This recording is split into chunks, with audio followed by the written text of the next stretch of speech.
At the outset, the protagonist, Zhong Yifei, is diagnosed with Klinefelter syndrome by a physician and grapples with the implications of living as a certain gender, ultimately acquiring a system by fortuitous chance.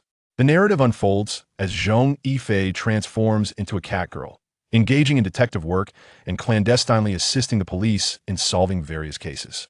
In the examination room, Zhong Yifei anxiously observes the doctor, who is frowning while examining an X-ray. After setting down the X-ray, the doctor picks up a blood test report and instructs, "Please go behind the curtain for further examination." Noticing an unusual glint in the doctor's eyes, Zhong Yifei feels a surge of trepidation. Could it be that he is afflicted with some incurable ailment? Once behind the curtain, the doctor draws it closed and requests Zhong Yifei to remove his trousers. After a meticulous examination, he instructs him to dress again and then lift his shirt. Upon concluding the examination, the doctor asks him to take a seat. After washing his hands, the doctor returns to his chair and inquires in a flat tone, "How long have you been experiencing blood in your stool and urine?" Zhong Yifei replies, "Just today, I suddenly felt abdominal pain this morning and discovered it while using the restroom." The doctor glances at the report and continues, "Have you experienced this before?"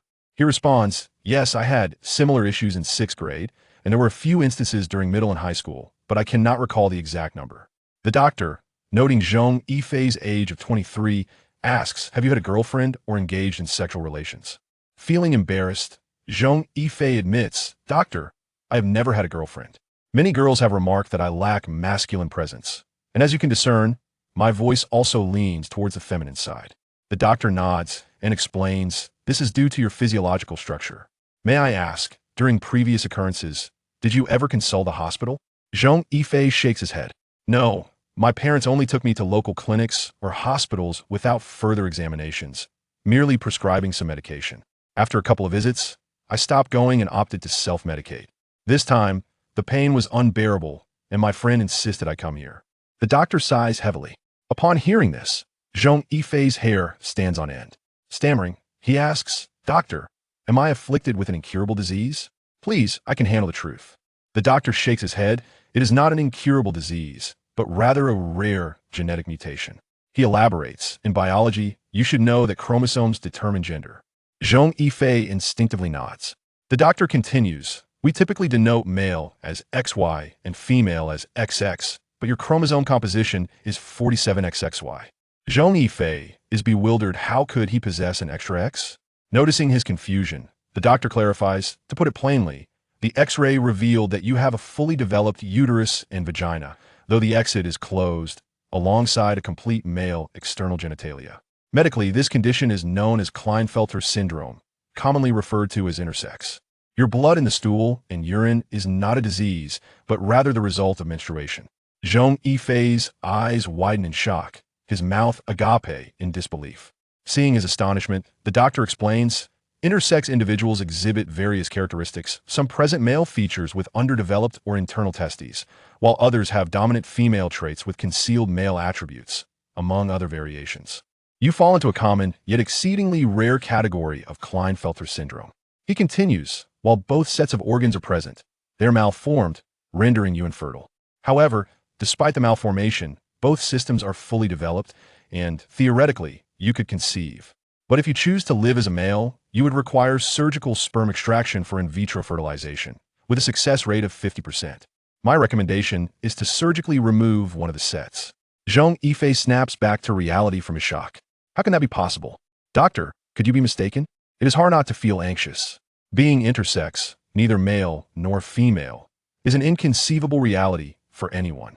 The doctor reassures him, "There is no mistake. Our hospital utilizes advanced equipment. Even if I were to order another round of tests, the results would remain unchanged." He adds, "I advise retaining the female organs and removing the male ones."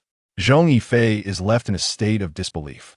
Having lived as a male for 23 years, the notion of transitioning to a female existence is simply unfathomable.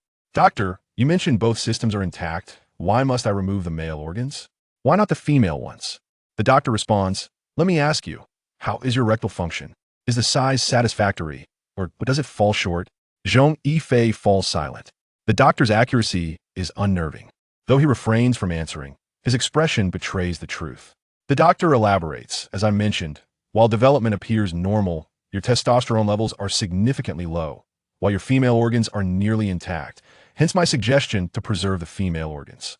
He instructs Zhong Yifei to stand, pointing at his pelvis. He remarks, male pelvises are narrower than females, yet yours leans towards the latter. He then gestures towards Zhong Yifei's chest. It is already beginning to develop, albeit subtly, indicating that female hormones are starting to dominate. Thus, even if you were to remove the female organs now, you would need to continuously supplement with testosterone medication, otherwise, your male organs would atrophy. Should you later wish to transition to female, any further procedures would only alter your appearance, not your internal structure, which would be a futile endeavor. Upon hearing the doctor's words, Zhong Yifei's face drains of color. What should he do? Is he truly destined to become a woman? His mind is blank, and he is at a loss for what choice to make. The doctor observes, the pain you're experiencing is unprecedented. This is the onset of female hormones gradually asserting dominance over your body. I believe, starting today, you will experience monthly cycles rather than the sporadic occurrences of the past. This brings a drawback. Without external female organs, the menstrual flow will permeate through your rectum and urethra. However, permeation and normal expulsion are two distinct concepts. If not expelled properly, it can accumulate within your body, not only causing your abdomen to swell, but also potentially contaminating your organs, leading to decay or necrosis. At that point, he refrains from elaborating, but Zhong Yifei comprehends the implication. Staring blankly at his test report, he feels utterly lost. Closing his eyes, he inhales deeply and states, "Doctor, I understand. I need time to contemplate this, and I must also discuss it with my family. I will return after some time." The doctor merely nods gently. Indeed, it's essential to inform your family. If they are unfamiliar with the situation, you may bring them to me, and I will personally explain the pros and cons, as well as whether you require hormone medication. Zhong Yifei places the report into a bag and says to the doctor, "Very well, please prescribe me some medication." "Doctor, if my friend inquires, please do not disclose the truth." The doctor nods. "Rest assured, our hospital places great importance on patient confidentiality." Chapter 2. Li Mingxian stumbled out of the clinic, lost in thought, when suddenly a hand clasped his shoulder. "Yifei, what did the doctor say?" In a reflexive motion, Zhong Yifei instinctively concealed the bag in his hand. Then forced a smile. "It's nothing. The doctor prescribed some medicine. Just need to take it easy." Observing Yifei's demeanor, Li Mingxian couldn't help but feel skeptical. "If it's nothing, why do you look so pale?" To avoid raising further suspicion, Zhong Yifei replied, "Xuanzi, my grandfather's death anniversary is coming up. I want to go back and pay my respects." Li Mingxian, puzzled, responded, "Didn't you say you weren't going back? It's 1,000 kilometers round trip, and you just arrived in Shanghai. Isn't your boss going to allow you to take leave? Whether he agrees or not, I have to go back." Li Mingxian then wrinkled his nose and remarked, "After being brothers for so long, I find it odd that you've never worn perfume. Lately, you smell quite fragrant." Zhong Yifei couldn't help but shiver. His friend's comment provoked an unusual sensation within him. Could it be that feminine hormones were at play? He quickly swatted away Li Mingxian's hand, feigning annoyance. "Two grown men hugging in a hospital? Aren't you embarrassed?" "I'm straight and still looking for a girlfriend." Li Mingxian scoffed. "What's the big deal? It's just a brotherly hug. Stop acting like a girl. Are you afraid of getting pregnant? Just because you're straight doesn't mean I'm bent." Zhong Yifei rolled his eyes. "All right, enough. I'm going home to sleep after picking up my medicine." "Thanks, Xuanzi." Li Mingxian kicked him playfully. "Stop being dramatic. We've been through everything together since we were kids. Why say thanks? Are you really going back?" "I might not be able to accompany you. My company is sending me on a business trip." Zhong Yifei replied, "It's fine. I'm not a child who needs company. Just focus on your work. You earn 5 figures a month. I'm not in the same boat." Li Mingxian teased. "Sounds a bit sour. You didn't want to come before, and now you regret it. If you had come with me after high school, you'd be doing well too." Zhong Yifei sighed. "I wanted to find a job closer to home, but I had no idea it would be this hard. And the main reason is." He paused. "I don't have a diploma. It's not like your prestigious university background. You're making over 10,000 a month. I can't even dream of that."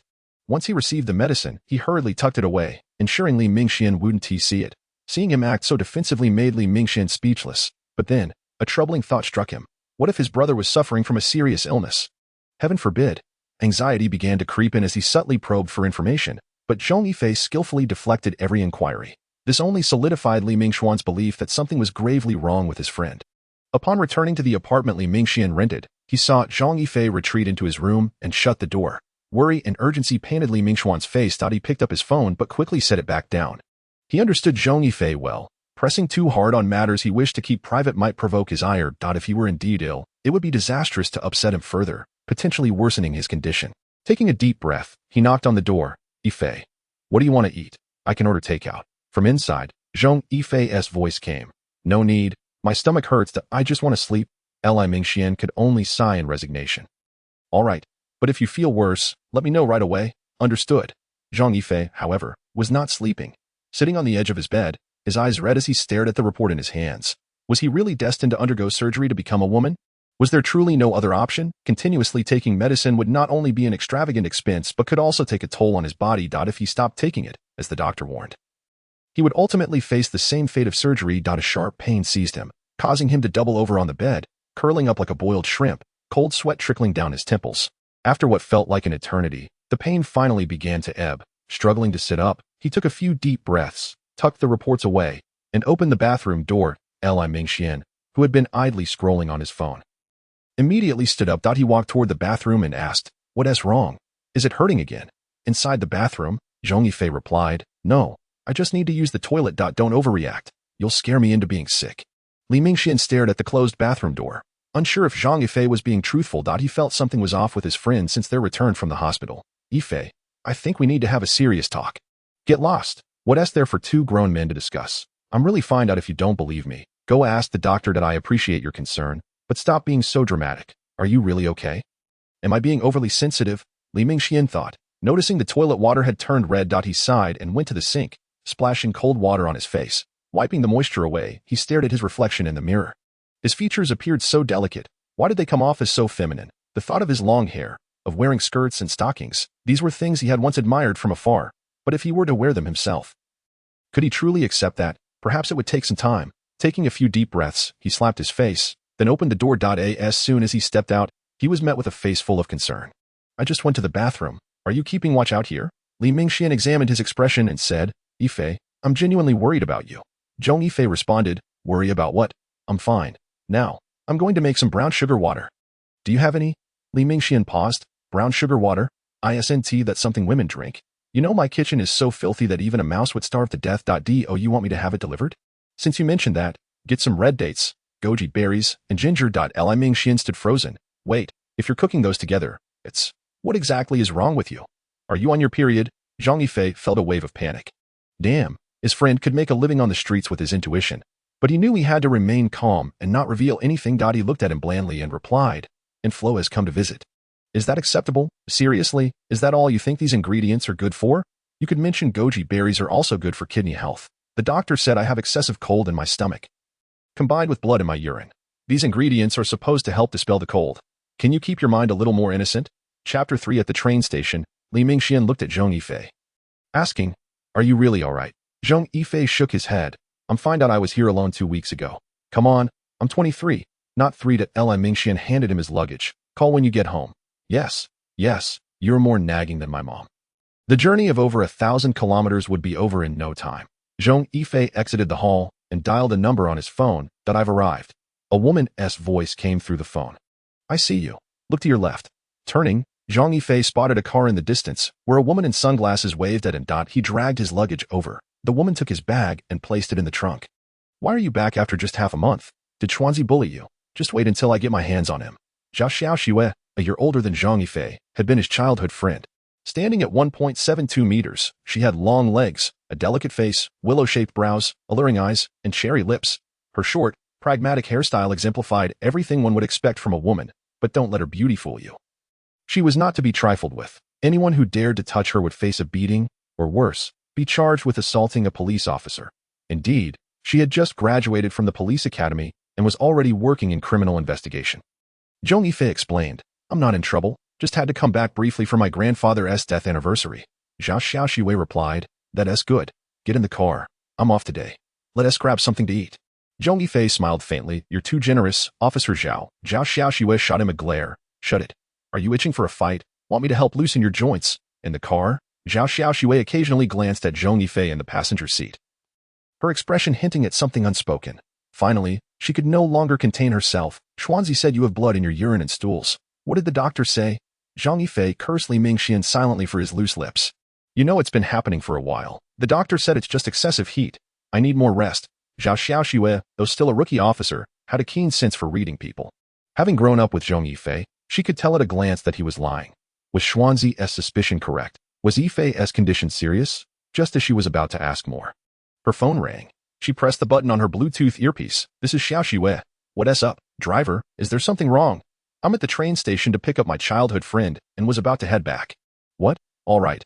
I'll be there in half an hour. Hanging up, Zhao Xiaoxue said. When we get back, let your aunt make you some noodles. I have business at the bureau, and I might not make it to Shenzhen until later. You'll need to take a tricycle back. Zhong Yifei did not express any blame. Instead, he nodded and said, how about you let me down now? I will call for a ride home. Zhao Xiaoxue shook her head in refusal. No need. I am heading back as well. Upon returning to the city, Zhong Yifei watched the car depart in the distance, smiling and shaking his head. The police truly have it tough. He hailed a tricycle by the roadside, provided the driver with the address, and climbed aboard. His home was in Haijin, 5 kilometers away from Shenzhen, where Zhao Xiaoxue worked. His residence was in Yutsuan, a 3-story self-built house. As the tricycle entered the village, numerous villagers greeted him. He instructed the driver to stop, scanned the payment code, and dragging his suitcase, greeted the villagers while making his way home. Upon arriving, he found his mother, Zhong Yifei, opening the door. She smiled, saying, Xiaoxue just called to say she had something to attend to, so you returned alone. You must be tired. I've prepared noodles for you. Just serve yourself from the pot. Zhong Yifei nodded and inquired, where's Dad? He went to the pig pen. Someone is coming to buy pigs. I only rushed back after receiving Xiaoxue's call. You should rest. I'll help him. Zhong Yifei replied, all right, perhaps I can lend a hand as well. Zhong Yifei waved her hand dismissively. No need. You are tired too. Eat, take a shower, and rest. I'll call you when dinner is ready. After finishing his meal, Zhong Yifei returned to his room, which appeared to have been tidied up. Sitting on the chair, he fell into deep contemplation. A few years ago, during economic downturns, his father resigned and returned home, cultivating a piece of land and a pond for aquaculture. All the family's savings were invested there. While they were not lacking in money now, they had not reached a state of great wealth either. The costs for his surgery were exorbitant, and he required long-term medication, placing a significant financial burden on the family. His younger sister was in her final year of high school, and the impending college expenses were also a concern. At this moment, he dared not disclose his illness to his parents if they were to find out. The psychological and emotional strain might be overwhelming for them to bear. Furthermore, living in a rural area, there were far too many gossips and whispers. If he were to transition into a woman, their family would undoubtedly become the topic of idle chatter. How troubling. Suddenly, a cat's meow interrupted his thoughts, emanating from outside. In the countryside, wild cats were plentiful, and Zhong Yifei initially paid no mind. However, the persistent meowing grew closer. His room was on the 3rd floor, but strangely, the sound seemed to be at the same level as him. Coming from the left, that direction led to the balcony. Despite his reluctance to investigate, the incessant sound began to irritate him. Stepping out of his room and turning towards the balcony, he was greeted by the sight of a small calico kitten, recently weaned. Was it abandoned by its mother? He recalled hearing from the elders that when wild kittens weaned, the mother would carry them away one by one to fend for themselves, or leave them at the homes of humans to be cared for. There was a tree by the balcony. The mother cat must have climbed it to reach the balcony. He approached slowly. The little calico was not afraid. Instead, it meowed at Zhong Yifei. Not frightened of humans? He squatted down next to it, reaching out to pick it up. Upon examination, he was astonished to find the kitten remarkably clean. Without even a flea in sight, he gently petted its head, and the kitten affectionately nudged against his palm. Smiling, Zhong Yifei sat on the ground and said, how about you follow me from now on? I'll take care of you. Meow. The little calico lifted its head and suddenly opened its mouth, biting down on Zhong Yifei's palm before he could react. What the? Zhong Yifei was startled and quickly withdrew his hand. Is this how you repay my kindness? Just then, a chilling and eerie sight unfolded before him. The kitten, still clinging to his palm, began to emanate a white light, and he gaped in disbelief as it vanished before his eyes. At that moment, the world spun around him, and he collapsed onto the balcony, his vision fading to black. Chapter 4. Unusual changes at the police station. Zhao Xiaoxue entered the office and approached her team leader, Li Wenhu. After a salute, she inquired, Sir, have we received reports of another disappearance with the same modus operandi? Li Wenhu nodded. Indeed, this is the 3rd one this month. He handed her a file, saying, the missing person is Qin Xiaoxia, 28 years old, an accountant at a company. She went out for a gathering with friends at a roadside eatery last night, consumed some alcohol but was not intoxicated, and took a tricycle home. Being an outsider, she rented an apartment in an old residential building with minimal surveillance. However, The tricycle was captured on camera delivering her to the entrance. She disembarked, but did not reappear after entering the alley. Zhao Xiaoxue studied the report, deep in thought. All three missing individuals were women, resided in old buildings, faced similar surveillance challenges, and were out late after drinking. The sheer number of similarities suggested that these cases were orchestrated by the same individual or group. The ages of the three missing women were 25, 28, and 31 years. Li who approached the case analysis board. Staring intently at the photographs of the three women, Zhao Xiaoxue joined him, asking, "Sir, do you believe this is a random act or one that has been premeditated?" Li Wenhu lit a cigarette, exhaling a plume of smoke as he replied, "I suspect it to be a combination of both." He pointed at the board. The locations of their disappearances are all in old residential areas, clustered within the same vicinity. The numerous blind spots in surveillance indicate that prior reconnaissance was necessary. He gestured to the first photograph. Li Xiaowen, 25, a nurse, went to a KTV with her friends and took a ride-hailing service. Next, he pointed to the second photo.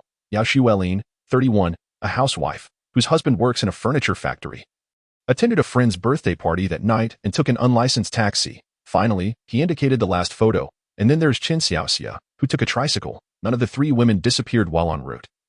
All had been recorded disembarking. The drivers for all three had left. It is clear that they vanished during the short distance from their drop-off points to their homes, as there were no signs of forced entry. And aside from Qin Xiaoxia, the other two lived with family members who were at home at the time. My hypothesis is that they were stalked and then randomly selected as victims. Zhao Xiaoxue remarked, "Yet it is peculiar. It's as if they evaporated into thin air. Despite numerous surveillance blind spots, there are still exits to consider." Li Wenhu nodded, his gaze returning to the board. Lost in thought, just then, Officer Zhao Gang walked in. Approaching Li Wenhu, he reported, "Captain, after reviewing the surveillance, aside from sanitation workers, no suspicious vehicles have been detected since Qin Xiaoxia entered. It's identical to the previous two cases." He noted, "Let us head to the scene once more." Meanwhile, Zhong Yifei slowly opened his eyes, cradling his throbbing head as he sat up. What happened? Why did he faint? Memories surged back like a tidal wave. In a panic, he raised his hand, noticing the bite marks on his palm. This was no dream. It was real. A chill ran down his spine. If it wasn't a dream, then the calico cat vanishing into white light was also true. Was this a supernatural tale? He quickly examined his body, finding no abnormalities, and cautiously stood up. After scanning the surroundings for any signs of strangeness and finding none, he left the balcony and entered his room. Heading for the bathroom, turning on the faucet, he washed the wound. At that moment, he felt a peculiar stickiness on his body, which was uncomfortable. He decided to take a shower. After bathing, he did not rush to dress but instead scrutinized his physique. Although he stood at 178 centimeters and weighed 120 pounds, he did not consider himself particularly thin. Lowering his gaze, he realized, "Oh, I see I am somewhat deformed." He touched his abdomen, feeling a slight bulge, which the doctor had explained was due to feminine elements within him. Observing his chest, he could discern changes with his naked eye, without needing a doctor's input. Why was fate playing such cruel tricks on him? As he dried off and put on his clothes, he remained unaware that on his left shoulder blade, an eye emanated a white light. If one were to look closely, they would see that it had a vertical pupil, resembling a cat's eye. After dressing, Zhong Yifei returned to his room, contemplating whether to go to the hospital for a rabies vaccine. Just then, an icy sensation surged from his shoulder blade, spreading throughout his body before he could react. He collapsed onto the ground, curling up as tremors coursed through him, his teeth clattering ominously. Is this the symptom of rabies? Am I going to die? He was aware that once rabies manifested, death was the only outcome, and current medical treatments could not cure it. Why was he so unfortunate? Time passed, and the cold gradually receded. Zhong Yifei had lost sensation in his limbs, maintaining a curled position, his eyes fixed ahead. He thought that with the cold gone, his body would return to normal. However, to his astonishment, his body temperature continued to rise. If he had felt like he was tossed into a freezer earlier, he now felt as if he had been thrown into a furnace. Sweat began to bead on his skin as he sensed the moisture within his body depleting. Moreover, it felt as if countless ants were gnawing at him. And he perceived a tearing sensation on his skin. A feeling of expansion radiated from his chest, and he sensed something pushing out from his tailbone, while the sides of his head itched intensely. Countless peculiar sensations coursed through his body, and Zhong Yifei opened his mouth, yearning to scream, yet discovered that his vocal cords were incapable of producing sound. He desired nothing more than to close his eyes. But his mind remained acutely aware. Slowly, he extended his hand, only to find that his arm had elongated, and his skin appeared fairer than ever before. He watched in astonishment as his nails grew at a visible pace. Meanwhile, the temperature of his body gradually declined. He had expected to plunge once more into the icy abyss, but fortunately, his temperature stabilized at a normal level without further descent. A sigh of relief escaped him. Could it be that he had been saved? Had he triumphed over the rabies virus? Panting on the floor, he found even the slightest movement of his fingers to be an arduous task. Heaven, wait, who was speaking? How could there be a girl's voice in his room? A voice so mature and alluring. Who was? He stared wide-eyed, attempting to utter his name. Zhong Yifei. Goodness, it was his own voice that he heard. Chapter 5. Transformation into a cat girl. With all his strength, he managed to roll over. As he slowly lifted his head, he gasped in awe at the grandeur before him. Indeed, two towering peaks obstructed his view of his feet. He felt something beneath him that was somewhat uncomfortable. Turning to his side, he glanced backward and was met with disbelief, his mouth agape, as he beheld a black appendage swaying back and forth. A tail. He had sprouted a tail. What on earth had he transformed into? Wait a moment. That tail resembled an oversized cat's tail. Could it be that he had become a cat girl? He fought against his fatigue. Bracing himself on the ground to rise, lifting his right foot forward, he was taken aback. Where had his leg hair gone? His legs were now smooth and fair, akin to the finest jade. They were long and straight as well. Extending his hands, he realized these were not the hands of a man. They were distinctly different from his previous hands. He approached the bathroom cautiously but soon halted, gripped by fear. The distance to the bathroom, merely a few meters away, felt insurmountable. Standing still for several minutes, he finally lifted his foot. No matter how he had changed, he had to confront this reality. Touching his face, he gazed into the mirror at the unfamiliar visage before him. He was now devoid of clothing. My goodness, he was stunning. The reflection revealed an exquisitely shaped face, with a pair of rare amber eyes, deep and clear. The pupils seemed to harbor golden threads, weaving a mysterious halo. His elongated eyes were slightly upturned, the corners delicately curved with a playful arc. Long, thick eyelashes fluttered like butterflies, each flutter whispering secrets of the heart. A petite, dainty nose stood proudly in the center of his face.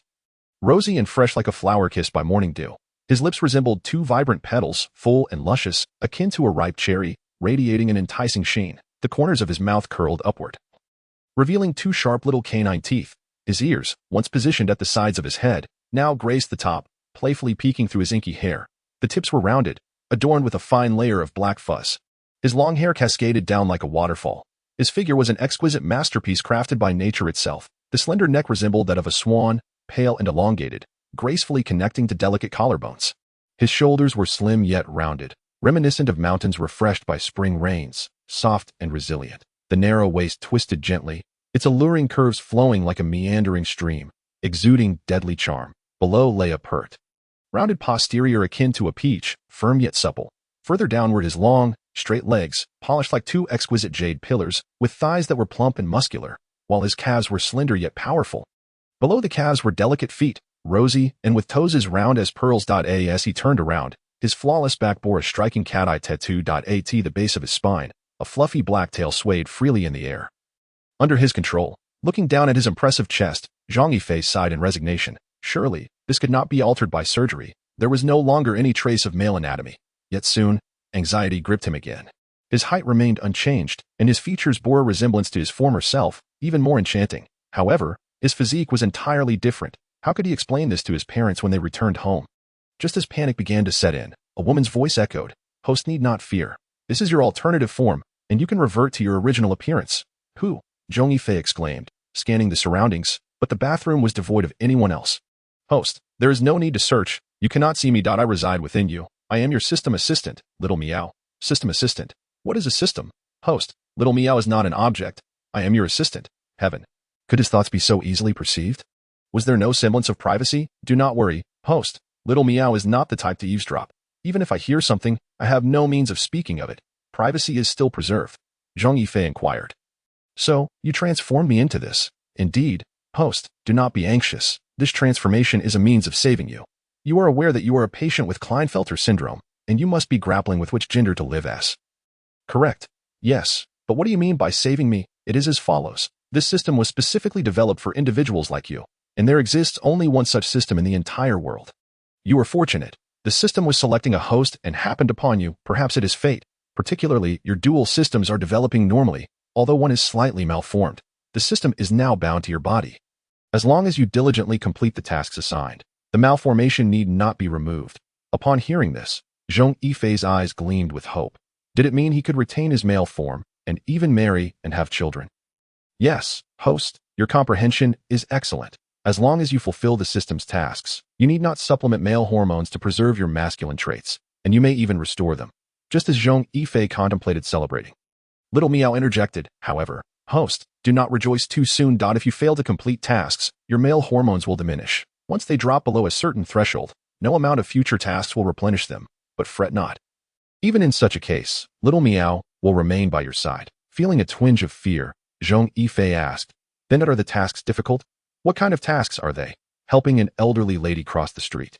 Or assisting a child in retrieving a balloon? Oh dear, those would be far too simple," Little Meow replied. "The tasks vary greatly, but most involve investigation, capture, or elimination." "What? Elimination? Murder?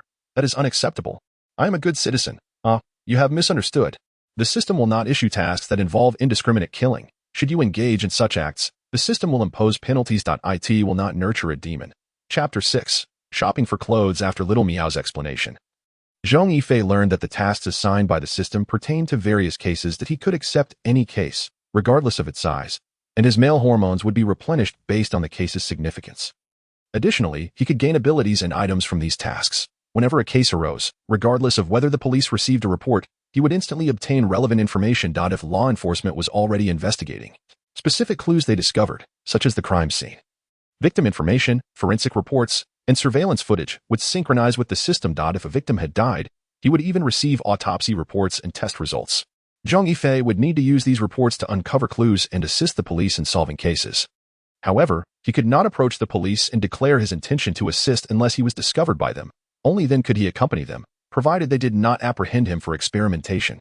As for elimination, it pertained to specific criminals, but these individuals were also categorized.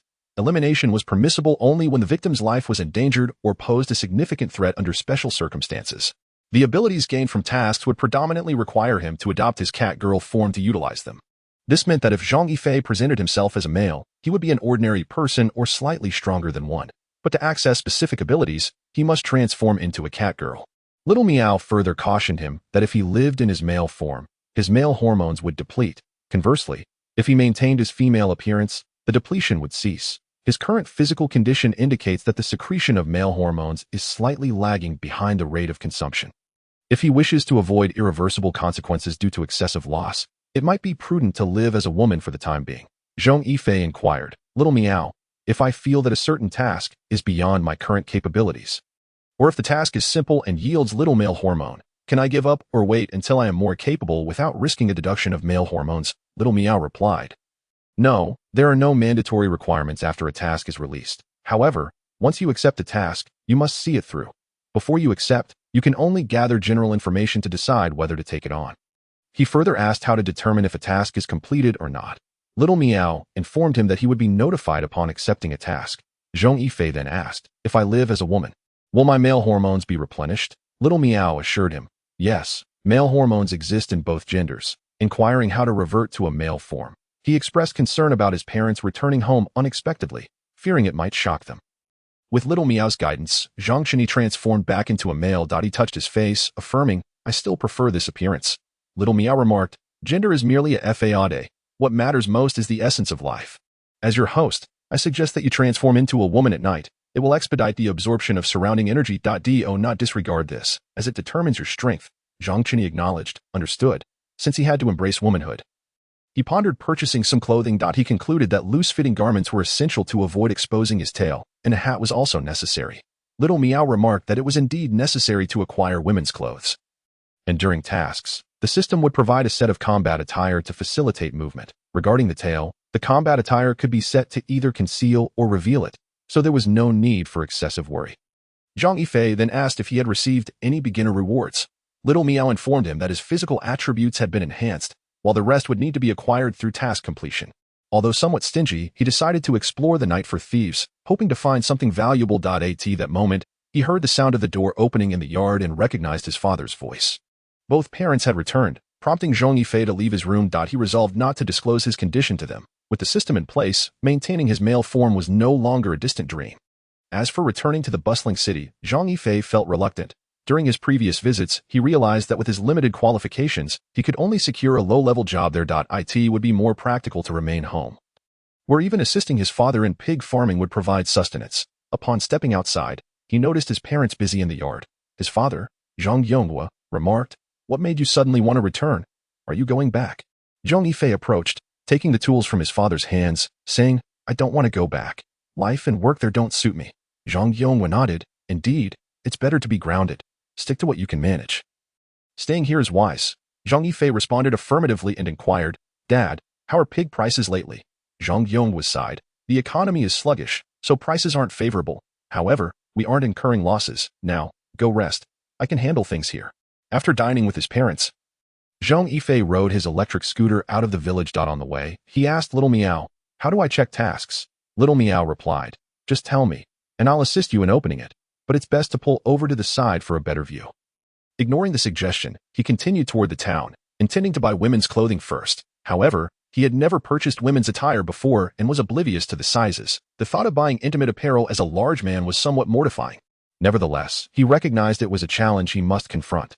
Fortunately, Little Meow reassured him that it would provide the necessary size information, alleviating much of his apprehension as a large man wandering through a women's clothing store.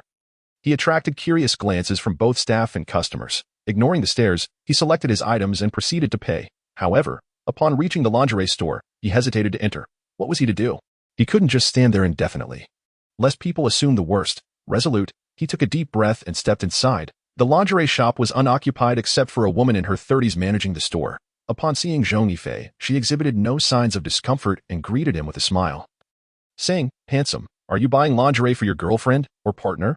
Her words instantly eased Zhong Yifei's anxiety, and he eagerly nodded. Yes, she instructed me on the size and sent me to purchase it. The woman, observing his demeanor, remarked, handsome, this is your first time buying for her, isn't it? There's no need to be nervous. It's quite normal. Just tell me the size, and I'll help you select. After providing the measurements, she expressed surprise. Saying, handsome, you are quite fortunate. This size is something many women desire and envy. Embarrassed, Zhong Yifei scratched the back of his head and replied, well, she does have a great figure. Please help me with this. I intend to buy more than one set. Chapter 7. The first task. Leaving with a bag of lingerie, Zhong Yifei discovered that as long as he maintained his composure, everything was remarkably straightforward. Being timid would only lead to social embarrassment. He took his time and headed to the park. Little Meow, open the task panel. I want to see what tasks are available. Upon his request, a blue screen appeared before him. Little Meow informed him that this screen was visible only to him and not to others. The screen displayed tasks, case analyses, case files, wardrobe, warehouse, and other options. Upon clicking on tasks, he noticed it indicated that loading was in progress. Watching the progress bar crawl at a snail's pace, he wondered, are there really this many cases? He asked Little Meow, if someone intends to commit a crime, would I be able to detect it? Little Meow replied, host, that's impossible if a crime hasn't occurred. How could you know? The system isn't omniscient. However, once a case has transpired, it will appear on the system's task list. Just remember, the system can only search for cases within a 100-kilometer radius of your location. What is this wardrobe? Zhong Yifei inquired. Little Meow explained, the wardrobe serves as a storage space for your clothing. You wouldn't want to transform and be left exposed, would you? You can store frequently worn outfits. And when you transform, the wardrobe will automatically change your clothes. Currently, you can store 2 sets. Zhong Yifei's eyes brightened at this revelation. He appreciated the wardrobe's functionality and convenience. After all, he wouldn't want to change clothes in the middle of a transformation. Would he? He asked. So, I effectively have 3 outfits to rotate. For example, if I'm wearing male clothing now, it will go into the wardrobe upon transformation, and female clothing will appear on me. Little Meow confirmed. Exactly. It's quite easy to understand. Zhong Yifei then asked about the warehouse. Little Meow responded, it's for storing items, and as you progress through tasks, the system will reward you with various props, including weapons and investigative tools, all of which can be stored in the warehouse. Weapons? Could there be firearms? Zhong Yifei questioned. Little Meow affirmed, yes, host. Anything that exists in this world may potentially be yours. However, the more powerful the item, the more challenging it will be to obtain. If you expect to catch an ordinary thief and receive a high-level item, that's simply impossible. After approximately half an hour, the progress bar finally reached 100. Zhong Yifei opened the task panel, revealing a series of tasks before him, ranging from assisting in locating lost items to handling major cases, including the apprehension of drug dealers, human traffickers, and smugglers. Given his current capabilities, he decided to focus on simpler tasks, such as retrieving lost items. He clicked on a task to find a missing earring. This seemed manageable. The task details indicated that the earring, belonging to a woman named Yu Shaoan, had been lost in the garden community. Specifically in room 204, yesterday at the Central Park. The task was to locate the earring and either deliver it to her doorstep or hand it directly to her. The reward for completing the task was a replenishment of 10 points of male hormones. The Central Park was precisely where he was situated, making it an ideal opportunity to look for it since there was still ample time. He opened the case file, which contained a folder bearing the task name. And inside were 2 photos and a document. One photo depicted the earring, silver with a blue gemstone, while the other illustrated the various locations where the owner had spent time in the park. Upon reviewing the document, he learned that Yu Shaoan had come to the park with her dog at 5:30 p.m. and had noticed the earring missing at 6:02 p.m. while resting on a bench. Analyzing the path diagram, Zhong Yifei observed that she had walked along the stony path after entering the park, briefly visiting the artificial lake, and then lingered on the grass near the lake for 20 minutes before resting on the bench, where she discovered the loss. He stroked his chin in contemplation, reasoning that the likelihood of losing the earring on the stony path was minimal due to the high foot traffic. If it had been picked up, the system would not have provided him with the path diagram, indicating that the earring remained within the park. The most probable location appeared to be the grassy area surrounding the artificial lake, where she had spent considerable time playing with her dog, thus increasing the likelihood of the earring falling off during their play. He decided to head toward the grass, but upon arrival, he was taken aback. It was pitch black, making it exceedingly difficult to search for anything. At this moment, the little cat said, "Host, cats possess remarkable night vision. By transforming into a cat girl, you will acquire feline abilities. This is your inherent talent." He looked up and noticed a small grove in the distance. As he walked, he inquired, "Should I put the clothes I bought into the wardrobe now?" The little cat replied, "Host, have you forgotten? You have a combat suit in your wardrobe. You can wear that first." He thought, "Well, I wonder what that outfit looks like. I suppose I can try it on." Upon entering the grove, he moved slowly and scanned his surroundings. It would be troublesome if someone appeared while he was transforming. After all, he had seen reports about couples often being spotted in parks. Listening intently, he found no unusual sounds and chose a secluded spot to begin his transformation. But a white light enveloped his body for about 10 seconds before dissipating, revealing Zhong Yifei clad in a tight-fitting black leather bodysuit, complete with a lace-eye mask. Observing his attire, he felt a twinge of embarrassment, as the bodysuit clung to him and accentuated his flawless physique. He wore a pair of tactical leather gloves, which the little cat informed him could be adjusted to full-finger or half-finger styles. His feet were adorned with thigh-high heeled leather boots, the heels approximately 4 to 5 centimeters high. As for the tail, Zhong Yifei remarked, "Little cat, didn't you say the tail could be retracted?" The little cat responded, "Indeed, but this is the most basic model, and it lacks that feature." He sighed.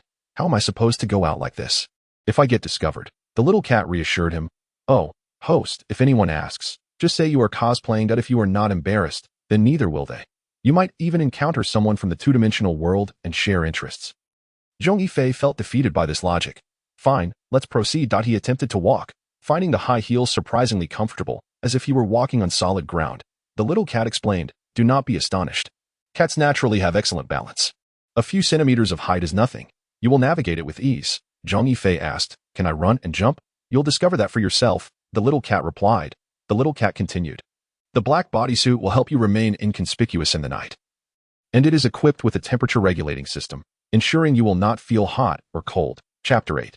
The path to future wealth. Zhong Yifei attempted to sprint forward and found his movements completely unhindered, even feeling a significant enhancement in speed and agility. The little cat remarked, "Your ability to run like this is thanks to the tail behind you. I recommend acquiring a combat suit that allows for tail retraction in the future. But for battles, let the tail remain visible as it aids in balance." Zhong Yifei replied, "I understand, but it feels a bit embarrassing." The little cat teased, "You'll get used to it after a couple of times, won't you?" At that moment, Zhong Yifei's ears perked up, and he swiftly ducked behind a tree, listening intently. A woman's voice drifted through the air. "Ugh, on second thought, let's not. What if someone comes? That would be so embarrassing." A man's voice followed, "Oh, it's fine. It's exciting, darling, just once. Tomorrow I'll take you shopping for clothes." The woman retorted, "Humph, I don't want clothes. I want a handbag." The man acquiesced. "All right, we'll get a handbag. Are you satisfied now?" Zhong Yifei was left speechless, thinking, "You two are something else." He glanced around and decided to leave in the opposite direction. The park was relatively empty at this hour. Utilizing the cover of darkness and his outfit's camouflage, he evaded any pedestrians and made his way to a large lawn. To avoid detection, he crouched low. Strangely, he found he could see clearly in the dark, as if he were wearing night vision goggles.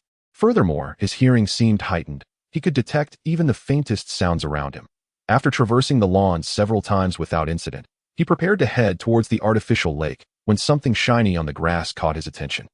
He approached, crouched down, and picked up the reflective object, smiling slightly upon discovering it. Looking up towards the moon, he realized the angle had obscured it earlier. After stashing the earrings, he returned to the grove, only to find the couple had departed. Was that all that transpired in the span of a mere 10 minutes? Transforming back into his male form, he exited the grove and walked towards his electric scooter. Given the late hour, he decided to return the lost item to its owner the next day. Upon arriving home, he noticed the lights were still on. Entering, he found his parents engrossed in a television program. After exchanging a few pleasantries, he retreated to his room, locked the door, and drew the curtains. After washing up in the bathroom, he emerged in his cat girl form, lying sideways on his bed and gazing out the window. Living at home was proving quite inconvenient. He would need to move out. However, renting a place required money, and he currently had just over $20,000 in his pocket. Without an income, that amount would vanish in the blink of an eye. The urgency of finding a means to earn money weighed heavily upon him. Why doesn't this system provide any commission for tasks? He mused. Host, the boost of male hormones and abilities should suffice. Right? Must it all smell of copper? Hearing the little cat's words, Zhong Yifei scoffed. In this world, one cannot move without money, he inquired. Little cat, how long can the male hormones from 10 o'clock last? The little cat replied. Each hour consumes 0.5 points, and you have 5 hours plus 1 point of your own. He gasped. Is this forcing me to live solely in female form? If I were to live as a male, how long could I maintain my hormones? After a few seconds, the little cat answered. Based on calculations, you could sustain it for a maximum of 1 week before the count drops below 100. Once it falls below that threshold, not even a deity could save you. Only a week. What about medication? He asked. The little cat confirmed that taking medication could replenish approximately 12 points with each pill, lasting about 24 hours. Little cat, in this world, having an identity is essential. Everywhere requires identification. It's quite inconvenient not having one as a female. The little cat reassured him. Do not worry. Your identity information will be provided legally and appropriately. Just tell me what name you wish to use as a female. After a moment of contemplation, Zhong Yifei decided, let us stick with the surname, but for the first name, I'll go with Zhong Yifei. By the way, will my DNA, fingerprints, and iris remain unchanged? The little cat responded, no, they will be independently generated. You can rest assured. That's good to know. Otherwise, it would be troublesome if they discovered the similarity during a check. He picked up his phone and took a selfie.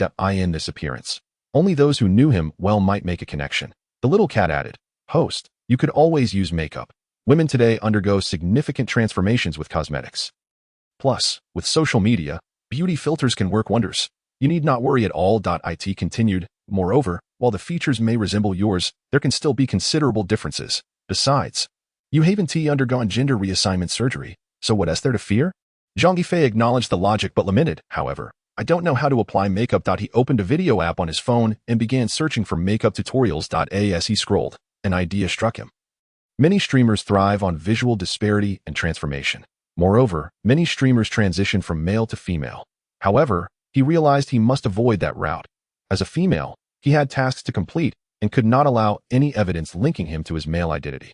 Yet, as a woman, he could certainly become a streamer, creating transformation videos to garner some popularity, engaging in live broadcasts, and expressing affectionate phrases like thank you, darling, I love you, to attract attention and earn money. After all, what did it matter what others thought? It was all about survival. Little cat, when will my identity be ready? The little cat replied, tomorrow. I will provide you with all the detailed information regarding your new identity. Trust in the system's capabilities. Tomorrow, then. That means I can buy a phone, register an account, and seek a place to rent to embark on my streaming career. As for my male identity, I suppose I can just pretend to be a pig farmer. He opened the task panel to review the tasks he could undertake, noting the simpler ones to complete first. After a night of watching videos and absorbing makeup techniques, he felt confident in his understanding. Though his hands were another matter. The next morning, he donned the outfit he had purchased earlier to conceal his tail. He tied it around his waist and slipped on a loose skirt, standing before the mirror. He placed a hat atop his head and nodded in satisfaction that he stored the clothes, shoes, and hat in the wardrobe before transforming back into his male form and stepping out of his room. Zhang Yifei noticed him and remarked, up so early, today at noon. I'm going with your dad to your aunt's house. Would you like to join us? Chapter 9. Renting a place. Zhong Yifei opted not to accompany his parents to his aunt's house in the neighboring village. After finishing his meal, he rode his electric scooter away, heading towards the garden community. This community could be described as affluent, and its security was among the best in Shenzhen. This also made it quite difficult for Zhong Yifei to enter. He first sought out a secluded spot, transforming into a feminine appearance. Despite wearing a mask, he experienced, for the first time, what it meant to attract glances as he walked down the street. He drew the attention of many passers-by. Upon arriving at the entrance of a residential complex, he remarked, "Little Meow, at the very least, you should let me know what Yu Shaowan looks like." Little Meow replied, "Oh, let me send you a photo." Be mindful. Zhong Yifei sighed in resignation. The photo of Yu Shaowan was indeed quite beautiful. It was likely sourced from her phone's gallery. Judging by her attire, she seemed to belong to a wealthy background. Living in a garden complex, he pondered whether the rent here was exorbitant. Renting a place here would surely provide him with some security. Host, I believe you should avoid renting a place with excessive surveillance and security personnel, as it would impose many restrictions on you, advised Little Meow. That seems to be the case. Should I consider renting an old property in the city center? Little Meow responded, there's no need to go that far. It wouldn't be safe for a girl. You could look for an older complex where the security guards are mostly elderly and there is less surveillance, unlike these upscale neighborhoods where you are constantly under watch. All right, once the task is complete, I'll check with the housing agency. Just then, a man's voice interrupted him. Hello, beautiful.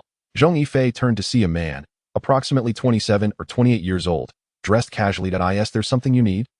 He asked, as the man approached with a smile, producing his phone. Hi, I'm Wenzi. May I get to know you? Zhong Yifei shook his head. I'm sorry, but I'm not interested in getting to know you.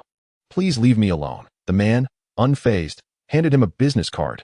Come on, let us get acquainted. I'm a department manager at XX Group. Zhong Yifei, growing impatient, turned away. I don't care what kind of manager you are. If you're seeking validation through money or status, you've mistaken your target. Without further ado, he continued forward. The man sighed in resignation, glancing at Zhong Yifei's retreating figure before heading to his car.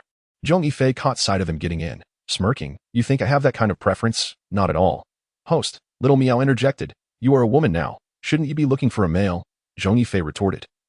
No. Who says I must seek a man? However, he underestimated his own allure.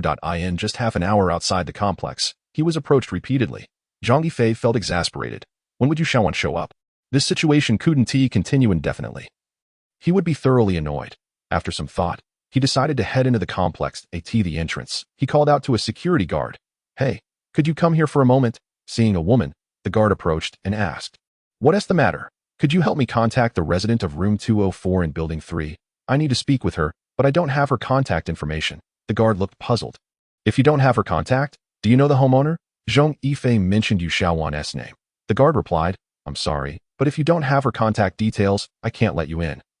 Zhong Yifei explained, I'm not trying to enter. I just hope you can reach out to her. Mention the earrings, and she will understand. The guard exchanged glances with another guard, who then used a walkie-talkie to contact the property management. Soon, a well-dressed man approached, asking, Hello, I hear you're looking for the resident of room 204 in building 3. Are the earrings you mentioned silver with blue gemstones? Surprised by his knowledge, Zhong Yifei produced the earrings, saying, Yes, I know they belong to Yu Shaowan. I saw her searching for them yesterday, but she doesn't know me, and I lack her contact information. I'm here to return them personally, and I assure you, I seek no reward. You can explain this to her. Upon seeing the earrings, the man took out his phone, saying, All right, please hold on a moment. Shortly after, a woman hurried over. It was Yu Shaowan. Before she arrived, she exclaimed, Did you find them? My earrings, you found them, right? The man pointed to Zhong Yifei. Ms. Yu, this beautiful lady found them and wishes to return them to you. Zhong Yifei held out the earrings. Please see if they're yours. Yu Shaowan eagerly took them, nodding. Yes, they are mine. Thank you so much. These earrings mean a lot to me. She then retrieved a stack of cash from her bag, estimating around 20 bills. Thank you. This is a token of my appreciation. 2,000 yuan. Are these earrings really that valuable? Zhong Yifei shook his head. Perhaps this gentleman didn't explain clearly. I mentioned earlier that I require no reward. My only intention was to return them to you. Upon hearing this, Yu Shaowan turned to the man.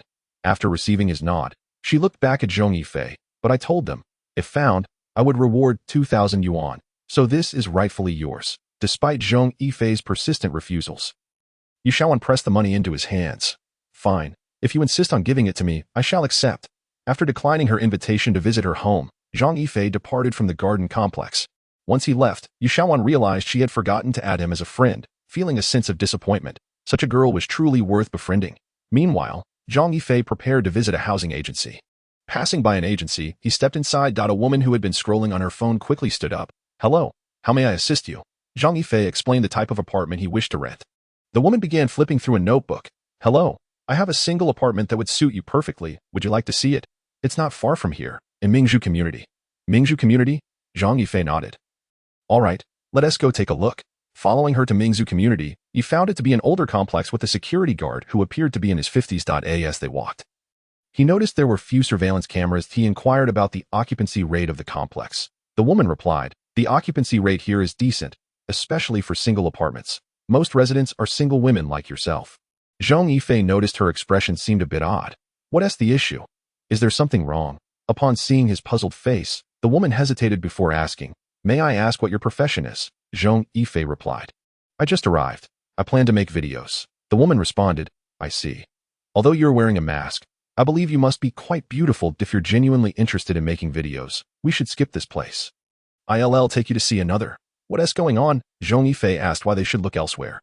The woman glanced around and leaned closer. "I'm concerned you might be misunderstood or bothered.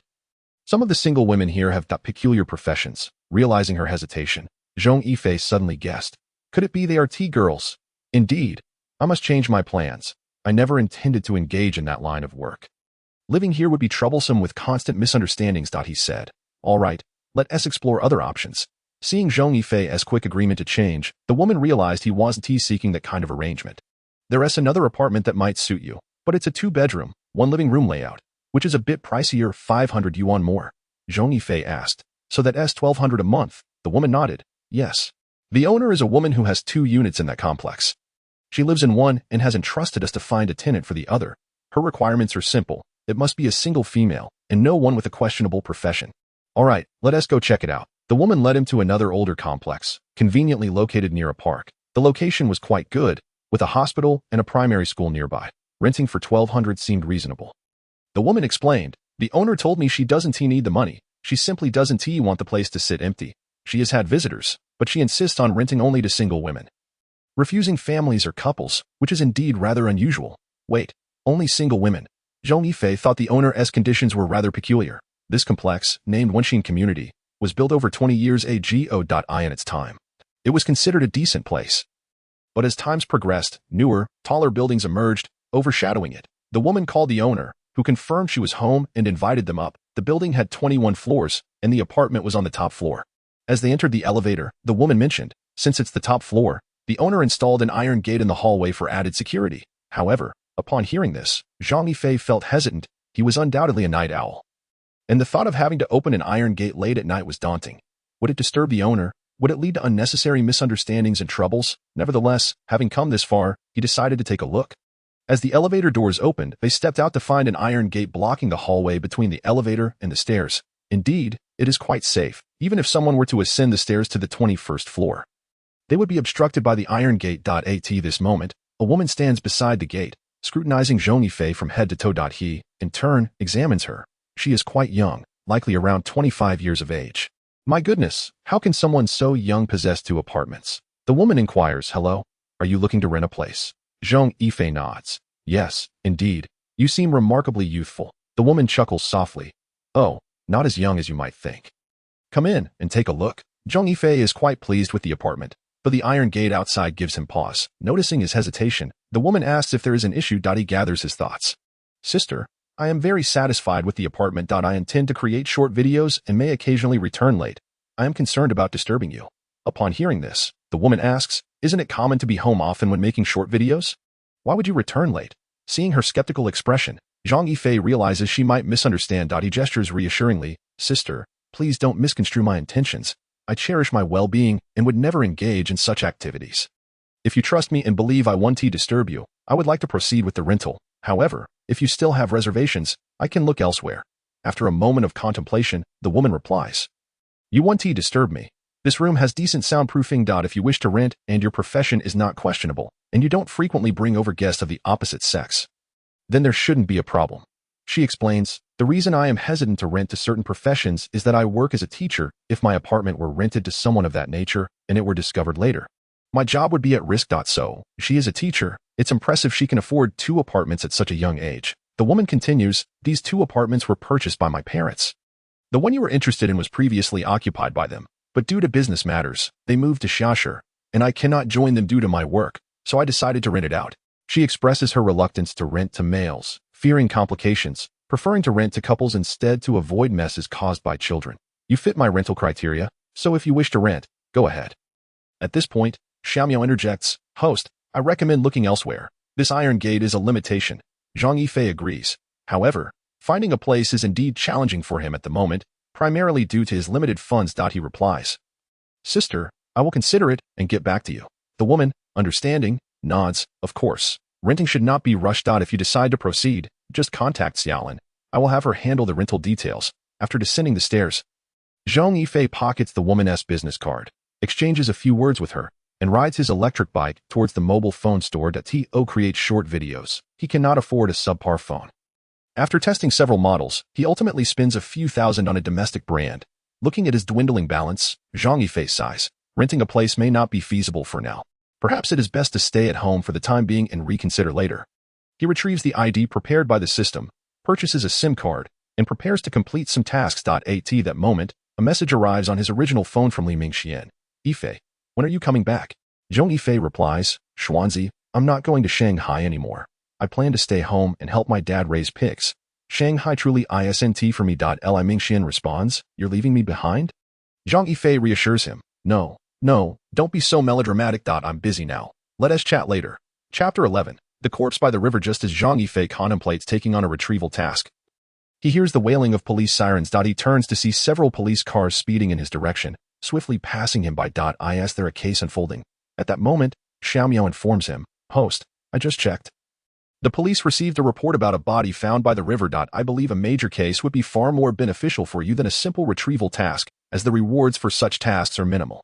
Zhong Yifei is aware of this but feels his current abilities are inadequate for such a task. He fears failure would result in a deduction of precious resources, which are already scarce. I am still unfamiliar with solving cases. Failing would be troublesome. However, Xiaomiao persists, encouraging him to accept the challenge, stating that only by pushing himself can he grow. Retrieval tasks can wait for times of idleness.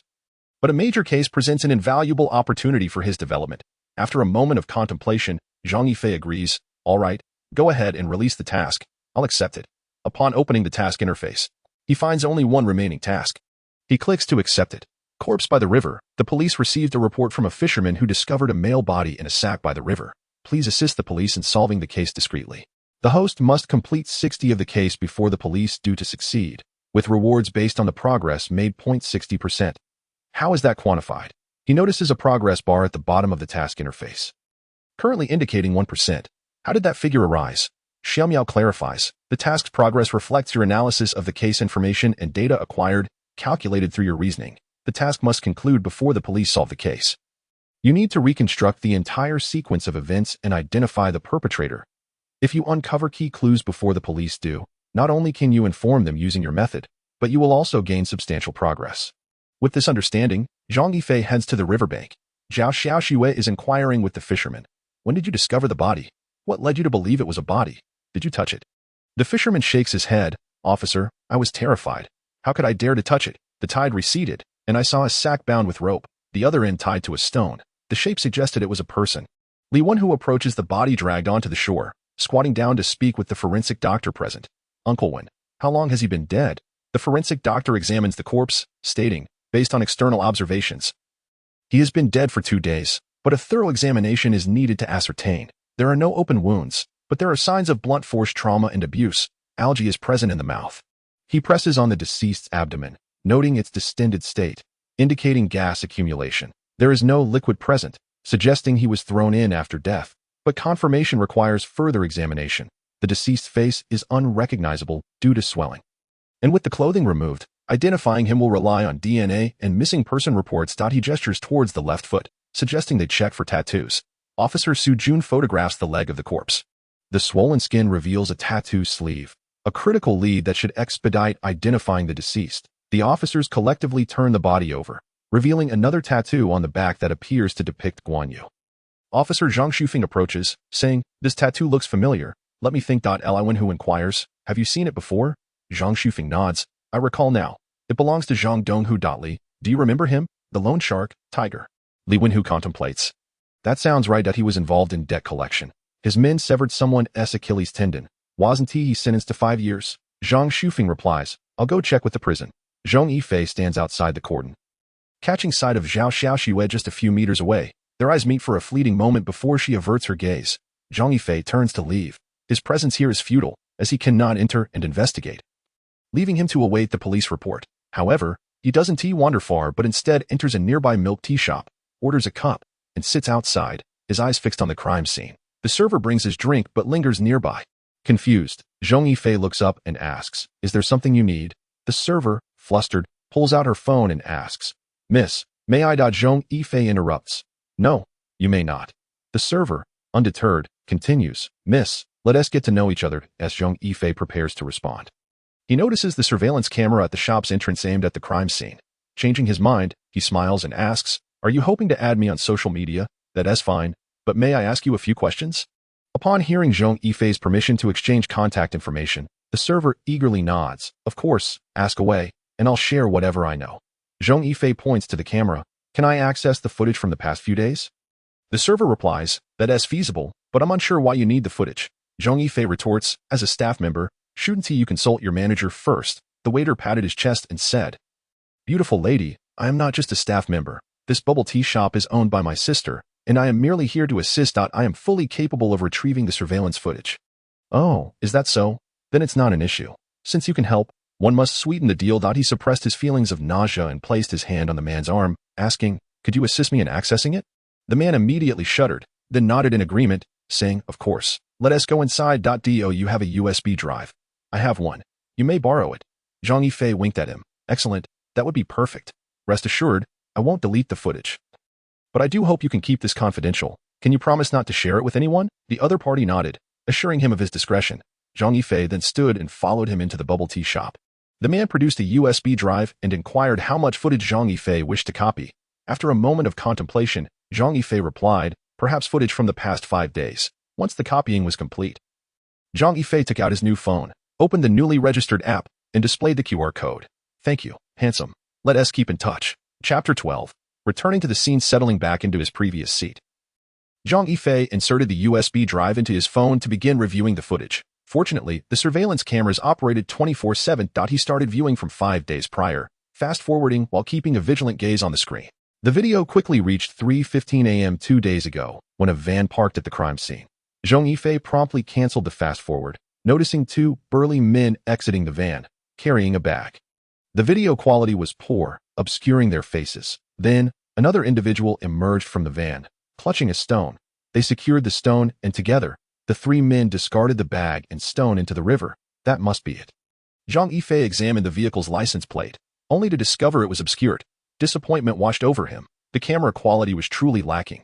Yet, it still constituted a lead. He opened a video editing software to clip this segment. Glancing at the police officers who had yet to depart, he pondered how to share the video with them without revealing his involvement. Xiao Miao, is there a way I can send the video to the police without them discovering my identity? Xiao Miao replied, Host, place your phone in the warehouse. The system will install a counter-tracking program. Any device will do, as long as it is a phone, computer, or tablet. There are no specific requirements. Zhong Yifei placed his newly purchased phone into the warehouse. Approximately 10 minutes later, Xiao Miao informed him it was ready. Upon retrieving the phone, he noticed minimal changes. Xiao Miao explained, the system within the phone has been altered. Return to the lock screen and enter the unlock code 100,000. You will access the counter-tracking interface. All account information is now independent and encrypted, allowing you to send messages securely. You can even make calls or send voice messages with altered voices. As long as you know the other party's account. You can add them without friend verification. They will be unable to trace you, and all your accounts will be displayed as a series of asterisks on their end. Furthermore, all information on this phone will be concealed, meaning no one can trace you, not even the apps or phone companies. Wow, is it truly that advanced? He opened a messaging app and entered Zhao Xiaoxue's phone number in the search bar. Suddenly, he halted his actions. What am I thinking? If I send it to her, she might locate the bubble tea shop through the video, and then I would be exposed. He almost revealed himself. Never mind. It's better for them to investigate. At that moment, he spotted Zhao Xiaoxue and a police officer approaching the bubble tea shop. Zhong Yifei did not rush to stand. Instead, he quickly donned a mask. As Zhao Xiaoxue passed by him, she glanced over before entering the shop with her colleague. Zhong Yifei overheard her requesting to view the surveillance footage. After about 10 minutes, he heard Zhao Xiaoxue exclaim, "Sugu, come take a look." Shortly after, the male officer remarked, "This is the vehicle. Although the video is unclear, it is already identifiable. Let us copy it and send it to Team Lee." Soon, the two emerged from the bubble tea shop. Watching their departing figures, Zhong Yifei smiled faintly, relieved they had found something. At that moment, the man from the shop exited as well. He approached Zhong Yifei, placing a portion of fries in front of him, saying, "Here, have some fries." Zhong Yifei, still masked, ensured his identity remained undisclosed. He smiled slightly. "Thank you." The man waved his hand dismissively. "No problem. What else would you like to eat or drink? It's on me." Zhong Yifei shook his head. "No need. I must be on my way." The man appeared anxious, asking, "You're leaving already? Why don't you stay a bit longer?" Zhong Yifei reiterated, "No, I have other matters to attend to. By the way, aren't you curious why I want the surveillance footage?" The man replied, "I am a bit curious. I suppose it relates to the recent homicide. Are you a police officer? But that seems off. If you were, those two officers wouldn't have come just now." Could it be? The man looked at Zhong Yifei with a hint of fear. Heavens, could he be? Zhong Yifei shook his head. "I am not the murderer.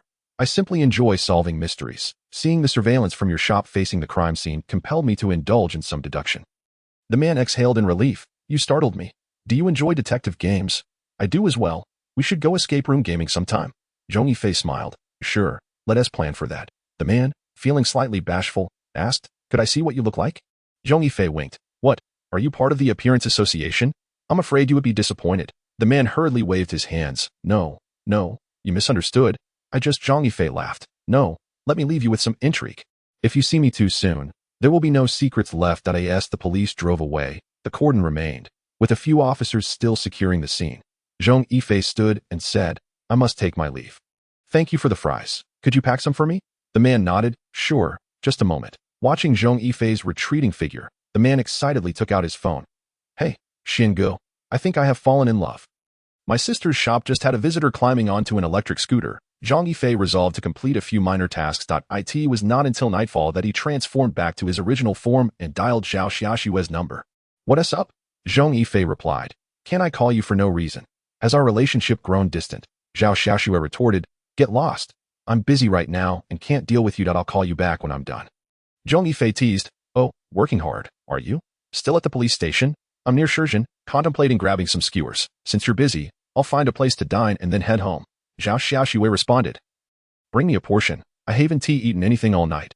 Still not eaten at this hour." "All right, the usual?" Zhao Xiaoxue confirmed. "Yes, the usual. Thanks." Zhao Xiaoxue had a penchant for spicy hot pot. So Zhong Yifei parked at her favorite hot pot restaurant, ordered her preferred ingredients, and instructed the staff to make it mildly spicy, without cilantro. Arriving at the police station's entrance, he called Zhao Xiaoxue. "Zhao Beauty, your takeout has arrived. Please come to collect it." Zhao Xiaoxue replied, "All right, wait for me 5 minutes." However, Zhong Yifei waited over 10 minutes before Zhao Xiaoxue finally arrived. He joked, "Zhao Beauty, you've exceeded your time limit." Zhao Xiaoxue reached for the bag, saying, "I'll give you a 5-star review later. Once this case wraps up, let us go catch a movie." Zhong Yifei agreed. "All right, since I'm not heading to Magic City anymore." Zhao Xiaoxue paused. "Why are you no longer going? What are your plans?" "I'll take over my father's business, raising pigs. One must not be overly ambitious. Magic City doesn't suit me." Zhao Xiaoxue nodded. "I'm heading in now. Be careful on your way back." Returning home was not an option. Zhong Yifei found a spot to change his appearance before heading to the riverbank. By this time, the police cordon had been lifted, and the officers had departed. After parking, he walked towards the site of the body retrieval, opening the video to scrutinize it closely. He hoped to uncover useful information from this unclear footage. Chapter 13. Encountering a kidnapping incident. Upon opening the task, he discovered it had been completed by 10%. He had merely located a blurred video, which granted him a mere 9% progress. Xiao Miao explained, "Host, because you found it before the police did. This increase reflects the task's simplicity. You need to strive to find clues ahead of the police, aiming to raise the progress bar to at least 60%. Find what? How do I go about this?"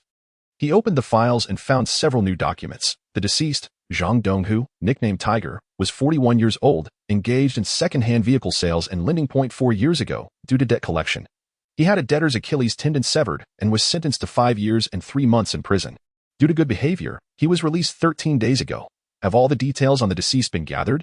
He opened another document containing Zhang Donghu's post-release residence and individuals he had been in contact with. Zhang Donghu had a wife, 2 sons, and a daughter. His parents were alive, and he had one brother and two sisters. Following his release, he returned to his original home but had seldom gone out. According to police investigation records, each time he ventured out, it was under the cloak of night. From informed sources, it was revealed that Zhang Donghu had a mistress, the owner of a bar, named Hao Lily, who was 34 years old. Their relationship had endured for 7 to 8 years. Hao Lily was married to a truck driver who was often away from home, leaving her with a son and a daughter. Despite not being married to Zhang Donghu, she was his lover, and he frequently left home to rendezvous with her. At the time of his demise, Hao Lily's husband was occupied with long-distance transport. Absent from Shenzhen, could it have been a crime of passion? Zhong Yifei dared not speculate. He perused the autopsy report, which indicated multiple blunt force injuries and signs of beating. There were marks of restraint on his wrists and ankles, suggesting he had been bound during the assault. His body had been discarded in the water postmortem, as there was no silt or algae found in his throat or lungs. Was it a vendetta? As a loan shark, he was undoubtedly entwined with the underworld, thus attracting competitors and enemies. According to the police's findings, after his release from prison, Zhang Donghu had only associated with a few former subordinates. His wife claimed he left home 3 evenings prior at 7 p.m. and never returned. His phone was off. She reported him missing the following day. By the timeline, he must have been murdered during the interval between leaving home and the disposal of his body. He had not driven away but had departed on an electric bicycle. Surveillance footage along the route indicated he was not headed to Hao Lily's bar but rather to the old town of Shenzhen, where he vanished from a blind spot in the cameras. He later emerged from another alley, ultimately heading towards Haijin, disappearing from sight until his body was discovered. With no leads here, he resolved to investigate the old town. Mounting his bicycle, he arrived in the old district. Zhong Yifei stepped into a dark alley where even moonlight struggled to penetrate. The sound of high heels clicked on the damp cobblestones. Zhong Yifei frowned slightly. It was eerily quiet. A palpable sense of danger gnawed at him. Was there something lurking in this alley? After walking several meters, he heard a faint noise around the corner, a sound of shoes meeting the ground. Someone was there. Were they planning to ambush him? Suddenly, he heard another sound from behind. He was surrounded. Facing a gang, could he escape unscathed with only slightly above average physical prowess? But he had no choice. He had to fight. He spun around, only to find the space behind him empty. Yet he was certain he had spotted a shadow darting behind a nearby garbage bin. Were they playing a game of cat and mouse? The absurdity of it struck him. Just then, the noise from the corner grew more urgent. Were they no longer hiding and preparing to rush him? Instead of turning hastily, he focused intently on the sounds. As footsteps approached, Zhong Yifei crouched down, pivoting like a nimble leopard, darting to the left of the shadow. The assailant was taken aback, seemingly vanishing from his sight, the towel he held suspended in midair. Forgotten. Zhong Yifei appeared behind him and delivered a swift kick to his backside, sending him crashing to the ground. Realizing their cover was blown, the individual hiding behind the garbage can sprang forth, brandishing a dagger and lunging at Zhong Yifei. Zhong Yifei. The attack unfolded in slow motion. He effortlessly sidestepped, his right fist crashing into the assailant's cheek. The force of the blow elicited a pained cry as the attacker crumpled to the ground. Clutching his face, the first to fall began to rise, fear evident in his gaze as he looked at Zhong Yifei. Had they known this woman would be so formidable, they would have hesitated before making their move. Leaning against the wall, Zhong Yifei regarded the two, a playful smirk on his face. Oh, tailing, drugging, are you inspired by movies? From your methods, it seems this isn't your first time. Speak up. How many girls have fallen victim to your hands? The pair glared at Zhong Yifei, when finally conceding, we're caught. Just go. Zhong Yifei responded, leave. It seems you haven't grasped the situation. Apologies, but as a law-abiding citizen, I can't turn a blind eye to your deeds. We'll wait for the police. Their expressions darkened further at the mention of law enforcement. Zhong Yifei suddenly called out towards the corner. Hey, you there, planning to hide behind the corner, if I were you. I'd run. From the shadow emerged a muscular man, and Zhong Yifei's pupils dilated slightly. His physique bore a striking resemblance to the assailant from the video who had lifted stones from the vehicle. Indeed, 3 of them. A thought struck Zhong Yifei. Could these 3 be the very culprits he was seeking? Was it possible that Zhang Donghu had encountered them while they were committing a crime, leading to his brutal murder? Yet, the evidence seemed inconclusive. Zhang Donghu had been tortured. Had the attack occurred here, he would have certainly screamed, and someone would have heard. Otherwise, the use of drugs indicated an intent to silence him. Or perhaps Zhang Donghu was in cahoots with the trio, only to be united against him due to a falling out over some business dealings. Regardless of the scenario, these 3 could not be allowed to leave today. Seeing them, Zhong Yifei's eyes gleamed with determination. They were walking embodiments of testosterone. He could not let them escape. Just then, he noticed the muscular man draw a knife from his waist and charge at him. Simultaneously, the other two lunged as well. A 3-on-1 confrontation. Yet, Zhong Yifei stood undaunted. Employing his agility to elude their advances, he chose not to engage the muscular man first, but instead targeted the one who had been hiding behind the garbage can. He approached from behind and delivered a swift kick to the man's rear, the sharp heel of his high-heeled shoe ensuring a memorable impact. The man crumpled, clutching his backside in pain. Contorting like a boiled shrimp, with one foe incapacitated, Zhong Yifei deftly dodged the muscular man's knife strike, then retaliated with a kick to his abdomen. Leaping back, he spun around and landed a punch squarely on another's face. The sound of impact ringing through the alley as the assailant fell, clutching his face. Now, only the injured muscular man remained, realizing he had encountered a true adversary. Witnessing his companions on the ground, he began to retreat, seeking to escape using his familiarity with the area, but it was too late. Zhong Yifei would not allow him to flee. He charged forward, grappling the escaping muscular man. The man attempted to counter, but found he could not even graze the hem of Zhong Yifei's clothing. Desperation only led to mistakes. Seizing an opening, Zhong Yifei crouched and delivered a solid punch to the man's abdomen. The muscular man staggered back, yet Zhong Yifei was already behind him, delivering a swift kick that made intimate contact with his groin. The man yelped in pain, collapsing to the ground, one hand clutching his abdomen and the other protecting his injury. Zhong Yifei glanced down at his high heels, pursing his lips. Cost over 100. I'll need to buy a new pair tomorrow. He dragged the muscular man over to his fallen companions. Spotting some large nylon zip ties in their pockets, he reached for them but realized he was not wearing gloves. Hastily, he donned a pair of tactical gloves and secured the three with the ties, ensuring they could not break free by adding extra knots. Once finished, he began to clean the scene, wiping down the surfaces he had touched. With everything in order, he picked up his phone, activated a voice changer, and dialed Zhao Xiaoxiwei. Upon seeing the string of asterisks on her caller ID, Zhao Xiaoxiwei felt puzzled. A scam call. Such audacity to impersonate the police. She answered immediately. Hello? A woman's voice came through the phone. Is this Officer Zhao Xiaoxiwei? I will send you a location shortly. I have apprehended 3 suspects in the abduction of women, and they may be connected to the body you recovered this morning. Zhao Xiaoxiwei stood in shock, drawing the attention of her surrounding colleagues. One who noticed her reaction and approached her, puzzled. Zhao Xiaoxiwei glanced at him and said, What did you say? 3 suspects in the abduction of women. How do you know this? Upon hearing, Li Wen who strode over, signaling Zhao Xiaoxiwei to switch to speaker mode. All the officers gathered around, as the mention of abduction resonated with their ongoing missing persons cases. Zhao Xiaoxiwei activated the speakerphone, and Zhong Yifei's voice rang out. How do I know? I was almost abducted. 3 idiots thought they could overpower me just because they had numbers, knives, and drugs. Look, I've subdued them. You can come and take them away. Li Wen who gestured for everyone to leave the office. Zhao Xiaoxiwei, still holding the phone, asked, And how does this relate to the body from this morning? All the officers halted in surprise. Turning their attention to Zhao Xiaoxiwei's phone, Zhong Yifei exclaimed, Oh, just check and you'll know. Trust me, I'm not a bad person.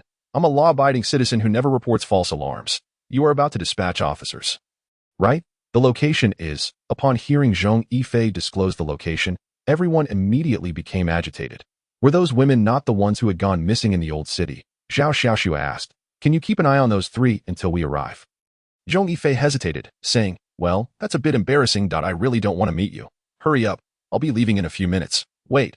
But Zhong Yifei had already hung up. Zhao Xiaoxiwei anxiously dialed back, only to find she could not get through no matter what. Frantically, she asked Li Wen who, Master, what should we do? Li Wen who replied, Everyone, hurry up. Let us bring those 3 back first. The alarm blared, and they sped toward the old city.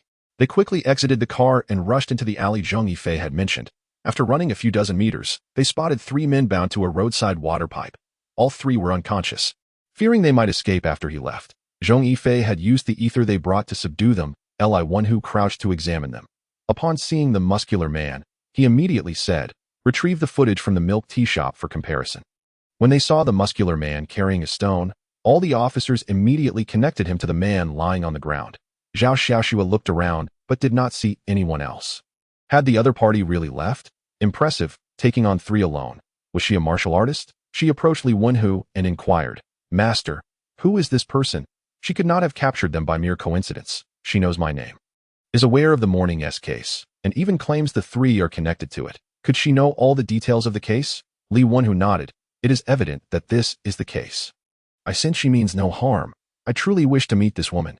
Just as the police were lifting the 3 out of the alley, an officer hurried over and said, Captain Li, we found that white van not far from here. There's a trash bin inside. A trash bin. While Li Wenhu pondered this, another officer emerged from the alley, stating, "Captain Li, the trash bin at the scene is quite new, and we also found a sanitation uniform inside." Upon hearing this, Li Wenhu connected the pieces of evidence in his mind. No wonder they couldn't find the missing persons. They had been transported right under their noses. "Let us go take a look at that van," he said. Arriving at the van, he looked up and observed that there were no surveillance cameras nearby. Not far off was an alley in the old city, and he noticed that the cameras in that alley had been turned, meaning they could not capture the alley or the van's position. Li Wenhu instructed, "Have Su Fong out from the technical investigation team come to collect information from inside the vehicle." Chapter 15. The overlooked individuals not far from the old city. Zhong Yifei was feeling frustrated as he listened to Xiao Miao's report. "Wait, are you telling me those three have other cases pending?" Xiao Miao replied. "Yes, host. There is a missing woman case in the task list. And those three are the suspects.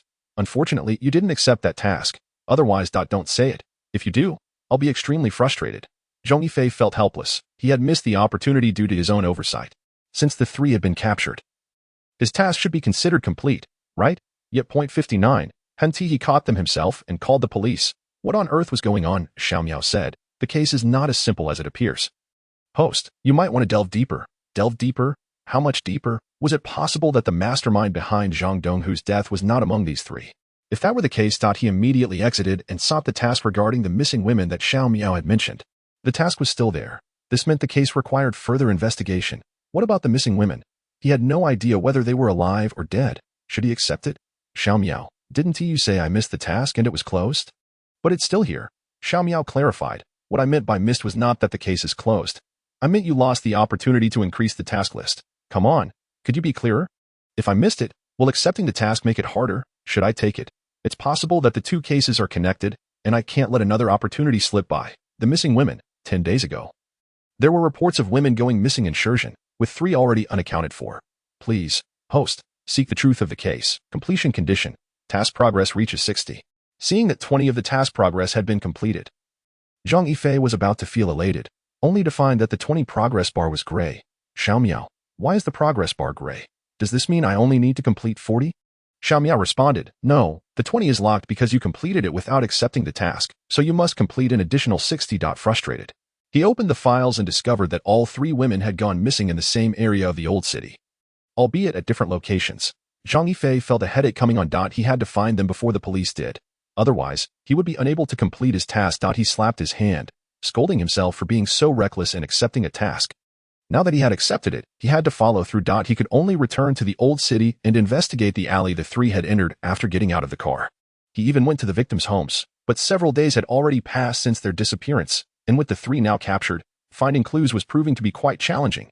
Zhang Donghu had been released 12 days ago, while the first missing person had vanished 10 days prior. Was there a connection? Could it be that Zhang Donghu was somehow linked to this case? Zhong Yifei accessed Zhang Donghu's information. Suddenly, he recalled a person, Hao Lily. Why had Zhang Donghu died?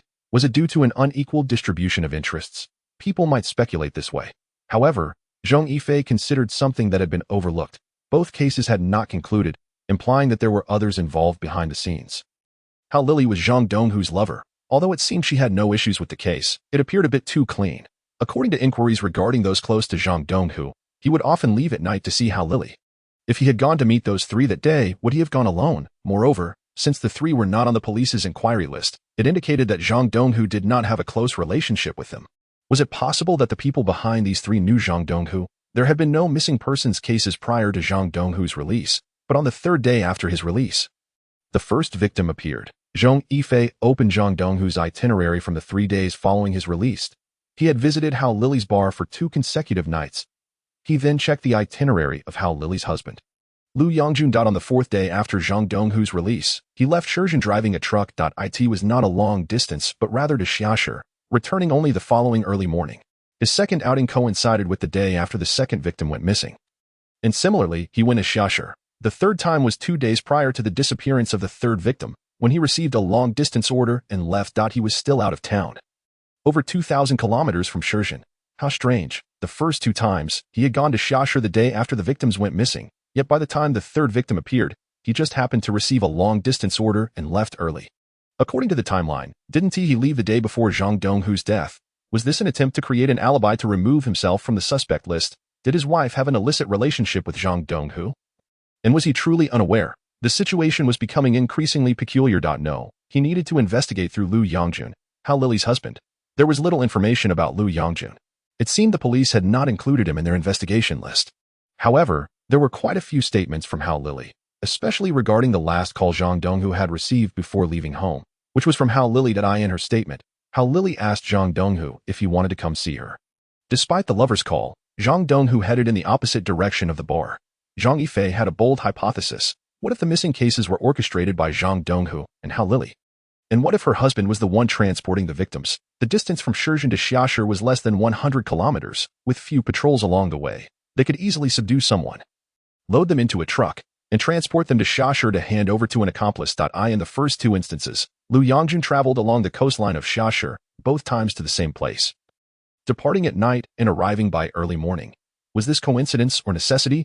If Liu Yongjun was indeed the transporter and left before the third victim appeared, then who was responsible for the transport? Liu Yongjun's departure the day before Zhang Donghu's death seemed quite deliberate. At the time Zhang Donghu died, the third victim had not yet been kidnapped. Wait a moment. Was Liu Yongjun's departure indeed at that precise moment? He searched for evidence and found a photograph of the truck taken by a toll booth capturing Liu Yongjun leaving at that time. He had indeed left then. Continuing to review the footage along the route, he suddenly discovered a crucial clue. After 2 a.m., vehicles were required to stop at service areas or exit the highway. They could only resume driving after 5 a.m. Yet, why did Liu Yongjun enter the toll booth at 10:45 p.m.?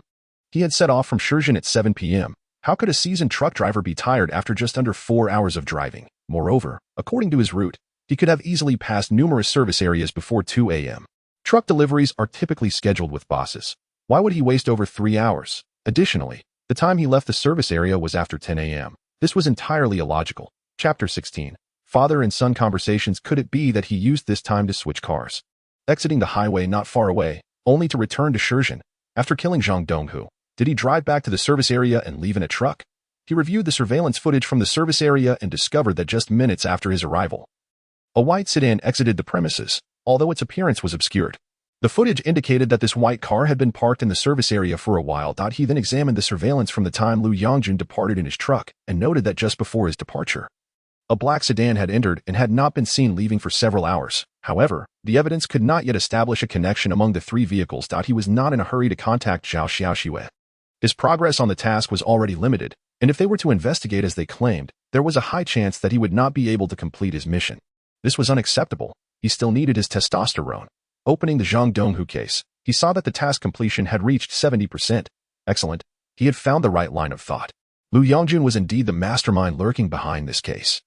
Upon examining the missing persons case, he found it had only progressed to 20%. It was clear that Liu Yongjun was involved in both cases. The three vehicles were merely a diversion he had orchestrated for the police, utilizing this ruse to return and brutally murder Zhang Donghu. This indicated premeditation. Did Hao Lily know about this? Was that phone call merely to inquire whether he would attend? The three missing individuals had not gone to Hao Lily's bar before their disappearance. Judging by the area from which they vanished, it seemed the perpetrator resided in or had been surveilling the old town. If Hao Lily was unaware, it suggested that the two individuals had acted behind her back. Were the two cousins truly that close? The bar should be closed by now. Any inquiry into Hao Lily would have to wait until tomorrow. At this moment, he stumbled upon a new video. Upon opening it, he found it was recorded outside the old town, tracking a white van.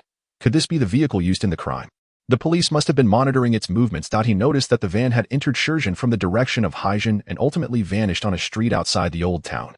The vehicle had appeared suddenly on the road, leaving no trace of its origin. The surveillance had failed to capture it. This suggested it likely came from a village road, where monitoring was sparse, making it easy to evade detection. He retrieved information on Liu Yongjun's whereabouts before the first and second victims went missing, discovering that the police had learned through phone inquiries that he had gone to Ming Village in Haijin to load goods. Ming Village, it was adjacent to his own village. It was worth a visit. At that moment, his phone rang. It was his father inquiring why he was still out so late, clocking in past 1 in the morning. Zhong Yifei realized it was indeed quite late. Were his parents waiting for him to return? Oh no. He quickly sought a place to change back into his male form and drove home. Upon his return, Zhong Yongwei asked, "Where have you been at this hour?" Zhong Yifei replied, "Oh, a classmate heard I was back and invited me out to have some fun. I lost track of time." Zhong Yongwei nodded. "I see. Is your stomach still hurting?" Xuanzi had called, his tone filled with urgency, asking how the doctor had responded. That big mouth. Zhong Yifei reassured him. "It's nothing." Zhong Yongwei gestured for him to sit down. Observing the evasiveness in Zhong Yifei's eyes, "You are my son. I can tell. There have been signs before. This time, Xuanzi mentioned you went for a full checkup at one of the top hospitals in Huaguo. I suspect something is amiss." As he spoke, his expression grew serious, revealing a hint of concern. "Yifei, you are my son, and I have the right to know about your health condition." Zhong Yifei shook his head. "Dad, really, it's nothing." Zhong Yongwo insisted. "Why have I been waiting for you tonight? It's because Xuanzi called me this afternoon. Don't blame him. He was anxious and concerned that I asked your mother to sleep early so we could have a good talk. Just the two of us." Seeing his father's expression, Zhong Yifei understood that if he remained silent, his father would only grow more anxious. But how could he explain this situation? If he had not received the system, he would have definitely spoken up by now, but with the system in hand, he could avoid it. If he disclosed this information, his father might insist on rushing him to the hospital for surgery, which would be catastrophic. Noticing Zhong Yifei's internal struggle, Zhong Yongwo felt a knot of anxiety rise in his throat.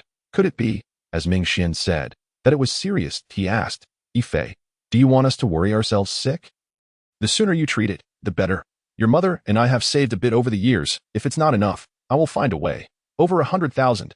Zhong Yifei sighed. "If surgery is required, that might not be nearly enough. Dad, it's not a severe illness. It's a congenital genetic mutation. There's an issue with my chromosomes." Zhong Yongwo furrowed his brows, not comprehending. "Does it affect your health? What did the doctor recommend?" Zhong Yifei shook his head. "It just means that if I marry and have children in the future, I might need to use IVF. Does it affect fertility?" He could see that his father's expression lightened considerably. "IVF is IVF. As long as you're okay, that's what matters." Did the doctor mention any precautions or ways to improve the situation? Zhong Yifei thought it best to minimize the severity. It's a genetic issue. But the doctor said it's only a possibility, not a certainty. It won't significantly impact future generations. Zhong Yongwo finally relaxed, saying, "That's good. Why would you hide such a thing from Xuanzi?" It only worried everyone. Zhong Yifei scratched the back of his head. "It's just hard to bring up. All right, as long as you're fine. If you need any help from home, just say the word. We family." Zhong Yifei nodded. At that moment, he contemplated moving out. "Dad, I want." "What is it? Speak up." Zhong Yifei took a deep breath, steeling himself. "Dad, I want to buy a studio apartment in Shenzhen. The prices are dropping, and the down payment would be around 100,000, with monthly payments only in the thousands." Zhong Yongwo fell into thought upon hearing this. After a while, he said, "Didn't you say you would come back to take over my shift? It would be convenient to travel back and forth to Shenzhen. We have rooms at home. Why the sudden desire to move out?" He continued. "Xiaoling is also in her senior year. She'll be going to college next year, so there's room to spare." Zhong Yifei replied, "I want to create online videos, and sometimes it might disturb your rest." He added, "I do intend to take over the shift. But in today's society, the internet is the mainstream." Zhong Yongwo nodded. Indeed, nowadays, conversations revolved around short videos. He often scrolled through them himself, acknowledging that Zhong Yifei had a point. "If that's the case, you don't need to move to Shenzhen. If you don't mind the mess, I built a 50-square-meter room at the site. You can stay there." Zhong Yifei shook his head. "Dad, there's no internet." Chapter 17. Discovering Qin Xiaoxia. Ultimately, Zhang Yongwo told him to get some sleep and to discuss the matter after Grandpa's Memorial Day. Zhong Yifei felt he had indeed acted too hastily. Buying a house would impose a bit of pressure on the family. Upon returning to his room, he transformed into a cat girl and donned his battle attire. Sleep was necessary. After all, he was a night owl. Once his parents were nearly asleep, he slipped onto the balcony, climbed onto the adjacent tree, and descended in the countryside. Where would there be surveillance? As long as he avoided privately installed cameras, he quickly exited the village. Opting not to take the main road, he deliberately chose seldom-traveled paths and soon arrived at Ming Village. In the countryside, many households had dogs. After a few attempts that resulted in barking, Zhong Yifei had no choice but to deter. Following the clues, he learned that Lu Yongjun was driving to a small workshop located outside the village. The workshop was modest, covering just over 100 square meters, with 2 stories, according to the clues. This workshop had been unoccupied for quite some time and had only been rented out a few days ago. Another coincidence, but one that seemed increasingly inevitable. He crouched low, scrutinizing the workshop in the darkness. He spotted 5 or 6 cameras still operational, faint light emanating from within. Was there anyone inside? He carefully searched for blind spots in the surveillance. After half an hour, he discovered an area behind the workshop that was devoid of cameras.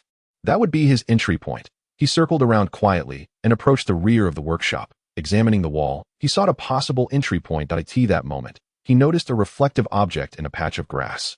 Oh no, had he been spotted?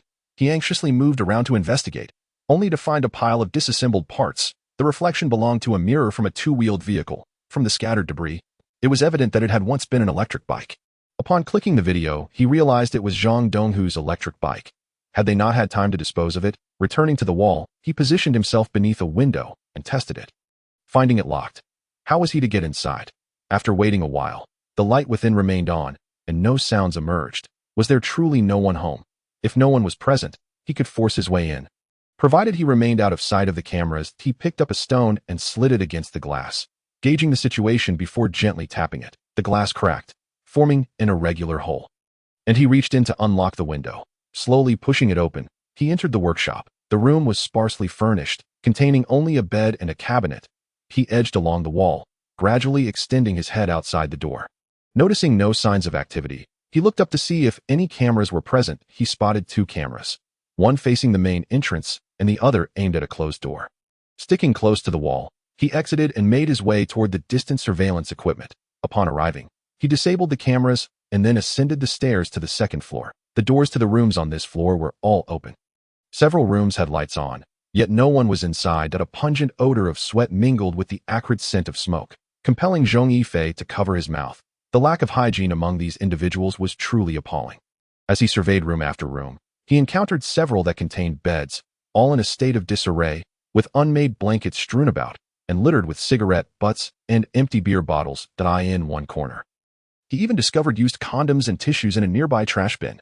Stains from previous indiscretions marred the sheets. After a thorough search, he found a mobile phone in a drawer of one room. "Xiao Miao, can you crack it?" he inquired. "Just toss it in the warehouse," came the reply. Once he retrieved the hacked phone, he opened the gallery to find a collection of unsavory photos and videos. The leading lady, Zhong Qinyu, compared the images with those of three missing women. It was indeed them. "These scoundrels," he muttered, opening the contacts to note the numbers. Upon delving into the messaging app, he found frequent correspondence with an account belonging to Lu Yongjun. "These people lack any counter-surveillance skills," he scoffed. Just then, Xiao Miao interjected. "Host, you're mistaken. They had deleted files which the system reinstated during the hacking process. That's how it is. The system proves useful then. Can it restore it to its original state?" "Absolutely." Zhong Yifei instructed Xiao Miao to copy all contents of the phone onto the USB drive given to him by the previous man. He placed the restored phone back in the drawer and departed. Upon reaching the first floor, he observed a tightly shut door. Approaching it, he discovered the lock was installed incorrectly. He turned it, finding it would open. Upon entering, his pupils dilated slightly at the sight before him. Inside was a woman, completely naked, with her hands and feet bound. She appeared filthy, her face a mask of terror as she gazed at Zhong Yifei. Her mouth was taped shut, restricting her speech to muffled whimpers. As he recognized her features, he realized she was the third missing woman, Qin Xiaoxia. She hasn't been taken away? He pondered, understanding that Lu Yongjun's absence meant the three women were unaware of their contact. Only Lu Yongjun was in the know. Looking at Qin Xiaoxia, he reassured her, "Do not be afraid. I mean you no harm." Hearing his words, she urgently emitted muffled sounds that he approached her and removed the tape from her mouth. Gasping for breath, she pleaded, "Are you a police officer? Please save me.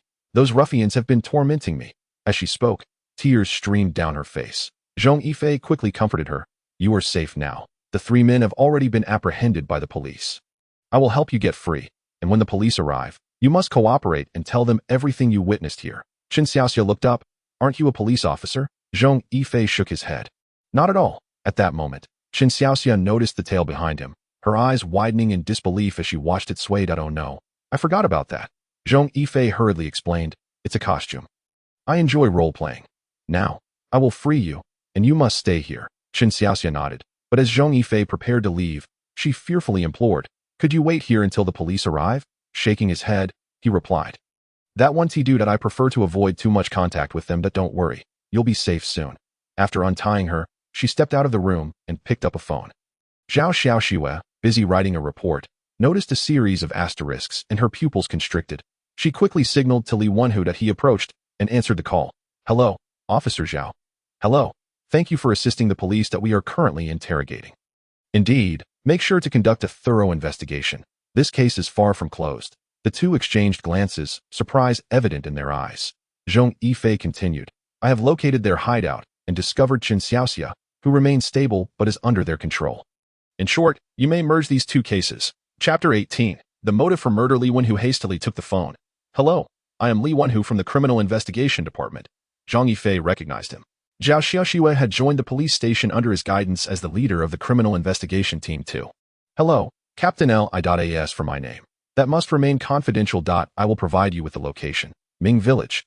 Additionally, there is likely one person still at large. Lu Yongjun, the husband of Hao Lilied, Li Wenhu inquired.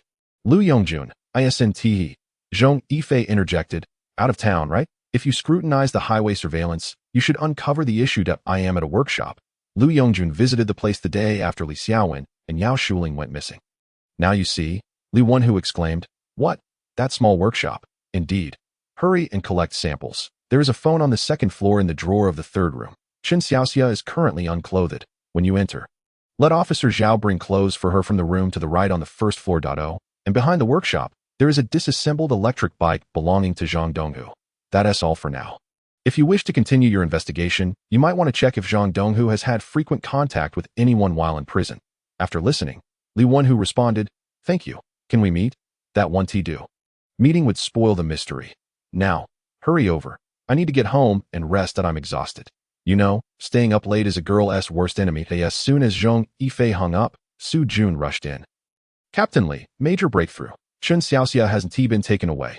Do you know where in Ming Village? Li Wenhu turned. The small workshop that Lu Yongjun has visited twice. Su Jun was taken aback. Wait, how do you know that? Li Wenhu replied. Enough, gather everyone. We need to hurry. Zhong Yifei entered the room. Addressing the now upright Chen Xiaoxia, I've contacted the police, and they should arrive shortly. Remain in this room. I informed the police that a female officer would bring you clothes. However, Chen Xiaoxia hurried over, her face filled with reluctance. Please stay with me. I'm so scared. Zhong Yifei reassured her. There's nothing to fear. I really can't stay.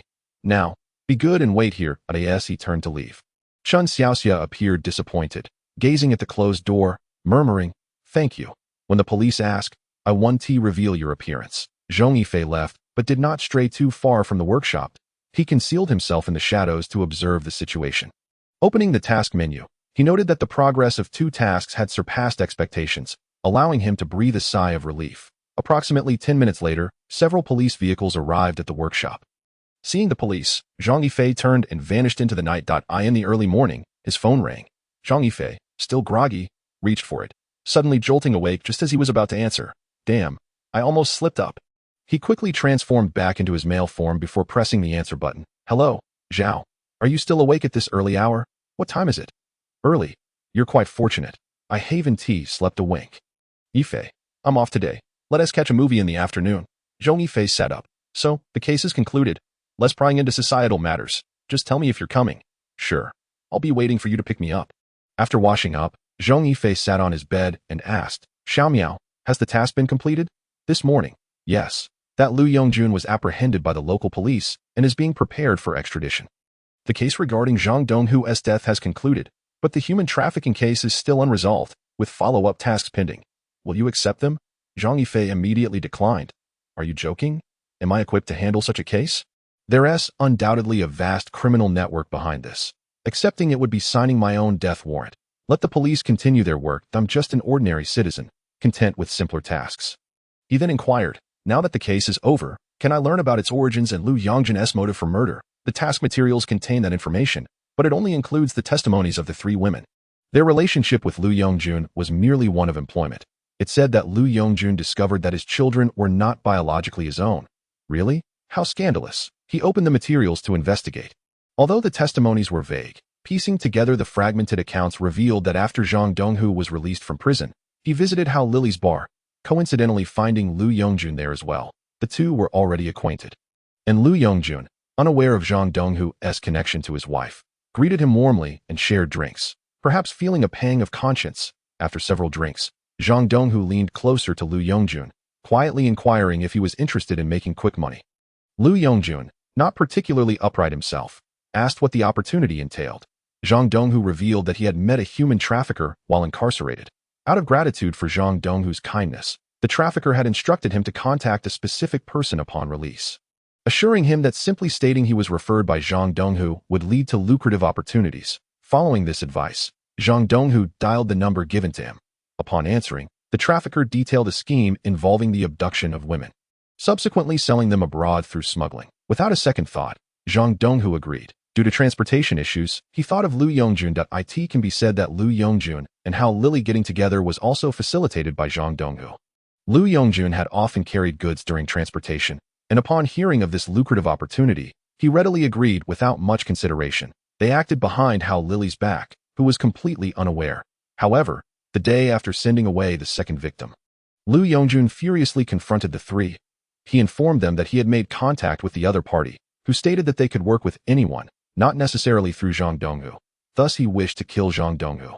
The trio inquired about his reasoning.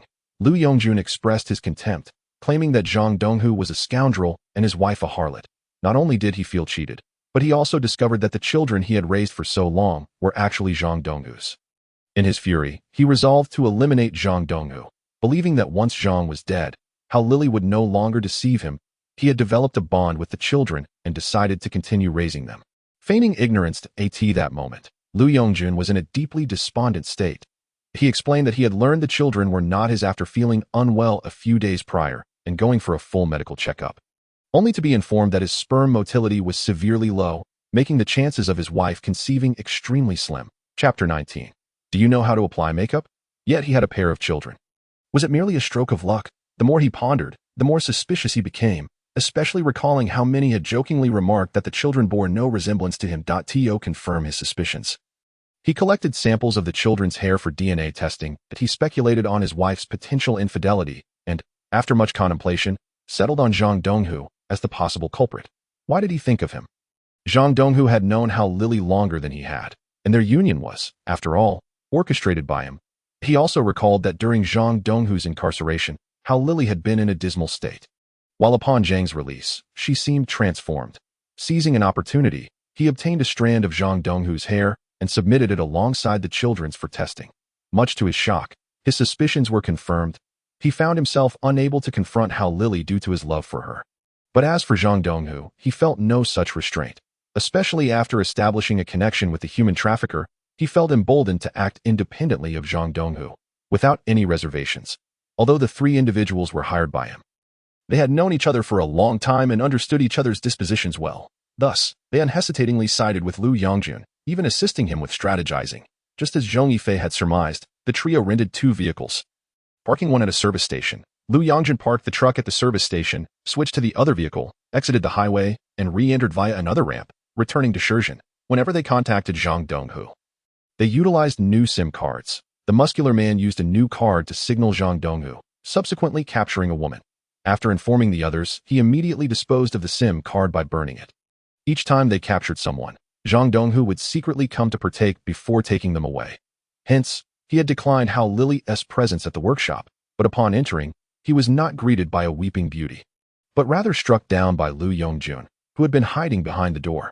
After he fell to the ground in pain, the four began to beat him mercilessly, not wasting time on idle talk. Until he was dead, the cleanup was left to the three, while Liu Yongjun drove the other vehicle through another toll booth, re-entering the highway, returning to the rest area, and departing with the truck. It was indeed a flawless plan.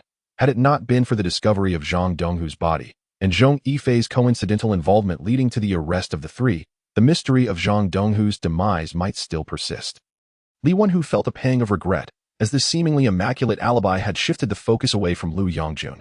Had they considered this angle and continued their investigation, the case could have been solved swiftly. This also piqued Li Wenhu's interest in Zhong Yifei, who was currently grinning at the task board. 2 tasks had granted him an additional 200 points of testosterone. Furthermore, he had acquired a skill and a set of equipment. The skill was the very makeup artistry he had long desired. With it, Zhong Yifei would no longer need to study. He had become a master of makeup. The knowledge flooded his mind like a gateway to a new world, revealing the delightful intricacies of cosmetics. As for the equipment, it was a climbing kit, enabling him to traverse any wall with ease. Content. After refreshing himself, he stepped out of his room. "Brother," came the voice of his sister, Zhang Yiling, from behind. Zhong Yifei turned, smiling. "What brings you back today?" Zhang Yiling looked at him, exasperated. "Please, it's Saturday. I returned last night and waited for you, but Dad told me to go to sleep. It's Saturday," he remarked. "Are you getting used to boarding school?" Zhong Yiling nodded. "Yes, very much so. Brother, shall we go shopping this morning?" "Shopping? Spare me. Zhong Yifei shook his head. No, I'm going to watch a movie with Xiao Xue in the afternoon. Humph, so when Xiao Xue calls, you go, but when your little sister calls, you refuse. I'm mad now. Zhong Yifei laughed heartily. My sister looks adorable when she's angry. Humph. I'm ignoring you. In the morning, Zhong Yifei decided to visit the venue. Since he was to take over, familiarizing himself was essential. Busy until noon, he received a call from Xiao Xue. I'm at your house. Oh, I'm at the venue. I'll be right back. By the way, have you eaten? Xiao Xue replied. Not yet. Aunt told me to eat at home, and it's already being prepared. After lunch, Zhong Yifei glanced at his sister, Zhong Yiling, seated in the back seat. How come you're here? Zhong Yiling replied. Xiao Xue invited me to watch a movie.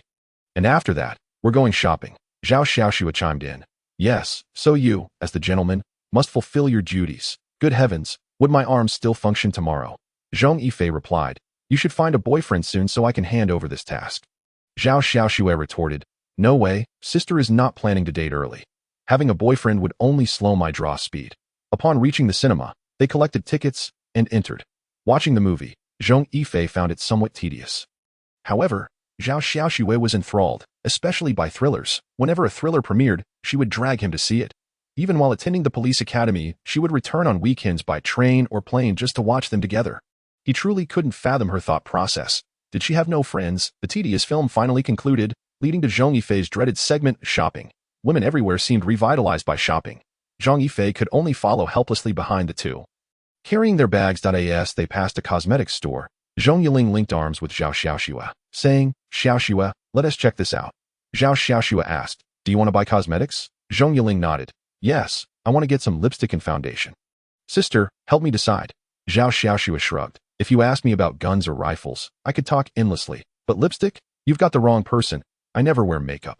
Zhong Yifei interjected. Aren't there makeup classes for police officers? Xiao Xue replied. Yes, but I did poorly in that class. Zhong Yifei encouraged. Then you should practice more, especially in criminal investigation. Makeup is an essential skill. Glancing at his sister's face, he added, if you trust me, I'll help you choose. The two looked at him quizzically, asking in unison, you? Zhong Yifei straightened up, declaring, come, let me show you the allure of a male makeup artist. Turning to them, he added, don't be infatuated with me. Xiao Xue shot him a glare. You think you can do makeup? Please, don't turn me and Xiao Xue into more monstrous versions than the ghosts in the movie, or I'll beat you to a pulp. Chapter 20. The cosmetics store owner, Ma Xiaofei, however, from the moment they entered the store, Zhong Yifei's professional demeanor and his knowledge of each cosmetic product astonished not only the two women but also the staff, who looked on in disbelief. One female attendant remarked to Xiao Xue, your boyfriend is quite impressive. There are so many things he knows that I can't even begin to explain. Hearing this, Xiao Xue glanced at Zhong Yifei but did not refute it, instead stating, I'm just as shocked as you are at that moment. Zhong Yifei picked up a lipstick and said to Zhong Yiling, this one suits you perfectly. It's affordable and complements your skin tone. Zhong Yiling took it, and Zhong Yifei grabbed a foundation from the shelf, saying, if you need foundation, this one is suitable for your skin. It's from a reputable brand, and 1T break the bank for a student. Zhong Yiling stared at her brother in disbelief. After nearly 20 years of siblinghood, she felt as if she no longer recognized him. How had he suddenly become so knowledgeable about cosmetics? She asked. Are you really my brother? Zhong Yifei shot back. What? Do you want me to recount all your childhood embarrassments to prove it? Zhong Yiling playfully kicked him. Are we harming each other now? Bring it on. Xiao Xue shook her head in exasperation, saying, all right, since Yifei has selected for you, let us pay and move on. Zhong Yifei hurriedly exclaimed, wait, don't forget what I just said. I asked the staff, and they said the samples here can be used freely. I mentioned that I would do your makeup, and I guarantee that even your aunt won't recognize you. Xiao Xue replied, no way. I don't want to end up looking like something between a person and a ghost. Although she declined, Zhong Yiling and the staff were eager to see the transformation. Ultimately, Xiao Xue reluctantly sat in the chair, glaring at Zhong Yifei as she warned, if you make me look ugly, I will throw you out of here. Zhong Yifei, twirling the brush, chuckled, I promise you will fall in love with makeup. Don't worry, I will be a wonderful teacher for you. After about half an hour, Xiao Xue gazed in astonishment at her reflection in the mirror. She was already beautiful without makeup, but under Zhong Yifei's skilled hands, her allure had been elevated even further. He did not apply an extravagant look, merely enhancing her eyes and refining her features. Yet, this subtlety drew gasps of admiration from those around them. Zhong Yiling joyfully grasped Xiao Xue's hand, exclaiming, sister, you look stunning. Truly beautiful. I'm so envious. Zhao Xiaoxue nodded. Unable to contain her delight, she turned to Zhong Yifei, who beamed with pride, and asked, "Could you teach me how to do my makeup?" Zhong Yifei grinned. "Of course. I can teach you any look, even a different one for every day." One of the staff members interjected, "Sir, have you studied makeup?" Zhong Yifei replied, "I have studied, but this is my first time doing someone else's makeup." Zhao Xiaoxue was left speechless, realizing she had been treated like a guinea pig. Yet, could this skill truly be his first attempt? She found it hard to believe. Just then, a woman in her 30s approached them. She glanced at Zhao Xiaoxue and handed Zhong Yifei her business card. "Hello, I am Ma Xiaofei, the owner of this store. May I ask where you work?" Zhong Yifei accepted the card and introduced himself. "I'm Zhong Yifei. I wouldn't call it work. I just help my parents with their pig farm." Ma Xiaofei smiled slightly. "You jest. I heard your insightful commentary on cosmetics and witnessed your remarkable makeup skills. That it seems a bit beneath you to be raising pigs. Would you be interested in working here?" Zhong Yifei felt a flicker of interest at the prospect of working in a cosmetics store. Zhao Xiaoxue chimed in, "Yifei, I think you should consider it.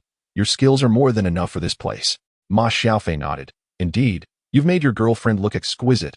I have complete faith in your abilities." "Girlfriend?" Zhao Xiaoxue. Zhong Yifei thought to himself, "This is absurd. I don't want to dig my own grave." Just as he was about to clarify, Zhao Xiaoxue cut in. "By the way, how much do you offer for the position, Boss Ma?" Zhong Yifei shot her a bewildered look, wondering why she didn't clear up the misunderstanding. Ma Xiaofei thoughtfully replied, "Based on your boyfriend's skills, I could hire him as the store manager with a salary of 6,000 a month, plus commissions from the store. In a month, he could easily earn around 10,000 to 20,000, not to mention quarterly and year-end bonuses. 10 to 20,000. That was considerably more than what he made raising pigs. Such a salary was already considered quite high in Shenzhen." Zhong Yifei felt tempted. Helping his parents with the farm had its ups and downs, and since they managed well enough on their own, his involvement was merely to alleviate his mother's burdens. But what about his aspirations? He wanted to become a streamer, which afforded him the flexibility to complete tasks. He was acutely aware of the choices before him. He shook his head, saying, "I'm sorry, but my parents have worked hard all their lives. My mother suffers from rheumatism, so I must decline this opportunity." Disappointment flickered in Ma Xiaofei's eyes, but she was unwilling to give up. Zhong Yifei was exceptionally skilled, and losing him would mean missing out on a great opportunity. "I understand," she said. "From your tone, I can tell you are a devoted son. Please consider my offer, and if you change your mind, feel free to call me." It seemed she was retreating strategically. After all, how could she insist on keeping someone who valued family? Zhao Xiaoxue felt anxious. What was Zhong Yifei doing? Such a good job was rare to find in Shenzhen. Was he truly willing to spend his life raising pigs? Zhang Yiling chimed in. "Brother, Zhong Yifei interrupted. "All right, I will think about it. By the way, Boss Ma, I'd like to purchase a set of cosmetics and tools. Is there a possibility for a discount?" Ma Xiaofei smiled gently. "I will gift you a set." Zhong Yifei quickly waved his hands, saying, No, I can't accept that. I want to pay for it. Ma Xiaofei continued. "Are you afraid that I might trap you with a set of tools and cosmetics? Don't worry. Everything depends on your willingness. I'm offering you a set because I believe that even if we cannot be employer and employee, we can still be good friends." Zhong Yifei replied, "If we are friends, then I certainly cannot accept it. I insist on buying it. Just give me a fair price." Seeing Zhong Yifei as persistence, Ma Xiaofei conceded and let him to choose his items. Meanwhile, Zhong Yiling tugged at Zhao Xiaoxue's arm, saying, "Sister, I feel like my brother has changed since he came back." Zhao Xiaoxue scoffed. "Changed? More like he is still as foolish as ever. What a great opportunity." And he just turned it down. Chapter 21. Parents' misunderstanding. After a while, Zhong Yifei returned, handing the cosmetics and tools to Zhao Xiaoxue. "Here, this is for you." Zhao Xiaoxue was taken aback, staring at the bag in front of her. "Is this for me?" Zhong Yifei nodded. "Of course. What would a man need with women as cosmetics?" Zhong Yiling pouted. "Why didn't I get anything?" Zhong Yifei shot her an exasperated glance. "You're a student. What makeup do you need? Just a bit of lipstick and foundation will suffice." Zhao Xiaoxue took the bag, her smile radiant. "Thank you. This is the first gift I've ever received." Zhong Yiling giggled. "Sister, I think you would make a great sister-in-law." Zhong Yifei shot her a warning look. "You chatter too much, kid." Zhao Xiaoxue glanced at Zhong Yifei and remarked, "I'm too familiar with you to get carried away." After dinner, Zhao Xiaoxue took the two back home before leaving. Zhong Yifei returned to his room. Why did he give that set to Zhao Xiaoxue? Mainly because they had been friends for so long, and he realized he had never bought her anything nice. Furthermore, in a cosmetic store with so many people watching, how could he possibly buy something for himself without being misunderstood?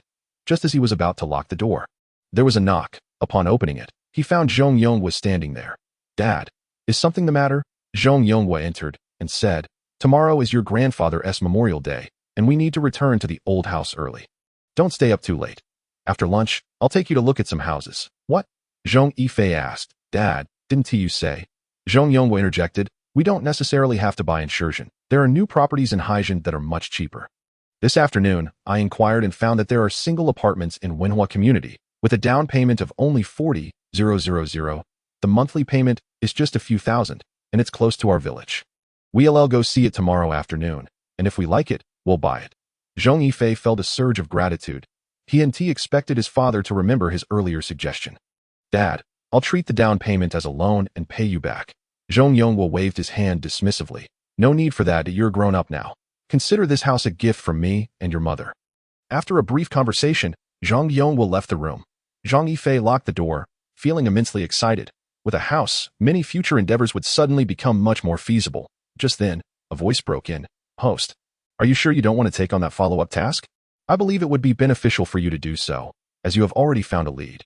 Additionally, the follow-up task is segmented, meaning you have to confront those human traffickers directly."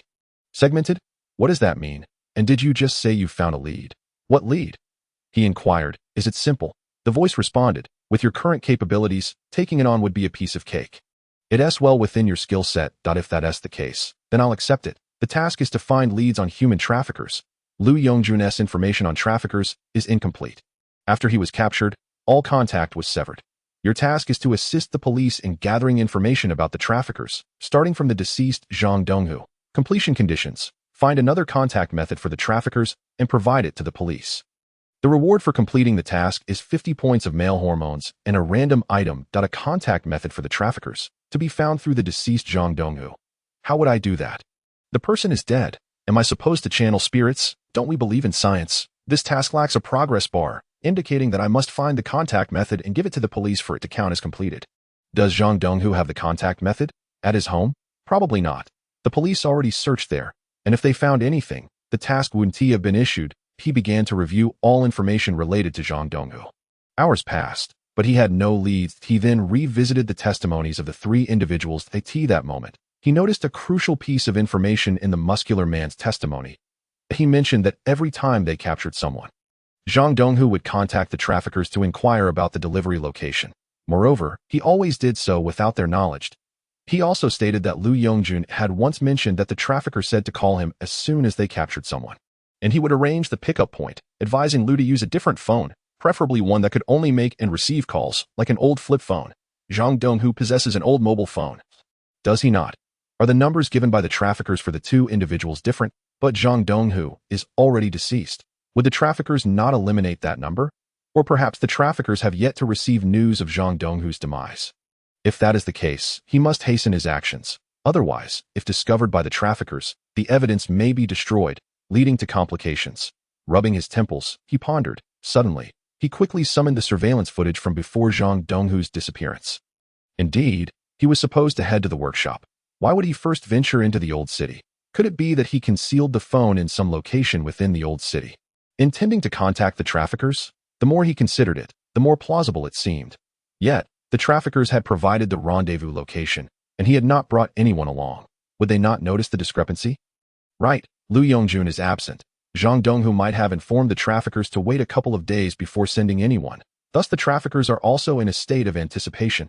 After Zhang Donghu's death, Liu Yongjun and his accomplices abducted Qin Xiaoxia. The traffickers might have reached out to Liu Yongjun to inquire about his return, coincidentally holding Qin Xiaoxia in their grasp, leading them to believe that Zhang Donghu had not deceived them. Meanwhile, Liu Yongjun had already eliminated Zhang Donghu, wishing to keep the traffickers in the dark, and thus deflected their inquiries. Although his hypotheses could align with the facts, Zhong Yifei still felt the case lacked closure.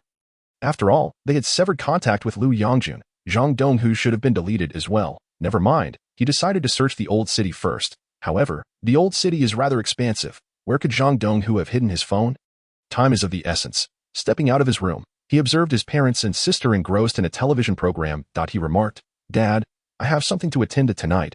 I may return late, so do not wait for me."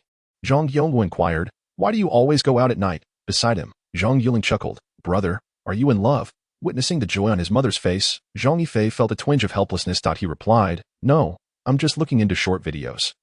And I met a streamer. She is only available in the evenings." Zhong Yuling stood up. "Really? I want to join too. I want to try short videos." "What nonsense. If you go, you'll expose everything," he retorted.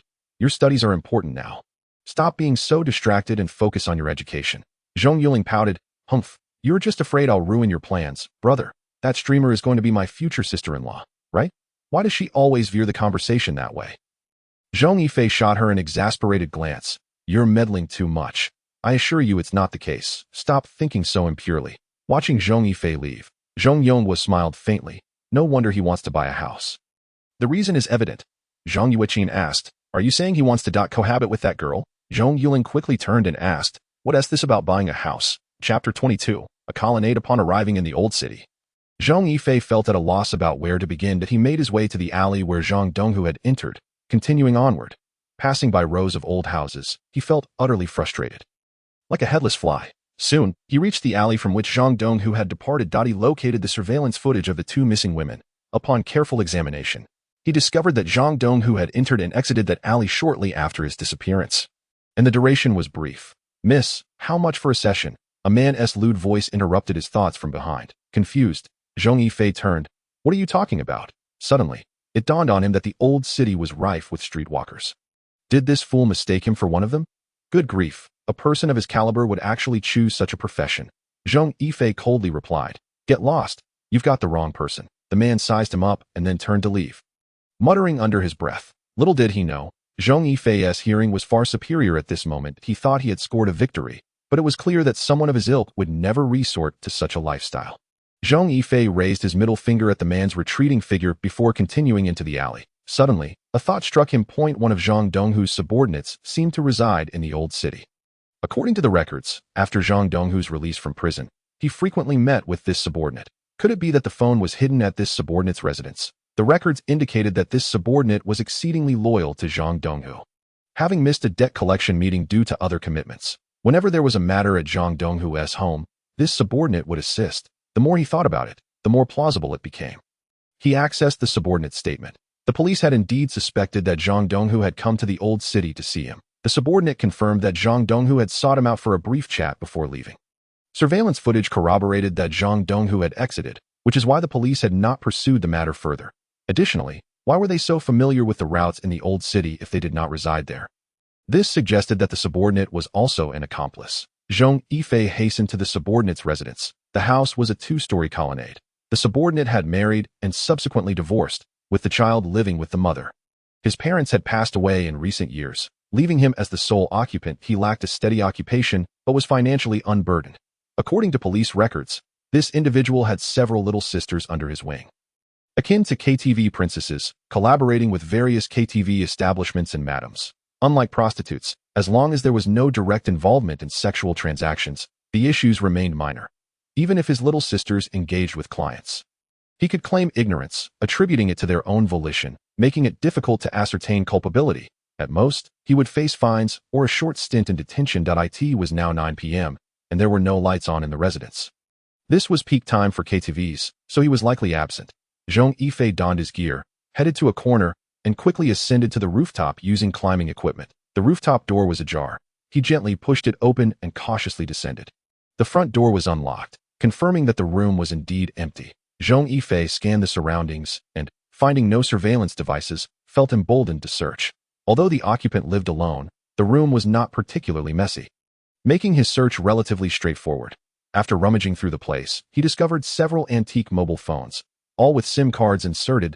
He placed the phones in his storage for Xiao Miao to unlock, then proceeded to inspect them one by one. These phones lacked chat applications, allowing only calls and text messages. Zhong Yifei noticed that the messages were predominantly solicitations, indicating that this individual named Wen Jihe was also engaged in such business. It made sense. Otherwise, if he were to employ several princesses, his earnings would be minimal after deductions. These findings constituted evidence. He copied the data to send to Zhao Xiaoxiwe later. Yet, these phones were not the ones.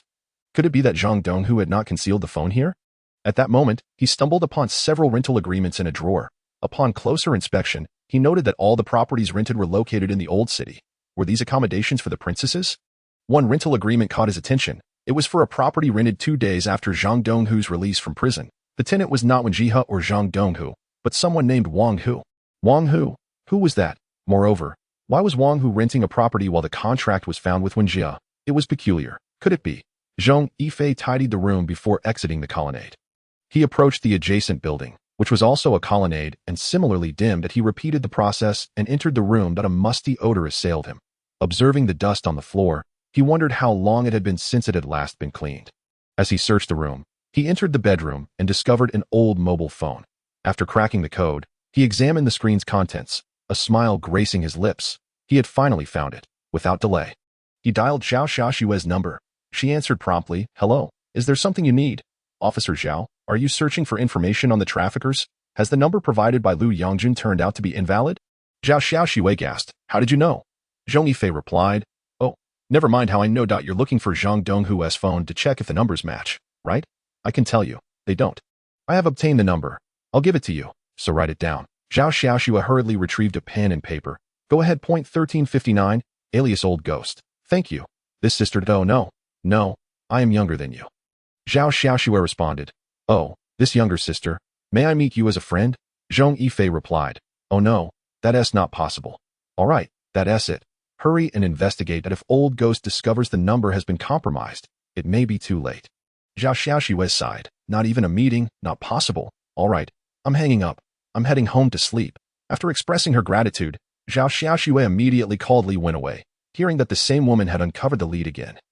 Li Wenhui was taken aback. Why could she consistently find crucial clues before the police? It made them seem inept, stirring both anger and frustration within him. He returned the mobile phone to its place. Observing the footprints on the ground, "Well, there's no reason for me to tidy up. The dust will just return in a few days. Even if you notice it, what can you do? You're not a cop. And you wouldn't know how to analyze footprints." That he flicked his tail, muttering to himself, "I'll need to wash my tail when I get back. What a bother." Chapter 23. Ma Xiaofei's ex-husband. The following noon, after finishing lunch at the old residence, the family proceeded to the sales office of the cultural community. Under the guidance of the saleswoman, they went to view some properties. Zhang Yongwu remarked, "Since we are buying, let's go for the top floor. The difference in price is negligible." Zhong Yifei replied, "Well, you decide." Zhong Yongwu shot him a glare, stating, "You will be living there." Zhong Yiling chimed in, "Dad, get me a room too. The environment here is quite nice." Zhong Yongwu quickly responded, "You are still in school. Wait until you graduate from university." Pouting, Zhong Yiling muttered, "Am I not your biological child?" Zhang Yueqin laughed, saying, "Lingling, let your parents earn some money before buying for you. Your brother urgently needs a place, and once you graduate, he can contribute towards getting you a 2 or 3 bedroom apartment, which would be even better." Hearing this, Zhang Yiling's expression brightened. I like that idea." Zhang Yifei rolled his eyes and then told his father, "Dad, let's go for the top floor. It even comes with a balcony." Zhang Yongwu nodded in agreement. "All right, let's check the layout, and if everything is satisfactory, we'll make the payment today." The parents were indeed action-oriented. After settling on a property, they immediately proceeded to finalize the payment and sign the contract as for the handover. It would likely occur once all the paperwork was completed. Finally owning a home felt exhilarating. Everything would be much more convenient moving forward. Although he still had to maintain a male appearance, at least it wouldn't attract undue attention, which was a favorable option. However, Zhang Yifei felt a twinge of anxiety regarding the house's decoration. If he were to live stream in his female guise and the interior design was discovered, how would he explain it? Sigh. He had been so caught up in his thoughts that he had forgotten this crucial detail. Would he have to conjure up a fictitious girlfriend? Never mind. He decided to prioritize the renovation first. At that moment, Xiao Miao spoke up. "Host, the task reward has arrived." "What reward?" "A set of makeup equipment."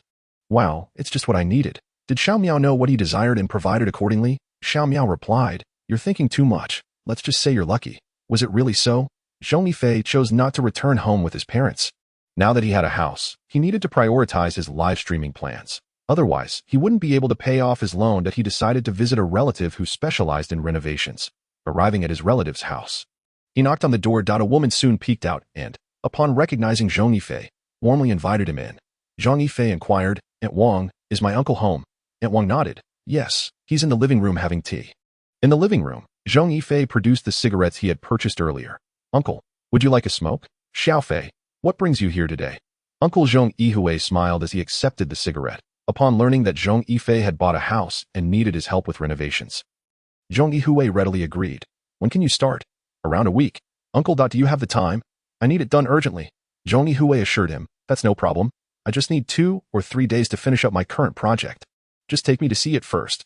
Zhong Yifei asked what style of renovation he preferred. Zhong Yifei thought a traditional Chinese style would suffice. After finalizing the details, he politely declined to stay for dinner and drove away. Now that he had received the makeup tools, he needed to buy some cosmetics as well as colored contact lenses. The yellow eyes would lead others to believe he was wearing contacts. But he couldn't maintain that appearance indefinitely, transforming into a woman. He returned to the mall he had visited with Zhao Xiaxue the day before. He first purchased several women's outfits before entering a cosmetics store, where he spotted Ma Xiaofei. At that moment, a sales associate approached him with a friendly smile, saying, "Beautiful lady, are you looking to buy some cosmetics?" Zhong Yifei nodded. Yes. The associate immediately began to inquire about his preferences and started making recommendations. Although Zhong Yifei didn't require her assistance, he efficiently selected the items he needed. Realizing that he was well informed, the associate understood that her input was unnecessary, but she couldn't simply stand idly by, as her commission depended on her service. After placing his selected cosmetics at the checkout, Ma Xiaofei glanced at Zhong Yifei, who was wearing a mask, and complimented, "Your colored contacts are beautiful." Zhong Yifei smiled slightly. "Yes, I wear them often." As the transaction was processed, Ma Xiaofei struck up a conversation with him. After settling the bill, she said, "If you like colored contacts, the shop next door is also mine. We specialize in glasses and contacts. You should check it out." Wow, Ma Xiaofei is quite impressive. Operating a store here must come with a hefty rent. He already knew about the eyewear shop, as he intended to visit it next. Sounds great. I was just thinking of buying a few pairs to alternate. After completing the purchase, Ma Xiaofei stepped out from behind the counter. "Let me take you to CIT. By the way, would you like to sign up for a membership card? It comes with discounts. A membership card? Didn't you give me one yesterday?" He pondered that even without the right identity, applying for one wouldn't hurt. Ma Xiaofei informed him that the membership card could be used at all her stores, implying that she owned more than just these two. This woman was truly formidable. Was she the daughter of a wealthy family? Once he had chosen his colored contacts, Zhong Yifei didn't put them on but instead turned his attention to sunglasses. After selecting 2 pairs, he prepared to leave after chatting with Ma Xiaofei for a moment.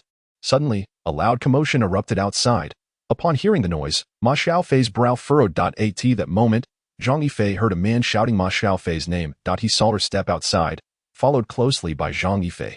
Upon exiting, they encountered a man in his mid-30s shouting at the entrance of the cosmetics store. From his words, Zhong Yifei discerned that the man was confronting Ma Xiaofei regarding their child.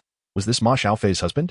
Was it really appropriate for him to create such a scene in public? Ma Xiaofei shouted, "Su Fanlin, have you had enough? The court awarded me custody of the child. If you continue this unreasonable disturbance, I will call the police." The man turned to Ma Xiaofei, slowly approaching her. His face was flushed, likely from drinking. He shouted, Why was the child given to you? I refuse to accept this. I'm taking the child away. If you dare stop me, I'll hit you. Ma Xiaofei appeared somewhat frightened and took a step back. She replied, "Why? You commit domestic violence, neglect the child, gamble, drink excessively, and even keep a mistress. Su Fanlin, when have you ever fulfilled the responsibilities of a husband or father?" Clenching her fists, she added, "Don't think for a second that I don't know what you want. You just want money, don't you? Did you lose it all again? Have you borrowed from loan sharks again? Why aren't you dead yet?" Just then, the man lunged to strike Ma Xiaofei. She closed her eyes in fear, but the expected impact never came. Confused, she slowly opened her eyes. Chapter 24. Ma Xiaofei's passed a delicate hand and grasped Su Fanlin's wrist, causing him to cry out in pain. Zhong Yifei had pushed him back 2 meters. A man who hits women is worse than a pig or a dog.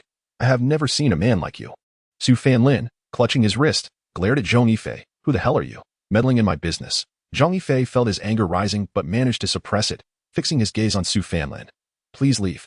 If you do not, we will call the police. There are cameras here. The police will know whom to arrest." Su Fanlin retorted. "My issues with my wife are none of your business." Ma Xiaofei interjected. Dante listened to him.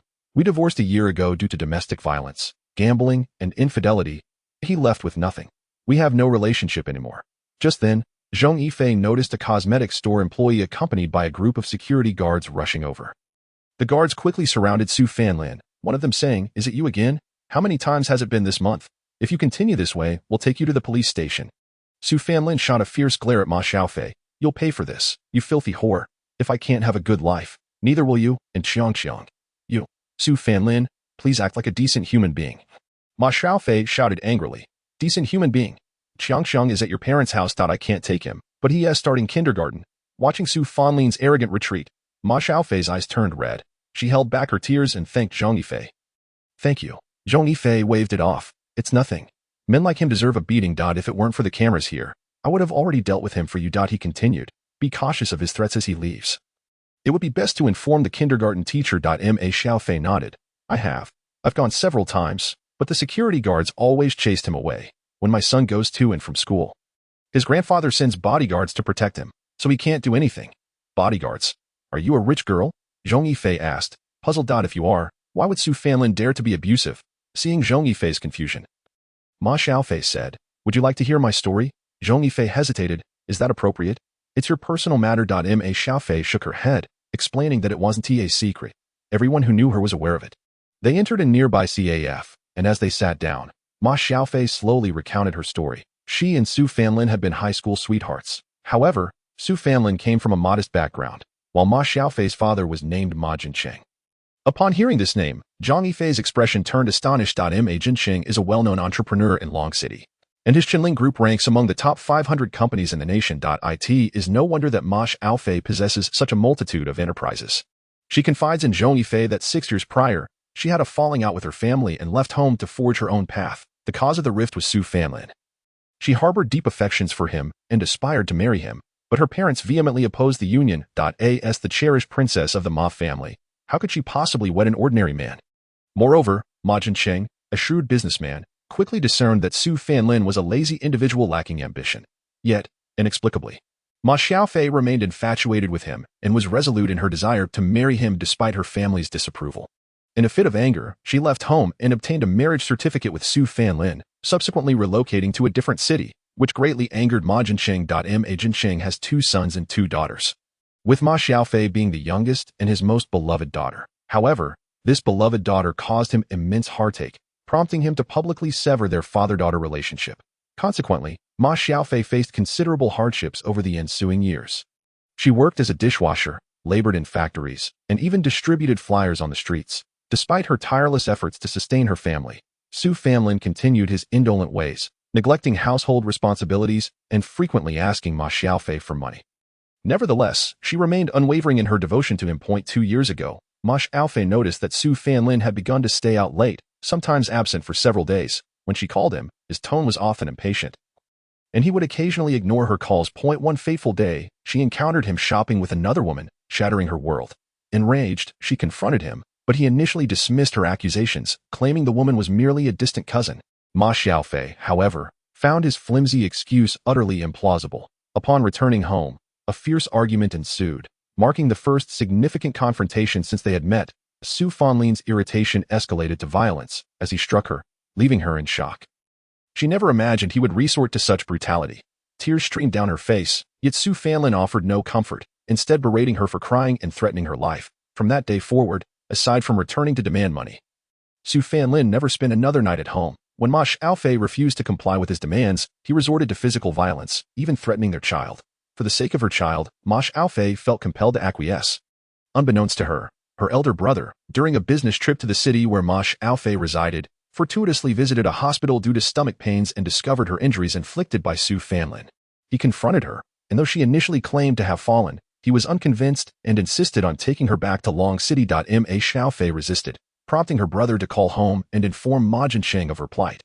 Upon hearing the news, Ma Jincheng was seething with anger but restrained himself, stating that it was a situation of her own making. However, he discreetly began to investigate the matter, knowing the law and understanding the necessity of gathering evidence to seek justice for his daughter. Rather than resorting to violence against Su Fanlin, he aimed to awaken his daughter to the truth of Su Fanlin's character.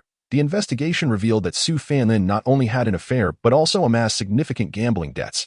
Ma Jincheng locked himself in his study for an entire day, after which he promptly hired a legal team and gathered evidence to confront Ma Xiaofei. Upon viewing the evidence, Ma Xiaofei was overcome with grief, and she realized that had it not been for her brother's unwavering support, she might have succumbed to despair. In the wake of the overwhelming evidence against Su Fanlin, he faced legal repercussions, and their marriage was dissolved, with custody of the child awarded to Ma Xiaofei. She returned to Long City, kneeling before her parents, acknowledging her mistakes and expressing her remorse. Ma Jincheng, unable to utter harsh words to his daughter, engaged in a lengthy conversation with her that night. The following day, he provided her with substantial startup capital to launch her own business and offered her valuable connections. Last month, after Su Fanlin's release from prison, he resurfaced in Long City, persistently harassing Ma Xiaofei. Her elder brother, incensed by his antics, assembled a group to confront Su Fanlin, but the latter retaliated by calling the police, though the officers understood the context. They were obliged to act in accordance with the law. Su Fanlin ultimately proposed a monetary settlement to avoid further legal complications, leading Ma Xiaofei's family to compensate him. This incident emboldened Su Fanlin, who began to escalate his demands, frequently appearing to threaten Ma Xiaofei. Zhong Yifei, observing the situation, remarked that this predicament was untenable and inquired whether Ma Jinsheng had devised a solution. Ma Xiaofei sighed, explaining that her father was indeed contemplating a course of action, but Su Fanlin had begun to leverage the child in his threats, causing the family to fear he might act on his words. Consequently, they arranged for bodyguards to escort her son to and from school. Ma Xiaofei lamented her past choices, expressing disbelief that she had ever fallen for such a man. Zhong Yifei reassured her that individuals like Su Fanlin eventually face consequences for their actions. He suggested exchanging contact information, offering his assistance should Su Fanlin continue to torment her. Ma Xiaofei expressed gratitude, but remained skeptical, believing that violence would only serve to provoke him further. After parting ways, Zhong Yifei pondered how to locate Su Fanlin's residence. The following day, Zhong Yifei was preparing to visit a pig farm when he received a notification of a new task regarding Su Fanlin's death.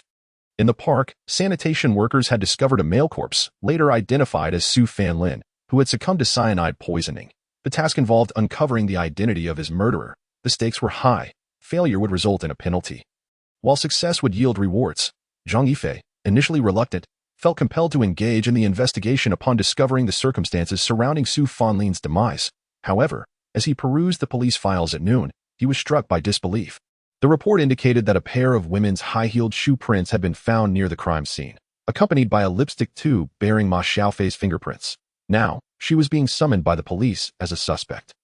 The notion that Ma Xiaofei could be the murderer seemed improbable, yet the evidence against her was compelling. Zhong Yifei understood that the police would not wrongfully accuse an innocent person, but he felt it necessary to investigate further. If she were guilty, he could not shield her. If she were innocent, he would strive to clear her name. Zhong Yifei accessed the chat logs between Ma Xiaofei and Su Fanlin, revealing that she had received an unknown call at 9 p.m. the previous night. The police had traced the call to a passerby who reported that a masked man had offered him 20 yuan to borrow his phone. Upon identification, the man confirmed that the suspect's clothing matched what Su Fanlin had worn at the time of his death. As the bystander recounted, he was initially concerned that the other person might flee with the phone, prompting him to follow. He overheard Su Fanlin on the phone suggesting a meeting in a small grove in the park, mentioning that this would be the last time he would call her. If she gave him 500,000 yuan, he would cease his entanglement, promising to leave Long City for good. Ma Xiaofei was truly naive. If such an issue needed resolution, it would have been wiser to meet in a public place, like a bubble tea shop or a snack bar. Coming to the park was exceedingly perilous. Alternatively, was Ma Xiaofei genuinely intent on killing him, which is why Su Fanlin suggested the secluded grove in the park, and she acquiesced? At that moment, Ma Xiaofei's testimony remained undisclosed. Zhong Yifei was at a loss regarding her statements, making it challenging to draw conclusions. After approximately 2 hours of waiting, Ma Xiaofei's testimony finally emerged, and Zhong Yifei promptly accessed it. According to her account, she indeed received a call from Su Fanlin, who insisted on a meeting and demanded 500,000 yuan. She was apprehensive, fearing Su Fanlin might deceive her. However, as she stated, Su Fanlin did not limit himself to a single call.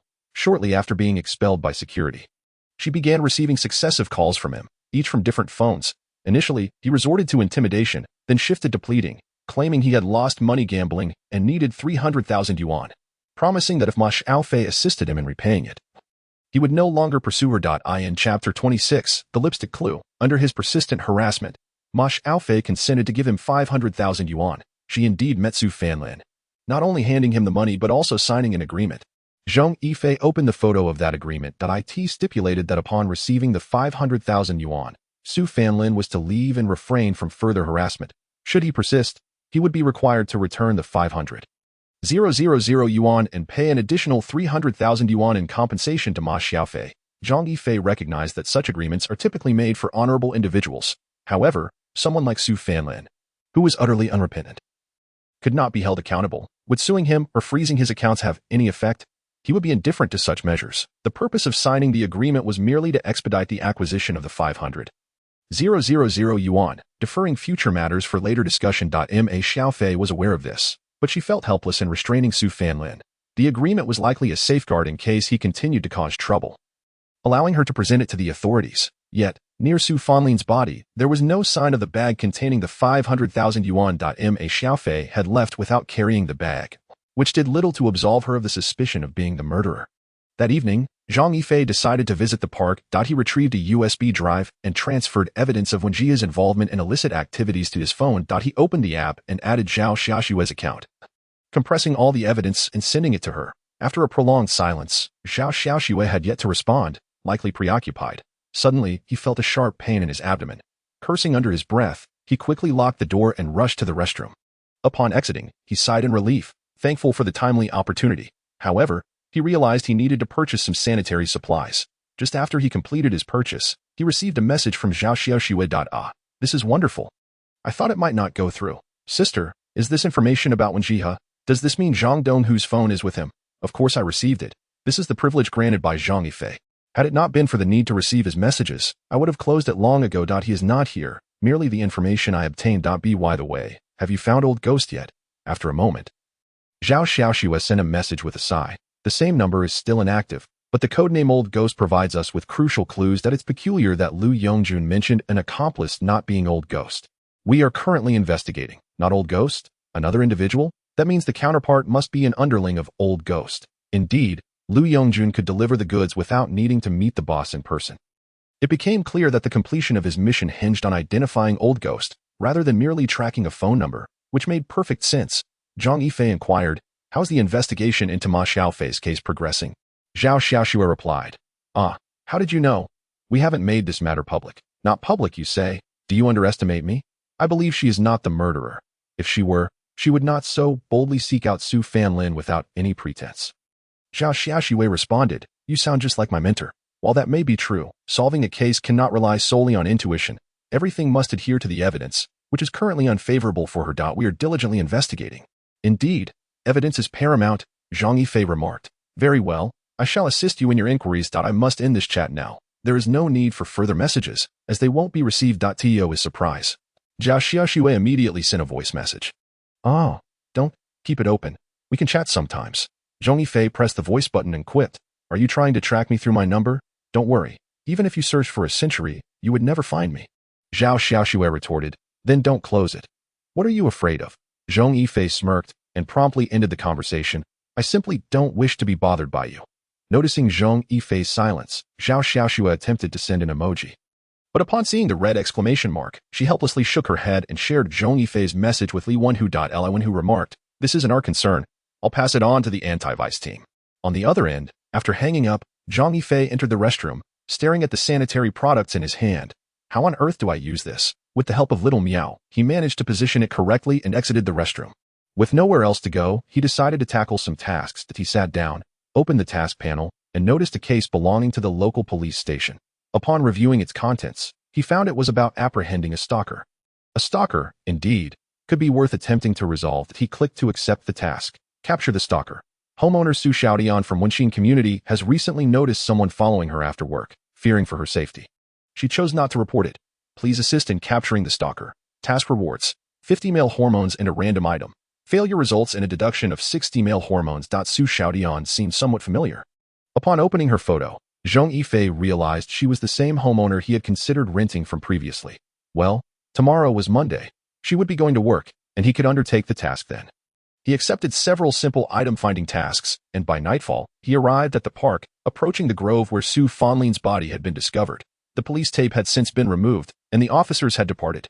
He first approached the location where the lipstick was found, puzzled as to why it would be present. It seemed almost deliberately placed. If a murder had occurred, would the perpetrator intentionally leave behind evidence? Clearly, this was unlikely. The only explanation was that someone had acted with intent. The presence of Ma Xiaofei's fingerprints indicated that the item belonged to her. How had the killer obtained Ma Xiaofei's lipstick? Typically, such items are personal belongings not shared with others unless one is very close. If they were indeed close, why would the individual resort to such an act? Ma Xiaofei was the owner of a cosmetics store. If the murderer had gone to purchase cosmetics, it would have allowed for direct contact with Ma Xiaofei, thus leaving behind fingerprints. He quickly reviewed Ma Xiaofei's testimony for her explanation regarding the lipstick. She stated that she would not use that particular shade, as it did not suit her. This statement further corroborated Zhong Yifei's suspicions. Without evidence, one could not establish the truth. Thus, he would need to visit Ma Xiaofei's store to review the surveillance footage. If Ma Xiaofei truly handed over the 500,000 yuan, the murderer must have taken it, suggesting they had knowledge of the meeting the previous evening. This individual's intent was likely to rob her and then shift suspicion onto Ma Xiaofei. How did they know the location of the meeting, and from where did they learn about the 500,000 yuan? Only by pinpointing these critical details could the case become clear. Indeed, he could access the surveillance footage.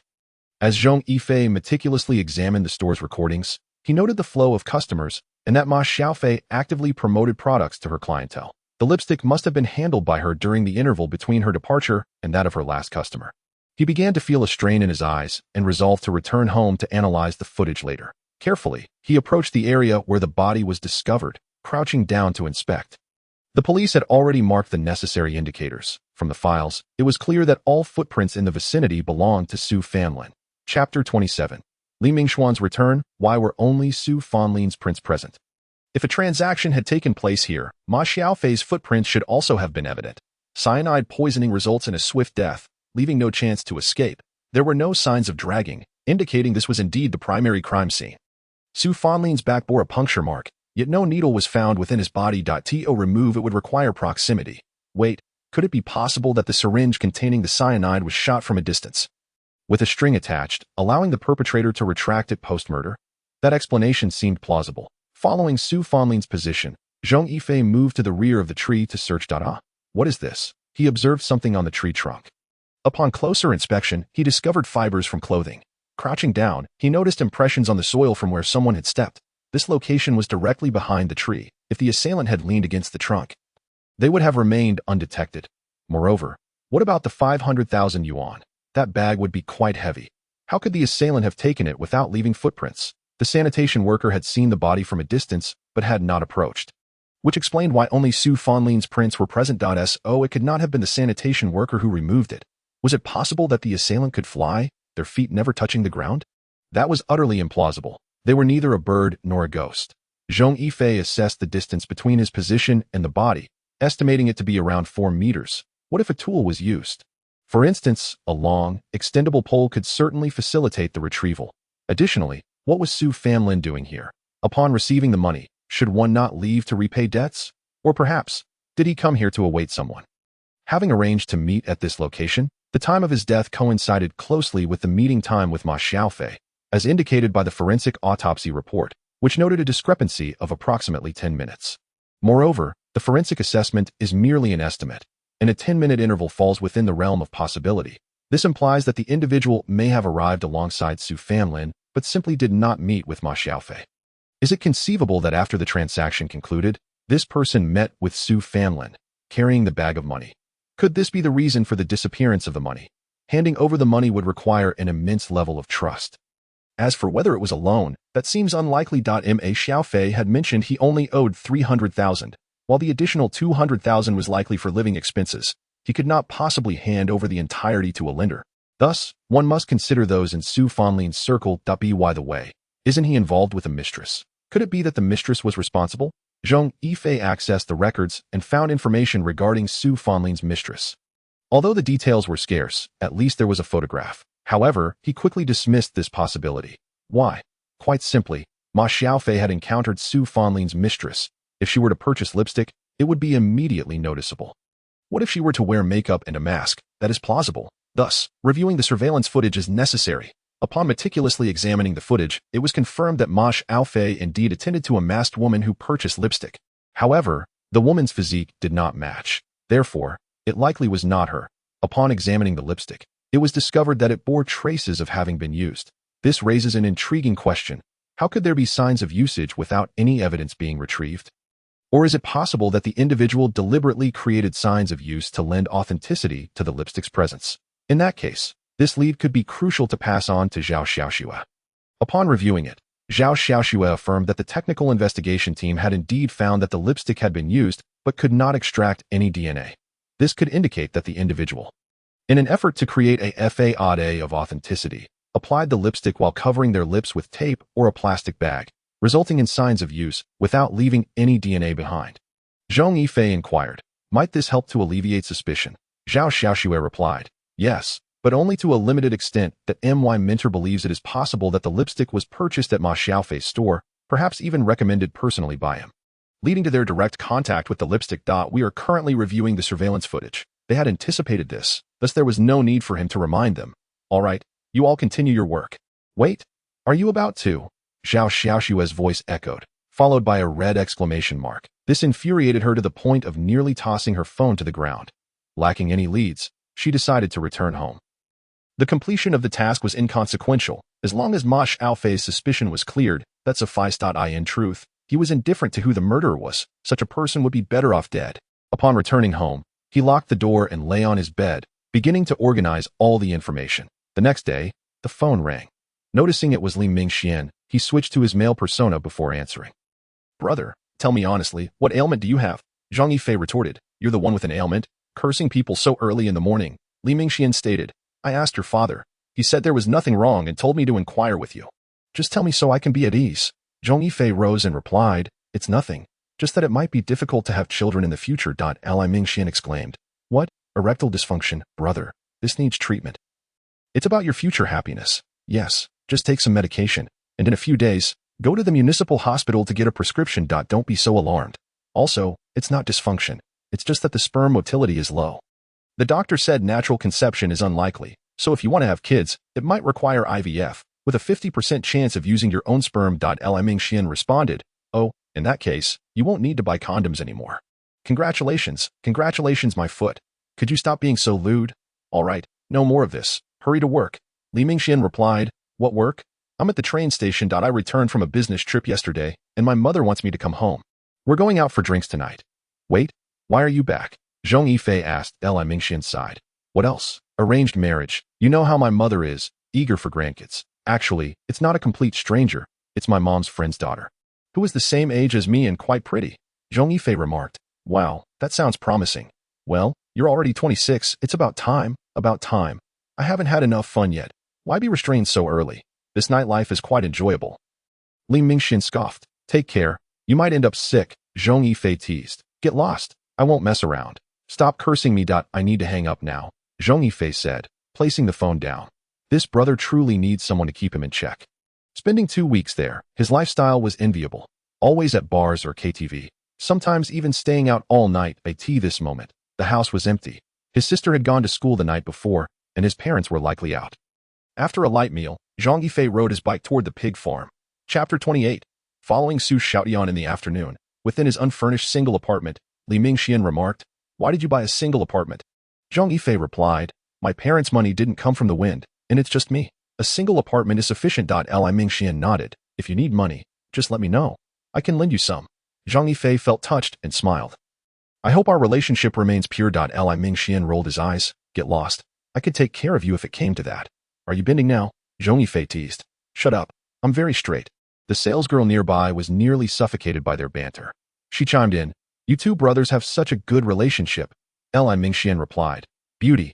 Our bond is so strong that if he were to transition, I would unreservedly marry him. Upon hearing this, Zhong Yifei's heart sank. What the hell? If you say that, I will distance myself from you immediately. Previously, such jokes were laughed off, but now, with Li Mingxian's comment, Zhong Yifei was filled with trepidation. The salesgirl laughed aloud. Zhong Yifei exclaimed, Get lost. I considered you a brother, and you want to woo me? No way. I need to keep my distance. Li Mingxian shot back. What's wrong? Are you really considering transitioning? Transition my foot. You're just pouring salt on my wounds. Leaving the community, Zhong Yifei muttered in disbelief. You're going to have dinner with a girl. Why do I need to be the third wheel? Li Mingxian shrugged. No choice. She has a sidekick too, so I had to bring you along. Zhong Yifei glanced at the time. Fine, but I have things to do. Text me the location for tonight. Li Mingxian warned. Don't head back to the pig farm, otherwise you'll smell like pigs. After parting ways, Zhong Yifei arrived outside the primary school where Su Xiaotian taught.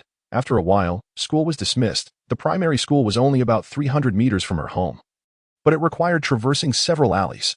Parents continuously arrived to pick up their children, and his presence immediately attracted the attention of all the parents, especially the fathers, who whispered among themselves, inquiring about which class Zhong Yifei belonged to. What class? Zhong Yifei was utterly perplexed by this group. Were they not concerned that their wives would make them kneel for the remote upon returning home? He had already changed into ordinary clothes. Why were they still staring at him? Why adopt a feminine appearance? Because this time he was tailing a potential stalker, and using a male disguise might lead to misunderstandings and result in him being apprehended, which would be quite embarrassing. As the children began to disperse, it grew dark. Zhong Yifei finally spotted Su Xiaotian exiting the school. He had no intention of greeting her. Instead, he kept a safe distance behind her. Upon entering an alley, he noticed her pace quickening, seemingly sensing that no one was following her. This could indicate she was on high alert. He couldn't trail too closely, fearing she might notice him. He listened attentively to his surroundings. The alley was not entirely quiet, with people passing through. Logically, under such circumstances, the stalker would also have to follow discreetly, unable to act against her. However, this situation could also provide a layer of protection for the stalker. Blending in with the crowd and presenting themselves as just another passerby, even if discovered, Zhong Yifei meticulously observed the individuals following Su Xiaotian, focusing on the males. Those whose footsteps matched hers became his primary subjects of scrutiny. Upon exiting the first alley, they needed to cross a zebra crossing. Zhong Yifei noticed 3 men still following Su Xiaotian. Could one of them be the stalker? As they entered another alley, only 1 man and several women remained. This alley had no branches, extending straight ahead. At that moment, he saw another man enter the alley, and the man who had been trailing Su Xiaotian turned into a dimly lit foot massage parlor. Not him. That individual was merely there to relax. Exiting the alley, he observed the man who had entered the alley turn right. Could it be that the stalker had not followed today? Zhong Yifei trailed Su Xiaotian to the community's entrance. After she entered, he was about to leave but reconsidered. Having followed her this far, he might as well accompany her inside, waiting until she entered the elevator before departing. The security guard at this community was not strict about allowing entry. So Zhong Yifei easily made his way inside. At that moment, he noticed a woman following Su Xiaotian closely from the alley near the school. She even entered the community alongside her, and subsequently, they both ascended the same building. It struck him as odd, particularly because the woman was clad in loose-fitting attire, and her figure seemed peculiar. He recalled a conversation with a doctor who had once pointed out that men possessed narrower pelvises. Indeed, he was correct. Although the individual was dressed in women's clothing designed specifically for women, a discerning eye would easily discern the differences if worn by a man. Yet, the average person would likely overlook such details. Furthermore, this woman had rather thick legs, which did not conform to typical female proportions. This was no woman, it was a man in disguise. Now it made sense why Su Xiaotian had always felt as though she were being followed yet could not identify the stalker. The disguise was intended to lower her guard. However, if the individual consistently shadowed her in a female guise, Su Xiaotian would certainly notice. After all, anyone would become suspicious if they sensed someone trailing them home repeatedly. Moreover, if this person entered the elevator with her every time, Su Xiaotian would surely notice something amiss. No, this person had already set the stage for an imminent move. Realizing this, Zhong Yifei called out, "Sister Su, wait for me." Su Xiaotian, who was about to press the elevator button, turned around. She first glanced at the woman standing merely a meter away, but the moment Zhong Yifei spoke, the woman immediately lowered her head. Thus, Su Xiaotian shifted her gaze back to Zhong Yifei. Having changed her outfit, she momentarily failed to recognize him. However, upon meeting his eyes, the recognition dawned on her, and she smiled, exclaiming, it's you." Zhong Yifei approached, stating, "Yes, Sister Su. I wanted to discuss the rental situation with you." Su Xiaotian replied, "Oh, didn't I mention I entrusted it to Shaolin?" He responded, "Indeed, but I happened to pass by the community and saw you returning. So I came over." Su Xiaotian acknowledged this and suggested, "Then let's go upstairs to talk." As Zhong Yifei glanced at the woman, he noticed her body tremble involuntarily. He said, "All right, let's head upstairs." Chapter 29. Capturing the pervert. The two ignored the woman standing aside and continued their conversation. The woman, realizing she was at an impasse, hesitated to leave. Ding! The elevator doors opened, and they stepped inside. The woman hesitated briefly before following them in, keeping her head down, which was quite strange. Upon entering, she pressed the button for the 16th floor. Su Xiaotian, engrossed in conversation with Zhong Yifei, suddenly furrowed her brow upon seeing the selected floor. Had she also sensed something unusual? Perhaps she recognized all the residents on the 16th floor, which prompted her concern. However, she didn't inquire further but instead asked, "Sister, are you interested in renting my apartment? Shaolin brought another girl to view it yesterday, and she liked it as well, saying she would discuss it with her parents and bring them to see it tomorrow. If you want to rent it, I'll have to let Shaolin speak with her since you were the first to view it." "Is someone looking to rent it?" Zhong Yifei inquired. "That's good. I already have a place, so there's no need to rent this one." He added, "Sister Su, if someone does want it, then let her have it. By the way, what does she do for work?" Su Xiaodian replied. Oh, that's fine. Sorry about that. She's a bank employee who just transferred to Shenzhen. Continuing, she said, since you're here, why not come in for a bit? Zhong Yifei hesitated. Wouldn't that be too troublesome? You've worked all day and must be tired. I wouldn't want to impose. I'll just head home. His words were not only meant for Su Xiaodian but also for the woman. He took out his phone and said, Sister Su, shall we exchange contact information? Su Xiaodian agreed. Sure, but it seems odd for you to come over and leave right away. How about having a cup of tea? After exchanging contacts, Zhong Yifei shook his head. No, I have dinner plans with a friend soon. He quickly typed a message to Su Xiaodian. Sister, the person in front of you is a man in disguise. Be cautious that I followed you after noticing him. Initially perplexed as to why he would send a message when they were so close, Su Xiaodian's face turned pale upon reading it. She glanced fearfully at the back of the woman. At that moment, Zhong Yifei gently took her arm and said, Sister Su, how about we go shopping together another day? He then patted her arm reassuringly, understanding that Zhong Yifei was trying to alleviate her fear. She took a deep breath and nodded. All right. Ding. The elevator reached the 16th floor, and the woman exited. Once the doors closed, Su Xiaodian, trembling, said, I found it strange. No one lives on the 16th floor. Initially, I thought it was someone who just moved in. Sister, what should we do? Should I call the police? Zhong Yifei reassured her. It's fine. She must have heard me say I was leaving. I suspect she will wait for you on the 21st floor. And once I leave, she might suddenly come out to confront you. He asked, Have you noticed anyone following you lately? Su Xiaodian nodded. About a week ago, I felt someone following me home. I reported it. But the police found nothing unusual and said they would keep an eye on the situation. Zhong Yifei replied, I also saw you outside the community and recognized the stalker, which is why I rushed over to warn you. Do you normally have someone accompany you into the elevator? Additionally, he asked, did you notice anything amiss with this person? Su Xiaodian shook her head. No, I doubt. Before she could finish, the elevator doors opened. She hesitated to step out. But Zhong Yifei encouraged her, and they exited together, pressing the button for the first floor. Donning gloves, he shouted towards the hallway. Well, Sister Su, I won't trouble you any longer. I'll be on my way. He then leaned against the wall and nodded at Su Xiaodian. Though she was frightened, Zhong Yifei's presence provided her with some comfort. She replied, All right, be careful on your way. Zhong Yifei gestured for her to open the iron door. Su Xiaodian retrieved her keys from her bag, took a deep breath, and slowly walked out. If the stalker were lurking in the hallway, she would be oblivious to Zhong Yifei, who was pressed against the wall. Zhong Yifei intended to wait for the assailant to appear, ready to subdue him with a swift move. At that moment, he heard faint footsteps and heavy breathing at the hallway's entrance. After all, running up 5 flights of stairs in high heels without gasping for air would be quite the feat. As Su Xiaodian opened the iron door, a figure suddenly dashed out from the hallway. The distance between the hallway and the door was merely 2 meters, and under normal circumstances, Su Xiaodian might have been caught off guard. However, knowing someone intended to harm her kept her senses sharp. As the figure lunged toward her, she screamed and attempted to retreat inside the door, but the 2 meters proved challenging. Just as the assailant reached for her, a foot landed squarely on their waist. They were sent flying, crashing hard against the iron door. Zhong Yifei scoffed. You pervert. Do you not realize the anatomical differences between men and women? Even if you wear women's clothing, it cannot disguise the fact that you are a man. The person slowly raised their head. Despite the makeup and mask, Zhong Yifei immediately recognized the individual as male. As the assailant struggled to rise, Zhong Yifei swiftly kicked him back to the ground and said, Sister Su, do you have any ropes at home? Please fetch them for me. Su Xiaodian nodded. Yes, I'll go get them. Hearing Zhong Yifei's intention to bind him, the man desperately crawled toward the hallway. No way was Zhong Yifei going to let him escape. He quickly stepped in front of the man, saying, Where do you think you're going? Stay put and wait for the police. The assailant looked up, pleading, Let me go. I won't do it again. From his voice, Zhong Yifei estimated he was around 25 years old. However, he had no intention of letting him off the hook. This was not only to aid Su Xiaodian, but also to assert his own dominance. He firmly grasped the man's arm, twisting it while pressing his knee into his back. Let you go. Dream on.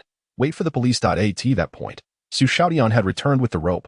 Zhong Yifei took it and instructed, Sister Su, please call the police. I'll handle the rest. She stepped aside to dial the authorities, ignoring the man's pleas as Zhong Yifei expertly bound him. That you've met your match? I frequently tie up pigs. So I assure you, you'll be securely bound. After tying him up, he inspected his handiwork with satisfaction. He anchored the other end of the rope to the iron door and clapped his hands, saying, Now, behave yourself. He then bent down to retrieve the woman's purse that had fallen to the ground. Searching through it, he discovered a mobile phone, a camera, and several condoms. What on earth? Is this individual planning to film and use the footage as blackmail? Chapter 30. What a small world. Upon seeing the contents of the bag, Su Xiaotian, who had just completed her call, turned pale. She realized that had it not been for Zhong Yifei today, she might have faced a dire fate. Trembling, she looked at the man with fear in her eyes. Zhong Yifei stood up and said, "Sister Su, the police are on their way, so I must leave now. I prefer to avoid the police as dealing with the station can be quite troublesome." Hearing Zhong Yifei's intention to depart, Su Xiaotian felt a surge of anxiety. She grasped Zhong Yifei's arm with her icy hands, pleading, "Please, stay. I'm afraid to be alone." Zhong Yifei reassured her, "It's all right. I've secured him tightly. He can't escape. If you're scared, just hide behind the iron door and close it. I really must take my leave," Su Xiaotian replied. "But what should I say to the police when they arrive? They will see you on the surveillance footage." Zhong Yifei was aware of that, but had prioritized saving her at that moment. Nonetheless, he felt confident. His attire was ordinary and loose-fitting, and he wore a mask. Even if the police were searching, they would be unlikely to identify him. As for the contact information he had exchanged with Su Xiaotian, he held no concerns. Having saved her life, she would surely not betray him. Furthermore, the police would not be able to trace him through messaging apps. Even if they did, what could they do? He was merely helping, and surely the police wouldn't hold that against him. He said, "It's fine. I'm not a wanted criminal or a bad person. Why would the police be looking for me? I just prefer to avoid unnecessary attention. Now, I really must go. You should wait for the police inside the iron door." Determined to leave, Zhong Yifei found Su Xiaotian powerless to stop him. She could only nod, expressing her gratitude. "Thank you. I won't mention your appearance to the police. Once this is over, I will treat you to a meal." "Sounds good. I'll await your news, sister," he replied. As the elevator doors opened, Zhong Yifei stepped inside. Just as he exited the community, he noticed a police car entering. He smiled slightly, asking, "Little Meow, is the mission accomplished?" "Yes, host. Your reward will be delivered shortly." About an hour later, Su Xiaotian messaged, "Sister, thank you. I just left the police station. They only asked a few questions and didn't mention looking for you." Zhong Yifei replied, "Is that so, Sujia? Who was that person?" Su Xiaotian explained, "That pervert lives near the school. He admitted that he did those twisted things because he likes me. The police found many disturbing videos on his computer, along with .my photos. It's quite traumatizing.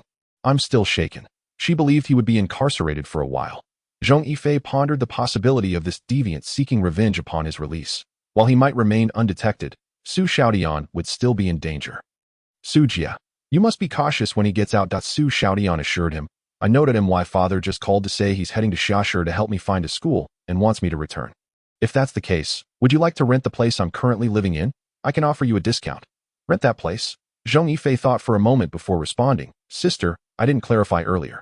But my father bought me a studio apartment, and it's going to be renovated in a few days." Su Xiaotian replied, "I see. As long as you have a place to stay, that's fine. I'll head back now.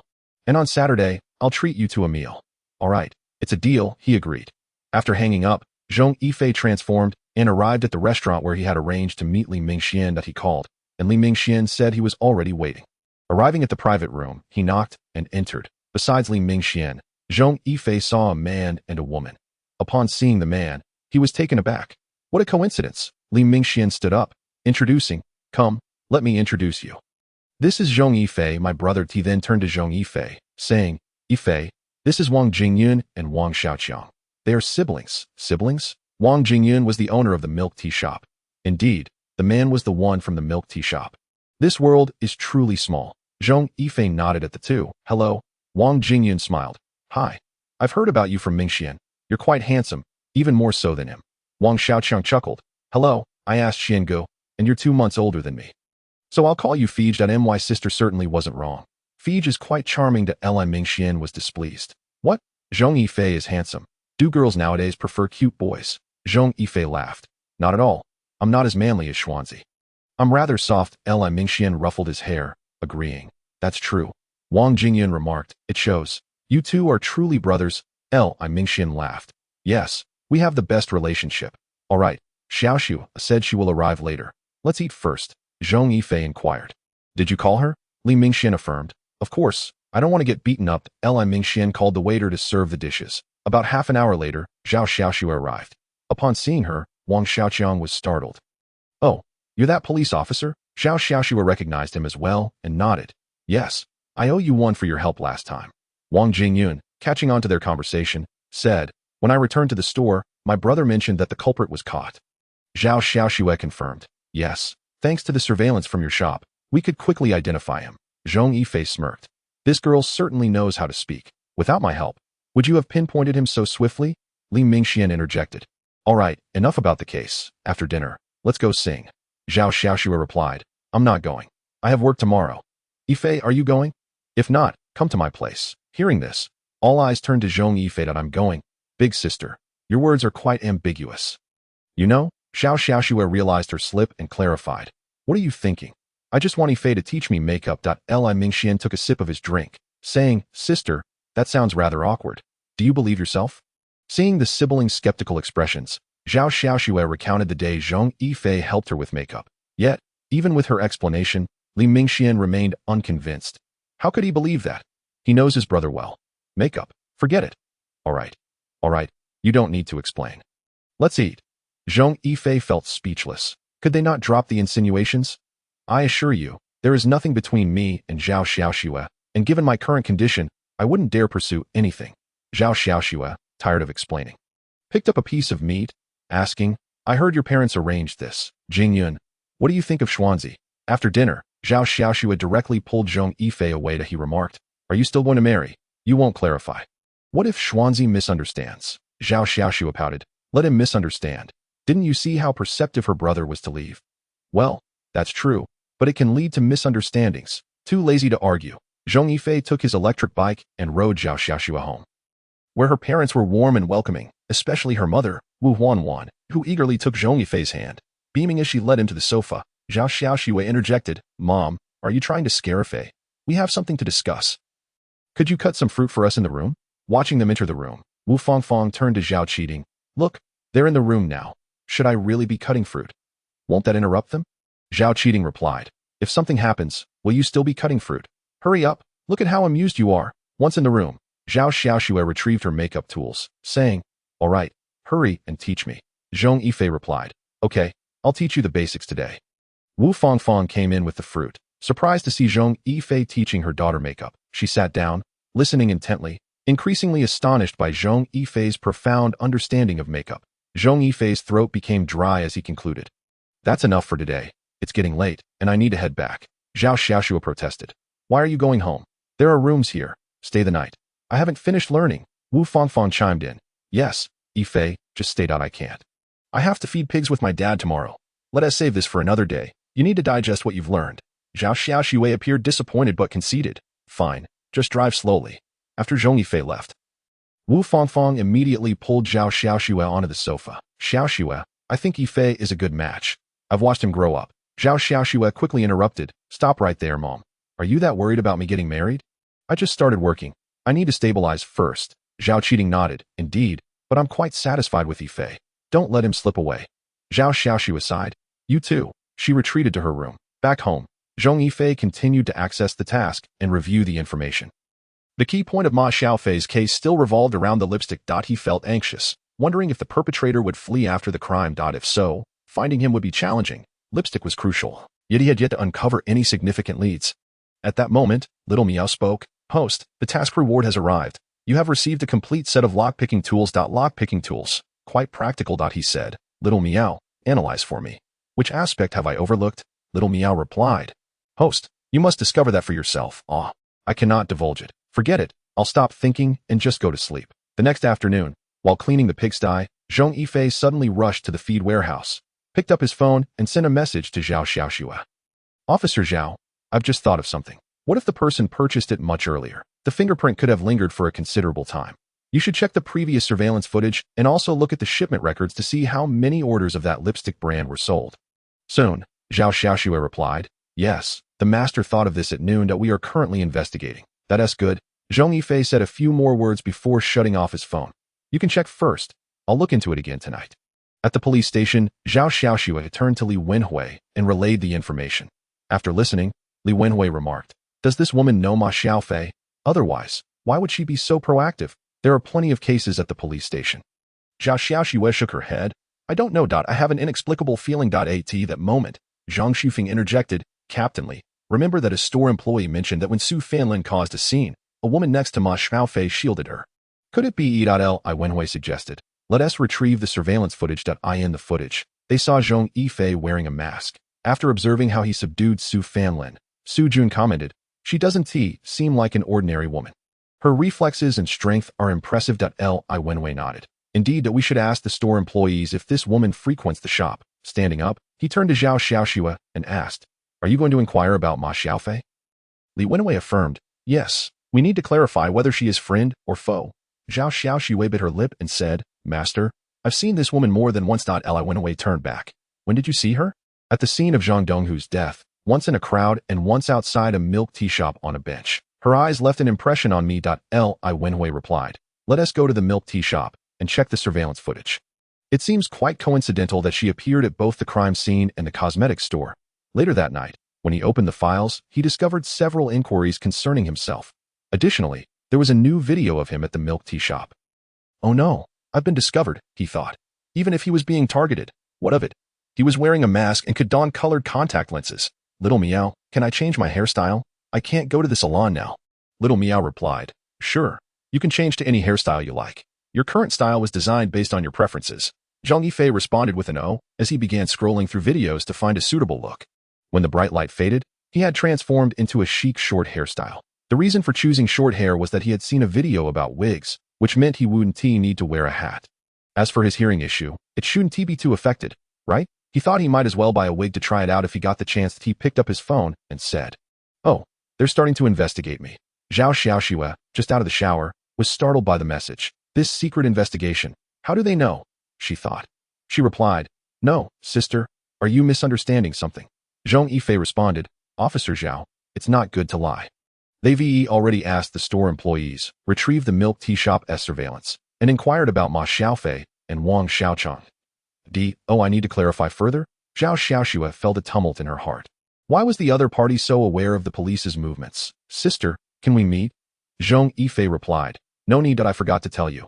Investigating me is fruitless. You will never uncover my identity, even if you discover me. Can I simply change my appearance? What you see is merely one of my many facades, which I can abandon at any time." Chapter 32. I don't want to give you an opportunity. Upon hearing this, Zhao Xiaoxue's pupils dilated. The concerns her master had were indeed manifesting.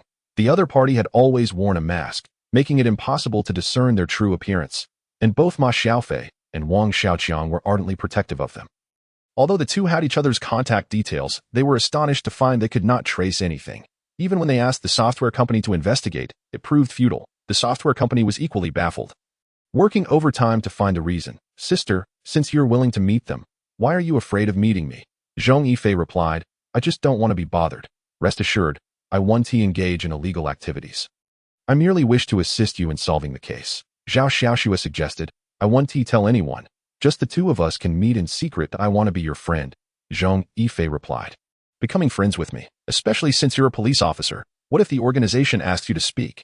Will you refuse?" "Sister, I'm protecting you, so please don't seek me out. It's not beneficial for either of us." Zhao Xiaoxue recognized the truth in his words. Indeed, she was protecting herself. After ending the call, she felt it necessary to inform Li Wenwei. The other party's current behavior suggested they were assisting them, and if they continued to investigate, they risked provoking the individual into withdrawing. Their help in solving the case truly outweighed the drawbacks. Li Wenwei sighed after hearing her. "I understand. Let us stop the investigation." "She's right. Not meeting is also a form of protection for us." Zhong Yifei knew that after this incident, the police would surely abandon their investigation, as all attempts would yield no results. He felt relieved as he examined the surveillance from the cosmetics store. In the footage and transaction records from 3 days before the incident, Zhong Yifei found a clue. It was a woman wearing a mask. Also attended to by Ma Xiaofei. Not only did she purchase that brand of lipstick, but she also bought blush and foundation. He suspected it was her because she wore leather gloves throughout the transaction. He sent a screenshot of the video to Zhao Xiaoxue. Upon seeing it, she quickly compared it and then forwarded it to Li Wenwei. After reviewing it, Li Wenwei stated, "Good, I understand. Please thank her on my behalf." Zhao Xiaoxue replied, "I can't send it. She has blocked me. Master, can we add her through another account?" Li Wenwei responded, "We can find the account, but we can't add her." The app company stated they have no record of this number in their database and are powerless to assist. They can't even block her due to her superior hacking skills. He continued. Even the police's extensive database failed to identify her through facial recognition. It's truly perplexing. Does she not possess an ID? Zhao Xiaoxue exclaimed, "That's impossible. How could she survive without an ID? She must have just returned from abroad, but without an identity, she wouldn't be able to move freely, let alone appear so boldly. Master, I believe she means no harm. We should observe her for now. The next morning, Zhong Yifei received a call from Li Mingxian. Yifei, come have some milk tea. Aren't you afraid of diabetes this early in the morning? Li Mingxian replied, come on. Zhong Yifei chuckled. All right then, brother, I'll enjoy a good time with you today. He didn't go as his male self, but instead as his female persona. Upon arriving at the milk tea shop, he spotted Li Mingxian sitting outside from a distance. As he approached, he quickly caught Li Mingxuan's attention, who was staring wide-eyed at him sitting at a table, back turned. Zhong Yifei pretended not to notice and began to scan his phone to order milk tea. Soon, he felt a vibration from his other phone. Opening it, Zhong Yifei was at a loss for words. His peeping brother was not only watching but also taking pictures. Dude, hurry up and come here. This is just too good. Zhong Yifei was truly defeated that he replied, wait, I have something to do. I'll be there in an hour. Li Mingxian exclaimed, really? Not even a pretty girl can pique your interest? Are you really that disinterested? Zhong Yifei felt an urge to give him a good thrashing. That moment, a cheerful voice called from behind. Ah, it's you. It was Wang Xiaoqiang. Zhong Yifei turned around. Yes, he glanced at Li Mingxian, who was now in shock at Wang Xiaoqiang's presence. Wang Xiaoqiang placed his milk tea on the table and casually sat down, asking, so, what do you want to eat? It's on me. Zhong Yifei shook his head. No need. I'm just here to buy and take it away. After picking up his milk tea, he added, all right, I'm leaving now. Seeing him about to depart, both Wang Xiaoqiang and Li Mingxian grew anxious. Li Mingxian immediately called out, Xiaoqiang, is she your friend? He stood up and walked towards Zhong Yifei. Zhong Yifei thought to himself, I thought you could hold it in. Wang Xiaoqiang quickly said, Brother Xian, she is the beautiful girl I mentioned last time. Oh, so it's the one who called herself in love last time. Damn, everyone feels that way when they see her. If it weren't for your sister being here, I would have asked for her number already. Zhong Yifei turned around. Are you friends? Then you can chat. I'll leave first. Li Mingxian, hearing this, asked, Miss, are you in such a hurry? Zhong Yifei replied, yes, I'm busy. I just came to buy a cup of milk tea. Oh, you want my contact information? Li Mingxian felt frustrated. Did he dare to ask? Heaven, why did I have to run into her here? It would have been better in another place, he said. No need. Not bad, Zhong Yifei thought, gaining a newfound respect for this brother of his. He said, fine. Anyway, I never give my contact information to anyone. You will surely end up with nothing. Wang Xiaoqiang remarked, indeed, you don't even acknowledge me. It was true. Since that day, Wang Xiaoqiang had been sending him messages. However, Zhong Yifei either replied with indifferent phrases like, oh, or simply ignored him altogether. Zhong Yifei stated, because I never give others a chance. After saying this, he picked up his milk tea and approached Wang Xiaoqiang, whispering, having too much interaction with you is detrimental. Didn't the police find you yesterday? Thank you for your support, but it's better if we meet less often. Wang Xiaoqiang was taken aback. How did she know the police had approached him yesterday? Zhong Yifei winked at him, waved goodbye to the two, and left. Li Mingxian wrapped an arm around Wang Xiaoqiang's shoulders, exclaiming, dude, with such an exceptional girl, you're truly lucky. Wang Xiaoqiang could only force a smile. What luck was there? The implication was clear. She didn't want to engage with him anymore. He felt a deep sense of frustration, akin to experiencing heartbreak without ever being in a relationship. He said, bro, this girl is so aloof. I think I stand no chance at all. I just want to get drunk tonight. Chapter 33. The woman jumping into the river after finishing his milk tea. Zhong Yifei rode his bike to the tea shop. Upon arrival, he noticed two people conversing quietly together that he knew they must be discussing him. He approached and asked, where's the beauty? Li Mingxian replied, she left. That girl has such a strong personality. Wang Xiaoqiang added, yeah, Fij, what do you want to drink? I'll go get it. Zhong Yifei said, anything is fine.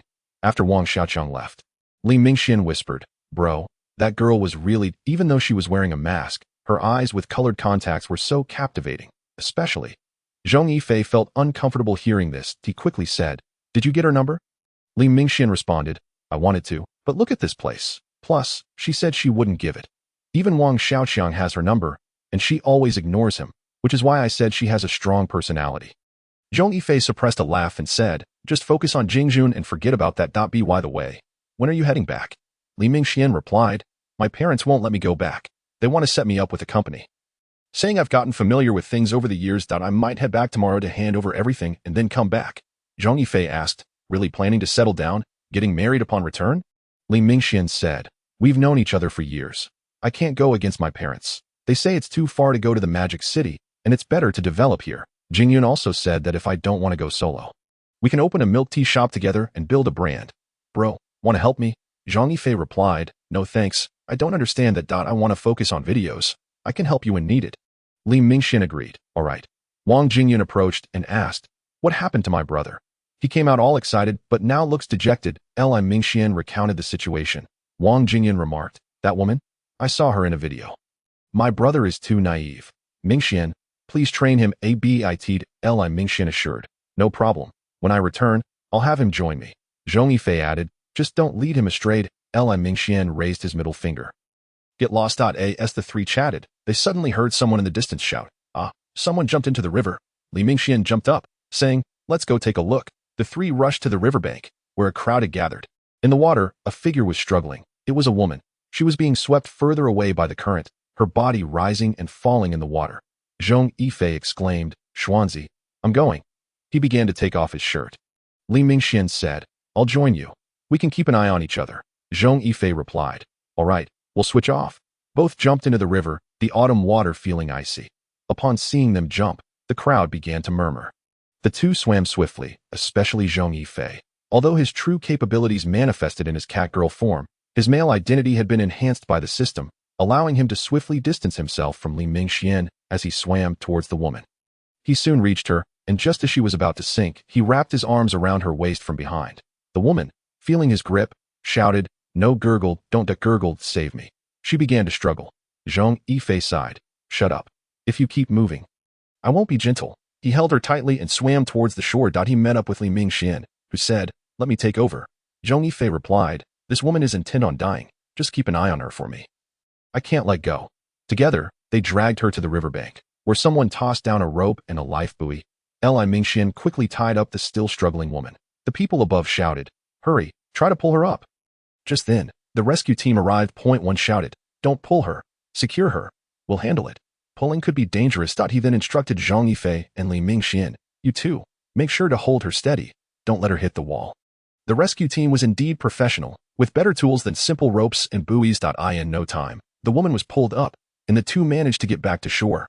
Wang Jingyun hurriedly brought towels, saying, wrap this around you, don't catch a cold. The police arrived shortly after. Upon seeing Zhao Xiaoxue, there was a moment of surprise. Did this require the involvement of the criminal police? Zhao Xiaoxue rushed over, asking, are you all okay? Well done for being so brave. Zhong Yifei inquired, what are you doing here? Is this within your jurisdiction? Zhao Xiaoxue shook her head. No, we were passing by and heard, so we came to see if help was needed. She quickly reached out to wipe Zhong Yifei's body, worriedly saying, you, on such a cold day, should drink something warm later. Wang Jingjun added, yes, I had Xiaoqiang prepare ginger tea. He'll bring it over shortly. Li Mingxian looked at Wang Jingjun. See, some people have help. And Wang Jingjun shot him a glare. Yes, I'll help you wipe off. Li who approached, greeting the two with a smile and offering some encouraging platitudes. Then he turned to Zhao Xiaoxue and said, the woman said she was feeling hopeless because of her brother. He stole her ID and borrowed money with her as collateral. Now those lenders only recognize her and have threatened to make her work as a prostitute if the debt is not repaid. Zhong Yifei exclaimed, what a despicable brother. Where is he now? Li Wenhu replied, he.'s missing. Because of his disappearance, everyone is now looking for her. At that moment, a voice chimed in. Host, you have a task that you accept. It's related to this case. Zhong Yifei asked, what, a case? The voice replied, yes, a case. I can tell you it's a criminal case. If you accept, you'll need to inform the police in your own way. Otherwise, well, I can't say too much. Zhong Yifei responded, all right, I'll accept it. I should be able to manage this. Back at the milk tea shop, Zhong Yifei sipped on his ginger tea while opening the task interface. The task was to locate Feng Xiaohua, the brother of Feng Xiaoxuan, who had received a phone call and disappeared 5 days ago.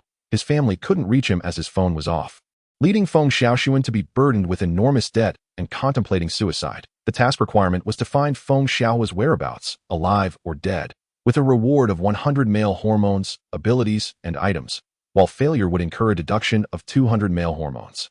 The task was to be completed within half a month. Zhong Yifei cursed, 200. That's worse than killing myself. If he lost 200, his male hormones would drop to a critical level, possibly below 100. Chapter 34. The first meeting. What does the system mean by alive or dead? Could it be that Feng Xiaohua is already dead? He had received a call and then vanished. It was he merely hiding from debts but possibly being murdered? That little cat. Why didn't Tia provide me with any clues?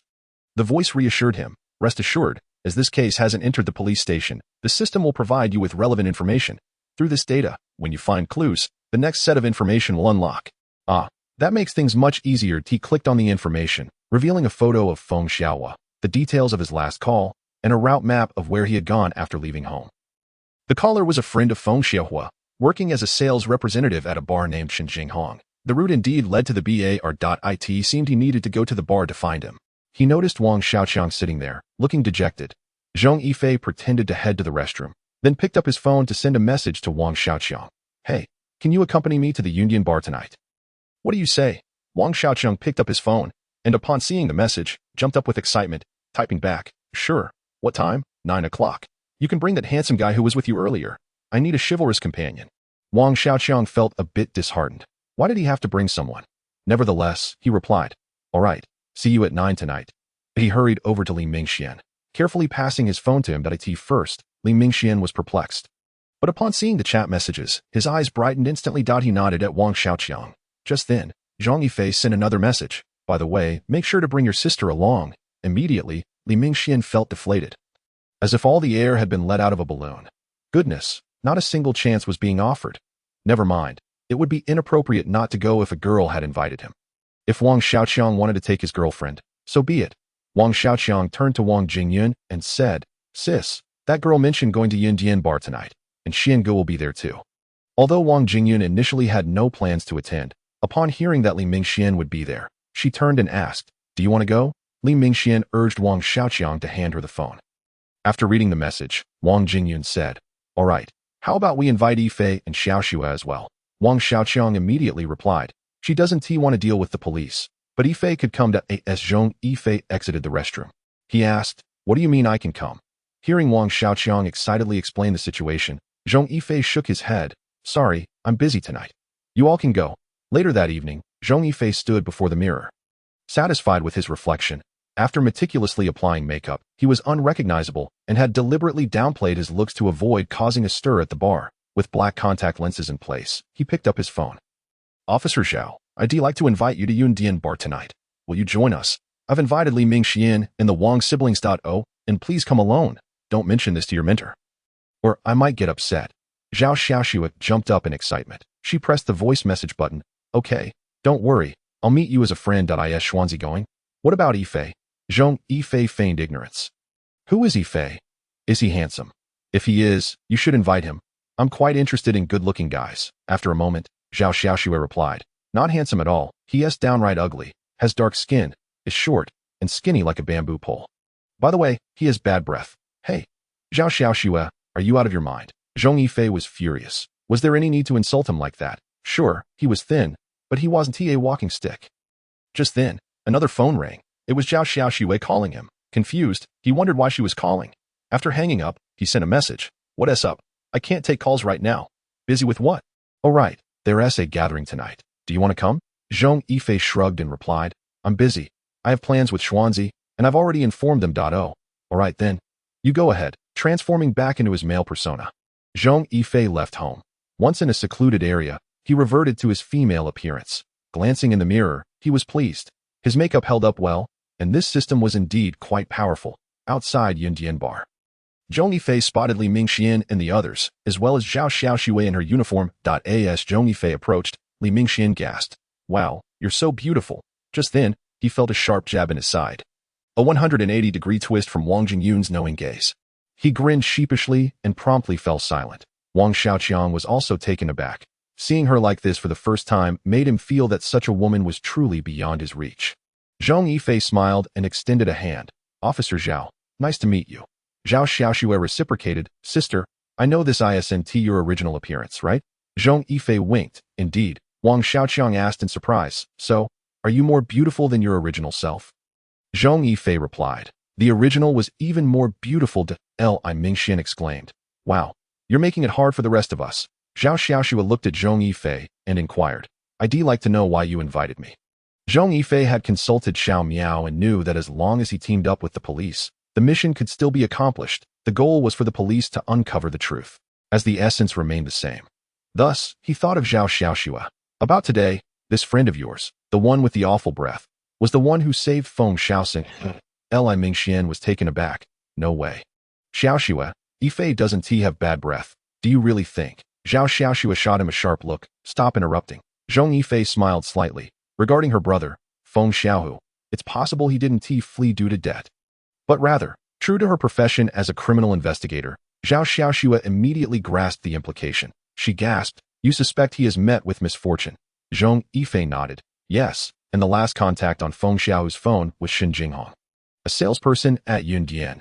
His last known location was also at Yundian before he vanished, so I thought we should investigate. But as a woman, coming alone to such a place is indeed intimidating. Zhong Yifei added. Zhao Xiaoxue asked, what is your level of certainty? Zhong Yifei replied, about 50%. That's why I wanted you to investigate with me. If we find something, then you can inform your mentor. All right, let us head inside. Li Mingxian said confidently. No worries, ladies, I'll ensure your safety. The owner of Yundian is a friend of my father, so there is nothing to be concerned about. Zhong Yifei was well aware of this. Otherwise, why would he have come? Chapter 35. Meeting Shen Jinghong. Due to Zhong Yifei's disguise and loose clothing, which concealed his figure, he attracted some glances, but did not cause a commotion as they settled into their booth. Zhao Xiaoxue sat next to Zhong Yifei and asked, Sister, how did you come to know all this? Zhong Yifei replied, let us call you Zhao Jie, shall we? Such matters cannot be laid bare to you. It would ruin the mystery. Zhao Xiaoxue felt a sense of helplessness. And your name? Can I at least know that? Call me Xiaofei, Zhong Yifei said. Zhao Xiaoxue sighed internally, feeling exasperated. Zhong Yifei urged her to focus on Shen Jinghong instead of him. He had already spotted Shen Jinghong, who was currently toasting to a group of guests in another booth, contemplating how to approach him. Zhong Yifei asked Li Mingxian, Brother Mingxian, do you know Shen Jinghong? The term brother made Li Mingxian a bit uncomfortable, and he quickly cleared his throat. Well, not really. I've been in Modu for the past few years if it were a bar in Modu. I do know them all. Wang Jingyan interjected. Oh really? So Li Xiao, are you back to reconnecting your network, especially with those promoters, managers, and little sisters? Upon hearing Li Xiao, Li Mingxian quickly denied. No, I'm not doing that. Wang Jingyan rolled her eyes. Hurry, we're here to help. We can't let the three of us ladies do all the work. Li Mingxian acknowledged her and stood up, walking towards Shen Jinghong. They exchanged some words, and after listening, Shen Jinghong spoke to his companions for a moment before following Li Mingxian back. He scanned the group before smiling. Hello, I'm Xiao Shen. What can I get for you? After sitting down, Li Mingxian said, we rarely come here that we know you're a salesperson, so we thought we'd have you introduce us. With that, he produced a membership card. Upon seeing the card, Shen Jinghong's demeanor shifted instantly. Although he had only recently started working at the bar, the owner had mentioned the membership card system. There were only about 20 of these cards, exclusively for the owner as close friends and a few prominent figures. Let me introduce you, he said. After placing the drink order, he turned to leave. Moments later, he returned personally with a tray, even pouring their drinks himself. Li Mingxian said, Xiao Shen, can you grab some glasses for us? Let us toast. Shen Jinghong nodded eagerly and quickly departed. To Li Mingxian explained, in this line of sales, drinks come with commissions. The more connections you have, the more clients you hold, and the more money you make. When dealing with someone like this, you can't let your guard down. Otherwise, you might end up being taken for a ride without even realizing it. Zhao Xiaoxue asked, how could one be sold out? Li Mingxian replied, Sister, the prices of drinks here can be outrageous. If someone isn't knowledgeable, they might naively agree to a sales pitch, and sometimes a single small drink can cost thousands. Zhao Xiaoxue exclaimed. That's outrageous. Li Mingxian continued, it's just the way the game works, so if you're unfamiliar, it's best to tread cautiously. Remember, the more unfamiliar the drink, the less curious you should be about trying it. Before long, Shen Jinghong returned with glasses, pouring drinks for everyone before filling his own. He raised his glass and said, Welcome to Yundian. Everyone. I'd like to toast you all. Zhao Xiaoxue picked up her beverage and said, Sorry, I don't drink alcohol. I'll stick with this. Shen Jinghong immediately reassured her, No problem at all. Zhong Yifei took a sip and remarked, I've been here once before, but I don't recall seeing you. Shen Jinghong turned to Zhong Yifei, smiling, I just started not long ago, having come from another bar. Have you heard of Longjue? Longjue? Zhong Yifei shook his head. I haven't tea. It doesn't seem to be from Shenzhen. Shen Jinghong set down his cup and replied, Correct, it's from Gongzhen. Zhong Yifei raised his glass. I'm not too familiar with it. I haven't been there. After chatting for a while, Shen Jinghong excused himself and walked over to greet some newly arrived guests. After he left, Zhong Yifei remarked, Sister Zhao, have someone investigate this Longju. I believe the clue may lie here, as Feng Xiao's family is from Gangtown. At that moment, Xiao Miao informed Zhong Yifei that a new lead had been unlocked. Affirming that his investigative direction was indeed correct, that he replied, Please tell me the details of the clue. I cannot access it here. Xiao Miao responded, The new clue is that Shen Jinghong joined 2 months ago, and Feng Xiao, who borrowed Yuzhiri, also 2 months prior. The owner of Longju is Fu Dalong, nicknamed Dragon Yi, who is quite renowned in Gangtown and involved in numerous gray industries. Fu Dalong began by operating gambling houses and now runs several underground casinos. Shen Jinghong came here not at the owner's request, but applied on his own 2 months ago. The owner hired him for his connections, and he has brought considerable profit to the bar over these 2 months. Did he come on his own? There might be some undisclosed secrets within this matter. Zhong Yifei then asked Li Mingxian, Brother Mingxian, is the owner here close with your father? Li Mingxian replied, They were high school classmates and comrades. Why do you ask? Zhong Yifei continued, Could you inquire about the bar's profitability? Li Mingxian said, No need to ask. I know. His daughter frequently contacts me, mentioning that business is a bit sluggish, but there have been earnings these past few months. Wang Jingyun interjected, You are quite familiar with them. Li Mingxian quickly responded, What are you thinking? His daughter is the same age as me, but she's already a mother. Wang Jingyun remarked, Oh, in that case, you should call her. She'll surely come. Li Mingxian picked up his phone and swiftly sent a message. Moments later, he looked at his phone and said, Wait, she said she and her husband are coming right away and told me to order drinks. I should remember to charge her later. Zhong Yifei commented. You are indeed quite familiar, Li Mingxian added. Of course, Xiaoxua knows her too, and so does Yifei. Zhong Yifei was certainly acquainted. It was Yu Caijia, a very forthright woman. Zhao Xiaoxua remarked, That's right. And Jingyun, you can rest assured. There will be no sparks between them. She's not Xuanzi's type. Li Mingxian nodded. Indeed, she's quite a fierce girl, a real tomboy. Zhao Xiaoxua asked, Aren't you afraid she might beat you up? After taking a sip of his drink, Li Mingxian replied, What do I have to fear? I dare to call her a tomboy in front of her. Soon, a short-haired woman, approximately 1.65 meters tall, approached them, linking arms with a bespectacled man. Before reaching them, the woman exclaimed, Xuanzi, Xiaoxua, why didn't you let me know you were coming? After nodding to the group, she pulled the man down to sit. The man greeted, Xuanzi, when did you return? Li Mingxian answered, Just not long ago. Chapter 36. Why don't we go get our marriage license? After chatting for a while, Yu Caijia asked, Where's Yifei? Li Mingxian replied, He being mysterious. I don't know what he up to. Yu Caijia said, Oh, I haven't seen him for a while. I miss him. Zhao Xiaoxua joked, He's probably out pig farming with his father. Zhong Yifei felt it was about time, signaling for Li Mingxian to inquire about Shen Jinghong and some matters related to the bar. Yu Caijia informed him that the economy was indeed sluggish, making it difficult for the bar to operate. Shen Jinghong had approached them 2 months ago, claiming he had clientele, and as he stated, he indeed brought in many customers. The bar has been profitable these past few months, making her father quite pleased, even gifting him a red envelope. They also knew where he had previously worked, having been under Fu Dalong's employ. When her father asked why he changed jobs, Shen Jinghong explained that Fu Dalong's business had become saturated, and he wished to expand his resources. The main issue was that he had a disagreement with another salesperson at Longju. Li Mingxian cautioned, I think you acted rashly. Fu Dalong is practically the underground emperor of Gangtown. No one working under him is clean. You might attract trouble. Yu Caijia retorted, Do you think we haven't considered that? My dad is aware and is investigating. Mainly, he has been making us money to as long as Shen Jinghong doesn't he cause chaos at the bar, we should be fine. Zhao Xiaoxua inquired, How long can your bar's surveillance footage be stored? Yu Caijia was taken aback. Could Shen Jinghong truly have issues? She responded, 3 months. Would you like me to make a copy? Zhao Xiaoxua instructed, Copy 2 versions of the footage from the last 5 days. Once she received the USB drive, Zhao Xiaoxua said, Sister, please keep an eye out. We suspect Shen Jinghong may be linked to a missing persons case. Please ensure someone is vigilant. Yu Caijia nodded. Understood. I'll handle it. Don't worry. After some time, they decided to leave. As Zhong Yifei prepared to depart, Zhao Xiaoxua called out, Sister, are you leaving just like that? Let us chat. Zhong Yifei turned and replied, Sister, there's nothing to discuss. We can talk later. Zhao Xiaoxua said, I really want to give you a good beating. It would be quite satisfying. Zhong Yifei turned, waved, and said, Let us go. Watching him walk away, Zhao Xiaoxua shook her head in resignation. She picked up her phone but ultimately set it down, deciding, never mind, let us focus on the case first. Just as she was about to drive off, she received a call from Zhong Yifei. "What's up?" he asked. Zhong Yifei replied, "I had a few drinks and can't drive. What should I do?" Zhao Xiaoxue questioned, "Who did you go drinking with, and where are you? I'll come pick you up." Upon arriving at the Central Park, she spotted Zhong Yifei sitting on an electric bike. She approached and asked, "How much did you drink?"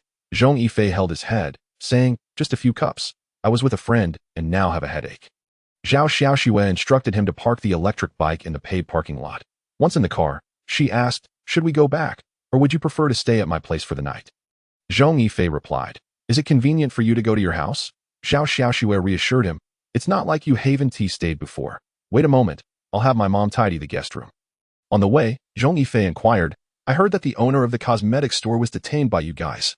Zhao Xiaoxue asked, "Where did you hear that?" "She wants T detained. It was just a routine questioning. If there's no progress, she'll be released." Zhong Yifei said, "I went there last night with a friend to buy cosmetics, and that's what the staff told me." Suddenly, Zhao Xiaoxue slammed on the brakes. She turned to Zhong Yifei and exclaimed, "So you were having dinner with a woman last night? Why didn't you book a short-term room or go to a hotel?" Zhong Yifei replied, "Come on, there's no need for such a reaction," T added. "Besides, I'm currently unwell and on medication." Upon hearing this, Zhao Xiaoxue, who had initially been angry, instantly adopted a concerned demeanor and asked, "By the way, what did the doctor say is wrong with you? Your parents and Xuanzi won't say anything?" Zhong Yifei replied, "It's nothing serious. There's a genetic issue, and I might not have descendants in the future." Zhao Xiaoxue, upon hearing this, grew anxious and said, "Don't speak so lightly of it. You're worrying us. Tomorrow, I'll take a leave of absence to accompany you for a checkup." Zhong Yifei protested. "No need. I've already been checked at ITS, just a matter of low activity. In the future, I might consider IVF. Life is short. One shouldn't dwell on it, or else we'll be frowning all day."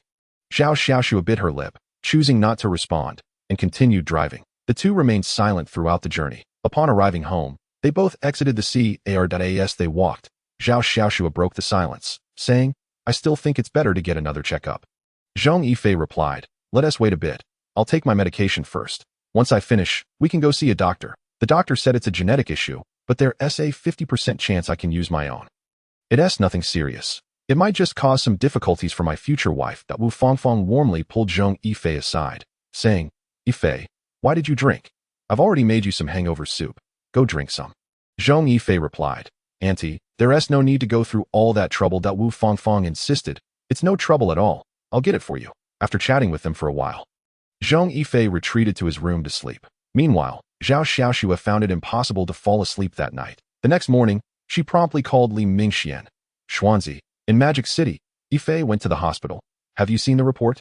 A groggy Li Mingxian sat up, shaking his head before responding, "I haven't seen it. He wouldn't let me." "What is going on?" Zhao Xiaoxue asked. "Is it really infertility?" Li Mingxian replied, "He mentioned it to you." "It is not exactly infertility. He said IVF is an option. I used to think he was too sensitive, but it turns out it's a genetic issue." Zhao Xiaoxue continued, "When are you coming back to Magic City?" "Go ask at the hospital." Li Mingxian retorted. "Do you think I haven't?" he asked. "I rushed there the next day, but the doctor refused to tell me due to patient privacy." "Xiaoxue, I know you're worried about him, but you also know his temperament. Let us not dig too deep." Zhao Xiaoxue sighed, "But it hurts to think about." Li Mingxian added, "I feel the same, but I don't believe it's anything terminal. It's probably just a genetic issue." Stepping out of her room, she noticed Zhong Yifei conversing with her father. She sat down and said, "I'll take you to the Central Park before heading to work." Zhong Yifei replied, "All right." On the road, neither spoke. As Zhong Yifei prepared to get out of the car, Zhao Xiaoxue hesitated and said, Zhong Yifei turned and asked, "What is it?" Zhao Xiaoxue suggested, "Why don't we go get our marriage license?" Zhong Yifei gaped in disbelief as he gazed at Zhao Xiaoxue. "What is going on with you today?" he inquired. Recalling the words he had spoken to her the previous day, Zhong Yifei began to piece together the implications of their conversation. "Sister, are you serious? I'm not quite ready for this." Chapter 37. An incident at the summit. Zhao Xiaoxue replied, "I am not joking. I don't want to be with you." Zhong Yifei protested, "Sister, is this because of my health? You really don't have to do this. I am fine, truly." Zhao Xiaoxue retorted, "Are you genuinely oblivious, or are you merely playing dumb? Does this have anything to do with your health?" Zhong Yifei understood that Zhao Xiaoxue harbored an indescribable feeling for him. He could sense the depth of her emotions, yet he was not prepared to accept it. Accepting her affection would lead him to believe that she was merely pitying him. Moreover, considering his current secret, it was far too early for him to pursue a romantic relationship. If one day his testosterone levels plummeted to 100, he would have no choice but to undergo surgical intervention. If they were to be married by then, what identity would they hold? Siblings? I know, but given my current condition, I do not wish to burden you. Let's talk about this later. Who can say that these matters are absolute? With that, he turned and strode towards the parking lot, not waiting for her response. Watching his retreating figure, Zhao Xiaoxu sighed. I have already broached the subject. Do you think I would have done so if I had no feelings for you? You fool. Humph. In the afternoon, Zhong Yifei learned that Ma Xiaofei had been released from the police station. Although she was out, the evidence against her remained insufficient for her complete exoneration, and she would still be under police scrutiny. However, her release indicated that the authorities lacked conclusive proof of her guilt. He accessed the data, discovering that the police had tracked a woman through surveillance. He could only hope they captured her movements. He took a supplement, realizing that maintaining his hormone levels was crucial. That if both tasks failed, he would have no choice but to return to Shanghai for surgery. Host, a new task has been unlocked. You may review it, announced the little cat. Upon opening the information, he found a screenshot of a conversation from Shun Jinghong's contacts. From the tone, Zhong Yifei discerned that Shun Jinghong was secretly dealing in illicit goods. Although not explicitly stated, Zhong Yifei suspected these were illegal substances. His first thought was whether Shun Jinghong was involved in drug trafficking. Could there be a connection to Fu Dalong? Was Fu Dalong secretly a drug lord? The prevalence of drugs often aligned with entertainment venues. Had Fu Dalong extended his reach beyond Gangtown to the surrounding areas? Zhong Yifei messaged Zhao Xiaoxua. Sister Zhao, do you think Fu Dalong could be a drug lord? Did Shun Jinghong come to the summit because of him, seeking to expand his operations? Zhao Xiaoxua, her mind muddled, straightened up upon reading the message. She furrowed her brow in contemplation. Drug trafficking? Why does Xiaofei think that? What is the basis for her suspicion? Zhong Yifei organized his thoughts and typed. Fu Dalong controls around 70 to 80% of the entertainment venues in Gangtown, which are significant conduits for drug distribution. Furthermore, Fu Dalong started in gambling and loan sharking. He could easily funnel drug money through loans, effectively recycling it. Most importantly, if the loan shark claims that Feng Xiaoxuan cannot pay and resorts to prostitution, that also falls under gray industries, which Fu Dalong likely engages in, creating a tightly woven cycle. Zhao Xiaoxua replied, it's possible that I'll look into it.in the evening. Zhao Xiaoxua attempted to make contact and found success. She immediately reported, today, the police received a case involving a female complainant. She recalled going to the summit for drinks yesterday and then lost consciousness. When she woke up, she found herself in a hotel. But she couldn't remember who was with her, so she chose to report it. Zhong Yifei quickly typed, a date rape drug. Absolutely, Zhao Xiaoxue confirmed. It's undoubtedly that substance, especially given the location. Xiaofei, your suspicion may be correct. Fu Dalong could be selling date rape drugs, which are prevalent in nightclubs, KTVs, and bars. The case has been handed over to the narcotics team for investigation. Alas, this will likely complicate matters for Yubo, and he may have to shut down operations. Zhong Yifei inquired, what about Shun Jinghong? Is he being monitored? It seems the word got out. He has vanished. We are currently searching for him, Zhao Xiaoxue replied. Damn it, Zhong Yifei exclaimed in frustration. Is Shun Jinghong like a rabbit? I'll check if any new information has been unlocked. The little cat informed him that new information regarding Shun Jinghong was available. Realizing the urgency, he delved into the data and discovered Shun Jinghong's recent movements. The scoundrel had fled to Gangtown, where Fu Dalong wielded considerable influence. It made sense for him to seek refuge there, especially since Gangtown was coastal. If things went awry, he could easily escape by boat. Zhong Yifei messaged Zhao Xiaoxua, Gangtown. He is certainly seeking shelter there. If he senses danger, he'll likely flee by boat. If he makes it out to sea, crossing the line will complicate any chance of capture. Understood, Zhao Xiaoxue replied. I'll inform my master. Upon hearing this, Li Wenhui scrutinized Zhao Xiaoxua. Are you two in contact outside of work? Zhao Xiaoxua nodded. Last night, she took me to look for clues, insisting I go alone, which is why I didn't inform you. I'm sorry. Master. Li Wenhui waved his hand dismissively, in no need to apologize. This is a good thing. It indicates she is interested in collaborating with us. As long as you both are aware of it, there is no need to report every interaction to me. Zhao Xiaoxua asked, should I inform Captain Xiao? Yes, this is a crucial lead. By the way, why are you investigating him? Zhao Xiaoxua recounted the events in detail. Li Wenhui furrowed his brow. if what this woman Xiaofei said was accurate. This case would fall under criminal jurisdiction, which would require their attention. You should go with her to investigate. If you discover anything, notify me immediately. Understood, Zhao Xiaoxue affirmed at that moment. A notification chimed on her phone. Zhao Xiaoxue saw a map with a red dot pinpointing Gangtown. She hurriedly showed it to Li Wenwei. Master, this was sent by Xiaofei. It could be Shenjinghong's hiding place. As Li Wenwei took the map, another message arrived. This is a potential hiding spot. According to the map, it corresponds to a billiard hall, also owned by Fu Dalong, and it is only a few hundred meters from the sea. He may attempt to escape by boat. You must hurry. Also, do not alert the local police in Gangtown. Otherwise, he might leave before you arrive. Li Wenwei returned the phone to Zhao Xiaoxue. He was correct. The police were all interconnected, and if Shen Jinghong could flee, it was likely he had received a warning. It was shocking to realize that Fu Dalong had such extended reach, and there were traitors among them. I will inform Xiaohong. Rest assured, I will clarify that this information came from a source. Chapter 38. Task failure. Outside a cosmetics store, Zhong Yifei spotted a haggard-looking Ma Xiaofei. He entered the shop, and upon seeing him, Ma Xiaofei immediately brightened, saying, Yifei, you're here. Yes, Sister Ma. Let us go. I'll treat you to a meal. Zhong Yifei offered. Ma Xiaofei was initially perplexed, but soon realized that Zhong Yifei had likely come to discuss the recent events. Perhaps to offer her some comfort. She felt confused. How could someone she barely knew show such concern for her? Truth be told, she felt utterly helpless. She had not committed murder, yet her family had exhausted every connection to help her. Though she was out, she was still trapped in Long City, required to report in daily via her phone, with the police keeping a close watch on her. Her life felt utterly chaotic. Zhong Yifei's sudden appearance stirred an indescribable feeling within her. Let me treat you, she suggested. Let us just go for now. We'll talk later, Zhong Yifei insisted. They did not choose a fancy restaurant.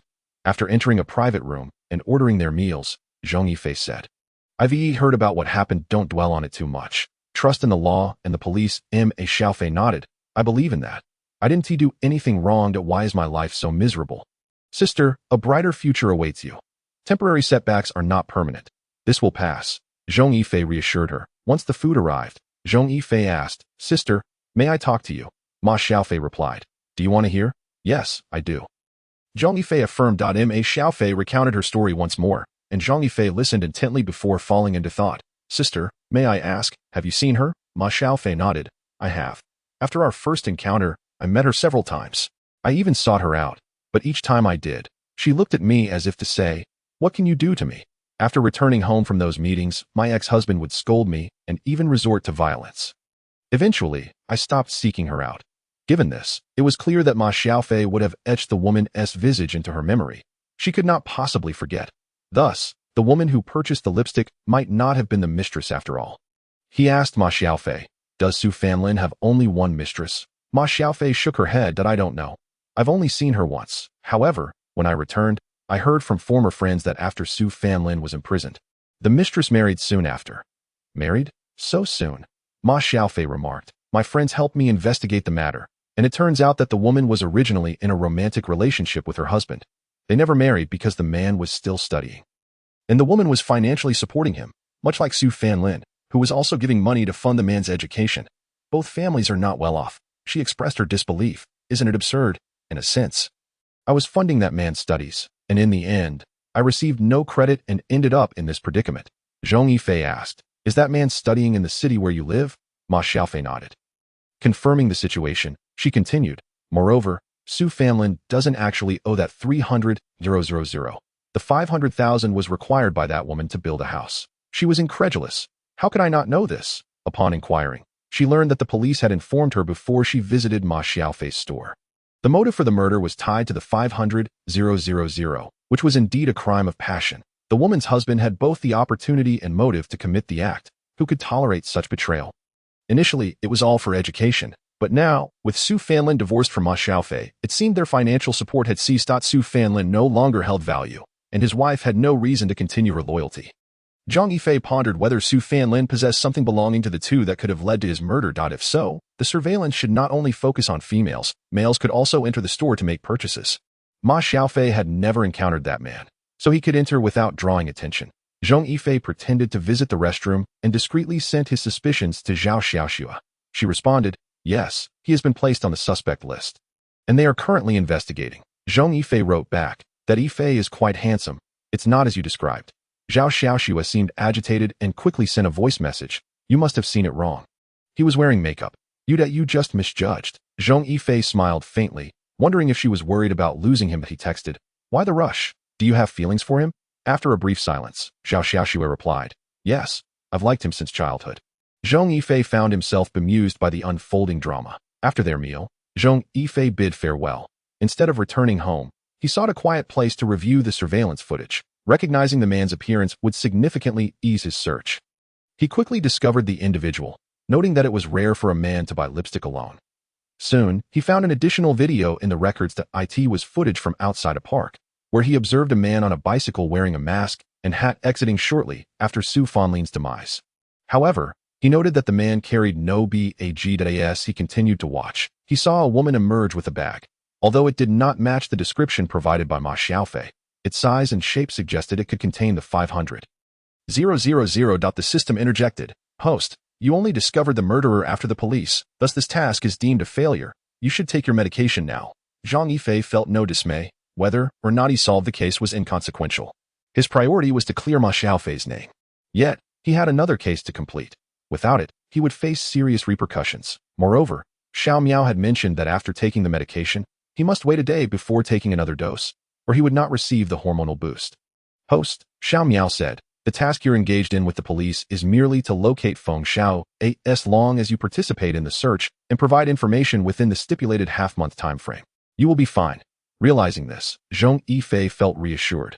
After taking a pill, he rode home. The following day marked the handover of his new apartment. Zhong Yifei brought Zhong Yifei to view the property and shared his desired renovation style.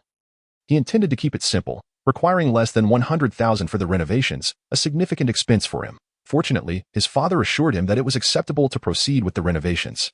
After handing the keys to Zhong Yifei, he began contemplating his upcoming video shoot. Planning to showcase his talents and allure, he realized he needed costumes for his concept.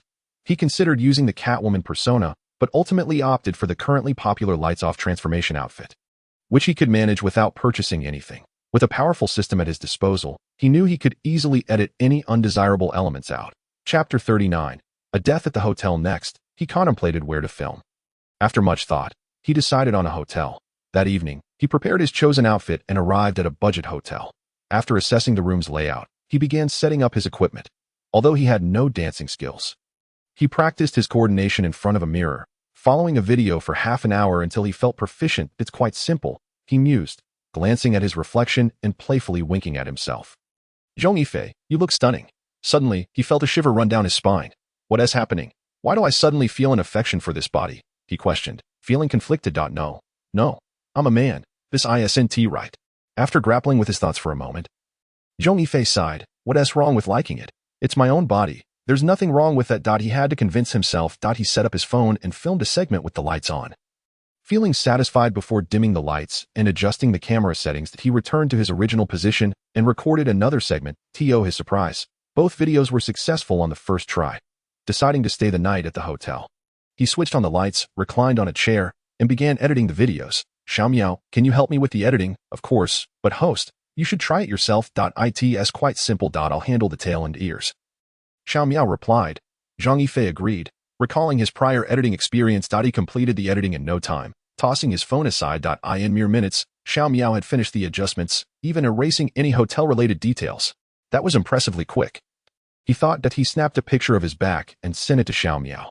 Once the edits were done, he accessed his application account, updated his personal information, and uploaded a profile picture, completing the process. This time, he chose an app with lenient review criteria, and the video was quickly marked as successfully uploaded. After giving himself a thumbs up, Zhong Yifei turned off his phone and gazed out at the city skyline. He began organizing the information regarding Feng Xiaohu in his mind. Why would something like obedient water appear in this world? Drugs were truly abominable. Suddenly, his phone rang. He switched back to his male persona and answered. You in the Magic City? Li Mingxian replied. Yes, I brought Jingyun along for a few days of fun.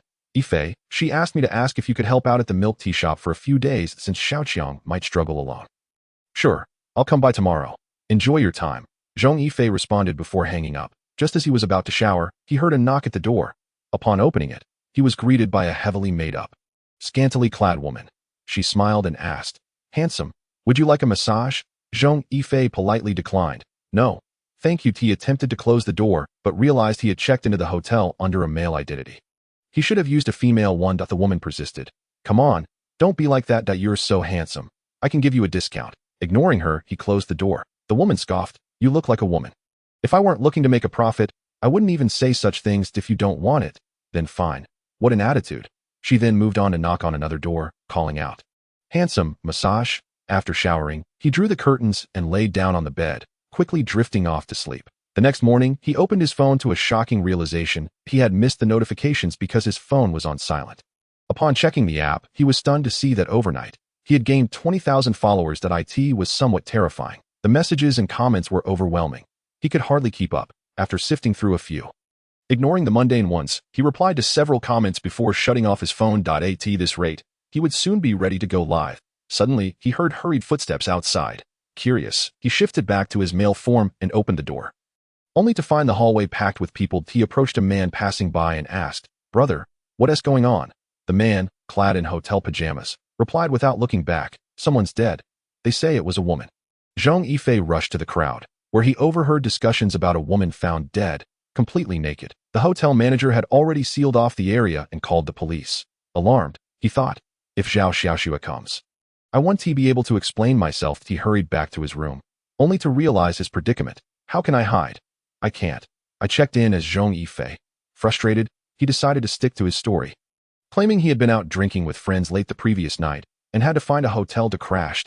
He took a photo and sent it to Zhao Xiaoxue. I was taken aback to discover a deceased individual next to my room. Zhao Xiaoxue, seated in the police car, paused momentarily before typing on her keyboard. "What were you doing in the hotel?" "I had a bit too much to drink last night. It got late, so I found a hotel to rest. Just as I was about to leave, I heard about the death," wrote Zhong Yifei. Zhao Xiaoxue replied, "Stay right there. Do not attempt to flee." "Yes, sir." He retorted, "Go away." After I finish my questioning, "I want to speak with you privately." "Humph, were you out drinking with that woman again? Did you stay in the same room last night?" Zhong Yifei protested, "On my honor, you can check the surveillance. I was alone. I checked in at 7 p.m. knowing I would be out late." Her excuse seemed flimsy, but rest assured, I will review the footage. This woman, can't she be a bit more trusting? Indeed, having checked in at 7 p.m. meant he hadn't left the hotel, making the drinking excuse rather implausible. Never mind, he thought, I have been virtuous, and there is no need to panic. Soon, the police arrived. Zhao Xiaoxue shot him a glare before following Li Wenhu and the others towards the scene. Zhong Yifei rubbed his nose, feeling a sense of being caught in a compromising situation. Upon returning to his room and shutting the door, he attempted to access the task, only to find it missing. What was going on? How could there be no task when a death had occurred? Host, this task is related to Feng Xiaohu's case. If you open that task, new information will be revealed. The same task? Could the death be connected to the so-called obedient water? Chapter 40. Under interrogation, new information appeared. A naked female corpse was discovered in room 604. Relevant to this task, and the police's findings would be synchronized with this task panel. It surely involved the obedient water. Feng Xiaohu's case was entangled in this matter. At that moment, he caught a whiff of something. Oh no, another death was imminent. He quickly rose and retrieved some perfume from the storage, spraying it on himself and the sheets. He had slept using a woman's body, and her fragrance would surely linger on the sheets. Zhao Xiaoxue would smell it when she arrived, and he would be at a loss for an explanation. After a moment of thought, he sprayed the entire room. Satisfied with the outcome, he settled onto the sofa, awaiting the police's inquiries. In the room lay a woman's corpse sprawled across the bed, surrounded by disarray. Her clothing was carelessly tossed on the floor beneath the bed. Her eyes were wide open, with pupils having clouded over. There were signs of dried vomit on the bed and floor, and even bodily excretions were found. The entire room was permeated with a noxious odor. Forensic expert when Dongji arrived at the body to commence the autopsy, his assistant dutifully jotting down every word. The deceased was a female, aged between 25 and 30, without visible external injuries or signs of trauma to the head, based on the livor mortis and rigor mortis. He continued, the time of death was approximately around 1 a.m. last night. The presence of vomit and incontinence suggests that, as we suspected, she ingested an excessive amount of hydroxybutyric acid, commonly known as obedient water or divine water. The strong scent of alcohol in the room indicates she had been drinking prior. He examined her intimate areas, noting congestion and tearing, likely resulting from an involuntary encounter. He picked up the deceased's hand, donned a glove, and opened her mouth to collect any foreign materials with a cotton swab, placing them into an evidence bag. Raising his head, he stated, "The subsequent autopsy will need to be conducted back at the lab. I will first analyze the blood, stomach contents, and gastric material. These reports will be expedited, but others may take a bit longer. Li Wenhu nodded. Thank you, Uncle Wen. Zhang Shufeng approached with a bag containing a woman's purse. Captain Li. We found a woman's bag containing cosmetics, an ID card, a set of keys, and 2 bank cards. The deceased is named Wang Yeye, aged 26, with an address in Wang Village, Shenzhen. Li Wenhu inquired. Did you find a mobile phone? Zhang Shufeng shook his head. No, there was no phone in the room. Li Wenhu instructed. Locate her family through the ID. Have them come to the police station to identify the body. He addressed several officers. Package the body for transport. The rest of you stay to continue the investigation. Zhao Xiaoxue, you and Xiao Li will handle the questioning. Su Jun, check the check-in information and the hotel surveillance. Zhao Xiaoxue had been eager to conduct the inquiry. That scoundrel, confessing his feelings only to check into a hotel the very next night. How could such a person exist? She said to Xiao Li, I'll handle the inquiry for the occupant of room 601. Li Wenhu turned and said, Xiaoxue, step back. Let Xiao Li take the lead. Zhao Xiaoxue replied, Captain Li, he is just a friend, not family. Li Wenhu shook his head. Follow orders. Zhao Xiaoxue huffed, a bit irritated. Xiao Li quietly asked, Boyfriend? Zhao Xiaoxue scoffed. If he were my boyfriend, I would have charged at him by now. We've been friends since childhood. Seeing her expression, Xiao Li understood the situation. Don't worry, I'll help you get to the bottom of this. Zhao Xiaoxue replied, All right, please do not. A knock on the door caused Zhong Yifei to leap from the sofa. He checked the surroundings before walking over to open the door. Upon seeing the police officer was not Zhao Xiaoxue. He asked, Officer, are you here to question me? Xiao Li nodded. Hello, I'm Xiao Li, and I'm here for a routine inquiry. May I come in? Zhong Yifei stepped aside. Please, come in. Once inside, Xiao Li immediately noticed the fragrant scent of perfume lingering in the air. This isn't the hotel's aroma, she remarked. Zhong Yifei hastily explained. Ah, that's my perfume. He picked up the bottle from the table. This one. Xiao Li took it, sniffed it, and remarked, Do boys wear this scent? Usually, it's colognes. Zhong Yifei defended. Well, as you can see, I don't fit the mold for masculine fragrances. I prefer jasmine. Xiao Li set the perfume down, not intending to linger on the subject. She opened her notebook and asked, May I see your ID? Zhong Yifei handed over his identification. Upon seeing his name, Xiao Li smiled. So you're the Zhong Yifei that Xiaoxue mentioned. No wonder she was so upset. Zhao Xiaoxue spoke about me? Zhong Yifei replied. Yes, we've known each other since childhood. Our mothers were classmates, as were our fathers. Xiao Li recorded Zhong Yifei's ID number and returned it. She then asked, Yifei, what time did you check into the hotel last night? Alone, Zhong Yifei replied. Yes, alone. I checked in around 7 p.m. I can't recall the exact minute, but it was after 7:30. Xiao Li continued. Why did you need a hotel? Your home is in Haijin. There was no need for a room, right? Had you been drinking? But you checked in at 7 p.m. How could you have already been drinking? One lie leads to countless others, so Zhong Yifei explained. I wasn't drinking. I told Xiaoxue I'd be out late. I primarily wanted to avoid her misunderstanding that I came to the hotel with another woman. I truly came alone. Xiao Li raised her gaze. Why check into a hotel? Zhong Yifei held her gaze steadily and replied calmly. No particular reason. I simply had a whim to stay at a hotel. Xiao Li countered. That sounds quite unbelievable. Zhong Yifei shrugged. But it's the truth. You can check the surveillance. I indeed came alone, and there are cameras in the hallway. You can verify if anyone else entered after I did. He added. A massage girl did knock on my door. But I didn't let her in. You can confirm that. I haven't left the room since I arrived until I heard the commotion in the hallway this morning.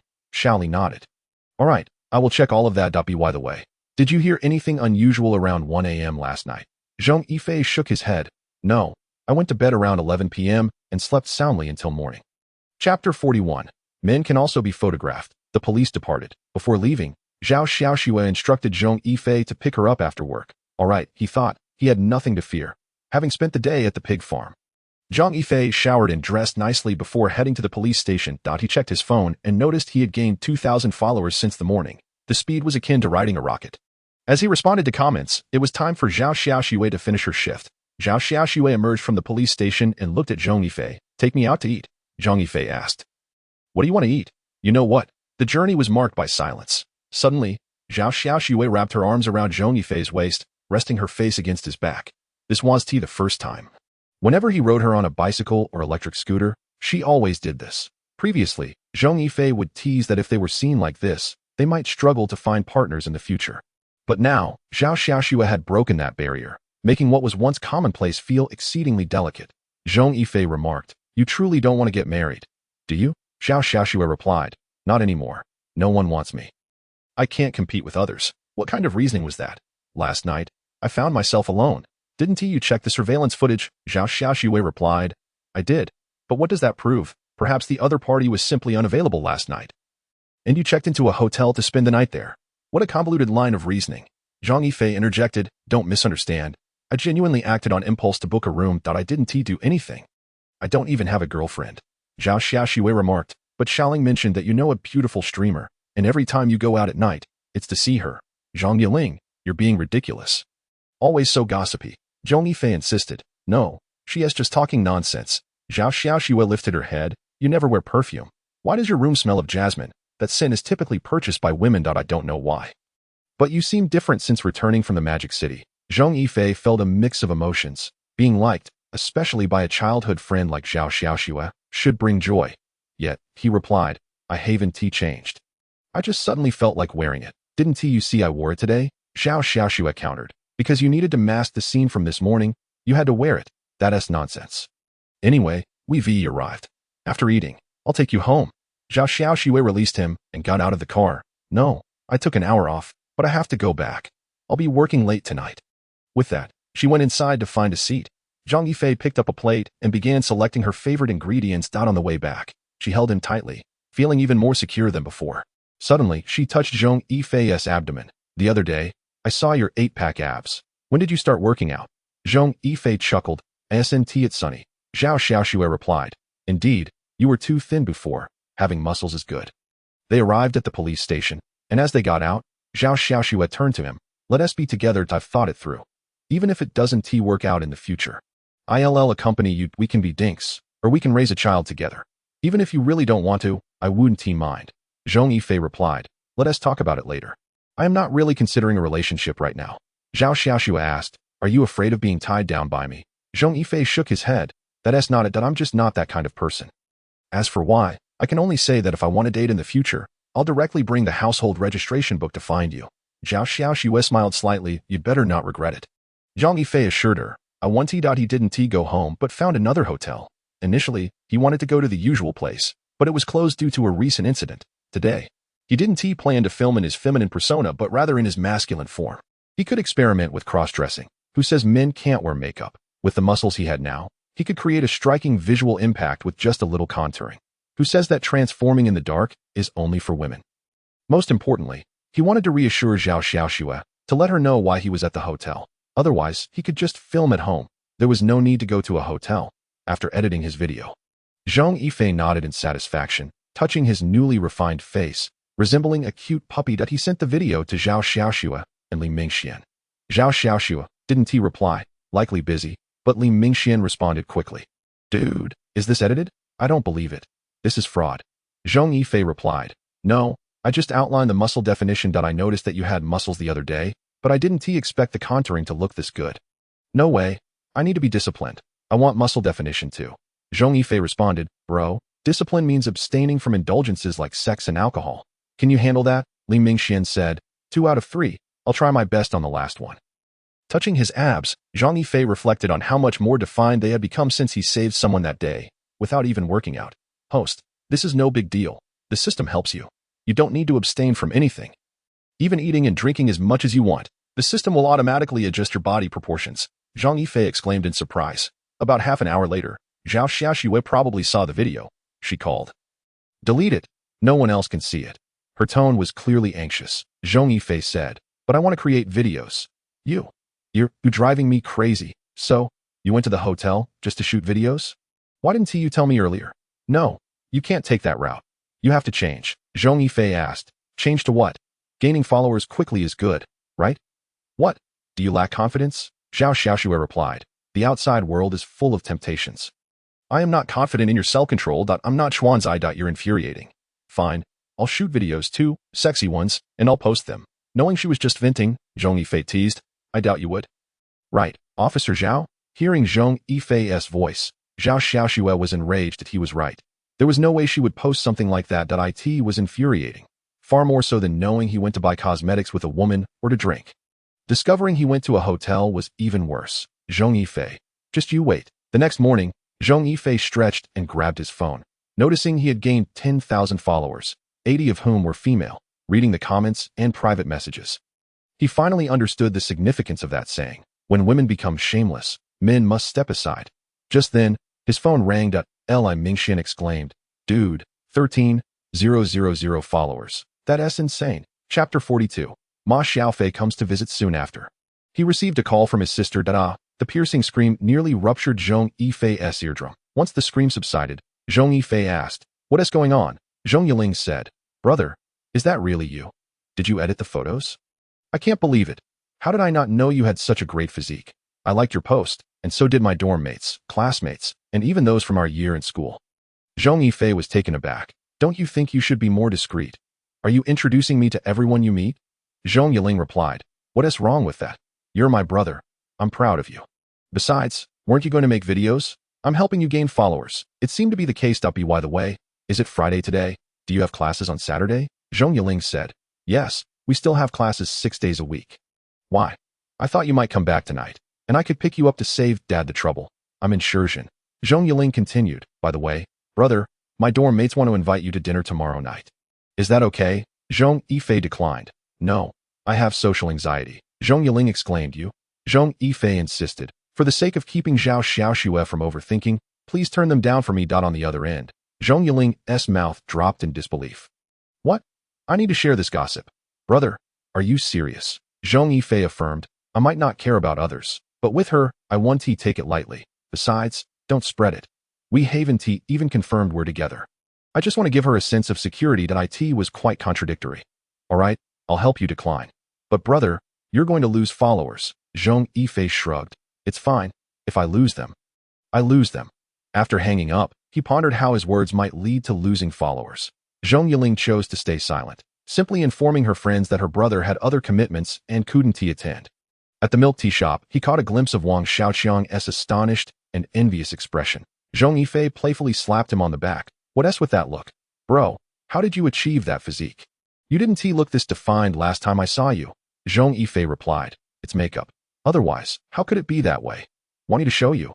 Wang Xiaoqiang nodded eagerly. "Sure, let me feel a little better." Lifting his shirt, Wang Xiaoqiang remarked, "Not bad, not bad. But bro, your muscle definition is impressive. I have abs too, but they're not as defined as yours." With that, he lifted his own shirt. Yes, they began working. Zhong Yifei was recognized by customers coming in for milk tea, leading to an influx of female followers on his phone. Wang Xiaoqiang, on the other hand, excitedly contacted his sister, announcing that the milk tea shop had surpassed its historical sales record. Handing Zhong Yifei a cup of milk tea, Wang Xiaoqiang grinned. "Bro, my sister is thrilled. She says thank you for your help. She'll treat you well when you get back." Zhong Yifei sighed. "Little brother, I am going to be overwhelmed." Just then, a woman entered the milk tea shop. Turning to see who it was, Zhong Yifei smiled. "Sister, what brings you here?" Ma Xiaofei laughed. "I came to see the big internet celebrity." "Haha." Zhong Yifei interjected. "Sister, please spare me.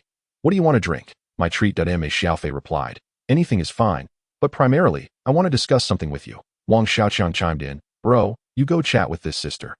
I'll take care of things here." After they sat down, Ma Xiaofei said, "The police just called me. I just came back from the station. By the way, my surveillance is ended. Those two were arrested in their hometown." Zhong Yifei was aware of this, having read the case report. The reason lies in Su Fanlin's possession of compromising videos and photos of the other party, which were used to coerce her into remaining his mistress. The threat was clear. Should she refuse, these images would be shared with the villagers. The two individuals felt cornered, realizing they could no longer extract anything from Su Fanlin, which led them to contemplate murder. They concocted a ruse, claiming they required 300,000 yuan to build a house, persuading Su Fanlin to meet Ma Xiaofei in Shenzhen, and even devised strategies to facilitate this. That Su Fanlin, lacking funds, and after repeated pressure, reluctantly acquiesced. Little did they know, this was a trap set for both of them. Their scheme was rather inept. Even in the absence of Zhong Yifei, the police would inevitably uncover crucial evidence. As their conversation shifted, Zhong Yifei learned the true motive behind Ma Xiaofei's outreach. She sought to enlist him in opening an online store to sell her products, offering him a commission in return. In this digital age, With his physical store and the potential to attract a significant female audience through his videos, a partnership seemed promising. Sister, there are numerous influencers out there, many of whom surpass me, Ma Xiaofei remarked. However, I trust you because of your character. Rather than seeking out strangers, I find greater assurance in collaborating with you. Your makeup skills could open avenues in creating makeup videos. I can assist in finding models. Including my products in your videos would yield excellent results. Indeed, her proposal was enticing. There were male makeup influencers as well, and Zhong Yifei had faith in her expertise. All right, we can proceed with this venture. It certainly poses no issue, he agreed. Moreover, Ma Xiaofei assured her that she held the agency rights for all products in her store, some of which were even her own brand. Sister, it's settled then. Ma Xiaofei shot him a glance. What? No discussion about commissions or terms. We can't finalize this without a written agreement. If I were to sell you out, you'd be powerless, Zhong Yifei replied nonchalantly, weighing just over 100 pounds. You're hardly a valuable asset. Ma Xiaofei retorted with a smirk. Oh, but you are quite valuable. Now, let us discuss this seriously. If all goes well, we'll draft an agreement. Tomorrow, come to my store. I'll have a lawyer present. Business matters should adhere to proper protocols. After some deliberation, Zhong Yifei found the terms entirely acceptable, with no restrictions except for one. He could not engage in collaborations with competing brands. He had no objections. It was only logical. Wang Xiaoqiang approached, inquiring, Brother, do you need a little assistant for your streaming? What do you think of me? Zhong Yifei regarded him quizzically. Didn't your sister suggest you follow Xuanzi? Oh, isn't it all the same to follow anyone? Wang Xiaoqiang responded. Zhong Yifei replied, I'm not planning to hire anyone just yet.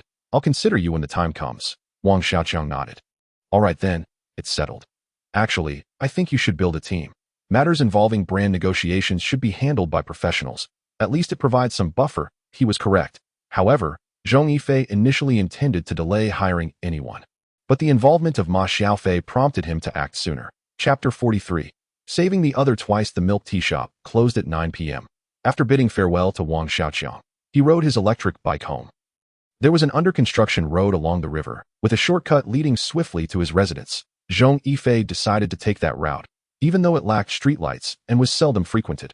Once on the path, he switched on his high beams, hearing nothing but the chirping of insects. Suddenly, he heard a woman's voice from his left front, pleading, Let me go to help. It was evident that a crime was unfolding.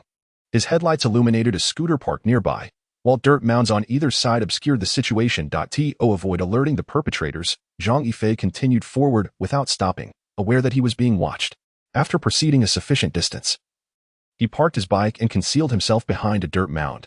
Soon, he spotted a figure in loose athletic wear. He crouched low, moving towards the direction of the voice. The ground was muddy, making high heels inconvenient, and he dared not make a sound. Opting for a cautious approach, he discerned a shadow in the dark, crouched behind the mound. He noticed that the figure was seated atop another. Upon closer inspection, he realized the one being pinned down was struggling, her exposed feet frantically attempting to free themselves. He heard muffled cries and the sound of fabric being torn. Slowly, he advanced toward them, stealthily, as the assailant remained oblivious to his presence. Just as he was about to lean down, a hand emerged from the darkness, landing on his shoulder. When the assailant turned, a powerful pull yanked Zhong Yifei backward. Zhong Yifei wasted no time, launching himself at the attacker with punches and kicks. As he fought, he urged the now unbound woman, Call the police. She frantically removed the cloth from her mouth, searching for her phone through tears. I can't find my phone. It must have fallen on the road, she cried, her voice oddly familiar. After delivering a kick to the assailant, Zhong Yifei retrieved zip ties from the warehouse, binding the attacker before approaching the woman. It was then he recognized her. He had saved her twice before. Indeed, the woman on the verge of assault was Feng Xiaoxian, the one who had jumped into the river, dressed in a flowing dress. The fabric on her upper body was torn, her undergarments discarded on the ground. Zhong Yifei glanced at the struggling man in the distance and said, I'll call the police for you. He dialed Zhao Xiaoxua, stating, Sister Zhao, I'll send you my location shortly. Bring your master and the team. I've encountered an assault case, and the assailant is under my control. The victim is Feng Xiaoxian. Upon hearing this, Zhao Xiaoxua sprang into action. All right, send me the location. I'll bring the team over. Zhong Yifei responded, Sure. By the way, I might need to leave soon. I'll tie the man to my motorcycle. Please hurry. Aware that the attacker wouldn't stay, Zhao Xiaoxua asked, Can you ensure the victim's safety? Zhong Yifei reassured her, Don't worry, I will. After ending the call, he turned to Feng Xiaoxian. Is that you? Feng Xiaoxian? What are you doing here? The crouching woman looked up. Do you know me? She then recounted her presence and the circumstances leading to her attempted assault. Her brother had gone missing, and with police involvement, the loan sharks had ceased their harassment. That very evening, Sun Jihao, the man he had just subdued, contacted her, claiming to know her brother's whereabouts. Sun Jihao was a friend of Feng Xiao, and he informed Feng Xiaoxuan that he could lead her to her brother. Initially skeptical, she was swayed when she heard Feng Xiaohu's voice on the phone, urging her to provide Sun Jihao with money to help him escape loan sharks threatening his life. Despite her anger, she couldn't bring herself to abandon her brother. Ultimately, she complied with his request. Shortly after, Sun Jihao appeared, offering to take her to see Feng Xiaohu. Without a second thought, she climbed into the car, only to realize too late that she had been deceived when he pulled over in a desolate area. In that moment, they both saw the headlights approaching. Feng Xiaoxuan shouted for help, but before she could utter another word, Sun Jihao covered her mouth. Zhong Yifei pondered, stroking his chin. Was Feng Xiaohu truly alive and in hiding? Sun Jihao had dared to assault Feng Xiaoxuan, indicating he had no qualms about the situation. Something felt off. It seemed more complex than Feng Xiaoxuan had described. He queried, "Are you certain the voice on the phone was your brother's?" Feng Xiaoxuan, slightly confused, nodded. "I'm sure it was Xiaohu." Zhong Yifei crouched beside the still struggling Sun Jihao, seizing his hair. "Feng Xiaohu isn't dead, is he? You're deceiving Feng Xiaoxuan, aren't you?" Sun Jihao, filled with fear, stammered, "How do you know?" Suddenly, he realized the gravity of his situation and quickly countered. "He's not dead. He's alive." To his astonishment, the truth was revealed. Feng Xiaohu was indeed dead. The only explanation for Sun Jihao's certainty was that he had been present at the time of Feng Xiaohu's demise, possibly even complicit. Yet, how could Feng Xiaoxuan have heard her brother's voice? AI, Zhong Yifei concluded. They must have used AI to simulate Feng Xiaohu's voice. Is he alive? I suspect he has already been killed by you all. Do you think AI can prove he is still alive? Zhong Yifei maintained eye contact with Sun Jihao as he spoke. Upon mentioning AI, he noticed a flicker of fear in Sun Jihao's pupils. His suspicions were confirmed. He said, "How should the body be dealt with? Let me tell you, if you don't speak, I will first castrate you, then drag you away and slowly torture you. I believe you would prefer to fall into the hands of the police rather than mine, wouldn't you?" Chapter 44. Obtaining the eye technique. Upon finishing his words, he clawed towards a certain part of Sun Jihao's body with his right hand. Sun Jihao was petrified with fear and cried out in terror, "No, I'll talk. It wasn't me who killed him truly. It was Shin Jinghong. He did it because, shut your mouth, if you keep shouting, I'll crush you." His loud voice could be heard from afar, and Feng Xiaoxuan, who had just narrowly escaped violation, was in a vulnerable state of mind. Zhong Yifei dragged him away to a distant spot. After throwing him to the ground, he asked, "Tell me, why did Shin Jinghong kill him?"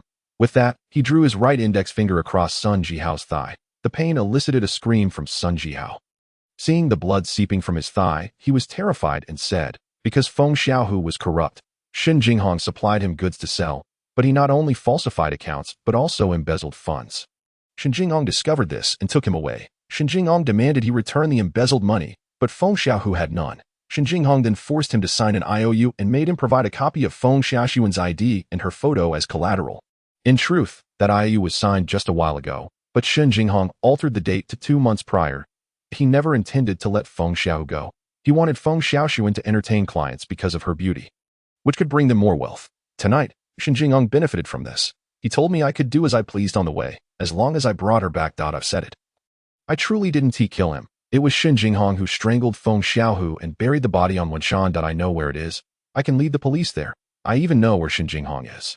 I can help the police capture him. Please, spare me." "When was it signed?" "Was it after obtaining the ID?" Zhong Yifei inquired. Sun Jihao replied, "Feng Xiaohu received the ID on the day he died. Shin Jinghong told Feng Xiaohu that he would continue supplying goods and would find a way for him to repay the money. If he reported to the police or ran away, he would kill his entire family." Dragon Lord's reputation was known to Feng Xiaohu. He understood he had to comply with Shin Jinghong's demands. After obtaining a copy of Feng Xiaoxuan's ID and her photo, Shin Jinghong got him drunk and then took him away, directly strangling him while he was unconscious and buried him. He was making an example out of Feng Xiaohu. He pointed at Feng Xiaohu's corpse and told us that Dragon Lord despises corrupt individuals. Once such a person is discovered, they have already entered the death list. Pleading for mercy is futile. He instructed us to keep our hands clean and do our jobs well. Dragon Lord will not treat anyone working for him unfairly. I see now. If that is the case, let the police go and arrest him. My task is complete. Zhong Yifei dragged the terrified Sun Jihao to the scooter. After throwing him to the ground, he pinned him under the scooter and secured him with zip ties, ignoring Sun Jihao's cries for help. Zhong Yifei turned to Feng Xiaoxuan and said, "All right, I'm leaving. The police should be arriving soon. Don't worry. He won't be able to get up." Feng Xiaoxuan, filled with fear, responded, "No, I'm scared. Don't be afraid. By the way, I've already informed the police. They are bringing you clothes. Just hide behind the mound, and when the police arrive, you can speak." After saying that, he walked towards his scooter. About 15 minutes later, the police arrived. Zhao Xiaoxue brought clothes to the mound. "Feng Xiaoxuan, are you all right?" Feng Xiaoxuan replied, "Thanks to that sister. If it weren't for her, I might have sobbed, but she said she would leave, and I'm truly scared." Zhao Xiaoxue reassured her, "It's all right. That person has been subdued. I just saw him. He couldn't even move. Change into your clothes, and we'll take you back." When Zhong Yifei returned home, he sent the information he had obtained to Zhao Xiaoxue.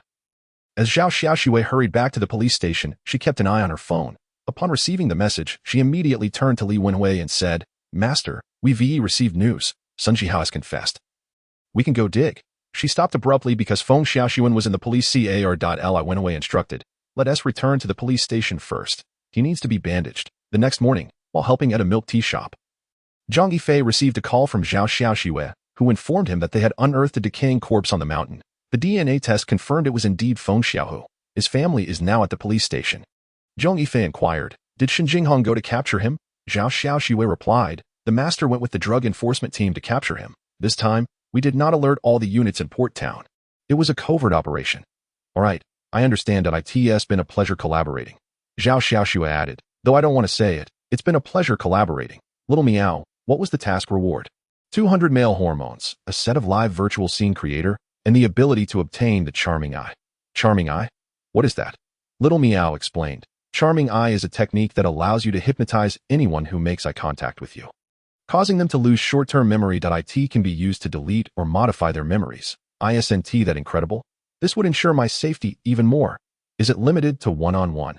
Little Meow replied, "No, with Charming Eye, everyone who sees your eyes will forget.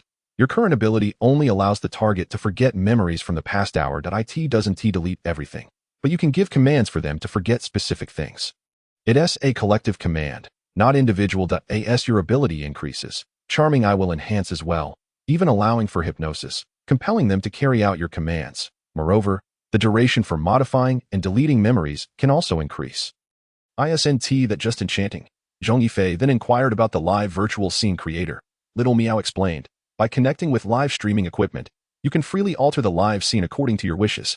For instance, you can create virtual settings of mountains, oceans, forests, deserts, etc. even while at home, and it cannot be cracked by others."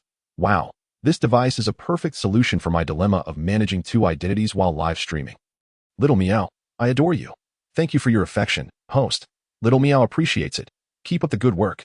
More props and abilities will come your way. A month later, Zhong Yifei's house was finally renovated.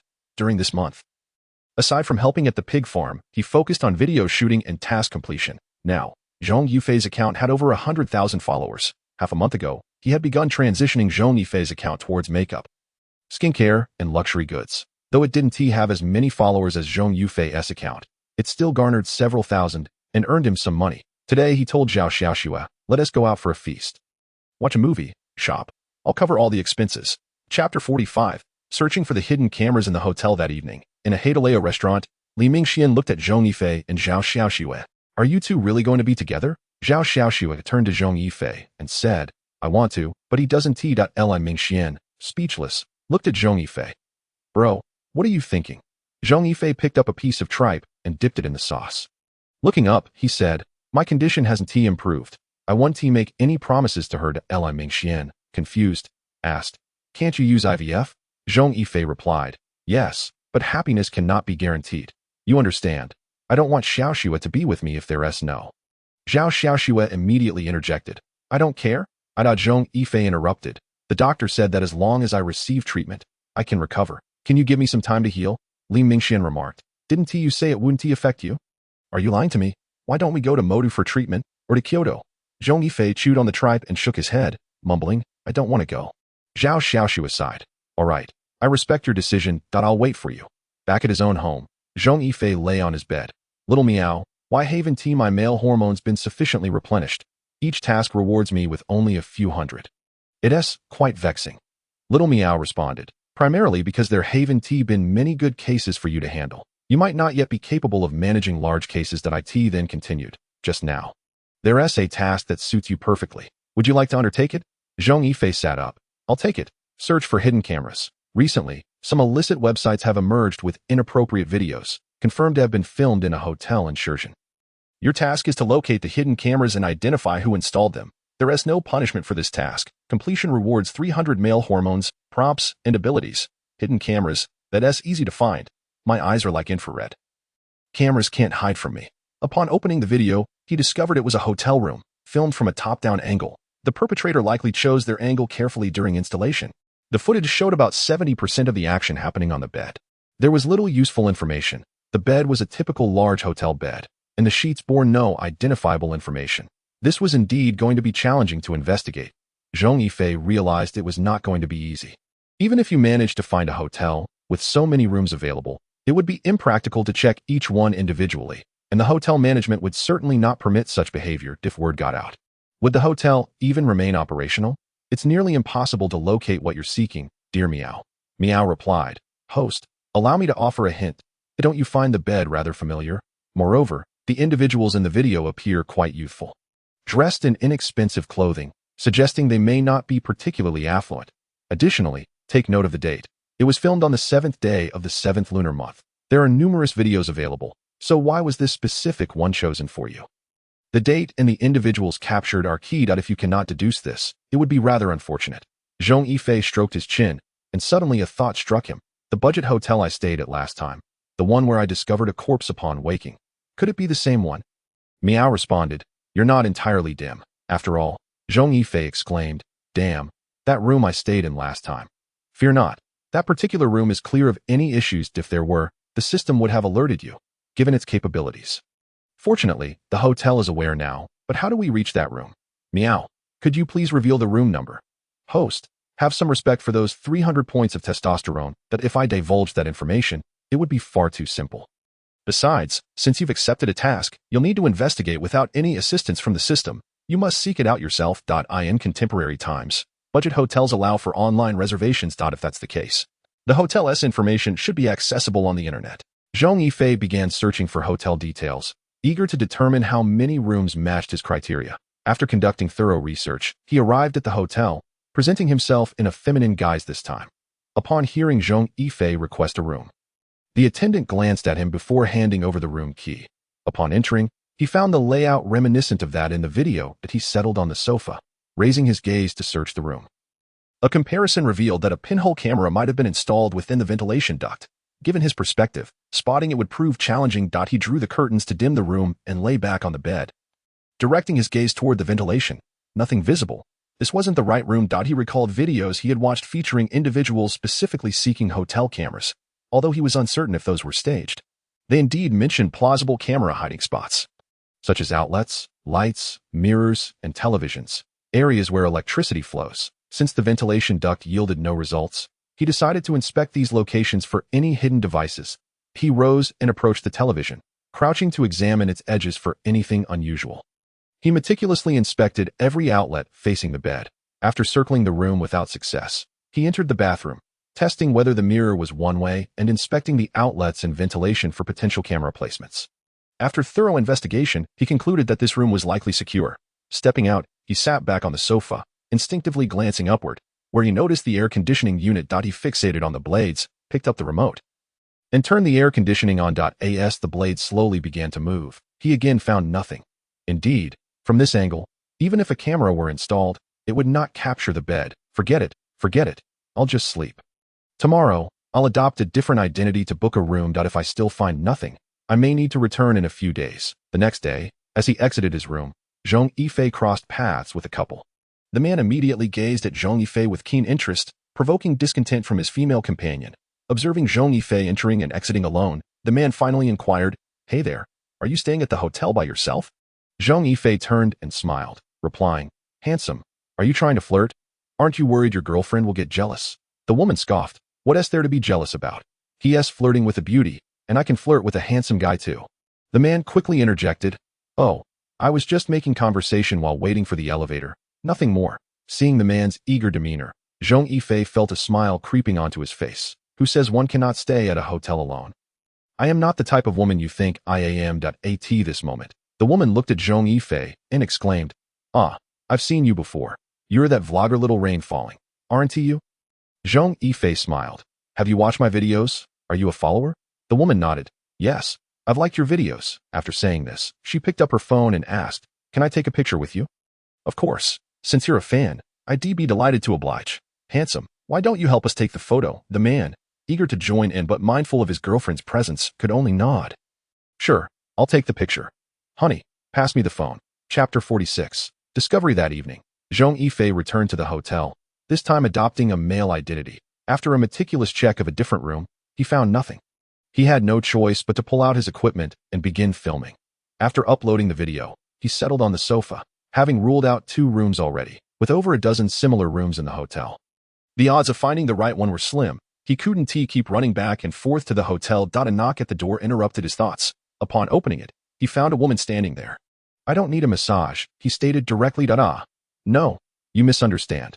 I'm not that kind of woman." She waved her hands in protest. "Then why knock on my door?"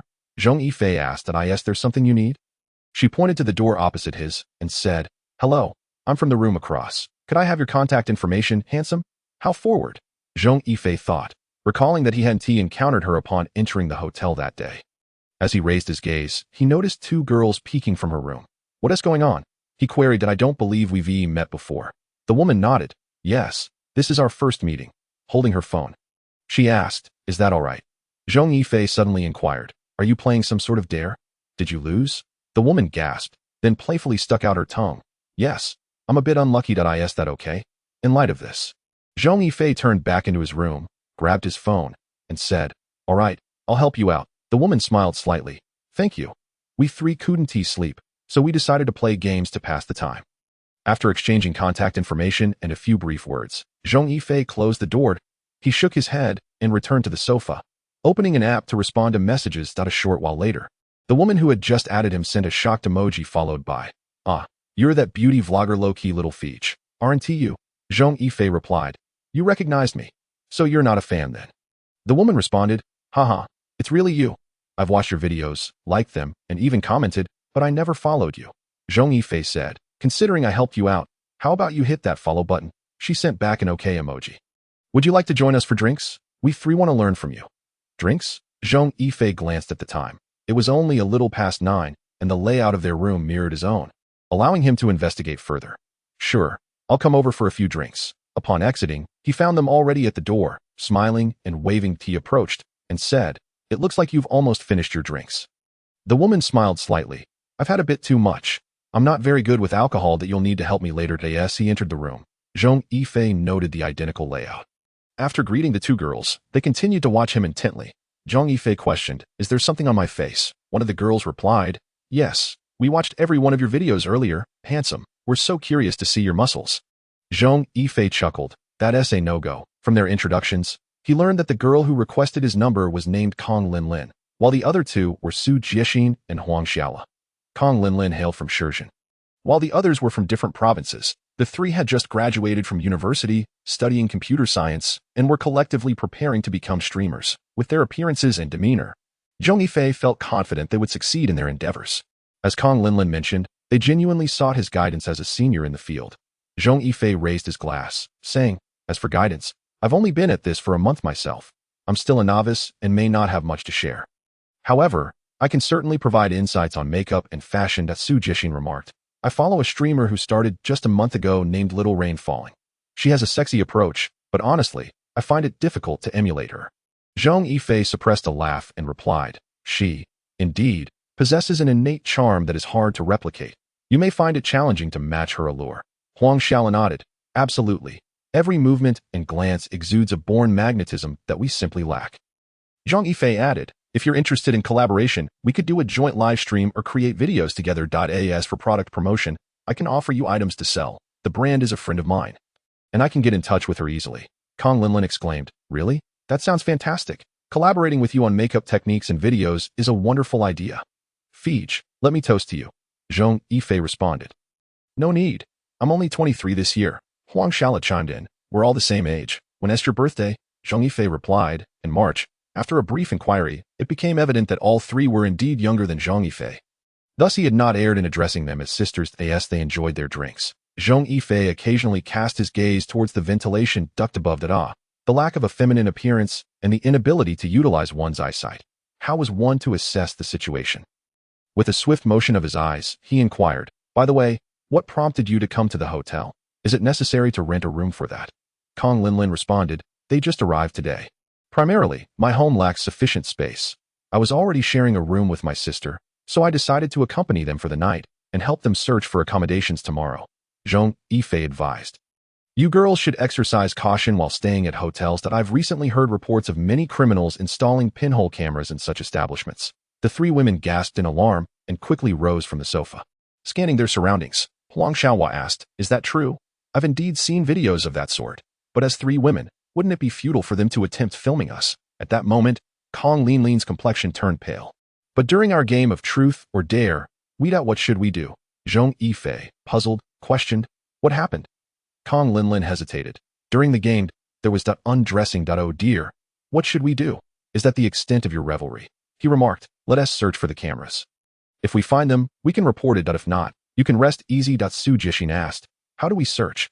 Zhong Yifei outlined the potential hiding spots for the cameras and eagerly assisted them in the search.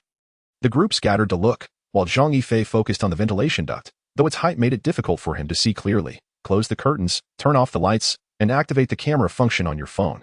If there's a camera, it will reveal a red dot. He instructed. Su Jixin hurried to extinguish the lights. With his phone now ready, Zhong Yifei smiled as he indeed spotted a red dot in the screen's reflection from the ventilation duct. You all should come and see this. Upon witnessing the red dot, the three women turned pale. What do we do? We were just wrestling on the bed. All of that must have been recorded. Meanwhile, Zhong Yifei pondered his course of action. Should he report it? His mission was to track down these criminals. And if he alerted the authorities, the camera would remain out of reach, complicating matters further. Moreover, with Zhao Xiaoxue arriving soon, there would be no absolution for him. Huang Xiaohua suggested, let us report this. Kong Linlin nodded in agreement. Absolutely, we must ensure the police find those responsible. Otherwise, what can we do? Zhong Yifei cautioned, modern cameras are often directly connected to the internet, which means the three women turned pale at the implication if it were indeed live streaming. Their earlier antics could be online, perhaps even captured in screenshots. At that moment, Xiao Miao reassured, host, do not fret. Go ahead and report it. IT will fulfill your mission, and the police will also trace the source. Zhong Yifei added, however, if my girlfriend arrives, you must explain the situation to her. Kong Linlin queried, is your girlfriend a police officer? Oh, you have a girlfriend? Zhong Yifei replied, we've known each other since childhood. As for our relationship, it hasn't been defined yet, but she may very well be the one. Huang Xiaohua reassured him, don't worry, we will vouch for you. We were merely seeking your advice and did nothing inappropriate. Zhong Yifei then dialed Zhao Xiaoxue. At that moment, she was at home watching television. Upon receiving his call, she answered, what's the matter? Please don't be angry or scold me just yet. I'm at that budget hotel we visited last time. Zhao Xiaoxue responded, oh, and then, he explained. I met three girls who wanted to become streamers, so I visited their room. Restraining her impulse to scold him, Zhao Xiaoxue allowed him to continue. She learned that during their conversation, they had inadvertently mentioned pinhole cameras, which they had indeed found. Zhao Xiaoxue stood up, stating, this is not a matter for us detectives. The local police will handle it. You should report it, and I'll come to check it out. Zhong Yifei thought, oh no, they are coming. However, on reflection, it seemed reasonable to have the police handle the camera issue rather than involving detectives for such a minor concern. All right, come on over, he replied. Zhao Xiaoxue added, it's nice that you called me.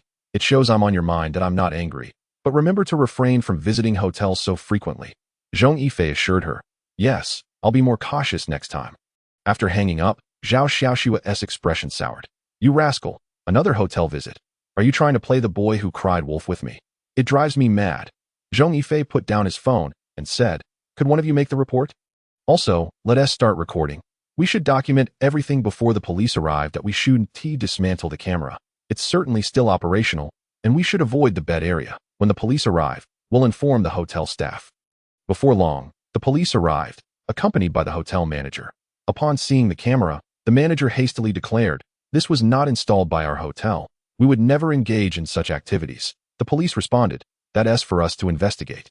The camera was quickly removed by professionals, who noted, it's still operational and streaming live that I'll attempt to trace the source to see if we can identify the perpetrator. Just then, Zhao Xiaoxue arrived, presenting her identification to the officers outside. Upon entering the room and seeing the pinhole camera, she inquired, still operational, I presume? The lead officer asked, are you from the city bureau? Zhao Xiaoxue replied, I'm from the 2nd Criminal Investigation Team.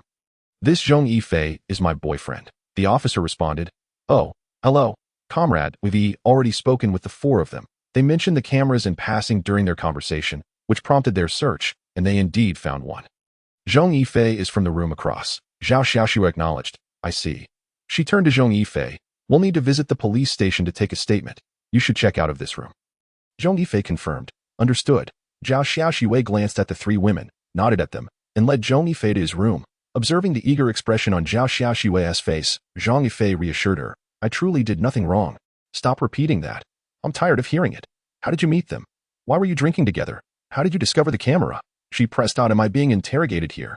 Zhong Yifei thought, but he recounted the events to her nonetheless. Zhao Xiaoxue remarked, I viewed the footage from last night.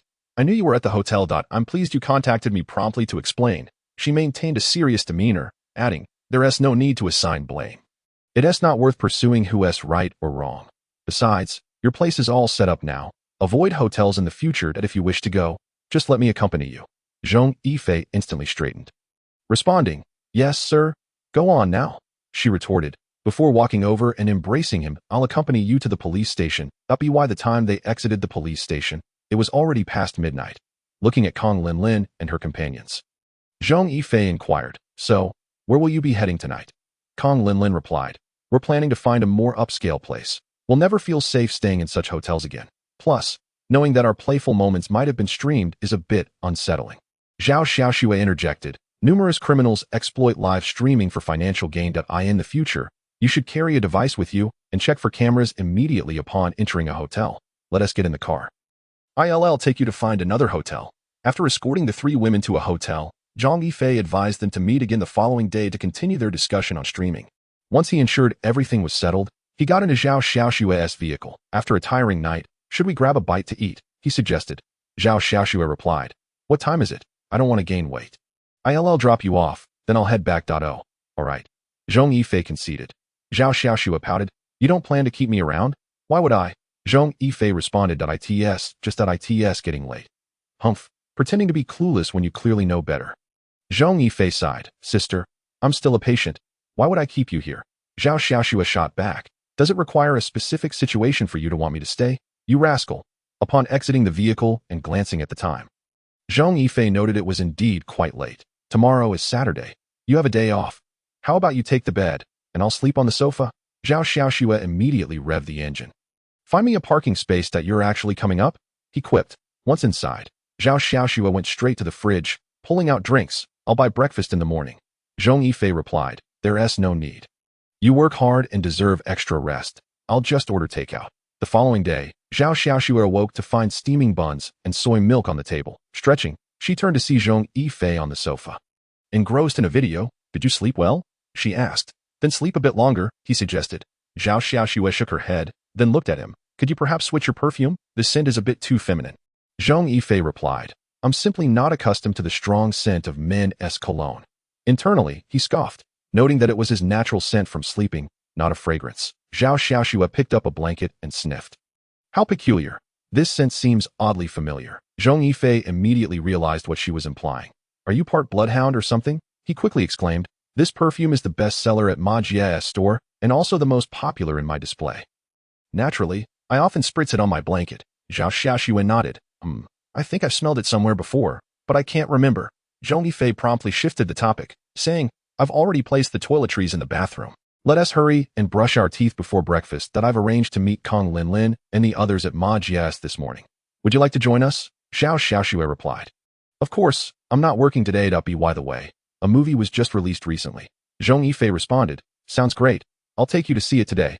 Just as they were eating, the doorbell rang. It was odd. Who could be visiting so early? When Li Mingxian appeared on the screen, Zhong Yifei remarked, it's Xuanzi. Zhao Xiaoxue responded, let him come up. No, he might misunderstand. Zhong Yifei cautioned, so what if he does? I'm not afraid. Why are you? Zhao Xiaoxue retorted. Upon seeing Zhao Xiaoxue munching on a bun, Li Mingxian's jaw dropped as he scanned the two of them. Zhong Yifei explained, I went to the police station last night. She came to take me back, and since it was too late, I let her stay over. I slept on the sofa. Li Mingxian replied, Bro, no need to explain so thoroughly. He then sat down and reached for a bun. Zhao Xiaoxue shot him a glare. If you want to eat, can't you just buy some yourself? Li Mingxian chuckled. Oh, come on. I came to have breakfast with Yifei. By the way, do you have any plans today? I am going to the beach with Jingyun and Xiaoqiang. Want to join? Zhong Yifei declined. I'm busy. I need to discuss something with Ma Jia. Zhao Xiaoxue added. I'm not free either. I'm going with him. All right. A couple in sync. I won't disturb you then. I was just hoping you'd help me get rid of that third wheel. Li Mingxian teased. Zhao Xiaoxue replied, You don't have to bring him along. Li Mingxian chuckled. Little brother-in-law, can't shake him off. Zhong Yifei picked up his phone. Xiaoqiang, we're heading to Ma Jia's cosmetic store soon. I'll introduce you to 3 girls. Wang Xiaoqiang answered eagerly. Ah, bro, my real brother. What time? I'll be there right away. Around 9, Zhong Yifei replied. After hanging up, he smirked. That should settle it. Li Mingxian nodded excitedly. Bro, I love you for this. Thanks. Upon arriving outside Ma Xiaofei's store, he spotted the 3 girls from a distance. He approached them. You all came early. Huh? Kong Linlin replied. We just came to browse. Thought we'd wait a bit. Zhong Yifei said. All right. Let us go inside. I'll introduce you to Ma Jia. Ma Xiaofei responded. Sure. That's no problem. I'll have my lawyer come over to draft the document. It's quite simple. The 3 girls were delighted, as they lacked fans and traffic, while Ma Xiaofei readily agreed without hesitation. Kong Linlin reassured her, Don't worry, we'll definitely give it our all. Xiaofei waved her hand. Oh, it's fine. You 3 have great potential. This is more like an early investment for me. Besides, I'm not losing anything. If I can help, I will. At that moment, Zhong Yifei noticed Wang Xiaoqiang lurking at the entrance. He waved him in. Hurry up and come inside. Stop lurking around like a thief. Wang Xiaoqiang chuckled as he entered. At that point, Kang Linlin froze in surprise. Wang Xiaoqiang. He looked at her. Wow, Kang Linlin, it's you. Wait, do they know each other? Wang Xiaoqiang quickly added. We were classmates in middle school. Even desk mates. He then pulled out his phone. Old classmate. It's been years. You become more beautiful. Let us exchange contact info. Kang Linlin rolled her eyes but took her phone out, since they knew each other. That was fine. Zhong Yifei said. Ma Jia, I plan to shoot a video in your store. Ma Xiaofei replied. Sure. How do you want to shoot it? Is it a makeup tutorial? Zhong Yifei nodded. Yes, with these 3 models. We'll do live makeup and introduce a few products to promote your physical store. They'll also have some content to share. Ma Xiaofei responded. Sounds good. Do you need outfits? I can have a stylist come over to help pick some clothes for them. We can shoot a few sets of photos later. Upon hearing this, Wang Xiaoqiang immediately volunteered. I'll go home and grab my DSLR. Zhong Yifei asked. You know how to use it? Wang Xiaoqiang replied. Don't underestimate me. I studied photography in vocational school. Hey, you could actually hire me. This kid was hiding some skills. After letting him go get his gear, Zhong Yifei began selecting items he would need in the store. The group worked until the afternoon to finish filming the video. Zhong Yifei told Wang Xiaoqiang, Since you studied photography, I'm sure you know how to edit. I'll leave that to you. And I'll give you a red envelope when it's done. Wang Xiaoqiang rubbed his hands together. Brother Fei, you can trust my skills. After delegating the tasks, Zhong Yifei took Zhao Xiaoxue towards the cinema, opting for a horror film. However, today Zhao Xiaoxue clung to him, leaning against him as she watched. Zhong Yifei asked, What's wrong? Aren't you acting anymore? Zhao Xiaoxue replied, Nope, not acting. Halfway through the film, as terrifying sounds echoed from the speakers, Zhong Yifei heard the shrieks of girls around them. Suddenly, he heard a thud from his left rear. What was that? Did someone fall off their chair in fright? He listened intently, and the sound echoed several more times. No, that wasn't someone falling. It sounded like knocking. At that moment, everyone was tense, focusing on the screen, but only Zhong Yifei noticed the peculiarities. Zhao Xiaoxue was still holding him tightly, showing no signs of fear. Zhong Yifei said, I need to use the restroom. Zhao Xiaoxue replied, Just hold it in.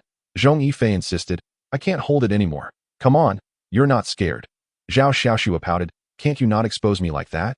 Releasing Zhong Yifei, she grabbed her cola. Hurry up and go. Come back quickly. Zhong Yifei stood and glanced towards the left rear. He noticed a figure crouching down quickly. At that moment, his view was blocked by the chairs, and he couldn't see clearly. Chapter 49. The corpse in the screening room. The cinema was dim, with exits located on either side of the first row. Thus, Zhong Yifei, couldn't he move up? Aren't you going to the restroom? Why are you just standing there? You're disturbing others, Zhao Xiaoxue asked, looking up. Zhong Yifei replied, my legs are numb, and slowly made his way down the aisle. He could only move downwards and exited the screening room. What to do? He couldn't find a place to transform. He couldn't just swagger into the ladies' restroom and come out. What if a woman came out of the men's restroom? That would be even more awkward. Even if he entered the restroom, what if someone came out while he was inside? Little Meow, is there a mission? Little Meow replied, yes. Do you want to take it? Zhong Yifei promptly accepted. Standing there wasn't an option. He grabbed his phone and called Li Mingxian while his eyes scanned the mission details. Noise in the screening room. Thumping sounds at seat 15 in row 9 of screening room 3. Uncover the truth. Mission reward. 200 male hormones. Abilities. Items. Failure incurs a deduction of 300 male hormones. Oh no. I only have a little over 300 male hormones now. If I get deducted, how will I survive? After discussing a few topics with Li Mingxian, he finally hung up. Gazing at the screening room door, he fell into contemplation that he needed to enter and investigate. But how could he do so without being discovered? He recalled that when he entered with Zhao Xiaoxue, row 9 seemed empty. Should he contact Zhao Xiaoxue using his female identity? Forget it. Everyone should be focused on the movie now. Sneaking a peek at the back should be fine. Right? He entered through the left door and quickly scanned the room. There weren't many people watching the film today, and they were quite scattered. Row 9 had no audience at all. Most viewers were concentrated in rows 1 to 7. With the last 2 rows emptied, he and Zhao Xiaoxue were seated in the middle of row 7, with Zhao Xiaoxue on the left and 2 pairs of couples beside her, through the dim light. He noticed the couples were still present. Just as he was about to walk over, he saw Zhao Xiaoxue waving at him. What is up? Why aren't you watching the movie seriously? He thought. He had no choice but to return. Little Meow, if I'm not the first to discover it, should it be fine? Little Meow assured him, no problem. As long as the mission is completed, there is no progress bar for this mission. How to return now? He should be using the right aisle. He had to bend over and circumvent to the right side from the front of the first row. He kept his eyes on the audience, looking for anyone who might be watching alone. Upon returning to his seat, Zhao Xiaoxue inquired, how did you enter through that door? Zhong Yifei replied, I went the wrong way. Zhao Xiaoxue once again clung to his arm. Leaning on him, Zhong Yifei felt helpless. He couldn't investigate like this. Fortunately, there were still 10 minutes left in the movie, so he could only endure and watch until the the screening concluded and the lights came on. Everyone began to rise and prepare to leave. Zhong Yifei also stood up, casting a glance at seat 15 in row 9. His pupils constricted, and he immediately grabbed Zhao Xiaoxue, pointing towards row 9. Look, there's blood splatter over there. His voice was loud enough to draw everyone's attention. Upon seeing the blood splatter on the wall, the screening room erupted in screams. Zhao Xiaoxue immediately released Zhong Yifei and dashed towards the aisle. Zhong Yifei followed closely. Upon reaching row 9, they saw a man lying on the ground. Zhao Xiaoxue immediately rushed over, exclaiming, quick, call the police. Everyone, please do not leave. Zhong Yifei promptly addressed the crowd. She is a police officer. Everyone should listen to her. If you leave, the police will find you, and it will only complicate matters. Those who initially intended to depart halted in their tracks upon hearing Zhong Yifei's words. Zhao Xiaoxue approached the man, placing her hand on his carotid artery. After a few seconds, she checked his wrist pulse. Standing up, she turned to Zhong Yifei and stated, he is deceased. Hypothermia has set in, and death occurred less than an hour ago. She then addressed the crowd. Has anyone called the police? Please cooperate and return to your original seats while we await my colleague's arrival. A man interjected. Officer, we are seated close to him, and my girlfriend is frightened. Can we sit further away? Zhao Xiaoxue replied. Very well. But please do not discard your tickets, and ensure you have screenshots of your ticket purchase records. At that moment, a man holding a phone spoke up. I have already called the police, and they said they are on their way. By the way, when I mentioned that we have a police officer here, the dispatcher instructed me to inform the staff to seal the venue and prevent anyone from entering or exiting. Zhao Xiaoxue nodded. Understood. She instructed Zhong Yifei to keep watch and cautioned everyone to stay away from row 9 to avoid any potential contamination of biological evidence, which could complicate matters. Soon, the staff arrived at the screening room, positioning themselves at the exit to prevent anyone from leaving. Zhao Xiaoxue quietly approached Zhong Yifei and whispered, there were people leaving before the screening ended, which is quite troublesome. Did anyone actually leave? Zhong Yifei, who had been focused on the doors rather than the film, had not seen anyone depart. Perhaps someone left before the noise began. They might have been too frightened to continue watching. This film is in 3D, and the visual impact can be overwhelming for many. Zhong Yifei inquired. Can we trace them? Zhao Xiaoxue assured him. Absolutely. There are records in the online ticketing system, and even for on-site purchases. Transaction information is retained. Li who swiftly entered with a team of officers. Zhao Xiaoxue immediately saluted. Captain Li, the deceased is a male, approximately 30 years old, and he was killed by a blunt force trauma to the head, resulting in multiple fractures. Beside her, when Dongji inquired, can we identify the weapon? Zhao Xiaoxue shook her head. It's unclear. It does not resemble a hammer. Uncle Wen, the area around the deceased is covered in splattered blood, indicating the assailant may have been stained. Yet curiously, I found no blood on anyone I checked before you arrived. When Dongji remarked, I will take a look, Li Wenhu asked, did you hear any unusual sounds while watching the movie? Zhao Xiaoxue replied, we were watching a horror film, and the volume was quite high. Any noises would have been drowned out by the film. Li Wenhu instructed the officers to interview everyone individually. He approached Wen Dongji, who reported, the victim is a male, around 30 years old. The fatal injury is indeed to the head, just as Xiaoxue described. It does not appear to be caused by a hammer. The wound resembles one made by a sharp object. The victim was completely defenseless during the attack, yet it is strange that his eyes were closed if he had been assaulted during the film. His eyes should have been open, and instinctively, a person would scream or cover their head. Yet, he showed no reaction whatsoever. Chapter 50. Speculation of multiple assailants. Li Wenhu posited, he must have been struck while unconscious. When Dongji nodded, that is the only plausible explanation. The only way to avoid making noise or showing any reaction would be through a firearm or a blow that completely obliterates the head. Thus, the likelihood of him being killed while unconscious is highest. He picked up a soda can from the cup holder, placing it in a bag for further examination. At that moment, his assistant, Zhu Ziding, pointed to a seat on the left, saying, Master, look, there is a gap in the splattered blood. It seems to have sprayed onto the assailant. Indeed, there was a clear area on the seat devoid of blood, indicating that the spray had been obstructed. When Dongji instructed, get a UV light to check everyone for traces of blood. Xu Jiwen, searching row 8, suddenly reached into a crevice and pulled out an item. Captain Li, I found a piece of blood-stained disposable raincoat. Zhao Xiaoxue remarked, no wonder I didn't see any blood on anyone. The assailant was wearing a raincoat. Li Wenhu ordered, continue searching. There should be more. Soon, the officers discovered more fragments of the raincoat in the screening room, and after piecing them together, the police obtained a largely intact blood-stained raincoat. Seated in his place, Zhong Yifei was reviewing the data. He suspected that a single individual could not have orchestrated such a series of murders. At least 2 individuals were likely involved. He noted that all those remaining were in pairs. There were no solitary individuals. He firmly believed that the assailant had not left the venue. If they had not exited, then someone must have been providing cover. The monitoring system in the screening room primarily focused on the projection and rarely captured the audience, especially in the back rows where blind spots were common, making it challenging to identify anything through surveillance. He also recognized that the assailant had managed to commit the crime without leaving blood evidence. It would have been impossible for one person to tear the raincoat and avoid staining themselves, as one could never predict if someone might suddenly turn around during the ACT that moment. A police officer approached him, saluting before saying, Yifei, I need to ask you something. Zhong Yifei nodded, sure, go ahead. The officer took a seat and opened his notebook, according to confirmations from the audience around you and Xiaoxue. Approximately 20 minutes after the screening ended, did you step out at any point? Zhong Yifei replied, I stepped out to make a phone call to my brother, Li Mingxian, to discuss when he would return. If he arrives early, we can go out for barbecue. The officer appeared puzzled. Didn't Xiaoxue say you went to the restroom? Zhong Yifei chuckled, retrieving an expensive lipstick from his pocket. I was just teasing her. I wanted to surprise her. I was discussing plans with Mingxian over the phone, and we talked about it. You can call and verify. Upon seeing the lipstick, the officer exclaimed, our little police flower is taken. How many single officers in the precinct will have trouble sleeping tonight? When can we expect wedding candies? Zhong Yifei laughed. Not so soon. Both Xiaoxue and I want to focus on our careers before starting a family. The officer replied, indeed, she mentioned that you have been friends since childhood, and your bond is unshakable. At that moment, Zhong Yifei added, actually, when I got up to make that call, I glanced back and saw a figure crouching down.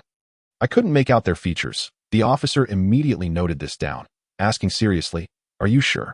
Which direction was the figure crouching from? Zhong Yifei turned and pointed from the area where Captain Li is currently standing. Slightly further back, I didn't pay much attention. Had I known it was a murder, I would have shouted, hey. The officer remarked, indeed, nobody would suspect that area. Can you recall whether the figure appeared to be male or female? Zhong Yifei replied. It looked quite slender. It was probably a woman, though I cannot be certain. For instance, I also have a somewhat delicate frame. The officer closed his notebook, saying, Understood.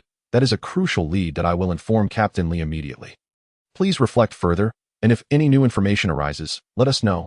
Zhong Yifei nodded, adding, Regarding the lipstick, can you keep that confidential? The officer nodded. Of course, you can rest assured. The officer approached Li Wenhu and relayed Zhong Yifei's information. After hearing this, Li Wenhu glanced at Zhong Yifei, who coincidentally looked back at him. Li Wenhu nodded at him, and then gave a few instructions to the nearby officers. Zhao Xiaoxue returned to her seat, saying, I may not be able to stay with you. I have to return to the precinct and will likely be working late. Zhong Yifei responded, Oh, I see. That's all right then. Noticing Zhong Yifei's slightly disappointed demeanor, Zhao Xiaoxue inquired, What's wrong? Zhong Yifei shook his head. Nothing. It's fine. I'll head back on my own. Don't overexert yourself. At that moment, the police began inspecting everyone's belongings. The officer who had gone to review the surveillance returned, stating that according to Wen Dongji's estimated time of death, no one except Zhong Yifei was seen exiting the corridor. The officer confirmed that Zhong Yifei had indeed been standing in the corridor making a phone call before returning to the screening room. Zhao Xiaoxue was taken aback. Didn't he say he was going to the restroom? Why did it change to a phone call? Li Wenhu and the officer exchanged knowing smiles, but did not divulge the reason, instead explaining that Zhong Yifei had called Li Mingxian to discuss going out for barbecue if he returned early. Zhao Xiaoxue remarked, Oh, I see. He could have waited until after the movie to call. Li Wenhu thought to himself, That's precisely why he was discreet about contacting you. He stated. Zhong Yifei's suspicion can be cleared, but he cannot leave yet, as he is the only one who saw the figure resembling the suspect. We may need him to stay for further cooperation. Zhao Xiaoxue replied, I will inform him. Li Wenhu encouraged, Go ahead. Upon hearing Zhao Xiaoxue's words, Zhong Yifei felt elated. How could he leave? He was determined to assist in the pursuit of the assailant. The murderer has not departed, indicating that the weapon remains with him. If it isn't found here, locating it after these individuals leave will pose a significant challenge. Observing the details of the deceased's wounds in the forensic expert's descriptions, he pondered whether the weapon resembled a pointed object. What could possibly be conical in shape? He retrieved the ticket purchase records and scrutinized the seating chart. Indeed, rows 9, 15, and 16 had been purchased. This film had 31 attendees, and currently present, including himself and Zhao Xiaoxue, were 24 others, an even number. This suggests that among those remaining, one person must have entered the screening alone, potentially an accomplice of the murderer. The figure he had glimpsed was indeed frail, and if it were a woman, then the accomplice must be male, as no other females were present. Only 3 pairs of males. Chapter 51. Suspected weapons. Why had that figure crouched down? Was it to avoid being seen after noticing him standing? Or were they searching for something? If the perpetrator had killed and then approached their companion without being seen, the further back in the theater they were positioned, the better. Otherwise, an additional person would have easily caught the attention of those seated behind and beside them. Hence, the 8th row presents the highest possibility. Upon reviewing the seating chart, he noted that there were 8 occupied seats in that row. Considering the distances, he concluded that the left and right seats were most likely. Moreover, fragments of the raincoat were concentrated in rows 8 and 9, confirming that the assailant was indeed in those sections. He accessed the synchronized police interview transcripts and identified the 8 individuals, all couples. Firstly, on the far right, the man named Ji Wenjia, age 34, and the woman, Ku Xiaonan, age 32, were husband and wife. They owned a shop and had specifically closed it today to watch the film. To the left, the couple consisted of Ma Jibin, age 25, and Li Xiaola, also 25, who were in a budding romantic relationship, having come for a date. Ma worked in a car dealership, while Li was a sales agent for real estate. The other 2 pairs included siblings and colleagues in a flirtatious phase. Their seats were adjacent, and all 4 verified that no one had left their seats during the film. The couples on either side had stronger motives for the crime. At that moment, he recalled a statement made by the car salesman when he had asked everyone to return to their original seats about his girlfriend feeling scared and whether they could avoid sitting back in their former positions. Their seats were indeed very close to the deceased. Even if his hearing was somewhat atypical, could they truly have not heard anything given their proximity? He had also seen that figure appear on the left side. Furthermore, if the deceased had attended the film with a woman seated beside him, it was unlikely she would have initially worn a raincoat. Would there not be biological evidence left on the seat? The fragments of the raincoat Su Jun had found were also nearby. Could they have hidden the fragments without noticing? He struggled to recall whether anyone had occupied their positions when he stood up. After considerable contemplation, he could not remember. Rising from his seat, he left, and the police did not intervene. One officer inquired, Yifei, where are you going? Zhong Yifei replied, I urgently need to check something. Would you like to accompany me? The officer shook his head. No need. Go ahead. Nodding, Zhong Yifei deliberately passed by the couple, scrutinizing their attire and appearance. That moment, the woman was nestled against the man, who was comforting her by holding her hand. Although this seemed innocuous, after all, a death would naturally instill fear in a young woman. Zhong Yifei felt an inexplicable unease. To avoid raising suspicion, he did not linger and instead headed to the restroom. Asking, Xiao Miao, can the pinhole camera props be utilized in the current scenario? Xiao Miao replied, certainly, it should have been used ages ago. Zhong Yifei queried, sunglasses? Who wears sunglasses to a movie? He retrieved a pair from storage, donned them, and exited the restroom. Upon entering the screening room, an officer remarked, why are you wearing sunglasses, Yifei? They seem more suited for a girl. It looks odd on you. He could hardly feign ignorance. It was part of the system's provisions. Zhong Yifei explained, Xiaoxiu, I must have mentioned I work as a streamer. These sunglasses were a gift from a brand that I wanted to rest my eyes. Fearing others might think I'm too relaxed, the officer didn't dwell on it. As Zhong Yifei's suspicions had long been alleviated, he said, you really are something. You could fall asleep in this setting. Zhong Yifei shrugged. What can I say? I was at the police station last night and got home late. Xiaoxiu woke up early today. The officer paused. Wait, are you two living together? This revelation was quite significant. Zhong Yifei waved his hand. No, it was just late, so I didn't send her home.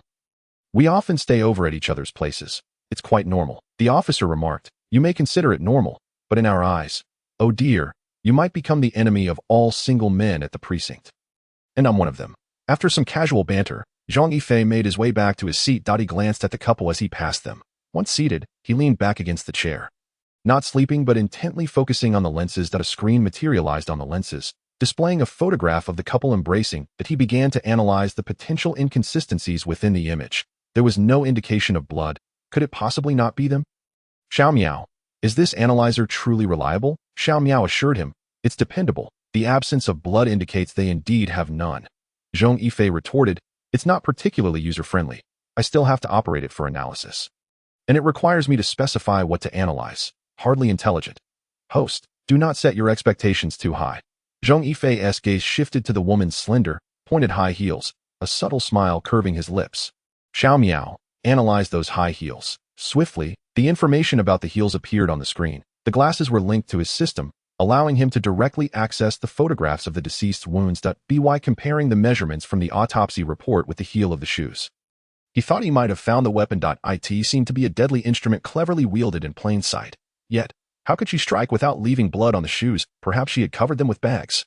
That would explain the lack of blood splatter. Zhong Yifei approached the officer he had conversed with earlier, leaning close to whisper several words. The officer's expression turned incredulous, but he soon regained his seriousness and asked, how confident are you? I'm uncertain, but suspect the weapon may indeed be the high heel. Consider how closely the stiletto resembles a cone. The officer nodded. Let us go. Follow me to Team Leader Li. Zhong Yifei was escorted to Li Wenhu's side, where he relayed his hypothesis concerning the high heel being the potential weapon. When Dongji immediately consulted the autopsy report, it's plausible, Team Leader Li. Let us check all the women's high heels present to eliminate some suspects, Zhong Yifei added. The couple seated on the left side of row 8 had the woman wearing maroon high heels with a slender, conical heel, and their seats were quite close to the deceased. Li Wenhu's gaze shifted to the couple as he contemplated. All right, Yifei, thank you. If this proves true, you will be a significant contributor. Chapter 52. The Disappearing Coke Cup. Li Wenhu approached the couple, saying, Mr. Ma, Ms. Li, you were closest to the body. We would like to ask you a few questions. Could you accompany us? The man looked up, responding, Officer, my girlfriend is quite shaken and not fit for questioning. Perhaps you could just ask me. Li Wenhu's gaze remained fixed on Li Xiaola, who had not lifted her head since their arrival, her eyes closed, hiding in Ma Jibin's embrace. This behavior seemed peculiar, almost theatrical, yet overly so. Li Wenhu replied, I apologize, but I believe everyone wishes to leave as soon as possible, so we kindly ask for your cooperation. Jibin gently patted Li Xiaola's shoulder. All right, let us cooperate. Only then did Li Xiaola raise her head, revealing a somewhat stiff expression. Li Wenhu noted a lack of fear in her eyes. It is often said that the eyes are the windows to the soul, and her eyes suggested she might indeed be acting. The couple was soon escorted out of the screening room, prompting whispers among the remaining attendees. The younger brother from the sibling pair remarked, "Sister, do you remember? When we entered, we only saw that man." The woman appeared later. His sister replied, "Now that you mention it, I recall, but she came in 10 minutes after the movie started, and I distinctly saw her enter." Her brother countered, "But did you see her sitting beside the man?" "I didn't." Tita shaking her head. The girl said, "When watching a movie, who pays attention to where others sit?" The male half of the couple chimed in. The police stated that the murder occurred over an hour into the film. "So it likely wasn't that woman." They also mentioned the deceased had purchased 2 tickets, implying he had a female companion who might be the murderer. Yet his girlfriend interjected, "Have you ever seen his female companion?" "I did not see anyone in row 9, not even when we arrived." The younger brother remarked, "I saw someone.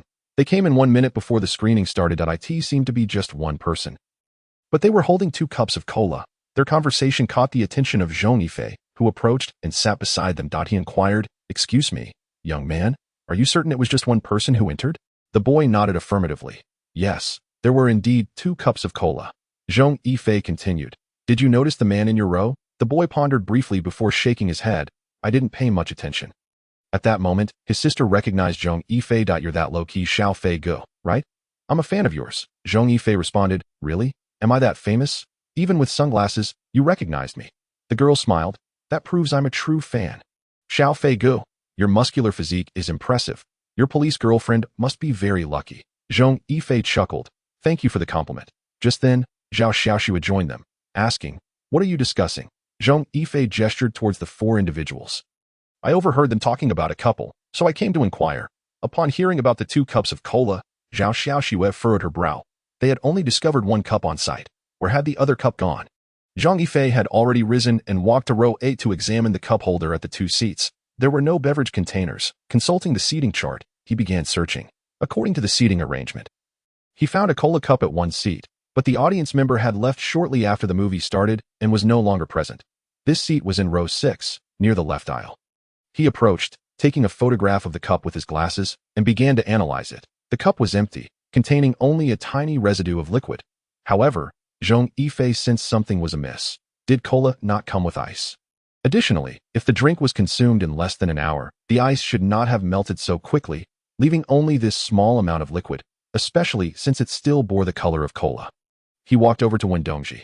"Excuse me, forensic uncle, may I discuss something with you?" Wendongji turned. "Ah, Yifei, what is it?" Zhong Yifei led him to the cup, pointing out, "This cup may need to be examined." The audience sitting here left shortly after the film began. If they finished their drink at that time, there should still be ice in the cup, unless they ordered it without ice. But given today's weather, many would likely choose to have ice, wouldn't they? When Dongji leaned over to inspect the cup, "You suspect this cup did not originate from here?" Zhong Yifei affirmed. "Earlier, I spoke with that brother and sister. The brother mentioned seeing the deceased with 2 cups of cola, but you only found 1 beside the body, correct?" When Dongji nodded, "Yes, we only discovered 1." Zhong Yifei continued, "This is the left aisle, when the lights were dimmed." If the 2 left and heard Xiaoxue shout, could one of them have placed a cup here? When Dongji considered this, "Your hypothesis is plausible. I will take it back for further examination." He then asked, "Yifei, why do you think the 2 chose to kill and not leave?" Zhong Yifei replied, "They likely waited until the film ended to avoid drawing attention. By that time, the movie was nearly over, and there were surveillance cameras outside. The police would certainly prioritize investigating those who left during that time frame. Departing with the crowd would lessen their visibility to law enforcement, and after committing murder, they would undoubtedly want to eliminate any evidence." When Dongji nodded in approval, "Indeed, Yifei, Xiaoxue has not misjudged you." He then queried, "How do you think they managed to commit the murder using high heels without staining them with blood?" Zhong Yifei suggested, "Perhaps a plastic bag or a disposable raincoat. The raincoat is long enough that if torn slightly, it could prevent splatter. However, I believe the raincoat is too thin and could tear upon impact. The wine-red heels would be difficult to detect for bloodstains, especially at the heel." When Dongji countered, "But we have ultraviolet lights," Zhong Yifei noted, "on the ground. It could be easily overlooked if it did tear. I imagine they might have had alcohol or something similar to effectively clean the bloodstains, making them invisible to the ultraviolet light. Alternatively, they might have known the raincoat was thin and could have used silicone finger covers on the heels, which are small enough to be concealed in the crevices of the seats, making them hard to find." When Dongji nodded subconsciously, finding Zhong Yifei's reasoning sound. At that moment, Li Wenhu walked in and approached them, asking, "What are you discussing?" When Dongji pointed to the cup, relaying Zhong Yifei's hypothesis to Li Wenhu. "Let's investigate." Li Wenhu decided. He then turned to Zhong Yifei. Yifei, you may be onto something. When we mentioned inspecting the high heels. Li Xiaola's expression immediately changed to one of anxiety. After we obtained the shoes, her eyes frequently darted toward them. Zhong Yifei understood that the heel and wound were a perfect match.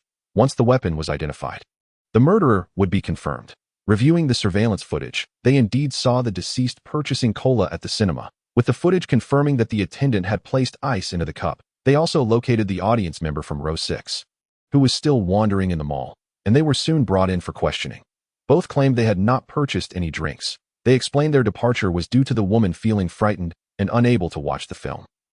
Just then, the officer questioning Ma Jibin approached Li Wenhu, informing him that Ma Jibin had confessed to killing the deceased and detailed the murder and evidence concealment methods, asserting that Li Xiaola had no knowledge of the crime. Was that truly the case? Everyone was not foolish. Ma Jibin was clearly trying to take all the blame upon himself. Soon, the female officer watching Li Xiaola also reported that Li Xiaola had confessed, claiming she was the one who killed him, and that Ma Jibin knew nothing, revealing that she had used her left high heel to strike him. She admitted to killing him because she had been bullied by the deceased, Chen Guangfu, whom she had introduced to a property viewing point one day. Chen Guangfu called her, asking to meet regarding the property. Without much thought, she agreed that it was nighttime when Chen Guangfu suggested they go out for a late-night meal. Although she had reservations, she felt compelled to accept, thinking of the commission. Unexpectedly, while driving, he handed her a bottle of water. Feeling slightly thirsty, she thanked him. The bottle cap was intact, and she didn't think much of it. She then fell asleep, only to awaken to find herself naked in a hotel room. On the sofa, Chen Guangfu was smoking and leering at her. She cried, wishing to call the police, but Chen Guangfu told her, "You're not a virgin. It's just for fun. Besides, I'm very satisfied. Bring me the contract, and I can sign it now." Li Xiaola refused, saying even if she couldn't get the commission, she would report him for rape. Unfazed, Chen Guangfu stood up and forcefully assaulted her again, filming and taking pictures, threatening her that if she reported him, these images would appear on her friends' phones and be posted at her home and workplace. Fearful, Li Xiaola felt she had no choice but to endure. Chen Guangfu showed no sign of letting up, frequently calling her to accompany him. Eventually, she discovered she was pregnant. Terrified, she realized she had no boyfriend. At that time, she and Ma Jibin were not yet in a relationship. Ma Jibin was merely an admirer. She sought an abortion, but required the signature of the father. Desperate, she approached Ma Jibin, asking him to pretend to be the father to sign. Only then did Ma Jibin learn of her ordeal. After the abortion, under Ma Jibin's attentive care, Li Xiaola developed feelings for him. However, Chen Guangfu continued to harass her, even discovering Ma Jibin's identity. He covertly sent people to create trouble for Ma Jibin at his company, nearly getting him fired. Li Xiaola told Ma Jibin they should not be together, fearing she would bring him harm. Yet, Ma Jibin refused to accept this, suggesting he could simply change jobs, or they could relocate to another city. But when Chen Guangfu let Li Xiaola go, he increased the pressure, showing no concern for Ma Jibin, often appearing brazenly before them. Chen Guangfu's father was a powerful figure, wealthy and influential. They stood no chance against him.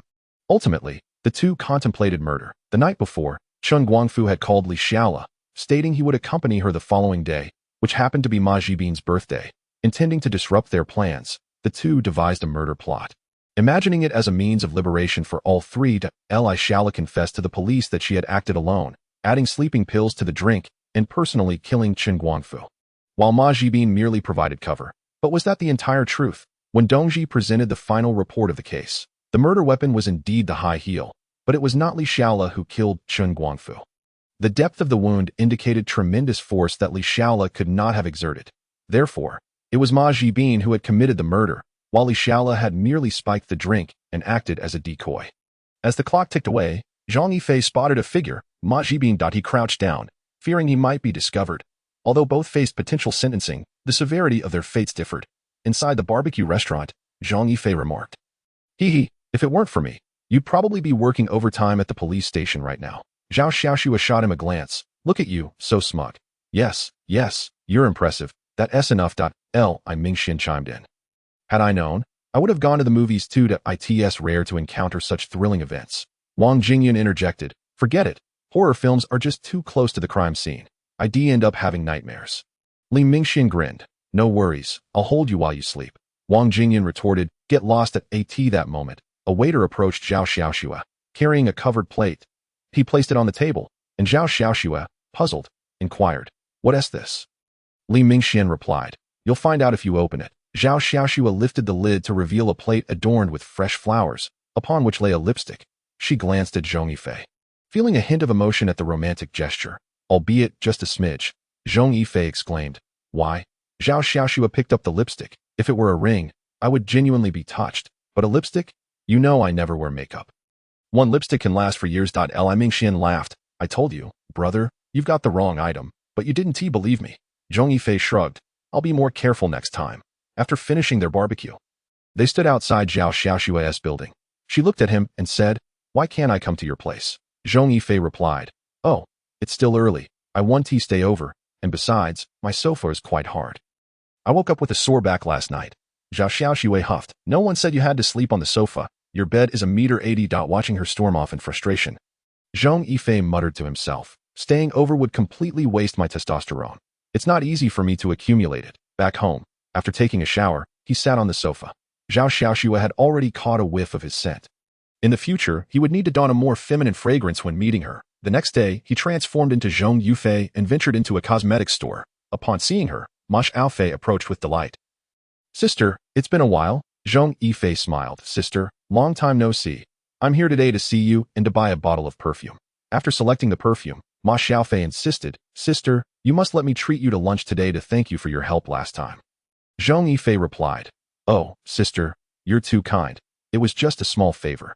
During lunch, Zhong Yifei asked, "Sister, I heard that Zhong Yifei is selling your products. Is that right?" Ma Xiaofei nodded. "How did you know?" Zhong Yifei explained. "I could tell just by looking at his storefront." "Sister, I'm also a streamer," Ma Xiaofei exclaimed. "Oh really? Share your account with me. I'd like to see." Upon watching Zhong Yifei's video, she expressed a hint of envy. "Sister, your figure is enviable, but I have a contract with Yifei for online sales. Otherwise, I would have let you promote our jewelry and clothing." Zhong Yifei responded, "Oh, no worries. Yifei approached me about this, and I'm still considering it." Ma Xiaofei beamed. "Oh really? Do you know him?" Zhong Yifei affirmed, "Yes, after signing with you, he came to me and mentioned wanting to provide some female items. He didn't realize I knew you, and even talked about you." Ma Xiaofei encouraged, "If Yifei suggested it, you should definitely take it. With you promoting, I believe our company will thrive." Zhong Yifei picked up his chopsticks, grabbing a piece of meat. "I'll contact him, but sister, the reason I'm hesitant is that he stipulated I can only promote your products." He continued, "I hope you understand. I don't want to feel restricted. I could take a smaller commission on your products." But Ma Xiaofei, not upset, found his honesty refreshing. After some thought, she said, "Sister, that is acceptable, but may I propose a condition?" Zhong Yifei nodded for her to proceed. Ma Xiaofei explained, "Low commission is fine, but I want the prices in my storefront to match Zhong Yifei's. My commission can be the same as his, but for the items I sell, I would like Zhong Yifei to take 3%. Zhong Yifei found it hard to refuse. After all, it was merely a matter of transferring funds. Ma Xiaofei added that she could assist in finding brand partners, but she and Zhong Yifei would need to take a cut. She was indifferent about this arrangement. Zhong Yifei chuckled, "Sister, you've mentioned Zhong Yifei non-stop since we started talking. Do you have a crush on him?" Ma Xiaofei was taken aback, waving her hands. "Not at all. I'm much older than him. I see him as a younger brother." Her flustered expression and gestures nearly made Zhong Yifei burst into laughter. "In that case, it's settled," he declared, raising his glass. "Here's to you." That evening, Zhong Yifei received a call from Li Mingxian. "Where are you?" he asked. "At home." "What is up?" Li Mingxian instructed. "Wait for me. I'm coming over." Zhong Yifei mused to himself about the mysterious tone. When Li Mingxian arrived, he wore a serious expression as he sat on the sofa. "What's wrong? Did someone owe you money?" Li Mingxian fixed his gaze on Zhong Yifei. "Tell me the truth. What illness do you have?" Zhong Yifei replied. "Didn't I already say?" Li Mingxian pointed at him. "You knew." "I don't know anything." 47XXY, a hermaphrodite, with a uterus, and cramping means it's your period. "Why didn't you mention any of this?" Zhong Yifei was incredulous. "How do you know all this?" Seeing Zhong Yifei rendered speechless, Li Mingxian continued. "What? No words now. Today the doctor called me, said he was supposed to disclose it. But your condition is urgent, so I asked, and he told me. Seriously, if you're going to be a woman, then just be one. It's better than having no life at all." Meanwhile, Zhong Yifei was anxious. Conversing with Xiaomiao, "Is there any way to make my uterus disappear?" Xiaomiao replied, "I can temporarily help you deceive the machines, even alter your genes, but it can only last for a short time. And it will cost you 200 points of testosterone for 3 hours. 3 hours is enough?" Zhong Yifei exclaimed. Don't mention that doctor or that hospital. They're a danger to themselves and others. It's a case of a misdiagnosis. There is no such thing as a hermaphrodite. Are you cursing me? Li Mingxian slammed the table. Zhong Yifei, we're discussing something serious. That hospital is one of the best in the country. Do you think they could make a mistake? It's just being a woman. That's better than losing your life. The doctor said your uterus is fully developed, and you could have offspring.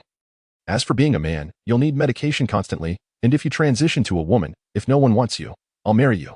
Zhong Yifei kicked him. Get lost. Are you even speaking human language? Li Mingxian stood up. What do you mean? I've thought this through. Get lost. Whereas Wang Jingyun, she would understand. He kicked Li Mingxian again. Dang it. I can't believe you dragged me into this. This is not about becoming a woman. If you don't believe me, let us go to the hospital tomorrow. I'll have the doctor check me out on the spot, and I'll show you the report right away. Dang it. I considered you a brother, and you're trying to hit on me. Li Mingxian looked at him, puzzled. Really? Zhong Yifei pretended to be angry. If you don't believe me, let us call everyone tomorrow. I'll get checked in front of you all, and you'll see the report immediately. Dang it. Li Mingxian agreed. All right, this is just between us. I'll accompany you tomorrow. If it's true, I'll apologize. But if it's false, you'll immediately take the earliest flight to Shanghai for surgery. Zhong Yifei retorted. Who is afraid? Dang it. The more I talk about it, the angrier I get. The doctor's words almost made me jump off a bridge. But thankfully I found out it was a machine error. The next day, Li Mingxian took Zhong Yifei to the hospital early. He even informed Zhong Yifei that he had made an appointment the night before. Zhong Yifei felt a surge of gratitude towards his friend. After a series of examinations, the doctor revealed that besides low sperm motility and an unsatisfactory appearance, everything else was fine. The genes were not 47XXY.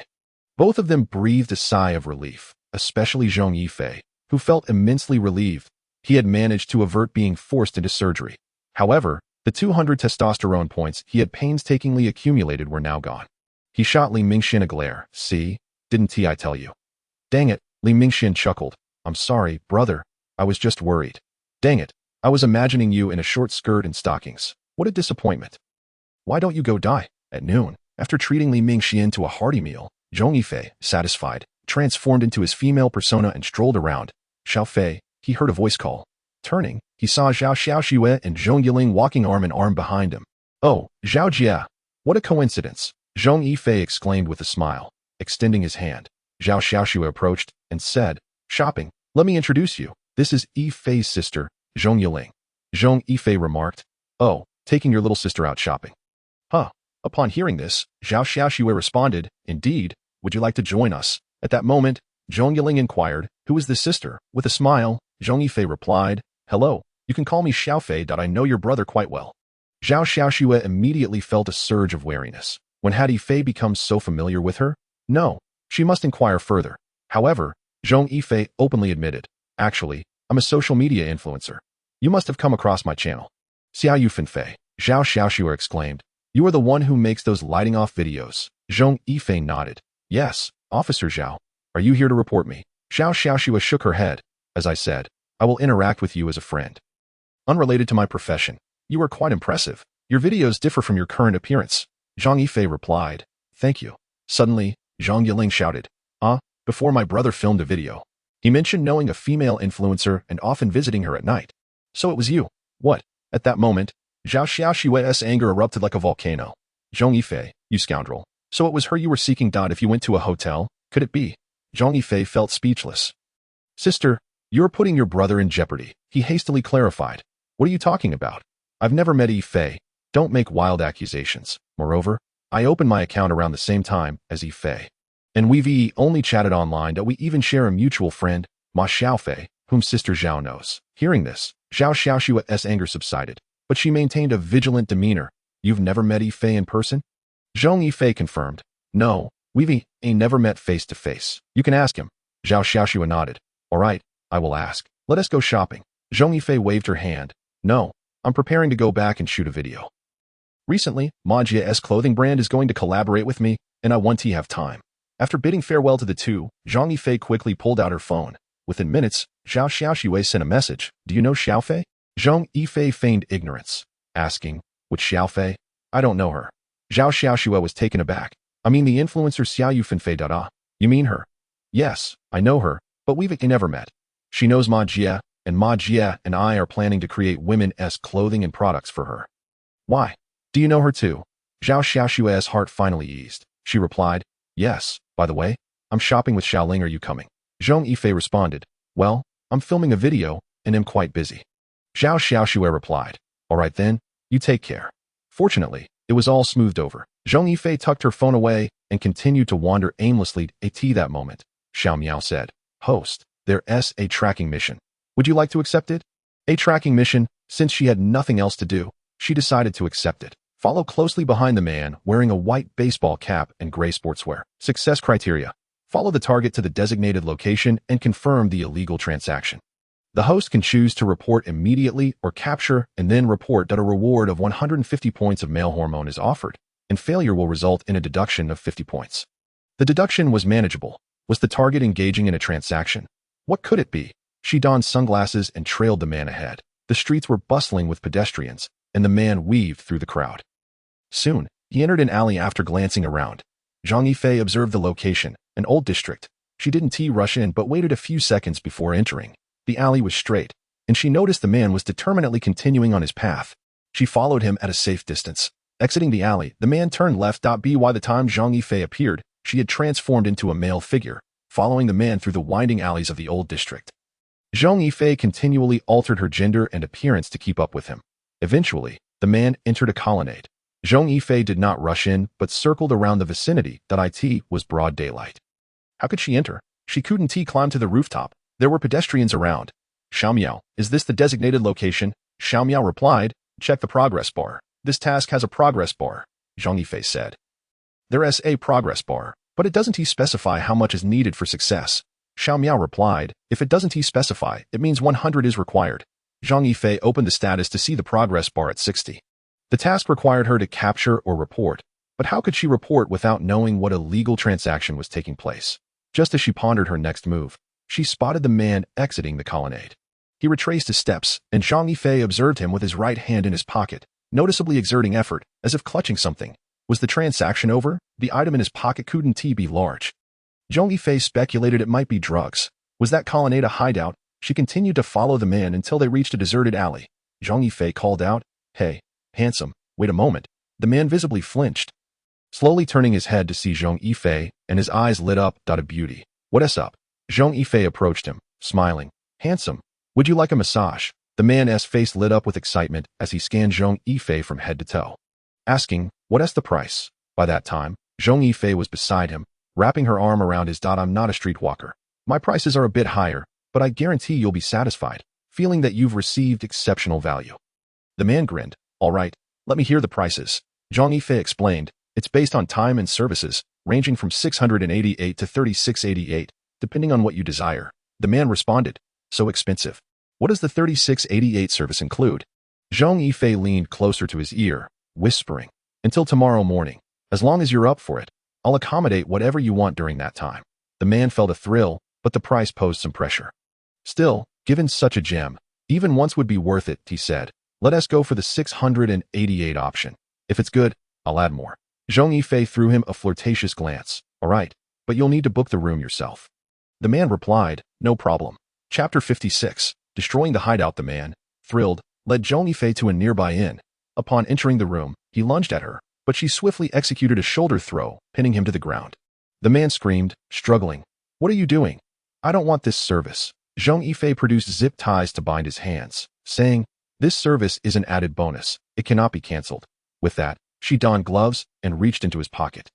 The man, now realizing the situation, exclaimed in shock, you're not a sex worker. You're a cop. Zhong Yifei replied, well, not exactly. I just want to know what you have in your pocket. Upon inspection, it wasn't drugs but a USB drive. However, Zhong Yifei understood that the contents of this USB drive might not be simple. Otherwise, why would the system assign her this task? She yanked the man up and tossed him onto the bed, stating, stay put. If you move, you want to have a beard for the rest of your life. Beauty, if you want the data on the USB, let me go, he pleaded. Zhong Yifei retorted, is that so? Then tell me what's on it. The man fell silent, and seeing his reaction, Zhong Yifei pressed, you said you'd give it to me. Why the sudden silence? The man finally spoke, it's just some recorded videos. Surveillance videos? Zhong Yifei asked. He nodded. Yes, they install hidden cameras in hotels and sell the footage on live streaming sites, even providing screenshots and recordings to buyers like us. with better quality than what others record. Zhong Yifei placed the USB into storage for Xiao Miao to unlock. She then asked the man, "How do you contact them?" "I found them in a local group, added them, and they told me to come pick it up," he continued. "I've answered all your questions. Please let me go. I'm just a buyer of videos. Is it truly that simple?" Zhong Yifei suspected otherwise. Did such videos require in-person transactions? Wasn't he afraid of encountering a cop? Furthermore, he had gone to the colonnade, which was clearly the gang's hideout. It was evident that the man's words were a mix of truth and deception. She couldn't trust him completely. Xiao Miao interjected, "Host, there are over 100 recorded videos, categorized, along with several documents detailing the locations of hotels, inns, and private cinemas where they install hidden cameras, including room numbers. If they're selling videos, would these documents be sold as a package?" She asked Xiao Miao if there was any other information. Xiao Miao informed her, in addition to what was mentioned, there are also some website domains, gambling advertisements, and more. Zhong Yifei concluded, "I understand what you're involved in now." The man was taken aback, not comprehending Zhong Yifei's implication. Zhong Yifei remarked, "I believe you are not a purchaser of videos. Rather, you are merely fulfilling their orders by integrating illicit websites and advertisements into those videos before returning them." The man's pupils constricted. How could she possibly know? She hadn't even inspected the contents of the USB drive, nor had she inquired further. Observing the man's expression, Zhong Yifei surmised correctly. "Is it profitable?" she inquired. The man, confused by her question, asked, "You truly are not a police officer?" Zhong Yifei replied, "Indeed, I am not a police officer." "Why? Does that mean I cannot speak?" The man shook his head. "No, I simply cannot fathom why. If you are not a police officer, you are so intent on pursuing me." Zhong Yifei rose and sat at the edge of the bed, gazing intently at him. "Because I wish to understand. I hope you will be candid. Answer my questions truthfully. Should you dare to fabricate, I shall promptly call the authorities." The man, now fearful, stammered, "Please, I will speak. Yes, it is indeed lucrative, and far more so than the legitimate jobs I take on." Zhong Yifei found little satisfaction in apprehending such a minor player. Yet, Xiao Miao insisted that she report him to complete the task. Thus, with no other choice, Zhong Yifei resolved to alert the authorities. She retrieved the ether she had confiscated previously, erasing his memories before rendering him unconscious. "Zhao Jia, if a group is filming with hidden cameras and even establishing a production chain, will you take action?" Zhao Xiaoxue replied, "Of course, as long as it involves criminal activity, it falls under our jurisdiction." Zhong Yifei explained, "I have apprehended an individual who specializes in editing videos for such people." She summarized the situation. Zhao Xiaoxue said, "Understood, I will head over. Provide me with the location." Turning to Xiao Miao, Zhong Yifei asked, "Can the tablet we obtained last time modify the surveillance equipment?" Xiao Miao responded, "Indeed. As long as you can connect to the camera's network or the surveillance host. Wireless network." Then, he produced the tablet and attempted to connect to the hotel's network. After confirming the successful connection, he asked, "Is this sufficient?" Xiao Miao replied, "The surveillance host has been located. The system will assist you from here. Do you wish to erase your presence from the video?" Zhong Yifei nodded. "Yes, please erase me." "Understood, please hold on. Also, host, you may leave boldly now. The surveillance will not capture you." What a powerful tool this is. He tossed the USB drive beside the man, removed the room key, and locked the door behind him. Before departing, he also erased the memories of those who had seen him. Exiting the hotel, he placed the room key in a flower pot and sent its location along with the room number to Zhao Xiaoxue. She turned into a nearby alley. Returning to the arcade, after taking a photograph, he sent it to Zhao Xiaoxue. "Sister Zhao, this is the den of those criminals. It is time for you to take action." Zhao Xiaoxue replied, "We have just entered the room. How did you manage to knock him out?" "Is it the USB drive on the bed?" Zhong Yifei confirmed, "Yes, and I ensured that Team Leaderly would not need to inquire about my appearance or check the surveillance, lest he become consumed with worry and turn grade." Li1 who, upon hearing this, was perplexed. However, upon reviewing the surveillance and questioning the hotel staff, they were astonished to discover no trace of Zhong Yifei. Everyone insisted that the man had arrived alone. Even the cameras only captured him entering the hotel and then the room. Zhao Xiaoxue remarked, "Sister, how did you accomplish this?" Zhong Yifei teased, "A secret, of course. How could I divulge it?" Zhao Xiaoxue responded, "You are quite mysterious and rather intimidating. You can hypnotize, can't you?" Zhong Yifei replied, "Who can say? Now, hurry and apprehend the culprits. I must attend to other matters. I apologize for interrupting your shopping." Zhao Xiaoxue said, "No worries. My master says, thank you for your assistance." Upon returning home, Zhong Yifei inquired, "Xiao Miao, what abilities have I acquired?" You have obtained the skill of tracking, gaining all knowledge related to it. Tracking, indeed, is something I find quite necessary. While he was digesting this knowledge, Zhao Xiaoxua messaged, Sister, thank you immensely. We successfully dismantled the den and seized a substantial amount of equipment. Zhong Yifei replied, no need for thanks. It was a pleasure to collaborate. Chapter 57. The bar mission. Just as he was about to sleep, Xiao Miao interrupted. Host, there is a task. Please accept it. Zhong Yifei rose, accepted. The illicit dealings at the Kaixin bar, recently. There has been an influx of ecstasy pills and date rape drugs. Please investigate. Task completion requires identifying the sellers and either detaining them or reporting directly to the authorities, with a reward of 300 male hormones and items. No penalties for failure apply to this task. The absence of penalties is a fortunate circumstance. Zhong Yifei departed from home and arrived at the Kaixin bar, where he entered and was guided by a server to a table. After ordering 2 bottles of alcohol, he began to observe the layout of the bar. Within mere minutes, he had rebuffed several advances. Throughout, countless eyes were fixed upon him. Reluctantly, he accepted that today he had chosen to fish alone. Intentionally avoiding distractions. Are you alone, beautiful?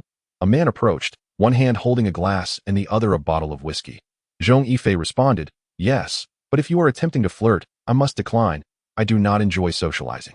The man chuckled, placing the whiskey on the table. Oh, come on, don't be so aloof. Drinking alone in a bar can be quite dull. Allow me to introduce myself. I am Xiaoyi. May I get to know you? Zhong Yifei shook her head. There is no need for acquaintance. Once I step outside, we will be strangers again. I am here simply to enjoy a drink, without any ulterior motives. Please leave. Xiaoyi regarded Zhong Yifei, who was immersed in her drink. Internally, he cursed her aloofness. Women who come to places like this surely harbor some intentions, don't they? If you want a drink, go to a quieter bar. He seated himself across from her. Oh, come on. A friend is an ally, and not everyone here is ill-intentioned.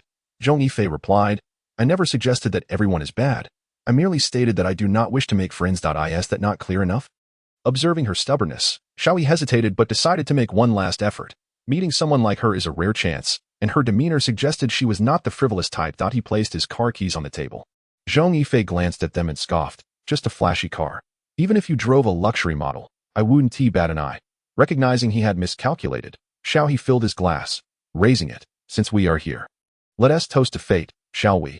Zhong Yifei clinked her glass with his, fine, but after this, please take your leave. Thank you. After he drank, he sighed, gathering his keys and drink before departing. Zhong Yifei scoffed, no backbone at all. Not even leaving a drink behind. What a waste. Xiaoyi returned to his seat, where his friends laughed at him, calling him overconfident. How many have faced rejection tonight while you remained oblivious? Xiaoyi shrugged. At least I had a drink with her. She is aloof, and I doubt she is here for games. One friend remarked, it's evident. I noticed you placed her car keys on the table. Yet she only glanced at them. That is a sports car, not some basic model. Her lack of reaction shows she isn't that type of woman. Let it go. There are plenty of women here tonight. You want to be lonely. Once Xiaoyi left, Zhong Yifei noted that no one else approached her. Goodness, are men this easily deterred nowadays? At that moment, she heard someone call her name. Xiao Fei, what are you doing here? Turning around, she recognized Li Mingxian. Why are you here at this hour, alone? Doesn't your wife know? Zhong Yifei quipped. Oh, sneaking out on your wife, are you? Li Mingxian casually sat down, beckoning a server for a glass. Lighting a cigarette, he said, not at all. She is coming with Ma Jie soon, and Xiao Chong will join us as well. He then checked his phone. Strange, why is Yifei's phone off? Zhong Yifei asked. What brings you to the bar? Li Mingxian responded, of course, to drink. Recently, Ma Jie and I are considering a collaboration, so we arranged to meet. Collaboration. What are you two working on? Zhong Yifei inquired. Li Mingxian explained. My father runs a gift box factory, and Ma Jie's factory needs gift boxes too. So, I'm helping my father with business. I see. Your family's factory is quite substantial. It's great that you can collaborate. At that moment, Xiaoyi spotted Li Mingxian and stood up, grabbing his drink. I'll be right back. His friends cautioned, aren't you just asking for trouble? Xiaoyi shook his head. This time it's different. He is here, so it won't be awkward. With that, he approached with his drink and glass. Mingxian. Li Mingxian and Zhong Yifei turned to see Xiaoyi. What are you doing here? Li Mingxian asked. Xiaoyi nodded at Zhong Yifei before naturally taking a seat. I came to drink with friends. Is this lovely lady your friend? Zhong Yifei replied. Yes, but we are not close. Li Mingxian remarked. Indeed, we are not well acquainted. This is merely our third meeting. He introduced himself, saying, I am He Xiaojia, the son of a raw material merchant. Zhong Yifei responded with a simple "oh," before picking up his drink and indulging himself. Observing Zhong Yifei's demeanor, He Xiaojia felt a twinge of discomfort. Why was it that Li Mingxian could engage in pleasant conversation with him after only 3 encounters, while Zhong Yifei seemed indifferent towards him? At that moment, Ma Xiaofei and Wang Jingyun approached at Ma Xiaofei. Upon seeing Zhong Yifei, cheerfully walked over and said, "Xiaofei, what a surprise to see you here." Zhong Yifei smiled and replied, "Just came for a drink." She then turned to Li Mingxian and suggested, "Brother Mingxian, shall we reserve a VIP booth?" Without hesitation, Li Mingxian, who had been conversing with He Xiaojia, agreed, "Sure, I'll take care of it."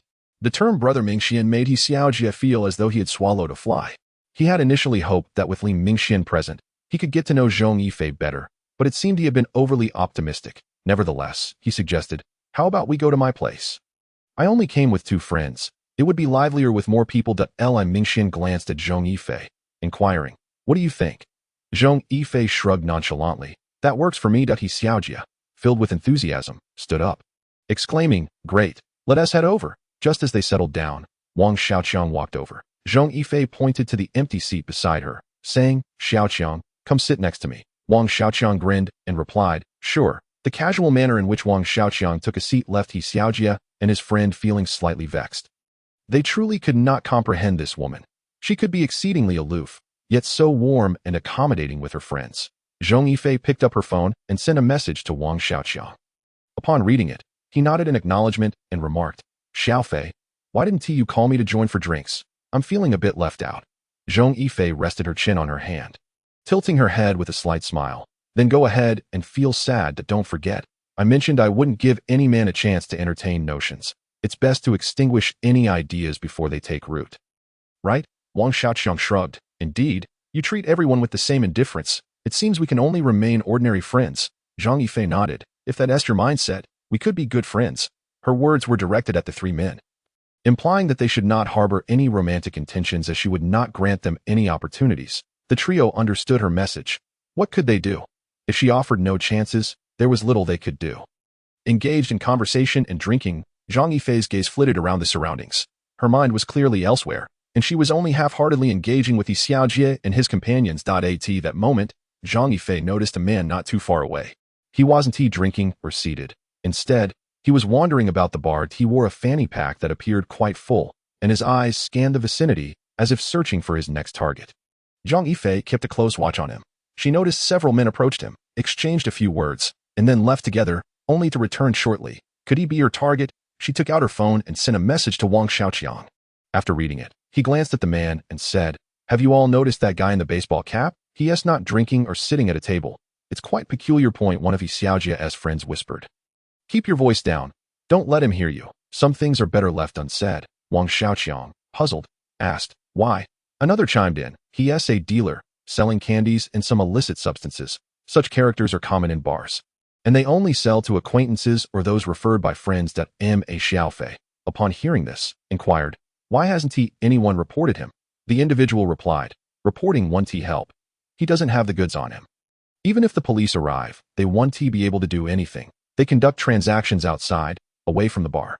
Wang Jingyun asked, "Isn't there any oversight?" He Xiaojia explained, "It's hard to regulate. Bars want a profit, and these individuals are dangerous. The bar owners dare not offend them, lest the consequences be dire. Thus, a tacit agreement forms. As long as no sales occur within the bar, the owner will turn a blind eye." Zhong Yifei looked at them and said, "Have you all bought from him before? How else would you know so much?" He Xiaojia quickly retorted, "I haven't. Such activities are illegal. We prefer genuine friendships that are mutually consensual. We would never engage in that sort of thing. That's beastly." Another added, "True, we only know because one of our friends mentioned it while drinking. He said if we ever wanted to buy, he could act as an intermediary." He Xiaojia grimaced, "It's fortunate we didn't grow too close. Just a while ago, he drugged a girl. The next day, she noticed something was off and reported him. The police arrested him through surveillance footage, and he is still incarcerated." At that moment, another person approached the man. After a brief conversation, they prepared to leave. He Xiaojia pointed and said, "Look, someone else is going to buy." He then turned to the group at the booth, saying, "Those women over there. I wonder who the target is." His friend replied, "Whoever it is. It is none of our business. If we interfere, we might not be welcome in this bar again." or any other bar in Shenzhen for that matter, it's best to keep quiet if we want to continue mingling. Before long, the man returned to the booth, sitting next to a girl clad in shorts and stockings. They watched as he feigned conversation with her. As she became distracted with her drink, he made a subtle move, his hand gliding over her cup as if reaching for a drink. However, Zhong Yifei caught sight of a small vial concealed in his palm. As his hand passed over the cup, he distinctly made a motion as if to pour. Zhong Yifei noticed an unfamiliar liquid dripping into the girl's drink, while her attention was entirely elsewhere. The man's companions provided cover, diverting the attention of the other women at the booth. Just when they thought it was over, the man discreetly handed the vial to the friend closest to him. At that moment, Xiaojia remarked, "That guy has already succeeded. Next, he'll find a way to make that girl drink it. And then he'll take her away." Xiaofei suggested. "Should I go report this?" Xiaojia's friend responded, "It's useless. You can save one, but not the next, even if they catch that man. It won't matter. The goods aren't with him, and he has many accomplices outside. Once the police arrive, he'll be tipped off and escape." Xiaojia nodded in agreement. "Exactly. The bar owner doesn't want his establishment to be investigated, so he'll assist them in escaping. Even if they do get caught, they'll shoulder all the blame. One's demise is preferable to many," Zhong Yifei remarked. "Ah, so you all are merely looking out for yourselves? I'll be heading home now." With that, she stood up, waved goodbye to the group, and departed without a backward glance. Xiaofei also rose, stating, "I'll head back too. It's getting late."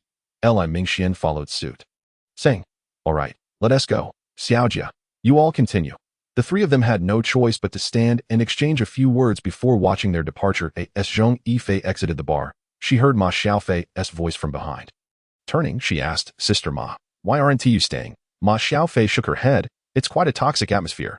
I don't wish to linger. I've decided I won't come back to bars unless I know someone well." Zhong Yifei smiled slightly. Indeed, one must protect themselves in such places, especially from individuals like Xiaojia. Their words cannot be fully trusted. Xiaofei responded. "Oh, do you think they have purchased before?" Zhong Yifei replied. "Would someone who has bought openly admit it, especially to us who they barely know? Their statements are merely an attempt to distance themselves from such individuals, projecting an image of purity." Li Mingxian and the others approached. Zhong Yifei said, "All right, you all should head back. I have work to do." Xiaofei looked at her, puzzled. Li Mingxian urged, "Sister Ma, let us go. We shouldn't disturb her." Watching Zhong Yifei enter a nearby alley, Ma Xiaofei questioned, "What is she up to?" Wang Xiaoqiang remarked, "Sister Ma, Xiaofei is quite mysterious. We really don't know what she does. Last time, we assisted her in capturing a criminal, but Sister Xiaoxua mentioned she isn't a police officer." Li Mingxian added, "Yes, she's an enigma. Being a streamer is just her public persona." Sister Xiaoxua said she has aided the police in several cases. By the way, regarding your ex-husband's case, Sister Xiaoxua mentioned she helped gather some evidence that led to quickly apprehending the culprit. Ma Xiaofei's eyes widened in surprise. She had no idea that Xiaofei had covertly assisted her. "Really? Why didn't Sister Xiaoxua tell me?" Wang Jingjian interjected. "Her identity is shrouded in mystery, so Sister Ma, just keep it to yourself." Xiaofei nodded, vowing to keep her benefactor's secret safe. Upon entering the alley, Zhong Yifei picked up her phone and sent a message to Zhao Xiaoxua. Xiao Shuizhao replied, "All right. I will inform my master. When the time comes, you can follow those individuals and see which hotel they go to. We will rescue them immediately." Yifei Zhong responded, "I believe it would be prudent for you to come in civilian attire. If they disperse to different hotels, I will be quite overwhelmed." Xiao Shuizhao agreed. "Understood. I will speak to my master." After a brief interval of about 10 minutes, Yifei Zhong noticed the police, dressed in plain clothes, arriving outside the bar. He also spotted Li Wenhu and Xiao Shuizhao. Finding a secluded spot, she changed her attire and approached Li Wenhu with a smile, saying, "Captain Li, it's a pleasure to meet you for the first time." Li Wenhu looked up, surprised to see the woman before him, exclaiming, "You are Xiao Fei." Beside them, Xiao Shuizhao confirmed, "That should be correct." Li Wenhu, puzzled, inquired, "Why do you say should be?" Yifei Zhong chuckled, "Because I've changed my appearance." Indeed, this was a new ability Yifei Zhong had acquired during his last mission. He could alter his facial features at will while transforming into a woman. He had been thrilled upon discovering this skill, as it allowed him to evade recognition. However, this power had its limitations, as he could only change his appearance once every 5 hours. Yifei Zhong reassured, "Do not be so tense, Captain L. I mentioned. I have no ill intentions." Li Wenhu nodded. "Indeed. You mean no harm, and we are quite grateful to you. May I ask, do you know the identity of the seller?" Just as Yifei Zhong was about to respond, he noticed a man wearing a baseball cap leaving the bar with another individual. He pointed out, the man in the cap just exited the bar, but the goods are not with him. All their transactions occur outside the bar. Who immediately communicated through his earpiece. Captain Xiao. The man in the cap is the seller that we need to take someone to purchase the goods. Follow him. Is your informant referring to the woman standing before you? Please introduce me later, said Li Wenhu. You should follow them first, Yifei Zhong advised. A few minutes later, Yifei Zhong saw the earlier group of men emerging, each escorting a woman. He remarked. That's them. Look, the girls appear to be unconscious. Li Wenhu instructed. All right, we will handle this next. Xiao Fei, thank you. You should leave now. Otherwise, you may attract unwanted attention and find yourself overwhelmed. Yifei Zhong smiled slightly. Thank you, Captain Li. I shall take my leave. As Yifei Zhong departed, Xiao Shuizhao asked, Master, does Captain Xiao wish to meet her? Li Wenhu nodded. Yes, that is why I asked her to leave first. Xiao Shui, let me ask you. How similar is her current appearance to what you have seen before? Xiao Shuizhao recalled. Only somewhat. Her makeup skills are truly remarkable. She mentioned that the appearance she presented to me was not her original look. Merely one she favored and often used. Honestly, I am uncertain of her true appearance. Li Wenhu concluded. Very well, let us prioritize the rescue. Inform all teams to follow closely and execute the rescue at the hotel. We cannot apprehend anyone here in the bar. Captain Xiao suggested we take a long-term approach. Yet, Yifei Zhong had not truly left. He had donned his combat gear and perched himself high above. Observing the dim alley below. At that very moment, a transaction was unfolding in one corner of the alley. He noticed that individuals were gradually entering the alley as Li Wenhu had described. Likely Captain Xiao and his team. Although he did not know Captain Xiao personally, he surmised they were from the narcotics division. He refrained from leaving because the alley was a labyrinth. The criminals had chosen this location for its myriad escape routes. Should the police arrive, the culprits could easily flee into the maze, making capture quite challenging. Yifei Zhong was prepared to conclude this operation, ensuring none would escape. After all, this was a matter of pride. Suddenly, a voice rang out. Police, freeze. The officers entering the alley drew their weapons and charged toward the three individuals engaged in the transaction. The buyer, having never encountered such a situation, collapsed in terror. The man in the baseball cap and his companion, realizing the gravity of the situation, fled deeper into the alley, splitting up at the intersection. Yifei Zhong leapt swiftly, gliding along the wall. The pursuing officers were oblivious to his presence above them. As the two men ran in different directions, Yifei Zhong focused on one, following him through the winding alleyways. He soon saw the man turn right and hide behind a trash bin. The officers chasing behind turned the corner, failing to notice the trash bin, and continued their pursuit. Yifei Zhong thought to himself, are they novices? However, the police soon sensed something was amiss and quickly turned back. But by that time, the suspect had already vacated the trash bin and fled through another alley. Just when Yifei Zhong believed he had evaded the police, he felt a gust of wind behind him. Before he could react, a foot struck his back, sending him sprawling. He attempted to rise swiftly, but a foot pinned him down.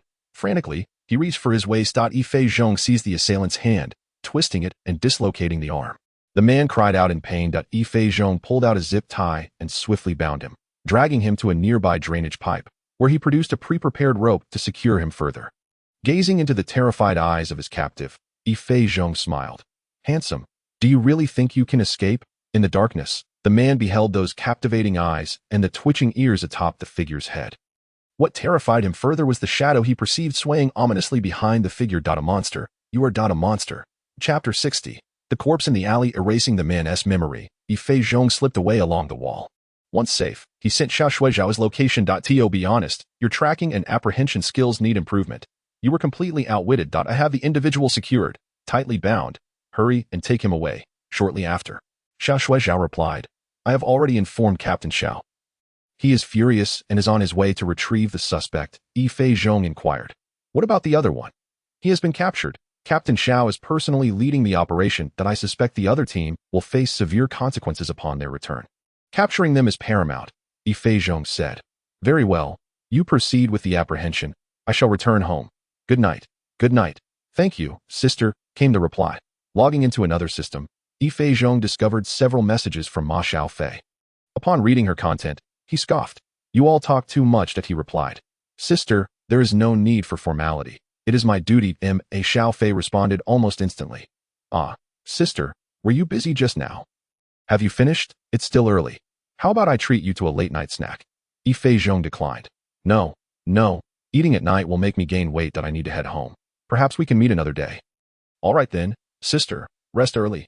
Ma Xiaofei acquiesced. Back at home, Yifei Zhong, shirtless, gazed at his reflection in the mirror.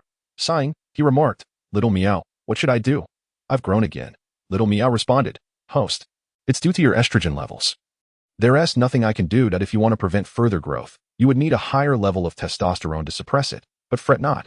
You can always claim that your pectoral muscles are developing. The system will assist in restoring your form." Yifei Zhong sighed again. Whose pectoral muscles look like this? Many, especially bodybuilders. There are plenty who are larger than you, transforming back into a feminine form. Yifei Zhong settled onto the sofa. Little Meow, why not find a way to remove my uterus? Host, that is not permissible. If removed, you would lose the ability to fully utilize your powers. Besides, as long as your testosterone levels do not drop to the minimum threshold, you will be fine. Very well. I have no other choice. Yifei Zhong then inquired about the new equipment he had acquired. Little Meow replied, "Host, this time you have received a capture tool, a tranquilizer ring. The ring conceals a tranquilizer, and it features a needle. Once it pierces the skin, it will incapacitate the target instantly for an hour. The tranquilizer can be replenished continuously, so you won't face any awkward situations running out." He donned the ring, which was silver, adorned with a cat head whose mouth formed the ring's face, with the cat's eyes set with 2 yellow gems. It was quite convenient, by merely rotating it. The needle concealed within the cat's mouth would extend, ready for use. Little Meow, what if I accidentally prick myself? You are immune to the tranquilizer. You can play with it as you wish without concern. As he was about to sleep, Xiao Shuizhao messaged, "Sister, we have rescued those girls. Thank you." "Oh, no need for thanks. However, sister, the criminal elements have not all been apprehended, especially that Long Yi. His influence is far-reaching. Xinjing Hong was captured and will likely be released within 48 hours. Xiao Shuizhao responded, "There is nothing we can do. Xinjing Hong has taken all the blame upon himself. And even the captured subordinates refuse to acknowledge Long Yi as their leader. The police are at a loss, especially with their operations. They cannot release them." Reflecting on what Xiaojie had said earlier that night, Yifei Zhong sighed. Indeed, it is better to sacrifice oneself than to drag family down with you, especially when they could receive a substantial compensation. Xiao Shuizhao agreed. Yes, but Captain Xiao and his team are closely monitoring the situation. It is just that infiltrating the port town is quite challenging. Yifei Zhong replied. When the opportunity arises, I shall venture to the port town. Sister, you must exercise caution. The harbor town is not as simple as you imagine. It's all right. There's nothing to worry about. Zhao Xiaoxue remarked. The last time you apprehended Sun Jihao, he recanted his statement at the detention center a few days ago. He claimed that Long Yi is not their leader. It is Shen Jingong who holds that position. Sun Jihao insisted that Shen Jingong harbored animosity towards Long Yi, prompting him to attempt to drag Long Yi down. No matter how we interrogated him, he steadfastly maintained that he wanted to frame Long Yi. Alas, we find ourselves in a helpless situation. Is that even possible? Ah, can a confession really be retracted? Zhao Xiaoxue responded, without evidence, and since all the apprehended individuals point towards Shen Jinghong, who has taken the blame. Now that Sun Jihao has recanted, we are at an impasse unless we find concrete evidence. After a brief conversation, Zhong Yifei lay down on the bed. Long Yi, the law's net is vast and does not miss. One day you shall be caught. In the early morning on Jieshi Road, a breakfast vendor was riding his cart along the road. Arriving at his usual spot, he parked the cart and began his preparations. At that moment, he heard barking from a nearby alley. He had been setting up his stall for over a decade in this area. Hence he was well aware of the pack of wild dogs that roamed about. Sometimes, he would even give the leftover breakfast to these dogs, which would wag their tails in delight upon seeing him. However, it was peculiar. He had never heard them bark so frantically before. What could be happening? Confused, he paused his work and approached the alley. As he entered, the barking grew increasingly distinct. He continued forward and then spotted a pair of pale, large legs behind a pile of debris. His heart raced. The wild dogs were barking furiously at the heap. At that moment, a stray dog noticed the vendor and ran over, nudging his calf with its head. Trembling, he slowly pulled out his phone and activated the recording function. Cautiously moving closer. As he passed the debris, he gasped in horror upon seeing what lay behind it. Li who parked his vehicle and stepped out. A police officer rushed over. Captain Li, it's in the alley. Li Wenhu inquired, what can you tell me about the victim? The officer replied, it's a female, approximately 25 to 30 years old. Her lower half is naked, and her upper half is left with only her bra, which has been pulled down. Her clothes are scattered around, her mouth stuffed with underwear, and her body is covered in bruises. From the scene, it appears she was assaulted before her death. We have not found any items that could identify her. And we will need a forensic expert to estimate the time of death. Li1 nodded. Has the forensic expert arrived? The officer shook his head. He is on his way back to the station for tools. I just called him, and he said he would arrive in about 10 minutes. Li1 donned gloves, a hat, a mask, and shoe covers. He turned and said, let us go in and take a look. Chapter 61. Perverse Methods. When Dongji began the autopsy immediately upon arrival, the deceased was a woman, around 30 years old, with evident strangulation marks on her neck, binding injuries on her hands, and no binding marks on her legs. Her heels showed signs of abrasion and bleeding. Upon examining her intimate areas, he stated, she suffered an assault while alive. There are no traces of bodily fluids. The hymen shows signs of old damage. And there are tears in the labia. Suddenly, he frowned, peeled back a layer, and retrieved a pair of tweezers. Moments later, he extracted a cylindrical object. Everyone present was taken aback. Li1 asked, is that a wooden stick? When Dongji nodded, measuring it, it's 20 centimeters long and 2.5 centimeters wide, with a smooth surface that appears to have been spray-painted. Zhong Yifei exclaimed, that is depraved, to do something like this. Li1 inquired. Uncle One, when was the time of death? When Dongji grasped the victim's right arm and attempted to bend it. After observing the livor mortis on her back, he raised his hand to check the time. The time of death was between midnight and 1 a.m. Li1 turned to Zhang Jiqiang, checked the surrounding surveillance footage. A nearby officer remarked, Captain Li, there are no cameras in this alley. Even those outside the alley are either broken or do not capture the alley itself. And the other side is quite open, with very few cameras. In the distance, Su Jun pointed out, there is a partial footprint here. Lin, come and collect it. A female officer approached the footprint, setting down her box and examining it. The back half of the left foot appears to be around size 42, likely a sports shoe. Another officer approached, saying, Captain Li, there are 2 women outside claiming to know the victim. Should we bring them in for identification? Li1 instructed, have them wear protective gear before entering. Shortly after, the 2 women trembled as they were led in by the police. Upon seeing the body, both screamed. One of the women exclaimed, it's Xiaoxi. That is her. She didn't come back last night. Li1 gestured for Zhao Xiaoxi to question them. He led the 2 women away from the crime scene, and Zhao Xiaoxi asked, what is your relationship with the victim? The long-haired girl replied, we are close friends and roommates. Zhao Xiaoxi continued, what is your profession? The short-haired girl stammered, we are escort girls. Zhao Xiaoxi asked, what is the victim's full name? Where is she from? If she is from out of town, how long has she been in Shenzhen? The short-haired girl responded, Chao Xiaoxi, 26 years old, from Guizhou province. She has been in Shenzhen for 2 years. Zhao Xiaoxi pressed on. When did she leave last night? The long-haired girl interjected. The 3 of us went to work together. I finished early with Xiao Yu, but Xiaoxi was still with a customer, since there were no new clients. Xiaoxi told us to go back first. We didn't think much of it until we heard the commotion downstairs and the sound of police cars, prompting us to come out to investigate. After further questioning about which KTV they worked at, she informed Li1 Captain Li, she was an escort at a KTV called Tingjue, which is not far from here. Wang Feng was instructed, take 2 people to the KTV to investigate. Upon returning to the police station, when Dongji quickly brought over the autopsy report, Captain Li, she was strangled to death. Her cervical spine was fractured, and she indeed suffered assault. The wooden stick was inserted post-mortem. Furthermore, during the examination of the rectum, we discovered a glass bead with a diameter of 2 centimeters was also inserted. We found some skin flakes and blood samples under her fingernails, which are currently being tested. Li1 responded, a glass bead? Is the perpetrator engaging in desecration? When Dongji speculated, I believe it is possible. I suspect the assailant may have a psychological disorder, as his treatment of the victim is extreme. Moreover, since the victim was in the escort profession, could it be that the assailant was traumatized by a similar experience, leading to a twisted psyche and these extreme actions? Li1 expressed concern. If that is the case, there could be more victims. We are running out of time. When Dongji concurred, yes, but we should not dwell on the worst possibilities. If the victim knew the assailant, perhaps she had harmed him, leading to a retaliatory motive. Zhong Yifei had just risen when he received a message from Zhao Xiaoxi. Sister, this morning we discovered a murder case. The victim is a hotel escort, and the circumstances of her death are.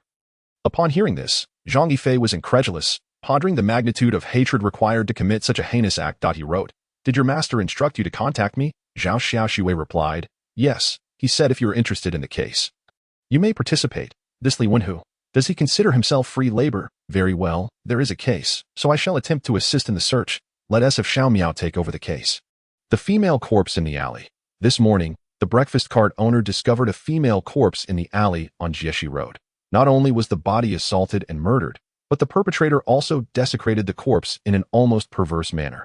The task is to assist the police in identifying the perpetrator, with a completion rate of 60 and a reward of 500 male hormones, along with props and abilities. Failure results in a deduction of 600 male hormones. Damn, 600. I might as well take my life. I barely have over 500 hormones left, insufficient even for a deduction. Xiao Miao, what happens if it goes negative? The host will permanently become female, unable to revert to male. But rest assured, all abilities will remain intact, and the system will continue to accompany you. What nonsense. I desire abilities. No, I yearn to be a true man. Sitting on the sofa, he began to review the task details. The provided information was scant. He only knew her workplace and when she left the KTV. Surveillance revealed she left unsteadily on her own. Her residence was a mere 500 meters from the KTV, necessitating passage through the alley, suggesting she was possibly controlled and dragged inside. The right side of the alley bordered a residential wall, and the left side was a park wall, with no residents on either side. Only a back door to the park. However, the report indicated that the back door was locked from the inside, showing no signs of forced entry, and the door remained closed. The alley had no surveillance, and the cameras at the entrance were either broken or not directed towards the alley. Hence, there were no recordings of Chao Xiaoxi's return. The alley is less than 100 meters from her home, and it is within the short distance that a life came to an abrupt end, met with such a tragic fate. Chapter 62. Investigating the scene. Determined to explore Jiexalu, he descended the stairs and encountered Li Mingxian, who had just parked his car. Approaching him, Li said, "Brother, that doctor called again, insisting there must be no mistake. He said it's our place." Before he could finish, Zhong Yifei interrupted, "Enough already. Block him. You've seen it yourself. There's no error. I have matters to attend to, so I must be off." Noting Zhong Yifei's impatience, Li Mingxian inquired, "What is going on?" "But that doctor. I told you. I'm perfectly fine. Don't mention going to another hospital or anything like that. Do I look like I have all day to waste?" Seeing Zhong Yifei's demeanor, Li Mingxian had no choice but to offer to accompany him wherever he needed to go. "Get in the car, or you'll drive me mad," he thought. But instead, he hopped on his electric bike and made his way to Jiexalu. Upon arrival, the police cordon was still in place, with officers gathering evidence inside. Zhong Yifei surveyed the surrounding area. Was the killer lying in wait in the alley, or had he followed his victim? Reflecting on the surveillance footage, he recalled that there seemed to be no one trailing the deceased on her way home. Donning sunglasses, he began scrutinizing the crime scene photographs. How could that pile of debris be there? There are no residences nearby. Perhaps it came from the back entrance of the park. Could those be discarded items meant to be collected later? With the police on site, he decided to return later. He approached the KTV, which was still closed at this early hour, and gazed up at the surveillance cameras nearby. He remained convinced that the possibility of being followed was quite high. If the murderer was indeed random in his choice of victim, he would have to hunt for prey right there. Otherwise, it seemed illogical to wait idly in the alley without knowing when the victim would pass by. As he examined the surveillance footage, particularly the moments after Chao Xiaoxi exited the KTV, he fixated on the screen, wary of missing any detail. He noticed that as soon as she stepped out, for individuals nearby began moving as well. A few men also exited the KTV, but most did not follow her direction. Only 2 men did. Strikingly, they made no effort to conceal themselves, lacking masks or hats. After walking about 100 meters, one man halted at the roadside, preparing to cross, while the other changed direction after approximately 300 meters. Could I have misjudged? Were they actually waiting there? If so, did the killer know the victim? Nevertheless, something felt amiss. He rewatched the video and noticed a man on an electric bike wearing a full helmet, who left just before Chao Xiaoxi emerged. Tracking his movements, Zhong Yifei observed him ride to a location before turning into the alley. Consulting the city street map, he examined the alley's possible exits. Upon comparison, he discovered a route leading to the other end of the crime scene alley. Following that path, he entered the alley and scanned above, spotting some cameras. Though they were sparse, particularly, there were no cameras at the crime scene's entrance. Documenting the areas with surveillance, Zhong Yifei sent the information to Zhao Xiaoxiwei. "Investigate these camera locations," he instructed. Zhao Xiaoxiwei replied, "Did you find something? Just check for now. It's not certain yet." He responded. In just over an hour, additional footage from the identified cameras appeared in the system. Zhao Xiaoxiwei messaged him, "Brother, the master said that entering from that alley leads to the crime scene. And we also found a man on an electric bike who entered the alley." "Then let us investigate," Zhong Yifei replied. "Brother, the master asks if you can access any cameras. Otherwise, I couldn't have sent you the footage." "How did you know there was a suspicious person entering the alley? If I could check, why would I need to send it to you for verification? I wouldn't do it myself." Although this reasoning made sense, Zhao Xiaoxiwei's confusion only deepened.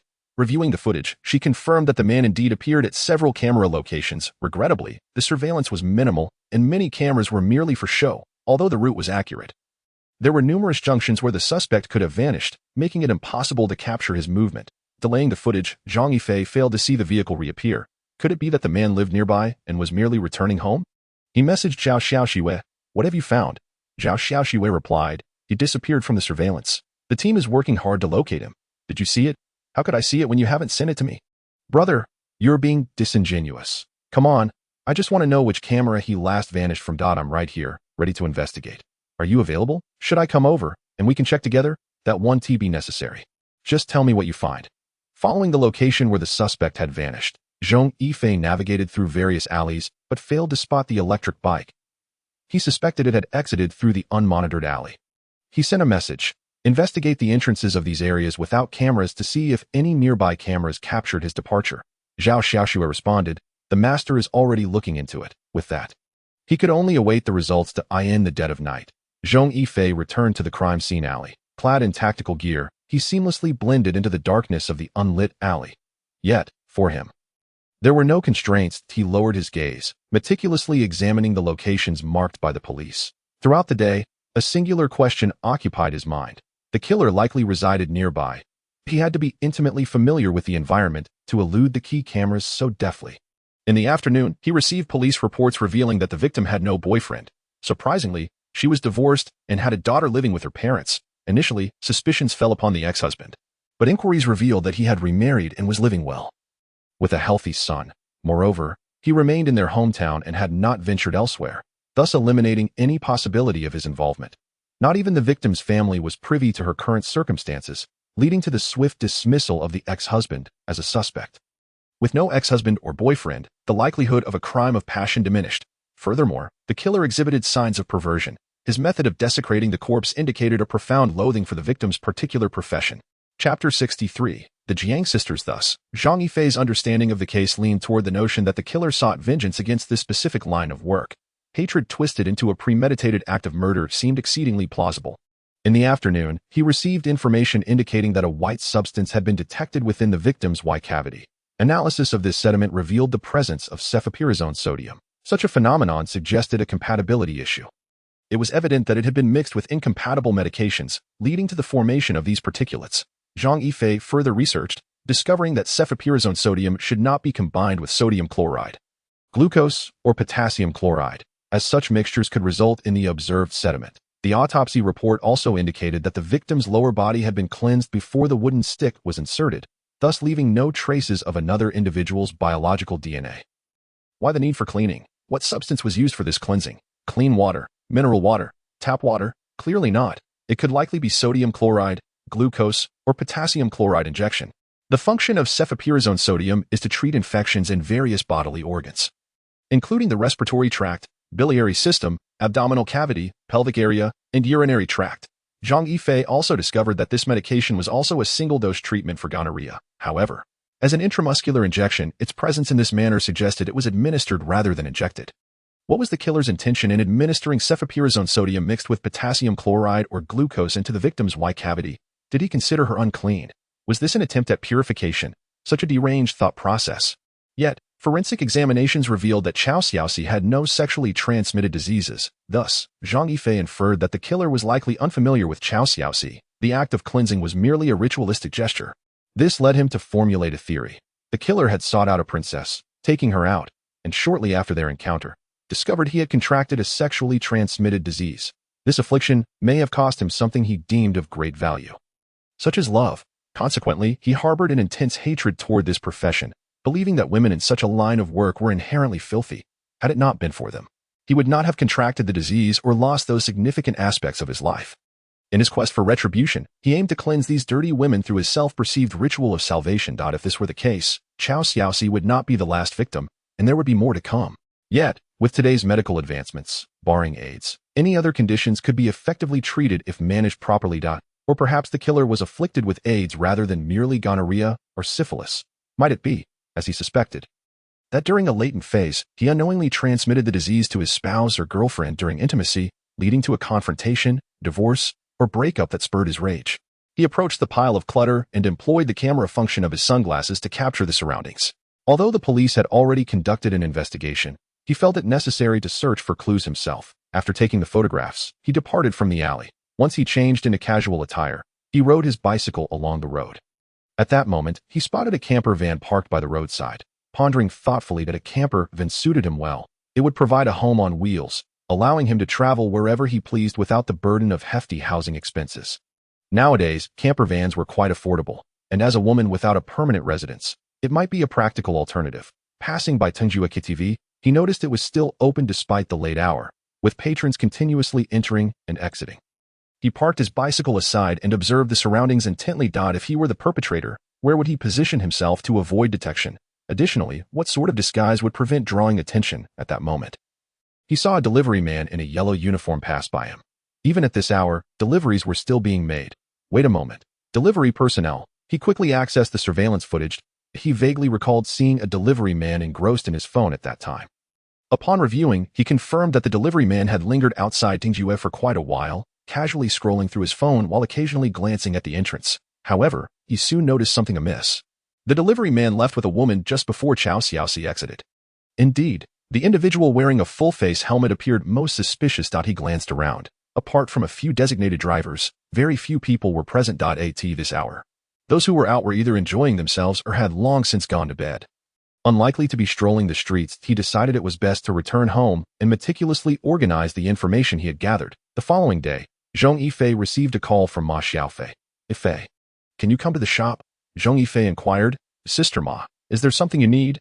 Ma Xiaofei replied, "My sister's friend is competing in a dance contest today and requires a makeup artist. If you're available, could you come? My friend said they would pay you a commission. Oh, I see.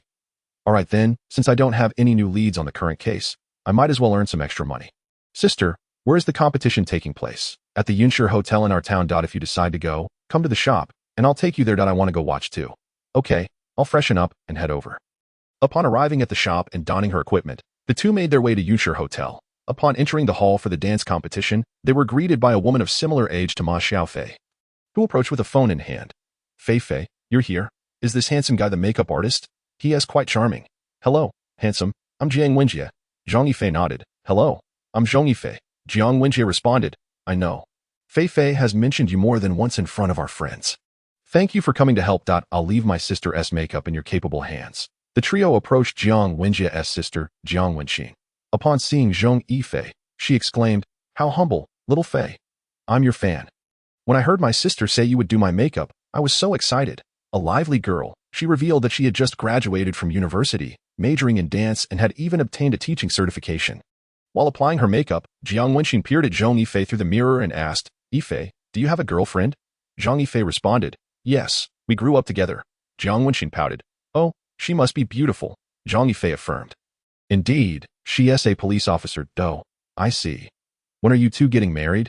"Not anytime soon. We recently established our relationship. We're taking things slowly. Now, please be quiet while I finish your makeup." Seeing her sister, Jiang Wenjie joyfully remarked, "No wonder she is such a popular internet celebrity. Your skills are exceptional." Jiang Wenxin gazed at her reflection in the mirror. "Yes, this makeup has given me so much confidence. I believe I'll achieve a great ranking today." Chapter 64. The idea of establishing a camper van camp. Zhong Yifei's talent quickly attracted the attention of the surrounding competitors, and he found himself surrounded. It was a bit overwhelming yet exciting. He was certainly earning quite a bit today. During the competition, Zhong Yifei conversed with the Jiang sisters, and the topic of camper vans arose. Jiang Wenxin exclaimed, "Oh, are you thinking of buying one? Call me." "Why do you sell camper vans?" It was through Ma Xiaofei's introduction that Zhong Yifei learned that the largest camper van brand in the country belonged to the Jiang family. "Wow," Jiang Wenjie remarked. "Yifei, let me be honest with you. Many people yearn for camper vans, but they come with significant drawbacks. For instance, managing electricity and water usage, especially the disposal of gray water, can be quite inconvenient. Moreover, in urban areas, there are many places where parking is prohibited, leading to eviction. Every advantage has its drawbacks," Zhong Yifei countered. "The convenience of traveling wherever one desires, embarking on spontaneous adventures, whether alone or with a partner, while enjoying nature, is indeed delightful. A camper van is suitable for those who frequently travel. Otherwise, it merely collects dust. Yet, in large cities, some purchase camper vans as affordable housing alternatives, but here in Shenzhen, There are many height restrictions. And we lack a specialized camper van base, Jiang Wenqin interjected. If you're considering a purchase, I suggest opting for a travel vehicle or an SUC multifunctional off-road vehicle. It can serve as transportation, a travel companion, and a living space. There are no height restrictions, it won't be evicted, and it can fit in garages. It's much more convenient for one person. I own one myself and travel in it during holidays. Jiang Wenjia nodded. Yes, it's better than a camper van, although the space isn't is large. But for one person, it's sufficient. An off-road vehicle, you say? That's worth considering. Indeed, as the sisters had mentioned, the numerous limitations of camper vans could be quite troublesome. Even finding a parking spot was a headache. With their encouragement, Zhong Yifei felt a strong impulse to purchase one, especially since it was within his financial reach. The sisters also assured him that if he decided to buy, they could secure him the best price. But wasn't it unnecessary for someone in his position to make such a purchase? He already had a home and was planning on traveling. Why overthink it? Perhaps he could simply take the sisters to view some vehicles and make a decision then. If it felt right, he could buy it. The thought of one day traveling with his parents and sister was appealing. Yet, given his current female identity, perhaps he should settle for an apartment instead. Soon it was time for Jiang Wenqin to perform. True to her dance training, her movements were graceful and rhythmic, making her performance a true delight to behold. After the results were announced, it was unfortunate that Jiang Wenqin only secured third place. Upon hearing the news, she pouted in disappointment. After assisting her with the makeup removal, just as Zhong Yifei was about to leave, Jiang Wenjia stopped him. How can you leave? Let us have lunch together. You wanted to check out vehicles, so this afternoon, my sister and I will take you to see some. Checking out vehicles? Zhong Yifei felt tempted. All right, I'll come along this afternoon. After lunch, Zhong Yifei called Li Mingxian to share his desire to purchase a camper van. Li Mingxian responded, "You fool, why would you buy a camper van? Are you planning to switch careers and become a travel blogger? You're doing well in this line. There is no need for a change." Zhong Yifei clarified, "I'm not looking to change careers. Life is short, and before I know it, I'll be unable to travel. Buying a camper van would allow me to take my parents and friends on spontaneous adventures during my leisure time. How wonderful that would be." Li Mingxian fell silent for a moment before replying. "All right, brother, I'm in. I'll buy one too." Zhong Yifei scoffed. "Didn't you just call me a fool?" Li Mingxian chuckled. "Well, you've convinced me. The idea of a camper van trip sounds appealing." Upon arriving at the Jiang family's camper van dealership, Zhong Yifei was momentarily dazzled by the array of options. Li Mingxian quickly warmed up to the Jiang sisters. "Wenqin, your suggestion is to buy a travel vehicle?" Jiang Wenqin nodded. "Yes, it's convenient that if you choose a good model, it can comfortably accommodate 4 to 5 people, making it suitable for a family if it's just for one person or a couple of friends. You can opt for better arrangements, as manufacturers will customize according to client preferences." She gestured toward a larger vehicle nearby. "If you plan to travel to high altitudes, an SUC is a better choice than a camper van. With 4-wheel drive, it can navigate various terrains, and its parts are easier to manage. If a camper van requires repairs, it can be quite troublesome." Zhang Wenjie added, "Indeed, many self-driving enthusiasts choose such vehicles, especially for trips to the Western Highlands." Li Mingxian remarked, "I've been following several travel bloggers lately. I even saw someone riding a motorcycle or pushing a cart. Remarkable bravery." Jiang Wenqin shared her own experience. "I've gone on a self-driving trip once. As long as you prepare well and bring essential items, such journeys can be incredibly enjoyable. Had it not been for school, I would have loved to stay longer. That vehicle is also my mode of transportation. I don't buy tickets or flights. I simply drive to school and back home." Li Mingxian interjected, "All right, enough talk. I'm feeling eager now. What is the price? I want to order one today." Jiang Wenqin laughed. "Thank you, Boss Li. Don't worry. I'll make sure you get the best discount." "Wow, you're really going to commit without considering it," as he observed his brother eagerly following Jiang Wenqin to view cars. Zhong Yifei could only shake his head in resignation. He turned to Jiang Wenjia and said, "Since that's the case, I shall purchase one as well. Sister Wen, would you kindly assist me in selecting a vehicle?" After a short while, Li Mingxian approached with a beaming smile, saying, "Yifei, I've made my purchase. Once I retrieve the car, I plan to take Jingyan on a trip that we should go together then." Zhong Yifei replied, "Sure, let's arrange that." Li Mingxian continued, "By the way, I just spoke with Sister Ma. We have an idea. Would you be interested in joining?" Zhong Yifei inquired. "What idea?" Li Mingxian explained, "Domestic tourism is booming, especially self-driving trips. Our Dragon City boasts numerous splendid attractions, yet the RV campsites are somewhat scarce and often lack proper standards. Sister Ma mentioned that she plans to invest in land at various scenic spots to establish RV campsites. I believe this project has great potential. Would you consider investing?" Ma Xiaofei chimed in. "Yes, Wenjia, what do you think?" I believe this project holds promise. Zhong Yifei nodded. Certainly. Let's pool our resources together. We have plenty of clientele and groups of adventurers. That's a valuable asset. I wish to participate as well. Jiang Wenqin raised her hand. Me too, count me in. Ultimately, Zhong Yifei also ordered an SUV, paying in full, for he was more than capable of such an expenditure. Chapter 65. The case resurfaces. However, upon returning home, he felt a twinge of regret. What was the purpose of acquiring an RV? While it wasn't entirely useless, perhaps it was premature to make such a purchase. Yet, it was already done. There was no turning back. With a heavy heart, he rode his electric bike back to his home in Haijin. He handed the 200,000 yuan to Zhong Yonghua, saying, Dad, this is my filial contribution. Zhong Yonghua gazed incredulously at the money that I earned just over a month. You earned this much? Zhong Yifei chuckled. It's mainly due to meeting a benefactor, which has led to a good fortune. Oh, and Dad. I bought an RV. Zhong Yonghua shot him a stern look. You're wasting money. What do you need that for? It's impractical. Return it immediately. If you want a car, buy something economical and practical. Zhong Yuqin added, Indeed, Yifei, we're happy for your financial success, but don't squander it. Your father is right. We support your desire for a vehicle, as it's normal at your age, but that RV is merely for travel and lacks practical value. Zhong Yifei understood their concerns. He had acted impulsively after seeing Li Mingxuan's purchase and listening to the Jiang sisters' recommendations. However, returning it wasn't an option. It wasn't as if he was dealing with strangers. They were the Jiang family, and he had connections with Ma Xiaofei. How could he ask for a refund? Zhong Yifei replied, Returning it isn't feasible. The seller is a good friend of my benefactor. It's all right. The RV can serve as a regular vehicle too, and sometimes we can travel together. Zhong Yonghua remarked. Do you think your mother and I can travel?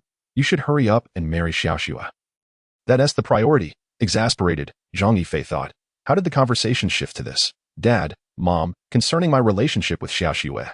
We will manage it ourselves. I am still unwell and on medication daily. I truly cannot promise her too much until my health improves. I would never want to harm her. Zhong Yuqin, concerned, asked, What exactly is wrong with your health? Is it serious? You're not telling us the whole truth. Zhong Yifei shook his head. It's not that serious. It just requires long-term treatment. I didn't understand this when I was younger and didn't seek treatment, so it has become a bit more complicated as I grew older. Zhong Yonghua sighed.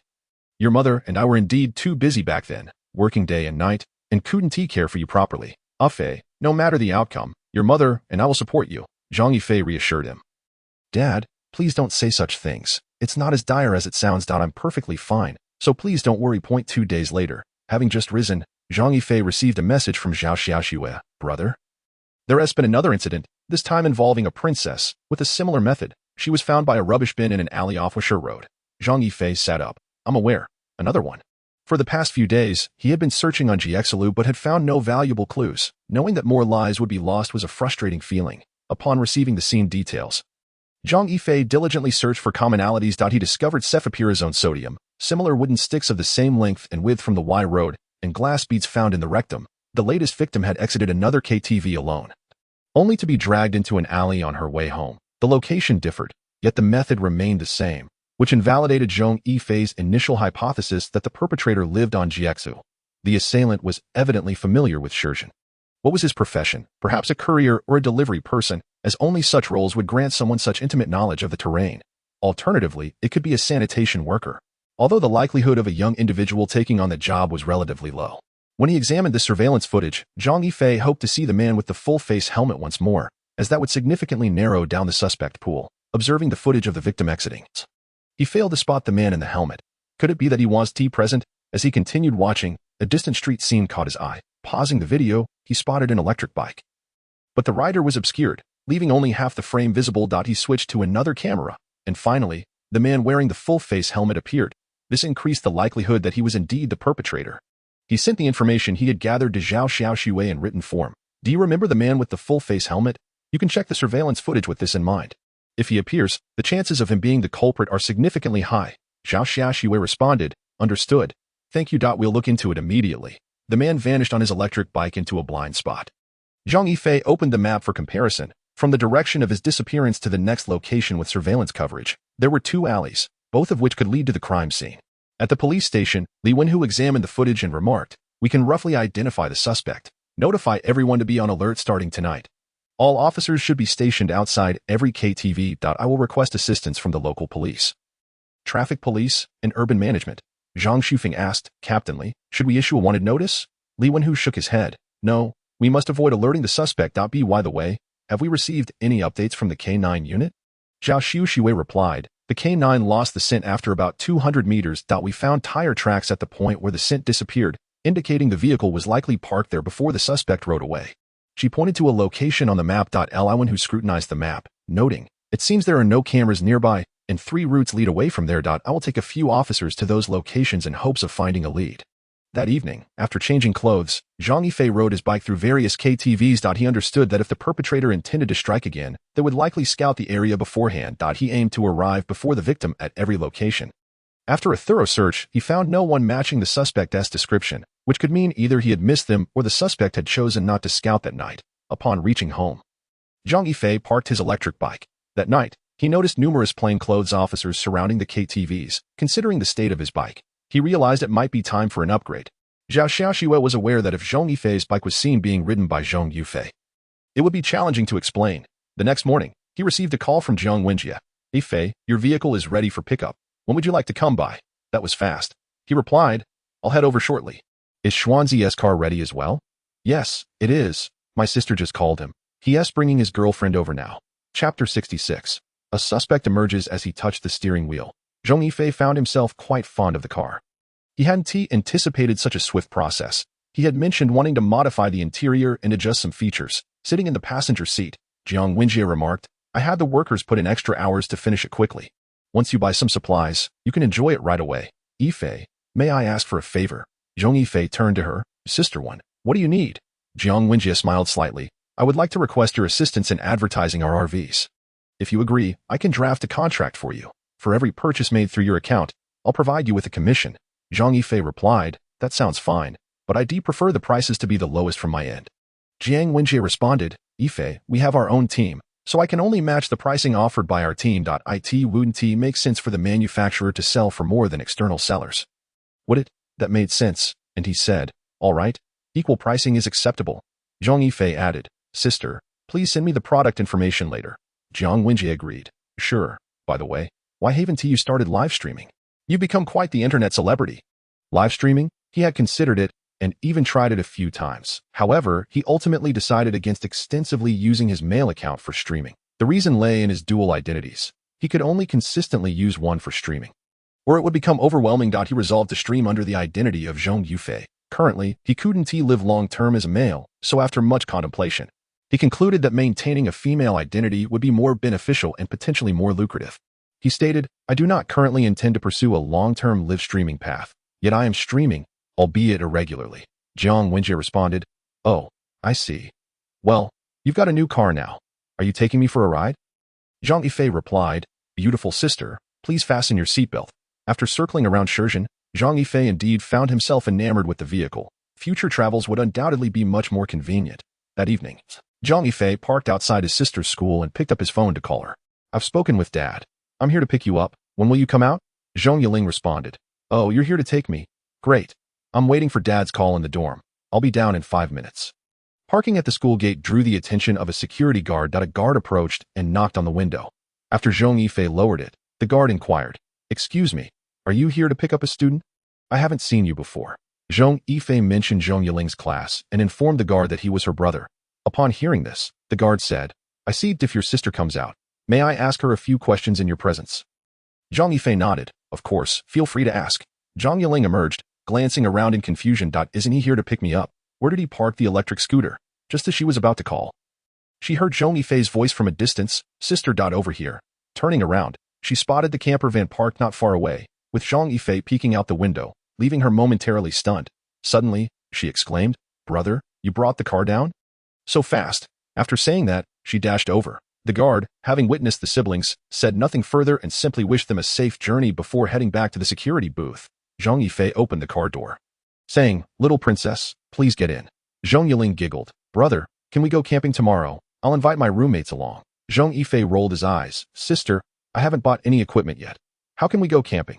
I just got the car today. Once inside, Zhong Yiling, like a curious child, began exploring every nook and cranny. Spotting the television, she asked, brother, can we binge watch a series? Zhong Yifei replied, of course, I've set it up. You can just turn it on. but we'll only have half an hour until we get home. So you won't finish a whole show? Zhong Yifei beamed. Hee hee, I'll sleep in your car tonight. Zhong Yifei responded, somewhat exasperated. Sister, after I drop you off, I need to return home.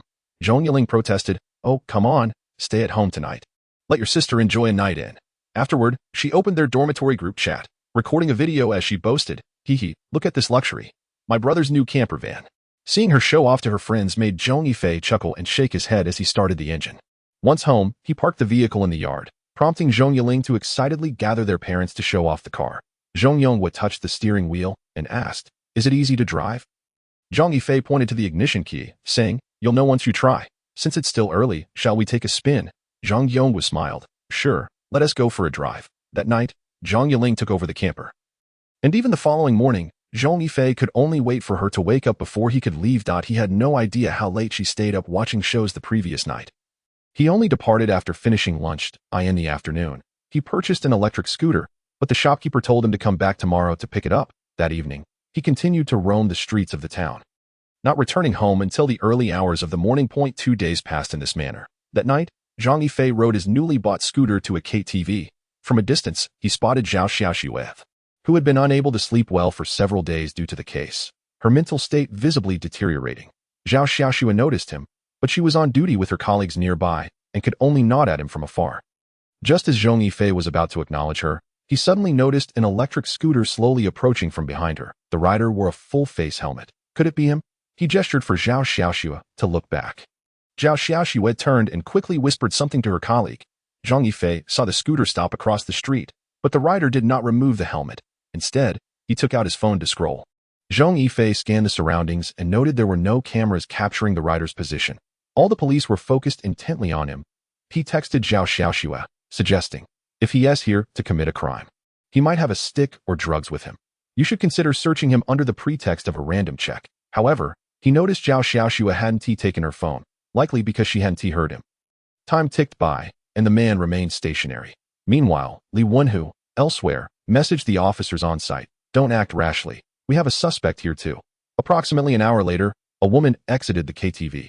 She approached the man on the electric scooter and called out, Yong, I'm over here. The man put down his phone, started the scooter, and rode over to her. Removing his helmet revealed a man in his late 20s. He handed her another helmet from the footrest, saying, you must be tired. Let us go grab something to eat before heading home. Chapter 67. Capturing the pervert. It turned out he was simply there to pick up a girl. After watching the two leave, all the officers sighed in relief. Yet, they soon recalled that a man had also appeared on Li Wenhu's side, causing anxiety to resurface. Zhong Yifei was unaware of the situation on Li Wenhu's end. Just as he prepared to leave, he received a message from Zhao Xiaoxue updating him on Li Wenhu's situation. Still at Tingjue, he checked the distance, about a kilometer away. Zhong Yifei turned his scooter toward Tingjue. Seeing him depart, Zhao Xiaoxue told her fellow officers, let us wait a bit. The KTV might close in 2 hours. Upon arriving at Tingjue, Zhong Yifei spotted the helmeted man from a distance, along with Li Wenhu and his team surrounding him. The man was engrossed in his phone, still wearing the helmet. His scooter bore a striking resemblance to the one seen in the video, even the helmet matching. This time, he was likely the right suspect. At that moment, a scantily clad woman stumbled out of the KTV. Everyone noticed the man immediately put away his phone and started his scooter to leave. Li Wenhu signaled to the nearby officers. And Zhong Yifei observed a car that had been parked by the roadside suddenly start up and follow the man. He hopped into his vehicle and pursued the suspect. The man turned into an alley shortly after, where police cars could not enter, forcing officers to disembark and proceed on foot. Zhong Yifei opted not to follow but instead parked aside, opening his map to track potential escape routes. Entering the same alley. Could the suspect be heading to the same location where Chao Xiaoxi was murdered? Would the woman take the same path? Zhong Yifei found it unlikely. He examined the surrounding map for possible alleys, identifying 6 or 7 that lacked surveillance. The woman would need merely a few minutes to traverse this distance, leaving him with little time to act. His task completion stood at only 50. He had to capture the suspect personally to achieve at least 60. Otherwise, he would be forever trapped in this role, which would be more agonizing than death. Finding a non-monitored alley, he parked the scooter and swiftly entered. Changing into his combat gear and donning climbing equipment, Zhong Yifei dashed through the alleyways, moving with agility to inspect the unmonitored paths. Suddenly, while running, he halted upon spotting the electric scooter the suspect had ridden parked in the alley. Checking the map, he discovered a non-monitored alley not far ahead. This had to be it. He quickened his pace, soon arriving at the alley's entrance. After surveying the surroundings, he pressed against the wall and climbed up, running along it with ease. Zhong Yifei could see a figure at the other end of the alley, pressed against the wall. Finally, he found you. Zhong Yifei leaped over to the other side, moving swiftly like a gecko. He reached a position directly above the man, who was still focused outside the alley. As Zhong Yifei descended, he noticed the man's pocket was bulging. It must be his twisted tools. Without hesitation, Zhong Yifei leaped down, extending his ringed hand to twist the button and drive it forcefully into the man's neck. The sudden assault caught the man completely off guard, and the needle plunged deep into his neck. By the time he reacted and reached for it, Zhong Yifei had already evaded. Turning around, the man looked at Zhong Yifei with a face of sheer terror. However, before he could fully comprehend the situation, the weight of his eyelids and the sudden paralysis of his body caused him to collapse, losing consciousness. Zhong Yifei approached, kicked him lightly, and upon finding no response, he reached into the man's pockets, retrieving a 500 milliliters bottle of saline solution, a stick, and some glass beads, along with a bundle of rope and a long syringe from another pocket. Examining the saline solution closely, he detected white sediment within. Confirming his suspicions, he placed the items on the ground and bound the man with the rope. Dialing Zhao Xiaoshua's number, he declared, "I've apprehended him. The tools are on the ground.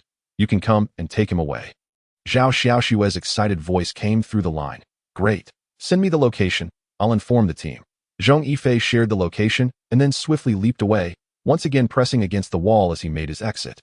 On the road, he received a call from Zhao Xiaoshua. "Sister, thank you. The master has been apprehended, but could you tell me how he was knocked out? I rendered him unconscious. He will awaken in about an hour. You should rest early. I noticed you have dark circles under your eyes. Aren't you afraid Yifei might not want you anymore?" Zhao Xiaoshua replied, "He dares not." Involuntarily, Zhong Yifei shrank his neck. Girls, after all, are often favored by men when they exhibit a touch of gentleness. After a moment of silence, Zhao Xiaoshua remarked, "Is that so? But we have always been this way since childhood." Zhong Yifei responded, "That pertains to friendship, but in a romantic context, men certainly prefer tenderness." Zhao Xiaoshua acknowledged, "Oh, I see."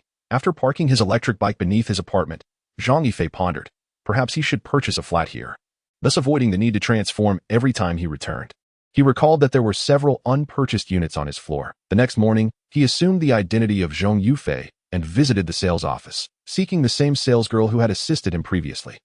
When it came to selecting an apartment, Zhong Yifei opted for a different building. Choosing once more the top floor, he wasted no time and promptly paid a deposit. Regarding renovations, he decided against consulting Zhong Yifei. Despite their familial ties, it would be inappropriate. He requested the salesgirl to recommend a few contractors and obtain quotes. To his surprise, one of the recommended contractors was indeed Zhong Yifei. Given the circumstances, he had no choice but to employ him. After all, how could he deny a family member the chance to profit? Upon returning home, he donned the combat outfit he had earned as a reward for his previous task. Gazing into the mirror, Zhong Yifei grumbled, "What is it, little cat? Why are these outfits so tightly fitted? This one is even more outrageous than the last. The previous one at least provided some coverage. But this one is sleeveless and exposes the shoulders and midriff. Plus, the zipper is in the front. And why are these shorts so short? They're nearly at the top of my thighs. One wrong move, and I could be exposed." "This is utterly humiliating," Little Cat retorted. "Oh, what's the big deal? It's simply sexy, and besides, you do have a leather jacket on top." Zhong Yifei argued, "A leather jacket? You call this a jacket? It barely fastens and is just as short as the shorts, with short sleeves to boot. Tell me, what does it cover? If I wear this in winter, I will surely freeze to death." Little Cat interjected, "You won't be cold. You can wear stockings on your legs. I mentioned that clothing can help regulate your temperature, regardless of the material." She added, "And this outfit is quite nice. See, it conceals your tail, does it not?" Indeed, he noticed that his tail was no longer visible. It was only after Little Cat's suggestion that he eagerly returned to wear it. However, he found that without his tail, he felt somewhat unsteady, especially in the high-heeled shoes that nearly caused him to stumble. Little Cat advised, "Host, I recommend you let your tail appear while fighting or running. Otherwise, you might truly resemble a falling goose." Zhong Yifei summoned his tail and attempted to walk around the room. He discovered that this combat outfit was far superior to the previous one, greatly enhancing his physical coordination. Yet, he felt a tinge of embarrassment, particularly due to the absurdly short shorts that would undoubtedly attract attention. "Little Cat, may I request a longer coat to conceal half of my thighs?" Little Cat agreed, "Sure, next time." Feeling somewhat dejected, he rubbed his ears and inquired, "Little Cat, Will future items I acquire have the option to conceal my ears? Little Cat confirmed, yes, but remember, hiding them will affect your hearing. It's best not to conceal them during tasks. You'll receive them later. He extended his hand, and to his astonishment, his nails elongated rapidly to a length of approximately 7 or 8 centimeters. He glanced around, picked up a wooden ornament from the table, and with a swift motion, shattered it into pieces, the cuts remarkably smooth. Why does this make me feel like Wolverine? He mused. The system replied. Wolverine wields weapons, while this is your own. The hardness can even slice through several centimeters of steel that if you break it, it will regenerate. Can Wolverine do that? Seated in a chair, he crossed his legs and opened a case file. The perpetrator was identified as Liang Shujia, a 28-year-old bae, as Zhong Yifei had surmised. He was afflicted with gonorrhea. This unfortunate condition arose after a night of karaoke with friends, during which he engaged the services of a companion.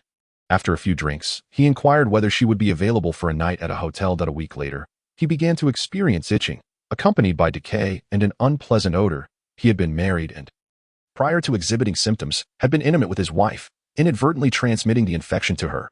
Following a fierce argument, his wife demanded he sign a divorce agreement in the presence of both families the next day. Liang Shujie had held a stable job, but this incident cost him his position. With his marriage dissolved and his job lost, he fell into a depression, compounded by constant nagging from his parents regarding the situation. This turmoil led him to a breaking point. Twisting his psyche, he rationalized that if it weren't for women like her, he would not find himself in such a predicament, failing to acknowledge his own culpability. Initially, he had never contemplated murder, let alone employing such a twisted method. The catalyst was his job loss. After a course of treatment, he was cured. In need of income, he resorted to delivering packages. On one occasion, the first victim, Chao Xiaoxi, was a recipient of a parcel he delivered. Initially unaware of her profession, he was struck by her attractive figure and beautiful face. Upon delivering the package, he developed feelings for her, fantasizing about how he might get to know her, only to discover she was a companion. His anger surged upon repeatedly witnessing her leaving KTV with various men, laughing and flirting, sometimes even departing in their vehicles. This unleashed the demon within him. He deemed such women as filthy, believing they needed to be cleansed and purified. Thus, the perverse thoughts that invaded his mind became inescapable. Ultimately, he gathered his tools and awaited an opportunity at the KTV entrance. Spotting her alone and knowing her route home, he saw his chance. He envisioned his plan as he drove, evading surveillance to arrive at the alley where he intended to commit his crime. When Chao Xiaoxi passed by, he lunged forward, covering her mouth and dragging her into the alley. Under the influence of alcohol, she posed little resistance and was swiftly subdued. He assaulted her before, in her terrified gaze. He strangled her. Fully aware of her tainted nature, he took precautions to avoid leaving biological samples by shaving all potentially incriminating hair and donning a raincoat. Coupled with thorough cleansing afterward, this ensured that law enforcement could not trace any biological evidence. After the murder, he experienced an unparalleled thrill, reveling in the sensation of having purified another. Yet, he did not cease his actions, as the euphoria drove him to seek out his next target. Each day, he would change his appearance and linger outside various KTVs in search of his next victim. Upon identifying a target, he would follow them home, utilizing his familiarity with the city streets from his delivery job to identify blind spots in surveillance. Fortunately, he was apprehended. Otherwise, the consequences would have been dire. The police discovered a notebook at his residence containing the addresses and routes home of several companions, as well as locations he planned to target. They even found photos of these women on his phone. Although those women were rescued and he faced justice, Chao Xiaoxi and another victim would never again see the light of day. Closing the file, Zhong Yifei sighed and made his way to the bathroom. The following morning, Li Mingxian called, saying, "Yifei, I'm planning to take Jingyun on a short trip to Dongyao Beach for camping, 2 days and 1 night, to watch the sunrise and enjoy seafood. Would you like to join?" Zhong Yifei inquired. "When?" "This Saturday. Let's go. Xiaoxiwei is free too. The 4 of us can go together. Dongyao is just a tower drive." Zhong Yifei replied, "Brother, I haven't bought any gear yet." Li Mingxian reassured him. "Online shopping is quick. It only takes 2 or 3 days. There are also outdoor supply stores in Xiong District. We can shop there too. Come on. Why else would you have bought that camper?" Zhong Yifei conceded. "All right, let's head to Xiong District to take a look." Li Mingxian added, "Exactly. You can even stream the adventure. The tips will surely cover your expenses for the trip and maybe even earn you some extra." After hanging up, Zhong Yifei felt helpless. 2 days and 1 night. What an abundance of testosterone. He needed to complete some tasks to replenish his supply. Upon hearing about the camping trip, Zhao Xiaoxiwei immediately exclaimed, "Let's go. We are definitely going. Hurry up and start shopping." On Saturday morning, Zhang Yifei drove to Zhao Xiaoxiwei's home. She was already waiting, and upon seeing the car, she opened the door and entered. Observing the car's interior, she remarked, "Not bad. I like this car. It's not as large as a camper, but the amenities are quite comprehensive." Zhong Yifei replied, "Indeed. By the way, you can catch up on your drama in the back." Zhao Xiaoxue cast a sidelong glance and remarked, "I seldom indulge in those things. I'll sit in the passenger seat and chat with you. If you get tired, I'll take over the driving." They drove to Li Mingxuan's residence. Li Mingxian poked his head out of the car window and exclaimed, "Let us get going." Zhong Yifei replied, "All right, we can communicate via the walkie-talkie along the way. Just let me know when we need to stop at a service area. Otherwise, we don't need to stick together." Li Mingxian nodded in agreement. 2 hours is considered a short journey. They only made a single stop at a service area. After a brief rest, the two women took turns driving as they continued their journey. Once they exited the highway, Zhao Xiaoxue commented, "Indeed, whether it's a camper or a recreational vehicle, the bathroom is merely ornamental. Unless absolutely necessary, it doesn't serve any real purpose." Zhong Yifei added, "True, but the shower is indeed useful. By the way, I'm feeling thirsty. Could you fetch me a bottle of water?" "Of course," Zhao Xiaoxue responded. At that moment, the walkie-talkie crackled to life. "Yifei, it's nearly noon. Jingjin mentioned that there's a unique restaurant ahead. Let us dine there." Zhong Yifei picked up the walkie-talkie and replied, "All right, you're ahead of me. Right? Please send me the location, and you can go ahead first. At the dining table, Wang Jingyun mentioned, there's a camper site by the seaside that Xuanzi booked yesterday, and it's perfectly positioned to face the ocean." Zhao Xiaoxue enthused, "That's wonderful. We can catch the sunrise tomorrow morning." Li Mingxian added, "Ever since we bought the vehicle, Jingjun and I have been researching travel itineraries. Xiaoxue, there are many places you want to be able to visit."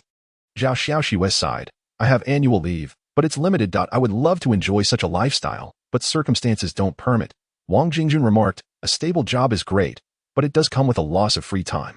Xiaoxue, if you marry Yifei and he can support you, would you give up that stable job?" Zhao Xiaoxue shook her head. "I don't think so. Being a police officer is my dream." After glancing at Zhong Yifei, she asked, "Would you support me?" Zhong Yifei peeled shrimp and placed it in her bowl, saying, "I will always support you. Oh dear, this is a bit too sweet," Li Mingxian teased. Wang Jingjun shot him a look. "I want some shrimp." Li Mingxian quickly replied, "Sure, my dear. I'll peel some for you right away." After another half hour of driving, they arrived at the campsite. Following the staff's instructions, they parked the vehicle. Upon exiting, Li Mingxian said, "Yifei, the campsite isn't very large, but as you can see, if I hadn't made a reservation yesterday, we might not have found a spot today. The staff informed me there were only 4 spots left, and ours are the only 2 connected. They also mentioned that if I had waited a few more minutes, there would have been no spots left. This shows just how popular travel is nowadays. Especially self-driving tours. Mag really has a good eye." Zhang Yifei nodded, gazing at the distant sea. "Indeed. By the way, I heard you're negotiating for a 100-acre plot on Volcano Island. How's that going?" Li Mingxian replied, "The price is still under negotiation, but it should be fine. The location is quite ideal." Zhang Yifei inquired, "Is the price high?" Li Mingxian affirmed, "Certainly, but both Ma Jie and Wen Jie said the price is acceptable. They just hope to negotiate a lower rate." He continued, "Moreover, they believe that not all of the 100 acres will be used for the camper site. They plan to build some wooden cabins and supporting facilities. And they also intend to acquire the beach in front of that land. Wow, that is quite a grand plan. Being wealthy is truly enviable." Zhao Xiaoxue interjected. At that moment, she called out, "I say, you two gentlemen, how can you expect us ladies to do all the heavy lifting?" Zhong Yifei turned and replied, "Let us not move anything just yet. Let us take a stroll by the beach, snap some photos, and then we can handle the rest." Li Mingxian nodded in agreement. "Exactly. With this weather, the sunshine, the waves, and the beach, how can we waste time moving things?" Wang Jingjun rolled her eyes. "Is there a bikini hiding behind that beach?" Li Mingxian immediately shook his head vigorously. No. In this weather, how could there be such a thing?" Donning their play gear, the 4 of them headed towards the coast. Li Mingxian fiddled with his DSLR. "This is fantastic. It's clearer than a phone," Zhong Yifei remarked, "but it still requires editing." As they were taking photographs, they suddenly heard a man's frantic voice from the beach. "Hallie, where are you?" Hallie. They saw a man, approximately 35 years old, anxiously shouting on the beach. At that moment, the beach was crowded, and everyone turned to look at him. The man appeared extremely distressed, running along the shore while repeatedly calling out the name How Li. Li Mingxian asked, "Is someone lost? Did they get swept away by the waves?" Zhong Yifei pointed towards the surf net. "There's a net. They should have been swept away." Zhao Xiaoxue was already walking towards the man. Zhong Yifei followed her and asked, "Is this a mission?" "Yes." "Should we take it? Can we?" "Yes." "Then let us do it." The mission. Find the missing Hao Li. Feng Xiaohai and his lover Hao Li went to the beach for a leisurely day, and it can be confirmed that she is already deceased. With the death location within the surf net, the host is required to locate Hao Li's body, assist the police in finding clues, and solve the case, with a reward of 200 male hormones and items. Failure results in a deduction of 300 male hormones. Dead, murdered. Zhong Yifei immediately glanced at Feng Xiaohai. A lover, and the sudden disappearance raises suspicions, doesn't it? Meanwhile, Zhao Xiaoxue had reached Feng Xiaohai's side and asked, "Sir, is there anything you need help with? I'm a police officer." Upon hearing the word officer, Feng Xiaohai became excited. Officer, my friend is missing. Can you help me find her?" Seeing his anxious and worried expression, Zhong Yifei hesitated. It didn't seem like an act. Could he really not be involved? But he thought it prudent not to jump to conclusions too soon. They should first locate the body. The system had already provided a direction within the net, making it quite straightforward. The system aimed for him to solve the case rather than find a person. Could the challenge lie in identifying the murderer? If that were the case, could it be inferred that Feng Xiaohai might not be the perpetrator? Once the body was discovered, and the autopsy determined foul play, all attention would inevitably fall on him. Gazing out at the sea, with a life already lost, it would take time for the body to surface due to the weather conditions. It seemed he would need to dive in to search. But how could he dive in without drawing attention? If he were to retrieve the body, what would others think of him? Chapter 70. Diving for the body. At that moment, many people had gathered around, all inquiring about Hao Li's appearance and when she was last seen. Zhong Yifei, however, did not join them. The person was already deceased, and the golden hour had long passed. Li Mingxian approached him. "I see you staring at the sea. Have you discovered something?" Zhong Yifei replied. "I think she might be in the sea." Li Mingxian asked incredulously. "Really? You think she is dead?" Zhong Yifei responded. "It's only a possibility. If she is, I suspect she might be in the water, within the netted area." "Xuanzi, should we dive in to search?" Li Mingxian cautioned. "Brother, in this weather, you'll catch a cold if you dive in." Zhong Yifei glanced at him. "You're just being timid." "Fine. I know you're trying to provoke me, but I'm not having any of it. Let us go dive and see who is timid." As they prepared to strip down for the dive, Wang Jingyun rushed over. "What are you two doing?" Li Mingxian shrugged. "Yifei says I'm timid, so I need to prove myself." Wang Jingyun rolled her eyes. "Ah, the male ego." Seeing the two men enter the water, Zhao Xiaoxue, who was inquiring about the situation, rushed over. But by that point, the two had already entered the water, leaving her to ask Wang Jingyun what was happening. Upon hearing that they were competing, Zhao Xiaoxue was momentarily taken aback but quickly realized that they might be trying to search for someone in the sea. This was rather reckless. What if they exhausted themselves before finding anyone? Zhong Yifei swam in the direction Feng Xiaohai had come from. The icy coldness of the water was discomforting. "Xiaomiao, it's freezing." Xiaomiao replied, "Host, transform into a female and wear a combat suit. It will help regulate your body temperature." "Transforming into a woman? How can I do that right now?" However, Xiaomiao insisted. "Host, do it. You will see better in the water, and once you find her, you can change back. But aren't cats afraid of water?" "Will it affect my agility?" Xiaomiao reassured. "Where do you get the notion that cats are afraid of water? Cats originate from the desert. They dislike water, not fear it." With that, Zhong Yifei complied. He hurriedly submerged himself and transformed into a female form. He soon realized that not only did he not feel hindered, but his speed in the water also increased, his vision improved, and he could hold his breath for longer. Like a fish, he swiftly darted through the water. "Where could you be?" As he approached the edge of the net, he finally spotted a figure submerged beneath the water. He swam over and attempted to pull it up, only to discover that the body was entangled in the net. As his breath ran out, he quickly swam to the surface, inhaled deeply, and then dove back down. Extending his hand, he cut away the entangled net and pulled the body upward. Just as he was about to break the surface, he transformed back to his original form. Emerging from the water, he shouted, "Quick, I found her." Everyone on the shore heard him and rushed towards his direction. Li Mingxian, who could no longer bear the cold, had already made it back to the shore. He grumbled, "Am I really that timid?" Wang Jingyun shot him a glare. "Serves you right. Hurry up and leave," as he was about to drag the corpse ashore. Zhong Yifei noticed the net entangled around it. This would not do. If he were seen, it would be difficult to explain. The incision was clean, unmistakably made by a sharp instrument, and clad only in his undergarments. He had no such weapon at his disposal. He needed to find a way to remove the net, and swiftly pulled the body towards the shore. Once ashore, Zhao Xiaoxue immediately shouted, "Everyone disperse. Quickly find a lifeguard." She then proceeded to perform CPR on the corpse. However, Zhong Yifei intervened, shaking his head and saying, "It's dead. It was strangled. Its tongue is protruding." Zhao Xiaoxue turned to Hao Li, who crouched down to examine the body, and confirmed, "It is indeed dead. I will call the police." "Hao Li, what's wrong?" Don't scare me. Let me through. Don't hold me back. Came the voice of Feng Xiaohai from behind. He had been trying to rush over but was restrained. Everyone had heard that the person was dead and strangled at that, so it was imperative to keep uninvolved individuals at a distance. The person holding him back said, "Sir, please remain calm. Did you not hear what this police officer said? It's a murder. We must protect the scene." Feng Xiaohai was visibly terrified. No, she cannot be dead. She truly cannot die. If she dies, I will be finished. No, call an ambulance quickly. Perform CPR on her. Zhong Yifei turned his head. Why would Feng Xiaohai be doomed if Hao Li were dead? Surely their relationship was more than just that of lovers. Zhao Xiaoxue set down her phone and said, "I've already informed the police over here. The team leader will contact me shortly." "Where did you find her?" Zhong Yifei nodded. "By the wave-breaking net." Zhao Xiaoxue regarded him with curiosity. "How did you deduce that she would appear there?" Zhong Yifei replied, "Because the direction Feng Xiaohai was coming from was precisely this way, so I went to investigate immediately." Zhao Xiaoxue asked, "Aren't you cold? In this weather, you dared to go into the water?" Xuanzi came back up in just a few minutes, saying he couldn't bear it. Zhang Yifei glanced at Li Mingxian, who was wrapped in a towel. "Xuanzi, you were so weak." Li Mingxian retorted angrily, "Nonsense. How can I be weak? I went to see a traditional Chinese doctor for conditioning. I am not weak at all."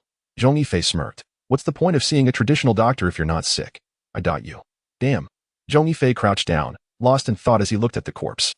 Zhao Xiaoxue squatted beside him and asked, "What's wrong?" Zhong Yifei said, "Though I am not an expert in autopsies, the protruding tongue and bulging eyes suggest that she was conscious when she was being strangled." "Right?" Zhao Xiaoxue confirmed. "Yes." Zhong Yifei pointed to Hao Li's partially clenched fist, saying, "If she was conscious, she must have struggled. It's possible she even tried to grab the assailant. She has crystal nails.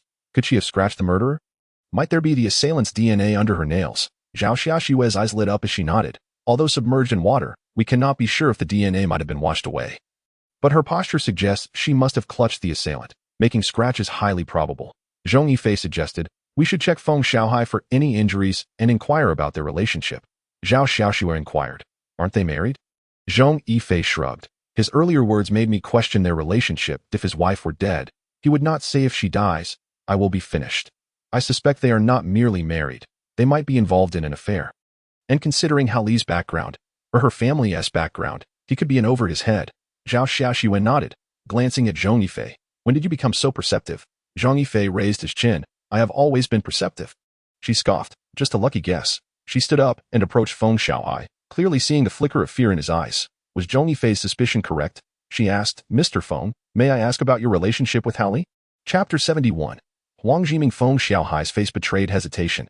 His indecision confirmed Zhao Xiaoxue's suspicions about Zhong Yifei's claims. She said, "Mr. Feng, you must realize that an incident has occurred. If you do not disclose the truth, once we uncover it, the implications will change entirely." Ultimately, Feng Xiaohai slumped to the ground and divulged the truth. He and Hao Li were having an affair. He was 34 years old, and she was 25. In reality, Hao Li had no significant background. She was just an ordinary girl from a typical family. He too came from humble beginnings, yet his wife, Qin Yuanji, hailed from a wealthy family. The Qin family had been engaged in business since her grandfather's generation, specializing in maritime trade. Their overseas conglomerate was quite renowned. He and Qin Yuanji were college classmates and began dating against the vehement opposition of her family. Eventually, her grandfather relented and gave Feng Xiaohai a chance. He posed a challenge. With a sum of 1 million, Feng Xiaohai was to quintuple it within 2 years. Should he succeed, the marriage would be sanctioned, but he would have to marry into the family. Failure would mean the money served as his severance pay, and he could not meet Qin Yuanji during that time. 1 million was a substantial amount for an ordinary family, and walking away would not result in a loss. However, Feng Xiaohai understood the importance of not squandering such an opportunity. He did not disappoint Qin Yuanji. Perhaps he possessed an innate business acumen, as he invested in the gemstone industry through market research and analysis. Within a year and a half, he exceeded the target by traveling abroad to purchase sapphires directly from mines, processing them, and selling them domestically. Seeing his business talent, Qin's grandfather promptly approved their union. Although Qin's parents still looked down on Feng Xiaohai, they had no choice but to accept him as their son-in-law. Feng Xiaohai felt a deep gratitude towards the elder, who valued him greatly. During their conversations, the elder mentioned that he too had started from nothing, having been born into a rural household. An ambitious common man is always preferable to a wealthy heir lacking drive. He recognized Feng Xiaohai's potential from the outset and offered him a chance. He inquired whether Feng Xiaohai preferred to join the family business or forge his own path. Feng Xiaohai understood that joining the family would allow for rapid wealth accumulation, ensuring a life free from want. However, as a son-in-law, he would never rise above his status within the family. Having become familiar with the gemstone market over the past 2 years, he resolutely chose to remain independent. This decision further impressed the elder, who generously provided him with 60 million to develop his business. However, once people acquire wealth, they can change, especially after spending extended periods abroad. Feng Xiaohai's wife could not adapt to the more modest lifestyle. Consequently, their time together diminished, leading Feng Xiaohai to experience a growing sense of emptiness. Additionally, as he was not working for the family business, his company was filled with familiar faces, which resulted in multiple infidelities. Last year, when his secretary left to get married, Hao Li, a recent graduate majoring in foreign languages, applied for the position. Her beauty caught Feng Xiaohai's attention amidst a sea of candidates and under his financial influence. She quickly succumbed to his advances. However, Feng Xiaohai did not limit himself to just one mistress. He had affairs both domestically and abroad, all while maintaining secrecy from his wife. Last month, he returned home to accompany her. But at the end of the month, he deceived her by claiming he needed to return to the overseas office. Instead, he rented an RV and embarked on a road trip with Hao Li. Thus, if Hao Li were to die now, the police would undoubtedly come looking for him, potentially alerting his family. The revelation of his affair would be catastrophic for him. As a son-in-law, being caught in an extramarital affair, especially with multiple partners, would have dire consequences. The Chen family was not to be trifled with. While they might not possess the power of the Ma family, Chen's grandfather had built his empire through sheer effort. Making him disappear would be a matter of mere words. Police officers, I implore you, please do not inform my wife or family. I swear I did not kill anyone. I did not kill Hao Li. I will cooperate fully with your investigation, if you would be so kind. Feng Xiaohai looked at Zhao Xiaoxue with desperate eyes. Zhao Xiaoxue, while promising to do her best, inwardly condemned Feng Xiaohai. Such a man was truly unworthy of sympathy. With a wife who loved and trusted him, yet he took her for granted, indulging in infidelities, was it true that wealth could corrupt a man? She couldn't help but glance at Zhong Yifei, who was squatting by the corpse, wearing sunglasses. Would he succumb to such corruption? A few minutes later, the criminal investigation team from Dongdao arrived, led by a man named Huang Jiming. Zhao Xiaoxue saluted and introduced herself. Team Leader Huang, I am a police officer from the Long City Criminal Investigation Team. My name is Zhao Xiaoxue. Huang Jiming returned the salute. Hello, please share the details of the situation with me. Zhao Xiaoxue recounted her findings along with Zhong Yifei's observations. Huang Jiming glanced at Zhong Yifei, who was being questioned, and asked, did your boyfriend retrieve the corpse from the sea? How can he be so certain it was in the water? Zhao Xiaoxue replied, he had a feeling. Don't worry, Team Leader Huang, since we arrived on Dongdao, my boyfriend has not left my sight. You may also inquire with the friends who accompanied us. Huang Jiming waved his hand, clarifying, you misunderstand. I did not mean that. I was referring to your boyfriend's remarkable acuity regarding the case. Zhao Xiaoxue exhaled in relief and replied, he merely employs some clever tricks. Huang Jiming smiled slightly. Well then, let us await the forensic examination. According to the forensic autopsy, the victim was strangled in the water, likely as she was forcefully held under. A significant amount of sand was discovered inside the back of her clothing. However, based on Zhong Yifei's observation at the time of the body's discovery, it appeared that she was lying on her back in the water, with sand entering her clothing during her struggles. Therefore, it was concluded that Hao Li inhaled a considerable quantity of seawater before her body sank, as the air within her lungs diminished. After examining the clothing on the corpse, Zhong Yifei expressed his opinion to the police and forensic experts. The clothing on the deceased was likely donned post-mortem, as the buttons were incorrectly fastened, indicative of a state of panic. Upon hearing this, the forensic expert immediately instructed his team to erect a makeshift tent. Emerging from the tent, he announced that not only the outer clothing but even the undergarments might have been put on by the assailant.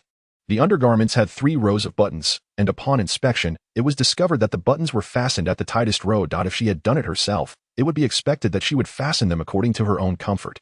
Chapter 72. Speculations on the identity of the assailant. Even the victim's panties exhibited anomalies, as the waistband was rolled up, and a considerable amount of sand was present, indicating that she had fallen on the beach and had been forcibly dressed, resulting in sand being introduced.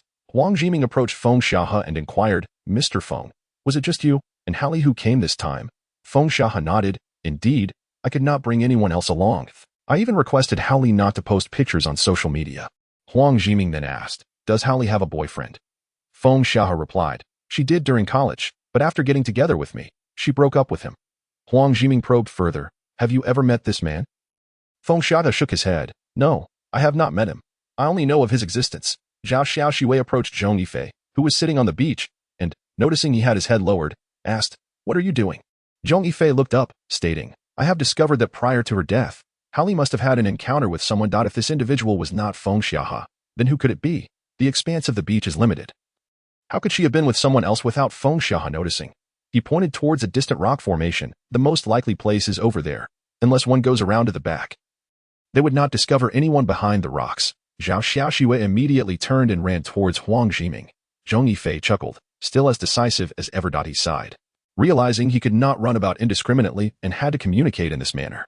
"Little Miao, it seems your system needs an upgrade." Little Miao responded, "Host, what do you wish to upgrade?" Zhong Yifei replied, "For the overall case data, once I have learned about the victim, it would be prudent to provide me with some background information and details about her acquaintances.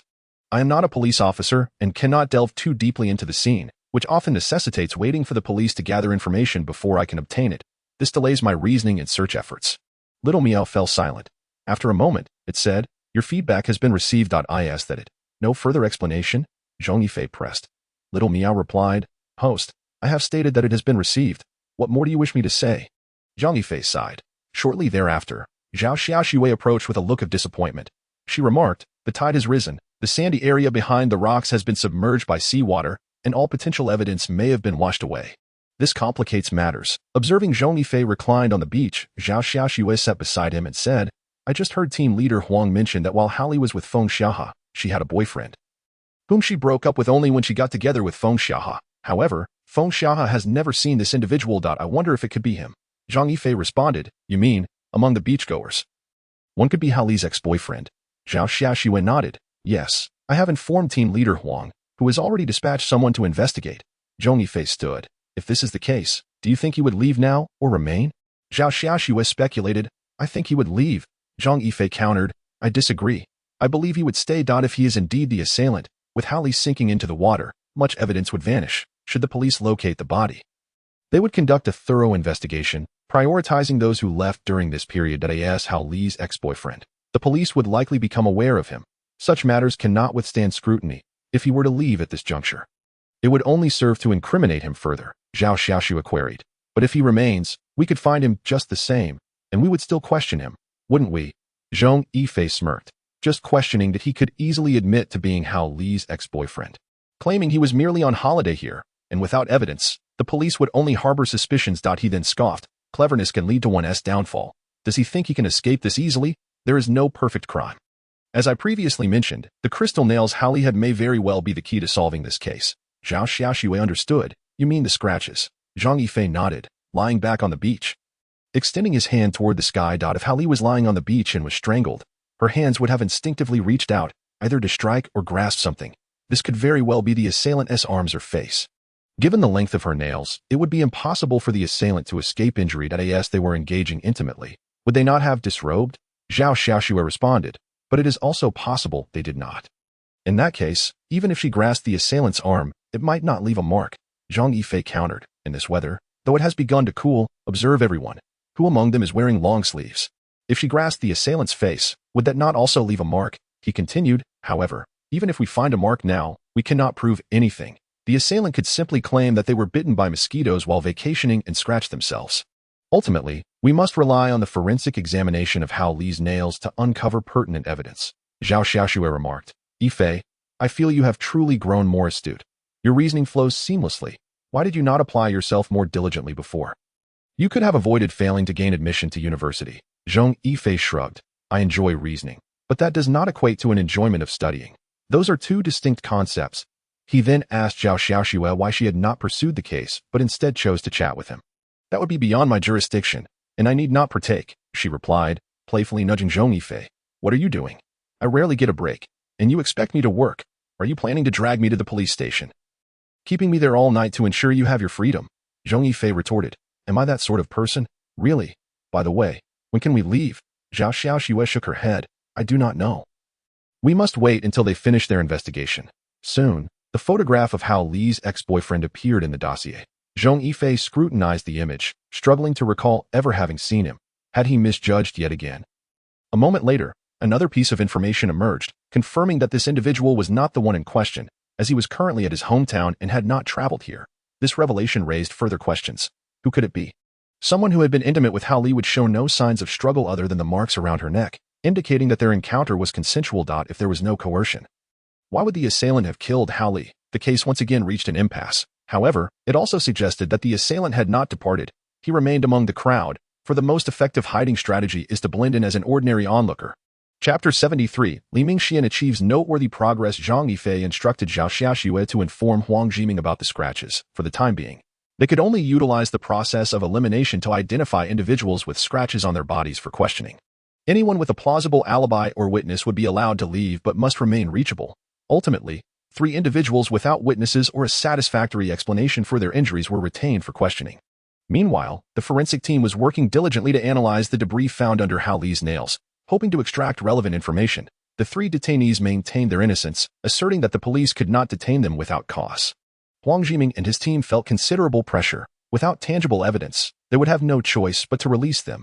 They began investigating the identities of the 3. Among them, one was a local, a 37-year-old man working on the beach, whose duties included patrolling, occasional rescues, and beach cleanup. The other 2 were tourists, each traveling solo. One was a 31-year-old from Sichuan province, and the other was a 26-year-old from Guangdong province. Notably, Hao Li hailed from Guangdong and shared the same city as the latter.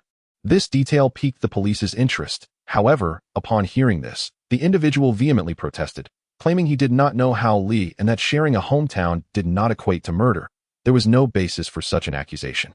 Zhong Yifei, however, suspected he might not be involved since the scratches were located on the man's back. If the other party was indeed choking Hao Li at that moment, it would have been impossible for them to be in close proximity to her.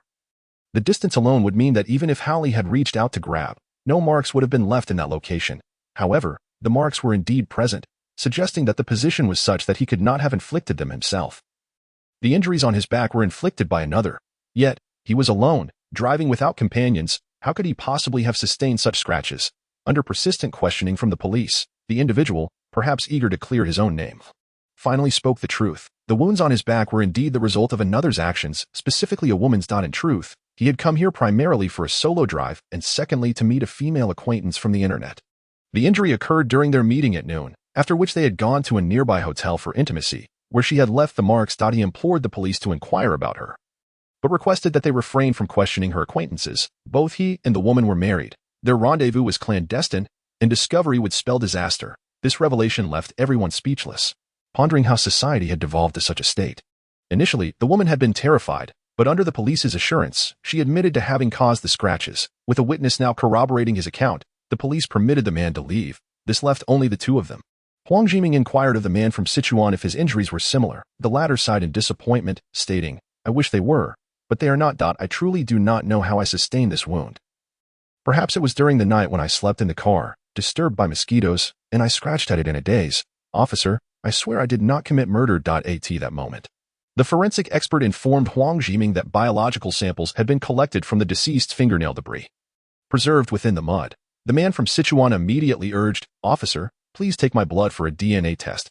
His demeanor suggested that his suspicions might indeed be alleviated. Meanwhile, the local man exhibited a clear panic when he heard about the DNA collection, a reaction that did not escape Huang Jiming's notice. Now, all they could do was await the results, letting facts and evidence speak for themselves. At that moment, Zhong Yifei recalled that several individuals had been taking photographs. Li Mingxian had mentioned capturing the reef as well, while Zhao Xiaoxue and Wang Jingjun had been photographed with their backs to it, precisely within an hour before Feng Xiaohai began searching for Hao Li. He hurried over to Li Mingxian and asked, "May I see your DSLR?" Li Mingxian handed it over, inquiring, "At this time, you still have the mood to take photos?" Zhong Yifei replied, "I am not here to take photos. I merely wish to see your photographic skills. I hope you won't end up with a computer full of blurry images, or Xiaoxue will surely be furious." Li Mingxian scoffed, "Brother, this camera was bought with my little uncle. It's the latest model, capable of producing unaltered images, and its stabilization technology is top-notch." Zhong Yifei replied, "Indeed." He promptly took the camera, removed the card, and placed it in the storage. "Xiao Miao, please compile the photos." "All right, please hold on." Once compiled, Zhong Yifei began to analyze the images through his sunglasses. After a while, a smile crept onto his lips.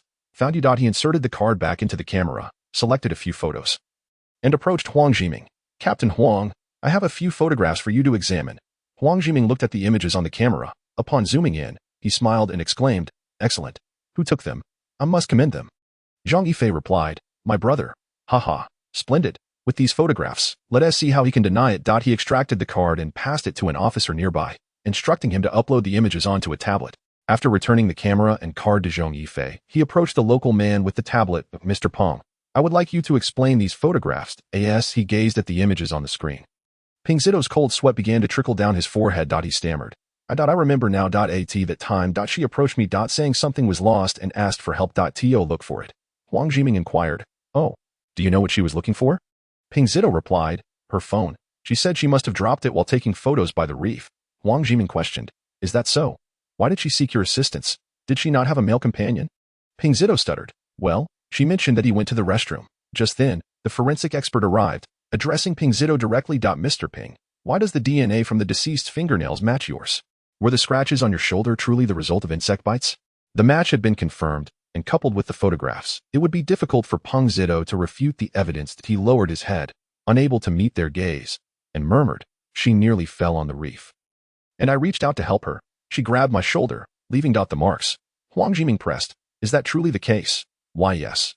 Wang Jiming continued. Mr. Peng, we may need to search your workplace. Please cooperate with us. All right. Peng Zito was taken away. But the police found no clues at his place of work. However, the evidence was already substantial, and the authorities escorted him to the police car, instructing him to return to the station for further questioning. Chapter 74. Is it not possible to feign innocence now? The task was completed roughly 2 hours after Peng Zito was taken away, indicating that he was indeed the perpetrator, faced with the evidence. He would surely confess. As Zhong Yifei reviewed the case files, he discovered that Peng Zito had previously known Feng Xiaohai, although Feng was unaware of him. Upon seeing Hallie beside Feng, Peng Zito immediately recognized that Feng was keeping a mistress. Initially, he had intended to leverage this information to extort Feng, but upon noticing Hallie's beauty, he was seized by ulterior motives. He envisioned a scenario where he could gain both wealth and pleasure. Therefore, he sought to confront Hallie, intending to show her intimate photographs of them together, suggesting that if she did not comply, he would share the images with Feng Xiaohai's wife, the consequences of which he need not elaborate. Hallie, frightened, pleaded with Peng Zito not to send the photographs, offering him money instead. Peng Zito instructed her to meet him at 2 o'clock that afternoon, warning that if she informed Feng, he would immediately send the images. With no choice, Hallie complied, devising a plan to mislead Feng Xiaohai and meet Peng Zito alone.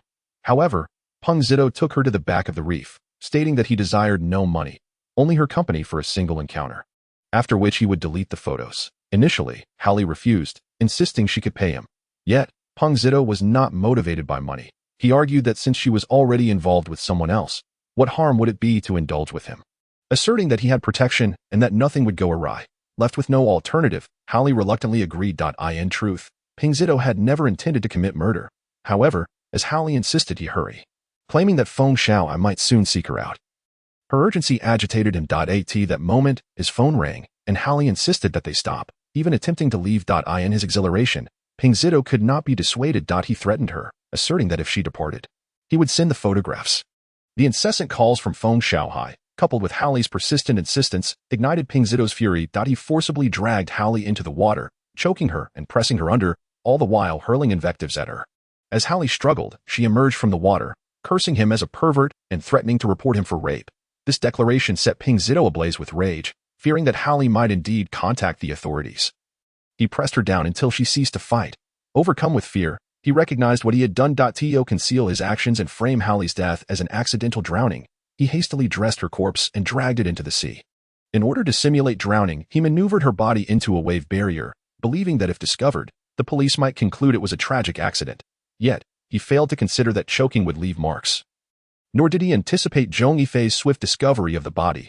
Upon completing his grim task, he heard Feng Xiaohai's frantic shouts searching for her. Terrified, he feigned assistance, blending in with the crowd. That evening, at the campsite, Li Mingxian, skewering kebabs, remarked, "One must not be greedy. One cannot expect to have it all. How could such fortune exist in this world?" Zhao Xiaoxue bit into a sausage, agreeing, "Indeed, there are no flawless crimes. If one commits a crime, there will always be traces left behind." She then turned to Zhong Yifei. At that time, Hallie's body was entangled in the net. "How did you manage to pull it out?" Zhong Yifei smiled. "I used a rock from the seabed to cut it loose. Otherwise, what did you expect me to do? I was only clad in shorts." Zhao Xiaoxue shot him a glare and fell silent. Li Mingxian added, "Yifei, I've noticed your swimming skills have greatly improved. You hardly come up for air. How did you practice?" Zhong Yifei took a sip of his drink and replied nonchalantly, "I am not lacking." Really? Do you wish to challenge me? Wang Jingyun laughed. Yifei, do not tease him. He has been sulking all afternoon, questioning himself to Li Mingxian scoffed. Whether I lack or not is none of his business, before retiring for the night. Zhao Xiaoxue emerged from the bathroom, drying her hair. Seeing Zhong Yifei editing videos, she asked, aren't you going to wash up? Zhong Yifei replied, once I finish this video and send it out, when Jia asked me to promote the car. This trip provides an excellent opportunity for advertising. Zhao Xiaoxue settled beside him, resting her head on his shoulder. Yifei, let us sleep on the bed at the back tonight. Zhong Yifei was taken aback. How could that be appropriate? He replied, perhaps not. There are 2 beds. Zhao Xiaoxue retorted, are you pretending to be oblivious? We've already come this far, and I'm fully prepared. No, you may be prepared, but I am not. Zhong Yifei countered. Xiaoxue, it's not that I don't want to, but it's simply isn't feasible. It would only lead to discomfort for both of us. To be frank, I currently face certain obstacles in that regard.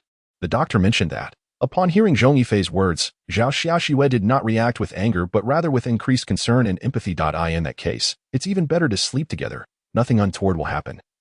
Right? Even if it does, it's trivial, short-lived. I don't mind. I mind, he replied. Moreover, Xiao Miao has stated that one must never spill their essence, for that equates to leaking male genes, which amounts to a loss of 50 points. I cannot afford that. Yet, unable to resist her, they eventually found themselves lying on the bed at the back of the car. Thankfully, the bed was wide enough that each could cover themselves with a blanket without issue. Zhao Xiaoxue turned to him and asked, did the doctor mention any other conditions that you haven't disclosed to us? Zhong Yifei shook his head. No, it's just this issue. Can it be cured? I've heard of surgeries that can implant prosthetics, changed every few decades. Frustrated, he thought, why would he want that? He had Xiao Miao, who assured him that as long as his male hormone levels reached a certain threshold, restoration could begin, and even higher levels were not impossible. Yet, it was a long road ahead. It can be treated. Let the doctor handle it first. If that fails, we can reassess. Now, it's late. Let us sleep. We need to catch the sunrise tomorrow. No, let us chat a bit longer. Such opportunities are rare. What else with the sudden display of affection? I'm not used to this. All right, what shall we discuss? Zhao Xiaoxue proposed. Let us talk about Xiao Fei. What else brought this on? He turned to her. I'm not familiar with her at all. To be honest, I haven't met her in real life yet. Really? I find that hard to believe. Zhong Yifei solemnly extended his hand. I swear, we've never met in reality. All right, I understand, but I'm not looking to discuss that. I just wanted to say that this woman is quite captivating. Honestly, I feel completely lacking in self-confidence in her presence, no matter the context. Chapter 75. Li Mingxuan's suspicion. As the morning sun rose, they sat outside the car, observing the brilliant view. Zhong Yifei poured himself a cup of tea. Savoring the sight of the sun slowly ascending from the horizon. He truly longed for such a life. Suddenly, he envisioned himself driving aimlessly alone, stopping wherever he pleased, lingering in favored locations. No one to disturb him. No one to annoy him. He could be whoever he wished without the need to constantly shift identities. His responsibilities did not solely confine him to Shenzhen. Every new destination would prompt the system to automatically search for updates.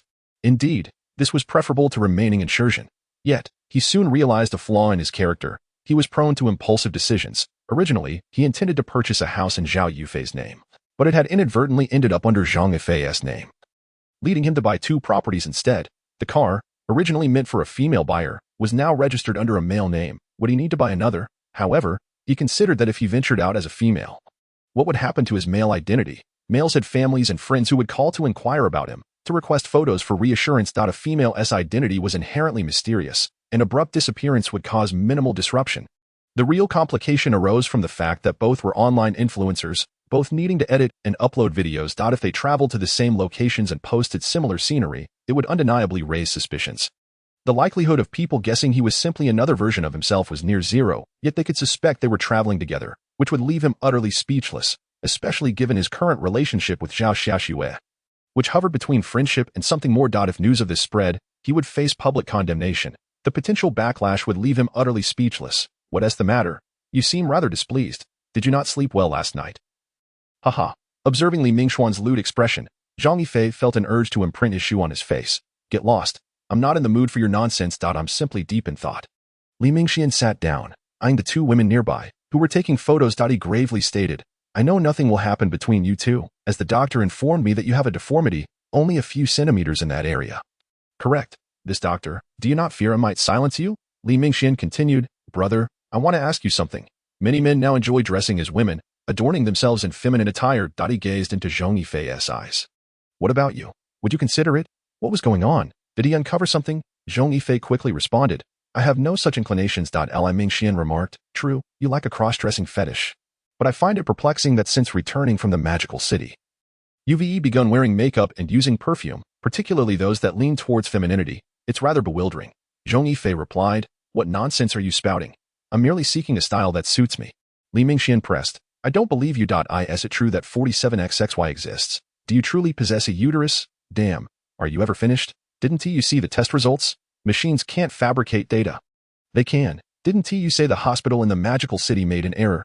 Isn't that machine fabrication? Yifei, if you truly wish to transition into a man, we could consider medications, prosthetics, or IVF. You cannot delay this. Otherwise, your insides could suffer irreparable damage. What was happening? Why was Li Mingxian fixating on this topic today? Had he genuinely discovered something? Or was he probing for weaknesses in his words? What's with you today? Can't you just say what you mean? Li Mingxian replied. Should I be straightforward? Yes, Xiao Fei. I noticed her features bear a striking resemblance to yours, and her height and build are identical. I suspect she might actually be you in disguise. Damn. How did he arrive at that conclusion? What nonsense are you spouting? She has breasts. I do not. Li Mingxian insisted. Those can be padded. Even an Adam's apple can be concealed. He inquired, are you her? At that moment, Zhong Yifei felt a surge of panic. What had Li Mingxian consumed today that sharpened his intellect so? He masked his anxiety and kicked him lightly. If you're unwell, seek treatment. Don't you have better things to do? I am her. Spare me. All right, then let us arrange a meeting. If you two meet, I shall believe you. I can't believe you. If we can meet, why would I be worried? What to do? His friend was surprisingly astute today. Agreeing to this would not do, yet refusing was equally problematic. What are you two discussing? Zhong Yifei lifted his head to see the two women returning from their photo session. He hastily asked, what is going on? Have you finished taking pictures? Zhao Xiaoxue nodded. Where are we going to play today? Li Mingxian replied. I've booked a boat. We'll go out to sea and try our hand at fishing. In the afternoon, they had all exhausted themselves from play. Approaching the car, Li Mingxian remarked, you must be tired. Do you feel all right to drive? Zhong Yifei shook his head. It's nothing, just 2 hours. We'll arrive soon. Upon returning to Shenzhen, he dropped Zhao Xiaoxue off at her home. She looked at him and asked, aren't you coming up to sit for a while? You've taken my daughter out for 2 days. Are you just leaving? What do you mean? We used to go out frequently, didn't we? Well, fine. I'll come up. Upon entering, her parents greeted them with warm smiles. Wu Fangfang immediately said, Yifei, take a seat. I'll cut some fruit for you. Ah, aunt, you needn't bother. Zhao Cheating added. It's fine. Let your aunt handle it. Yifei, it's been a while since we had a good chat. Come, let us have a proper conversation. Zhao Xiaoxue interjected. You all chat. I'll go take a shower. After a full day of activities, I feel all sticky. Zhao Xiaoxue had effectively abandoned him to her parents, leaving Zhong Yifei in a state of indecision, neither able to leave nor stay comfortably. Amid their conversation, Wu Fangfang remarked, Yifei, when will you invite your parents over? We should all gather and catch up. Oh dear. Aunt, your implications are clear as day. How could I possibly misunderstand? Yet what could he do? Should he suggest that they arrange it themselves, or mention that his parents were home and could visit any time? As the male party, suggesting such things could lead to accusations of lacking decorum. Zhong Yifei replied, Aunt, my parents mentioned wanting to arrange a gathering with you and uncle as well. Wu Fangfang smiled. That sounds good. Just let your parents know. Uncle and I are available. Just give us a call when you decide. Zhong Yifei nodded. All right, I'll mention it to them shortly. Chapter 76. Dissipating brotherly doubts. He sat uneasily for 2 hours. Zhao Xiaoxue, upon catching sight of Zhong Yifei, quickly remarked that he too appeared fatigued and should return home to rest. Only then did Zhong Yifei take his leave. Goodness, how exuberant the two elders are. The moment Zhong Yifei departed, Wu Fangfang immediately pulled Zhao Xiaoxue aside to inquire, Xiaoxue, have you been enjoying yourself these past few days? Has your relationship with Yifei progressed? Zhao Xiaoxue shot her a glance, replying, What's with the haste? Did you not see how awkward Yifei was just now? I assure you, nothing has transpired between us. Wu Fangfang paused, asking, But weren't you two asleep in the car last night? Zhao Xiaoxue sighed, Mom, it's a camper van, not just a single bed. You know. Wu Fangfang, puzzled, pressed on, Really? That seems unlikely. Did you not allow it? Zhao Xiaoxue was at a loss for words, thinking to herself that it wasn't about her allowing anything. Yifei simply did not make a move. She continued, Actually, we haven't mentioned it before. But Yifei has been having health issues and is currently undergoing treatment. Wu Fangfang, hearing this, grew anxious and asked, What's wrong? What illness does he have? At that moment, Zhao Cheating, who had been lounging on the sofa, lifted his head and inquired, "Is it serious? Does Yongwen know?" Zhao Xiaoxiwen nodded, saying, "Yes, he knows. Apparently, there's a genetic issue, and he is still on medication. The doctor mentioned there is hope, but if he wants children in the future, it may require in vitro fertilization." Wu Fangfang then asked, "Does it affect your intimate life?" Zhao Xiaoxiwei confirmed, "Yes, it does. That's why nothing can happen between us. He has always been hesitant to get too close, saying he doesn't want to hurt me. However, as long as there is hope, I don't wish to give up on this, which is why I haven't told you." Fearing, Zhao Cheating shook his head and said, "No, your mother, and I respect your choice. I have known Yifei since he was a child, and my relationship with Yongwu is strong. If in vitro fertilization is an option, then it's not a significant issue. If not, we can consider adoption. As long as you are willing and have chosen him, we will not impose any undue pressure." Wu Fangfang nodded in agreement. "Indeed, you need not worry at all. By the way, do you know the medical name for Yifei's condition? I have friends at the hospital, and I can ask around." Zhao Xiaoxiwei shook her head. "I'm not entirely sure, but he mentioned something about low sperm motility and some deformity in the male organs. Xuanzi would know more. I'll give him a call." Just as she returned home, Li Mingxian received Zhao Xiaoxiwei's call. After hearing her inquiry, he thought for a moment and replied, "I went with him to the municipal hospital for another checkup. Aside from the low sperm motility and the deformity, everything else is normal." After hanging up, Li Mingxian smirked. "Brother, this is our little secret. How could I share it casually?" He thought to himself, "Zhong Yifei really does remind me of someone." Cursing under his breath, he pondered, "If that's the case, then I might be confused. Am I turning?" That night, Zhong Yifei tossed and turned, Li Mingxian's words echoing in his mind. This brother truly understands him too well. Could it be that his subtle similarities are so transparent to Li Mingxian? Their confrontation was utterly impossible, yet how could he assuage the other's concerns? Rising, he glanced at his own physique. Should he reveal himself to prove there was no padding? He remembered he had that set of battle attire. Its revealing nature was not something a woman could don without raising eyebrows. But under what circumstances could he let Li Mingxian see him in that outfit? He certainly couldn't say, "Come, let me show you my new costume." That would undeniably carry implications of seduction and temptation. Li Mingxian would not withstand it, and would surely spiral into wild thoughts. He simply lacked such self-control. Perhaps he could invite everyone to KTV and wear something a tad more revealing. Claiming it was too hot and he needed to take it off, that seemed more feasible. He had considered directly erasing Li Mingxian's memory, but his seductive glances could only last a few hours.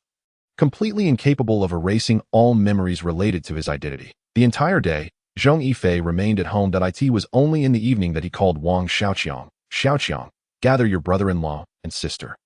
Let us go sing," Wang Xiaoqiang replied. "Oh really? Great. They're right beside me. I'll tell them." Zhong Yifei then called Ma Xiaofei, inviting her as well. Before leaving, he stored his phone in the warehouse. "Little Meow, are you sure you can mimic my male voice when he calls?" "Absolutely, host. Don't worry," came the reply. "Why didn't you mention this sooner? I could have used it when arranging for them to sing. I'm merely a program. It's normal that I don't respond unless asked. You didn't inquire about what would happen if Li Mingxian called while you were present, so I didn't provide a solution. You can't blame me." Upon arriving at KTV, he spotted Wang Xiaoqiang and the others. He approached them with a smile, asking, "You all arrived early. Has Sister Ma come yet?" Li Mingxian replied, "On her way." Yet his gaze seemed to pierce through Zhong Yifei. Zhong Yifei shot him a glance and quipped, "What's with that look? Won't your wife be jealous?" Wang Jingjin interjected, "Not at all. I'll just be looking at handsome men later." Li Mingxian smirked slightly, then turned his gaze away, saying, "Let us go inside." IVE reserved a private room. Shortly after entering, Ma Xiaofei arrived with Jiang Wenjie and Jiang Wenxin. "Wow, little rain drizzle, I am your fan," Jiang Wenxin exclaimed excitedly as she approached Zhong Yifei with her hand outstretched. Zhong Yifei smiled and shook her hand, saying, "Hello." Just then, Li Mingxian picked up his phone, saying, "I'll call Yifei and tell him to come over now." He directed the statement at Zhong Yifei. However, Zhong Yifei had already anticipated his ploy and shrugged nonchalantly. "Let him come. We haven't met yet." After saying this, he turned to the air conditioning, complaining, "It's a bit stuffy in here. Why isn't the air conditioning cold?" He then removed the jacket draped over his shoulders.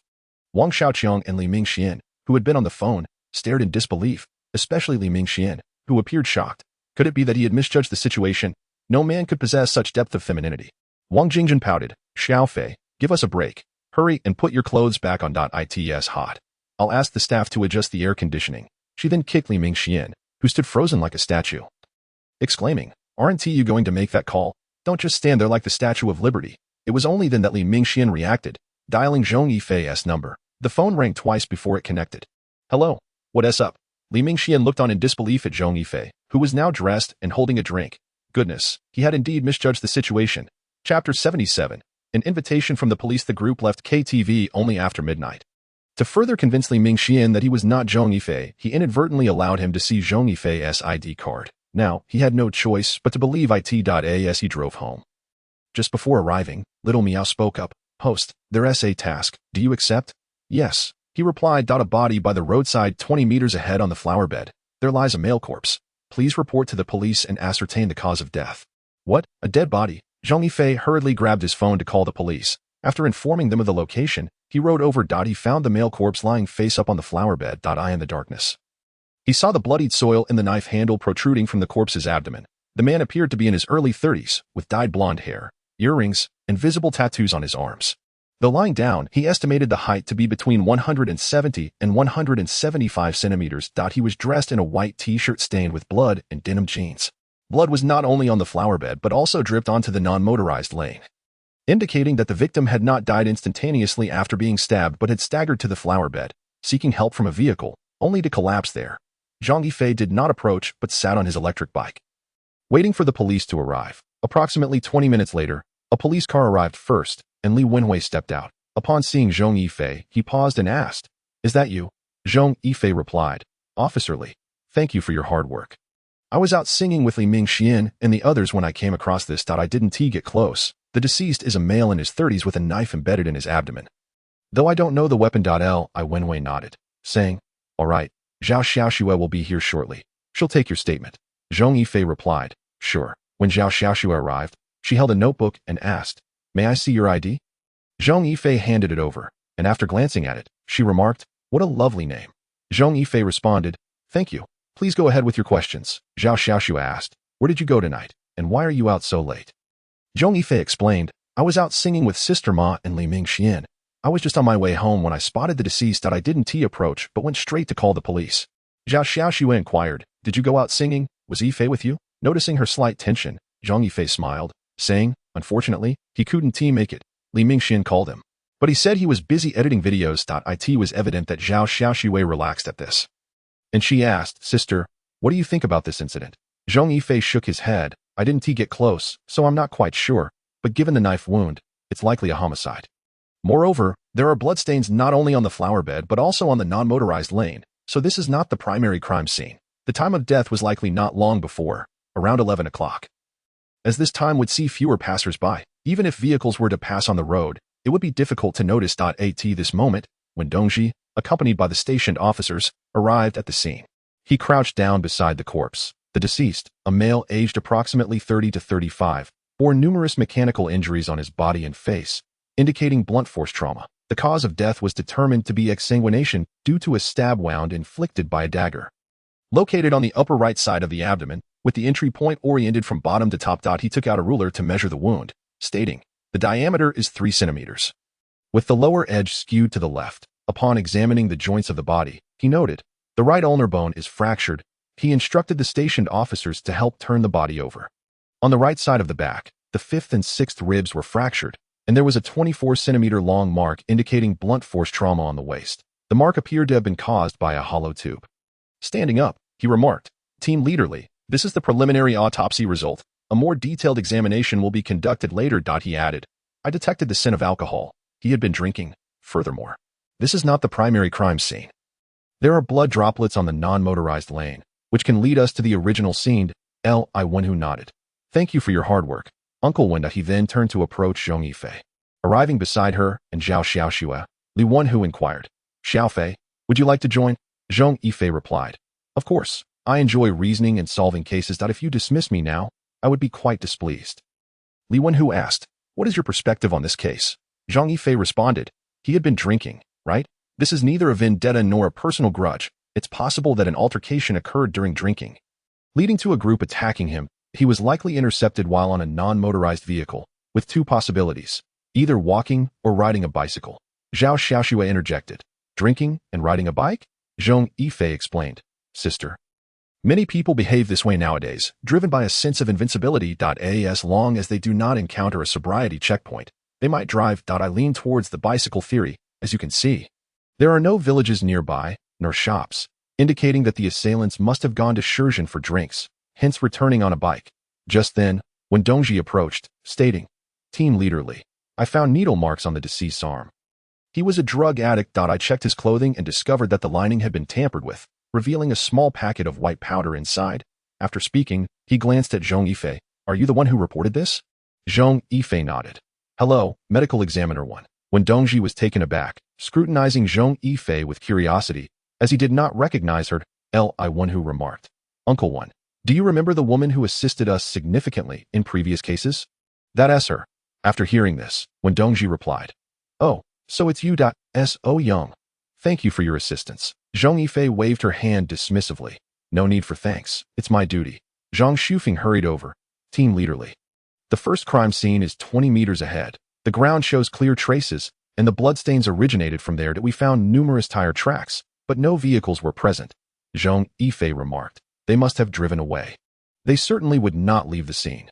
Zhang Shufeng turned to Zhong Yifei, suddenly exclaiming, "Oh, you are that mysterious beauty." Zhong Yifei raised her hand, fingers together, waving slightly. "Hello, handsome." When Dongji asked, "Xiaofei, would you like to take a look?" Zhang Yifei inquired, "Is that permissible?" Li Wenhu replied, "Yes, just put on protective gear." Zhang Yifei agreed, "All right, as long as I don't interfere with your work." After donning shoe covers, gloves, a mask, and a hat, Zhang Yifei arrived at the location indicated by Zhang Shufeng. The scene was chaotic, with footprints, tire marks, and drag marks scattered everywhere. Zhang Yifei observed, "There is more than one assailant." Zhao Xiaoxue affirmed, "Indeed. The autopsy indicates that it was not solely a dagger involved, but also a hollow tube." Zhang Yifei inquired, "Have you found any information on the deceased?" Zhao Xiaoxue shook her head. "No. There are signs that the pockets were rummaged through, suggesting that the assailant took or discarded items." Chapter 78. A damaged phone. Zhang Yifei wandered around, her attention drawn to a pile of garbage 300 meters away. Approaching, she crouched down and began to sift through it with a nearby stick. After a while, she called to the police officer accompanying her. "Handsome, bring over a bag and tweezers." The officer promptly approached with the evidence bag, asking, "What did you discover, beauty?" "A smashed phone. It likely belonged to the deceased." The officer immediately squatted down and retrieved the phone from the refuse, stating, "No need for tweezers. We are all wearing gloves." Li Wenhu also approached and upon seeing the phone, said, "Take it to the technical experts." The officer responded, "Team Leader Li, I checked. The SIM card has been removed and the circuit board is shattered. Recovery is only possible if the memory remains intact." Li Wenhu acknowledged. "Understood. Take it away to AT." That moment, Zhong Yifei reached into the garbage pile and pulled out a business card. "Xiaoyong de Peidang," she noted. Spotting blood on the card, likely belonging to the deceased. Could he have been drinking at this eatery last night? After handing the card to Li Wenhu, he examined it and passed it to the officer. "Go investigate this." Yes, an officer extracted a lighter from the garbage pile, stating, "It's possible. The lighter beside the phone also bears the name Xiaonong de Peidang. According to the information, it is located by the river, roughly 2 kilometers from here." Zhong Yifei stood up. "We may need to rummage through this garbage pile. By the way, Team Leader Li, have we found any surveillance footage?" Li Wenhu pointed to a camera overhead on the motor vehicle lane. "Yes. It offers a 360 view. It should have captured the crime in progress." Zhang Yifei remarked, "That simplifies matters considerably. With big data, facial recognition can be matched." However, Li Wenhu observed Zhong Yifei, saying, "But what about you? We cannot match you, which is strange. Your ID is legitimate, yet we cannot access the database." "Xiaofei, what exactly is your identity, and why is it so confidential?" Zhong Yifei smiled slightly. "Don't try to investigate. I fear you might lose sleep over it tonight." Li Wenhu shook his head in resignation. "The more mysterious you are, the more it piques my curiosity." "Fine, I want to delve into the headache-inducing matters." Although the phone was damaged, technical experts managed to recover its contents. The identity of the deceased was quickly established. Lin Xiaohui, age 32, unmarried and unemployed, had a record in the Bureau for Drug Use. Having been sent to a rehabilitation center and recently released earlier this year, he came from a single-parent family. His mother had left when he was 5, discontent with his father being a laborer, and had never returned. He resided in Kinsuan, approximately a kilometer from where the incident occurred. Further investigation revealed he had indeed been drinking at Xiaoyong de Peidang with a few companions. He had left on his electric bike around 10 p.m. His friends stated that no altercation had occurred, nor had he offended anyone. When questioned, his friends admitted they were aware of his drug use prior to his rehabilitation but were unaware of his relapse after returning. His friends were taken to the police station for urine tests and examinations, confirming they had not consumed drugs. As for whether he had offended anyone or had altercations, one friend mentioned that a few days prior, they had invited him to a bar, during which Lin Xiaowei had a heated argument with a few individuals, nearly escalating to violence. The reason was that those individuals had brought several women to drink, and Lin Xiaowei had made provocative remarks towards the women, prompting a confrontation. They had apologized profusely and even offered a bottle of alcohol to defuse the situation. His friends were vocally indignant at the police station, lamenting their misfortune in knowing him, being summoned in the dead of night for questioning and tests. Following the lead from the bar, the police swiftly obtained video footage from that night. Zhong Yifei watched the video and exclaimed, "No way. It's them." Indeed, it was the same group with whom she had shared drinks during her last visit to the bar. He Xiaojia and his companions, along with a few individuals Zhong Yifei did not recognize. They too were summoned to the police station by a phone call. Upon learning of the incident, they vehemently protested their innocence, asserting they had not visited the bar that day and had stayed home. They acknowledged having had a dispute, but maintained that their friends had already apologized, and there was no need to hold a grudge, let alone resort to violence. The investigators discovered that the surveillance footage captured Lin Xiaowei riding his electric bike when suddenly 3 motorcycles appeared behind him, comprising a total of 6 assailants who forced Lin Xiaowei to stop. They brandished weapons, and one individual ultimately drew a dagger, stabbing him in the abdomen. After Lin Xiaowei collapsed, the assailants rifled through his belongings, smashed his phone, and even struck him with weapons. They discarded items taken from his pockets alongside the shattered phone into the garbage pile. One assailant rode away on Lin Xiaowei's bike, and the group departed, ultimately disappearing down a village road. All were wearing helmets and gloves, making it impossible to identify their faces, indicating a premeditated attack. Back at home, Zhong Yifei pondered over the surveillance footage. She was grappling with a question. Lin Xiaowei had left around 10 p.m., yet he was attacked in the early hours. Riding from the eatery to the crime scene should not take over an hour, suggesting that Lin Xiaowei must have gone somewhere else after leaving. Where could he have gone during that time? She decided to call Zhao Xiaoxue. Zhao Xiaoxue replied that they had also discovered the situation and were searching for surveillance footage along the route. As soon as the video appeared, Zhong Yifei eagerly clicked to view it that he realized that after leaving the food stall, the individual did not head home, but rather in the opposite direction, ultimately vanishing into an old district by the river. In this old district, the alleys were intricate, and after thorough investigation, it was found that he had entered and only emerged from another alley over an hour later. He did not go anywhere else, but rode his bicycle home until he was forced to stop. This hour of disappearance was crucial. Whom had he sought? Furthermore, how did those 6 individuals know his whereabouts? Had they been following him? The footage revealed that the 6 appeared midway, and they were not trailing Lin Xiaowei, but were fiercely pursuing the direction he had taken, indicating they were aware of his precise location at that moment. This raised suspicions. Had his vehicle been equipped with a tracker? Was this the reason for wanting to drive the car away? Shattering the phone was a means to prevent the police from tracing his last call. Yet, why discard it in a garbage pile? It would have been simpler to toss it into the nearby river. Was it a hasty decision, or was it a deliberate attempt to leave a clue for the police?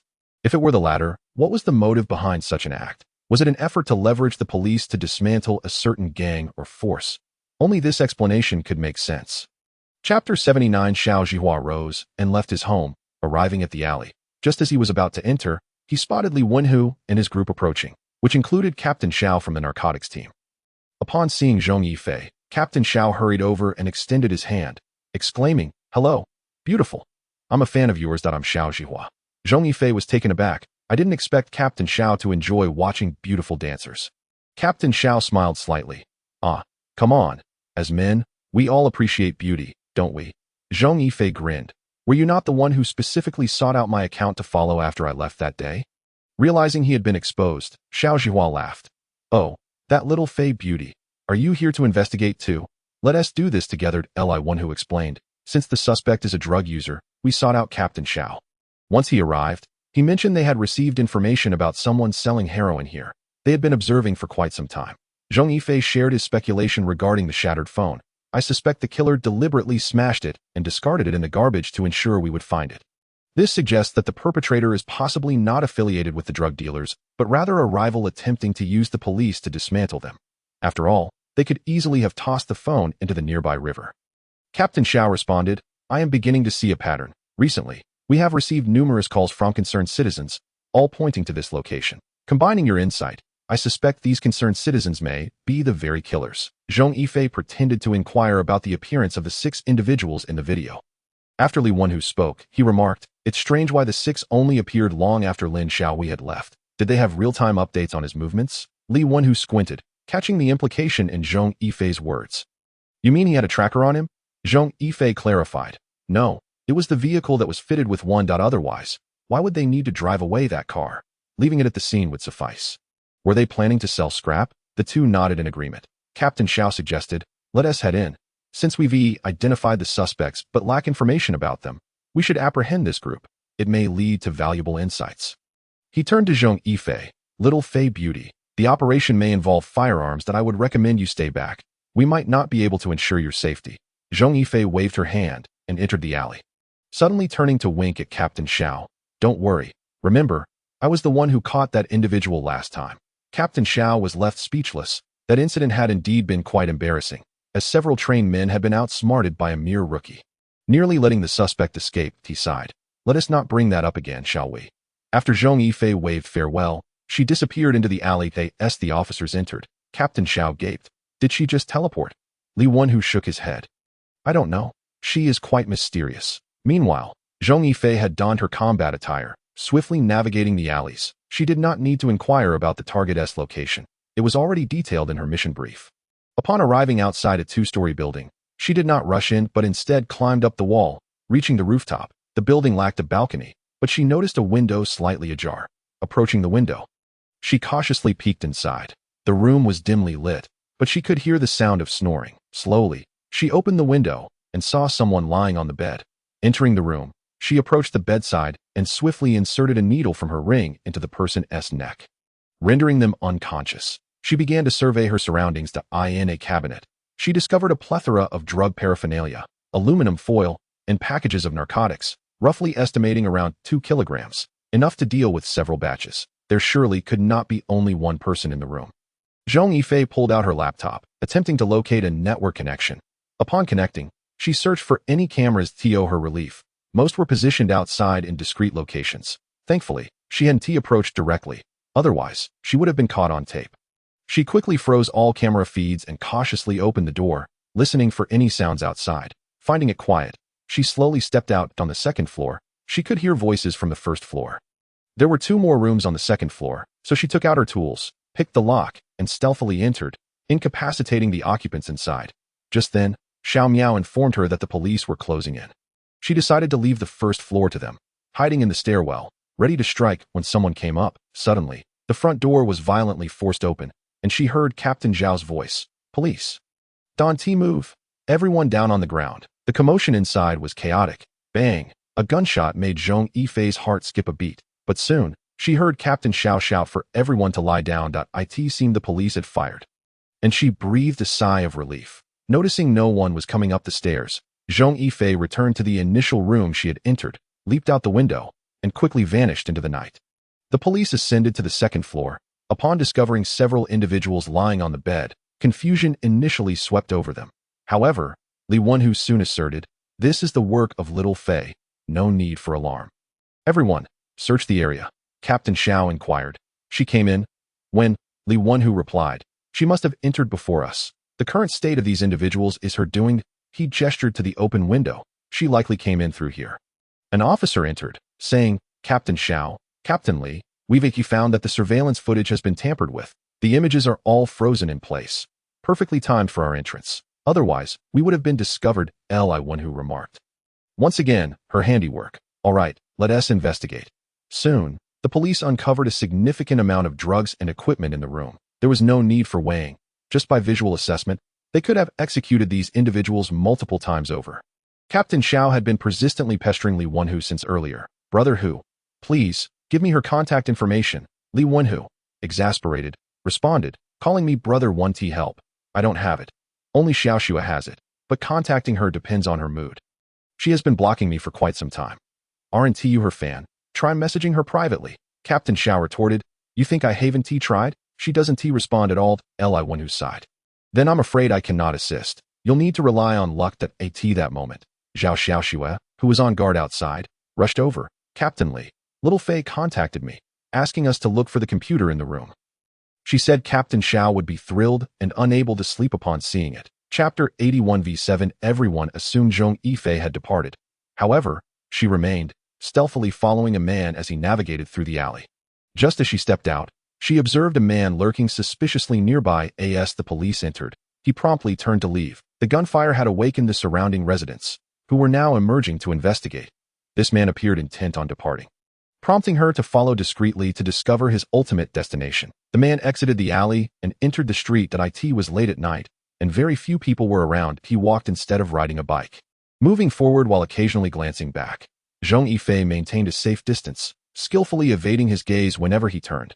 The man crossed a crosswalk and entered another alley on the opposite side. He paused beneath a building, looking around before methodically knocking on a door. The door opened quickly, and a person peered out, surveying the surroundings before allowing him entry. Zhong Yifei concealed herself, and once the door closed, she evaded the active cameras and made her way to the side of the building. Climbing up, she reached the rooftop, where she found the rooftop door securely locked. Using her tools, she opened it and slipped inside, making her way to the corner of the stairwell. At that moment, she heard footsteps. So she crouched down to look over the railing, spotting several individuals descending the stairs. Once they had all left, she cautiously descended to the second floor, finding it empty. She then positioned herself at the stairway to listen intently. "Yong, what should we do? They have all been captured, and it is no longer safe here. We must evacuate." A man's voice echoed. "How could they be caught? Fengzi, how did you manage to escape?" Another man responded. "Yong, I went out for a massage, and on my way back, I heard gunshots. I hurried to check and saw the police had stormed in. I came to report. We need to leave, Yong," the man declared. "Everyone, take what you can. We must leave quickly." Zhong Yifei rushed up to the rooftop and contacted Zhao Xiaoxua. She hurried to Xiao Jia's side, exclaiming, "Team Xiao." Xiaofei reported that there are stragglers. She followed them to another hideout and said they are getting wind of it and are about to flee. "We need to hurry," Xiao Jia replied. "Quickly, get in the CARD. Oh, you know the location?" "I do." She sent the coordinates. They soon arrived outside the alley, but unfortunately, the vehicle could not enter. The police, concerned that the drug dealers might possess heavy weaponry, drew their firearms in advance. Xiao Jia instructed Li Wenwei. "Li, your task is to protect and evacuate the civilians. Leave the main assault to us." Li Wenwei nodded. "Be careful." Xiao Jia smiled. "We've dealt with this often. We'll be fine." Meanwhile, Zhong Yifei remained vigilant on the rooftop, observing 7 individuals emerge from the building, each carrying a bag. The police had yet to arrive, and if these individuals dispersed, it would be difficult to apprehend them all. It seemed he had no choice but to intervene directly. He donned his combat gear and began leaping across the rooftops. As he descended into an alley, several individuals walking there suddenly sensed a disturbance and turned anxiously. However, Zhong Yifei had already targeted the last man. With a swift kick, he struck the man's head with tremendous force, causing him to topple sideways, his head colliding with the wall, resulting in a dull thud as he slumped to the ground. Without pausing, Zhong Yifei seized the nearest man by the hair and pulled him backward. As the man lost his balance and began to fall, Zhong Yifei extended his leg, delivering a knee strike to the man's face. In one fluid motion, he incapacitated 2 of them. Yong and the others snapped out of their shock and drew their weapons. At that moment, Zhong Yifei pressed his foot against the wall and leaped towards the nearest man. Sweeping his hand towards him, the man attempted to block with a knife, but felt a chilling flash. The blade shattered in front of him. Not only the knife, but he also felt a sudden breeze across his face.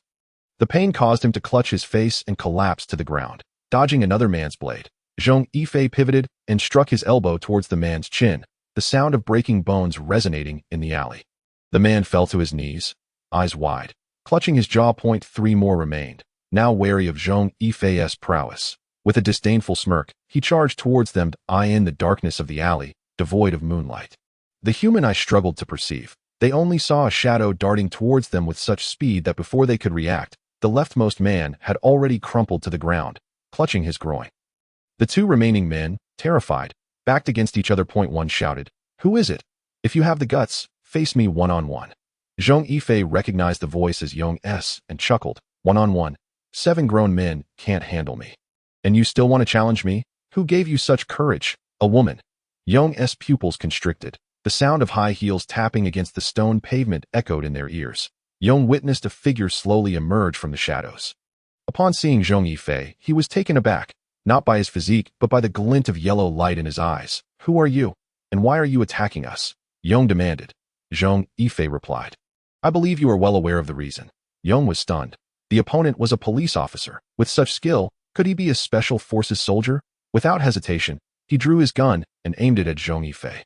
Pulling the trigger without a second thought, the gunshot startled the officers traversing the alley. Xiao Jia urged, "Hurry, increase your speed." Li Wenhui glanced anxiously towards the direction of the gunfire, knowing Xiao Fei must have encountered the drug dealers.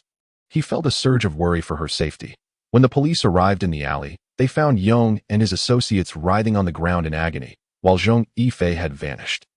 Xiao Jia commanded, "Quickly, restrain them." The officers searched their bags, uncovering a significant cache of drugs and cash, as well as a handgun and a shell on the ground.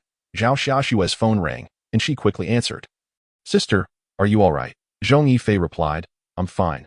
The individuals have been secured. The one I incapacitated is their leader, Yong. You want to arrest me, right? I only acted in self-defense." Zhao Xiaoshua reassured him, "No, you're safe." "What about your weapon?" "Yes, it's my personal weapon." "Well then, I'll head back now. Goodbye." "All right, take care and rest early." In a room, Zhong Yifei sat on the sofa, sweat trickling down his forehead. He turned to inspect the bandaged bullet wound on his left shoulder. He thought to himself, "How reckless I have been." Thankfully, the system had assisted in extracting the bullet, and I had prepared with first aid supplies that he asked, "Little Meow, if you can help me expel the bullet, why can't you aid in healing my wound?" Little Meow replied, "Host, the bullet is a foreign object, and the body naturally rejects it. I expedited the expulsion process, but injuries must heal gradually." Zhong Yifei sighed. "But if I go out and someone notices, it will be hard to explain." Little Meow suggested, "Why not say you're traveling? You can return once you've healed." It was a good idea. But he had tasks to complete. What if they held him back? He reasoned he could avoid encounters. Little Meow added, "Host, are you not understanding? I mean, you should use your male identity to tell everyone you're traveling, while you use your female identity to stay behind." Realization dawned on him.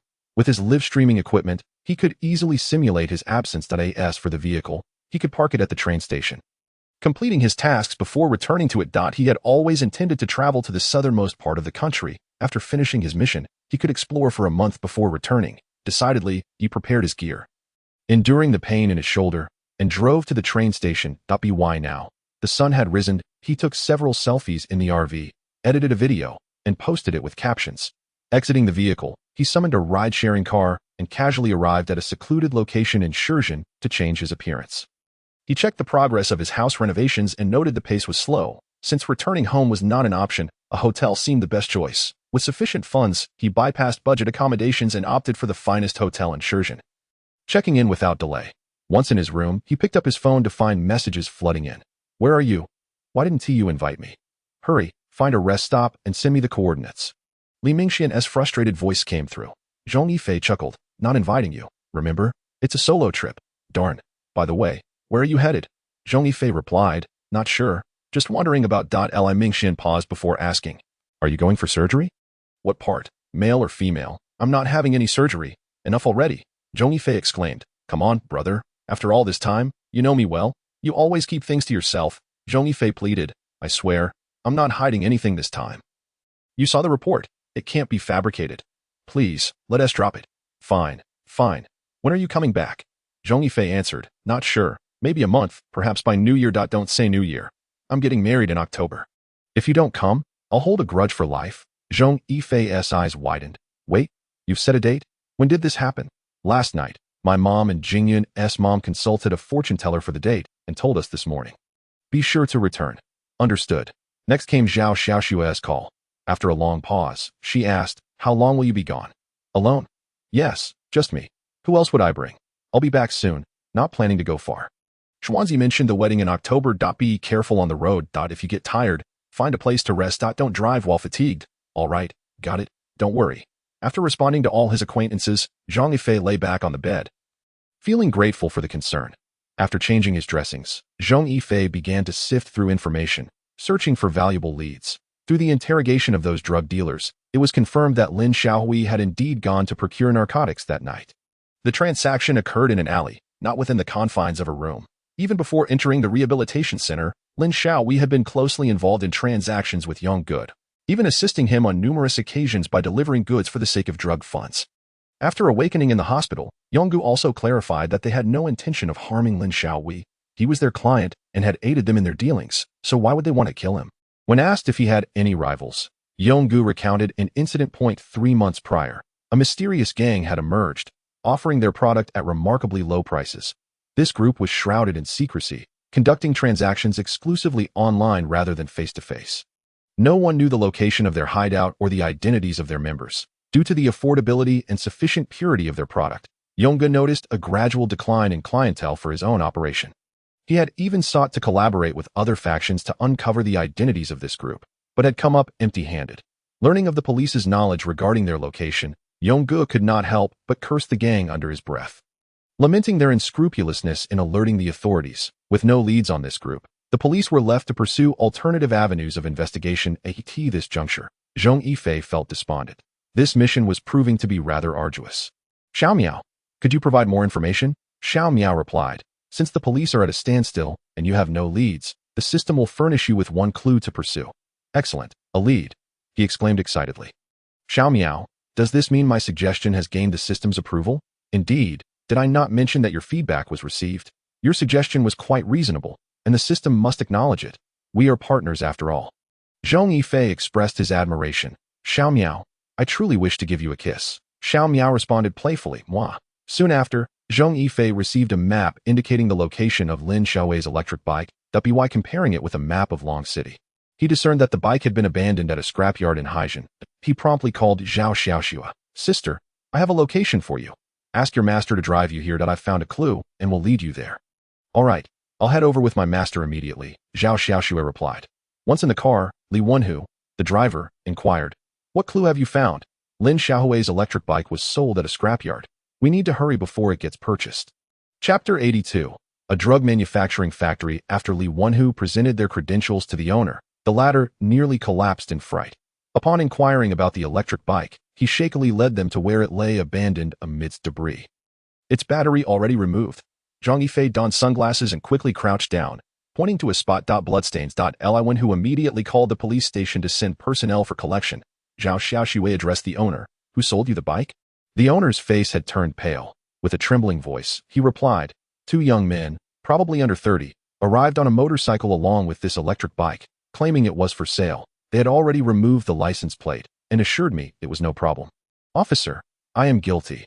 I was tempted by a bargain that I initially offered 300, and they agreed, he confessed. Zhao Xiaoxue interjected. Enough with the excuses. You've accepted stolen goods. I suspect you have dealt with many illicit items. Now, recount the events plainly. Upon learning that the 2 men had not worn helmets, the police immediately began searching for surveillance footage. Soon, their faces appeared on the monitors. Through facial recognition, one named Deng Wenze was quickly identified. Deng Wenze, age 30, had been sentenced to 2 years for theft 5 years ago. A resident of Baitown, he was married with 1 child. The police swiftly apprehended him at his residence with assistance from local officers. Upon realizing the police had located the electric bike, Deng Wenze was filled with dread. Under interrogation, he admitted to selling the bike, but claimed ignorance of Lin Xiaowei's affairs. That day, a former cellmate had contacted him, inquiring if he could help dispose of a stolen vehicle. Offering to split the proceeds, he agreed, but the driver was not the cellmate. It was merely one of his subordinates. He had not given it much thought, as he was primarily concerned with receiving payment. With Deng Wenze's information, details about his former cellmate were swiftly uncovered. Chen Yulong, nicknamed Long Zi, was 29 years old and a resident of Haijin. He had been sentenced to 3 years for causing bodily harm in a fight. However, when the police arrived at Chen Yulong's home, his family claimed he had informed them he was going to work out of town and had not returned in over a year. The police could only trace him through his mobile number. Fortunately, the suspect remained unaware that Deng Wenze had been apprehended. Before long, the police triangulated his approximate location via his phone number, discovering he was in a village in Baitown. The police set up a close perimeter around the village. Xiao Zhihe decided to establish surveillance before making any arrests. Zhong Yifei also obtained Chen Yulong's number and input it into his computer. Quickly acquiring a precise location, he resolved to investigate the area himself. That night, donning tactical gear and sunglasses, he covertly entered the village. Soon arriving at the target location, it was a large, unplastered white building, reportedly rented out as a factory for small-scale operations. In the darkness, He noted the surveillance equipment scattered around the premises, all operational, leaving no blind spots. Realizing he could not approach from the ground, he decided to scale the adjacent building. Creeping through the alley and ascending, he reached the rooftop and gauged the distance between the two buildings, approximately 3 meters. He stepped back, took a running leap, and landed firmly against the coarse red brick wall, continuing his climb. After a moment, he produced a mirror, cautiously extending it to survey the rooftop. He spotted several figures moving about, likely lookouts, numbering only 3. Utilizing the mirror's reflection, he found a suitable hiding spot, quietly maneuvering there while they remained oblivious to his presence. To infiltrate the building, he needed to neutralize the 3 men, but Xiao Jia had advised reconnaissance. Hoping to catch bigger fish, so the police would not take action that night, he sought access to the building's network, activating the cameras to observe the situation. The structure had 4 floors, each bustling with activity. To Zhong Yifei's astonishment, he discovered a plethora of equipment and individuals clad in lab coats on the 3rd floor. They were manufacturing drugs. It was a drug factory on the 1st floor. He noted numerous pre-packaged cardboard boxes and workers preparing bottles for packing. Observing closely, he discerned that the drugs were concealed within a hidden compartment of the packaging, alongside spices like chili and Sichuan pepper, presumably to deter sniffer dogs. Curiously, the surveillance footage did not capture the 4th floor, likely the residence of the gang's leader. After downloading all the video footage, Zhong Yifei decided to withdraw it. He intended to present it to Xiao Jia for further strategic planning. Upon reviewing the facilities, Xiao Jia was elated, declaring, "This is indeed a significant catch. They are already packing, indicating a shipment is imminent. We must prepare and await the recipient." Zhong Yifei cautioned, "Captain Xiao, do you recall Yongji's testimony? They conduct transactions online, indicating retail operations. Large shipments may not be feasible." Xiao Jia countered, "You misunderstand. If they were merely retailing, they wouldn't package so many pallets. There must be a substantial order in the works." Suggesting they also engage in wholesale. In the dead of night, police stationed outside the village received word of a truck entering the area. Immediately, officers deployed a drone for surveillance. Zhong Yifei voiced his concern. "Will the drone not be detected by those on the rooftop?" Xiao Jia shook his head. "Military-grade drones differ from civilian ones. This can fly at high altitudes for filming during the night. And with the moon not in full glow, it's hard for the naked eye to spot." Before long, footage from the drone was relayed back to them. The truck had halted outside the building, where individuals were seen using a forklift to transport goods out. Xiao Jia spoke into the radio. "Team 2, your task is to follow the truck and ascertain its destination. The rest prepare for action." "Are we about to commence?" Zhong Yifei inquired. Departing alone, he swiftly employed his previous tactics, evading the watchful eyes on the rooftop and concealing himself in a corner. He awaited the moment to strike.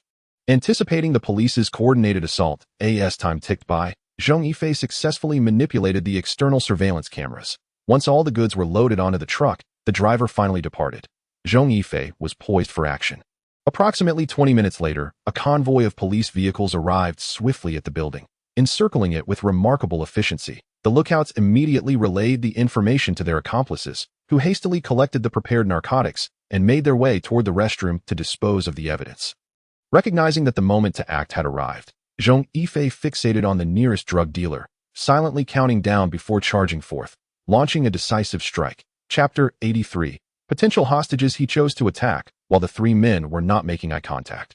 With his agile movements, they had no time to react before collapsing to the ground, motionless. However, in his eagerness, he momentarily forgot about his own injuries. The wound tore open once more, blood seeping through the bandage.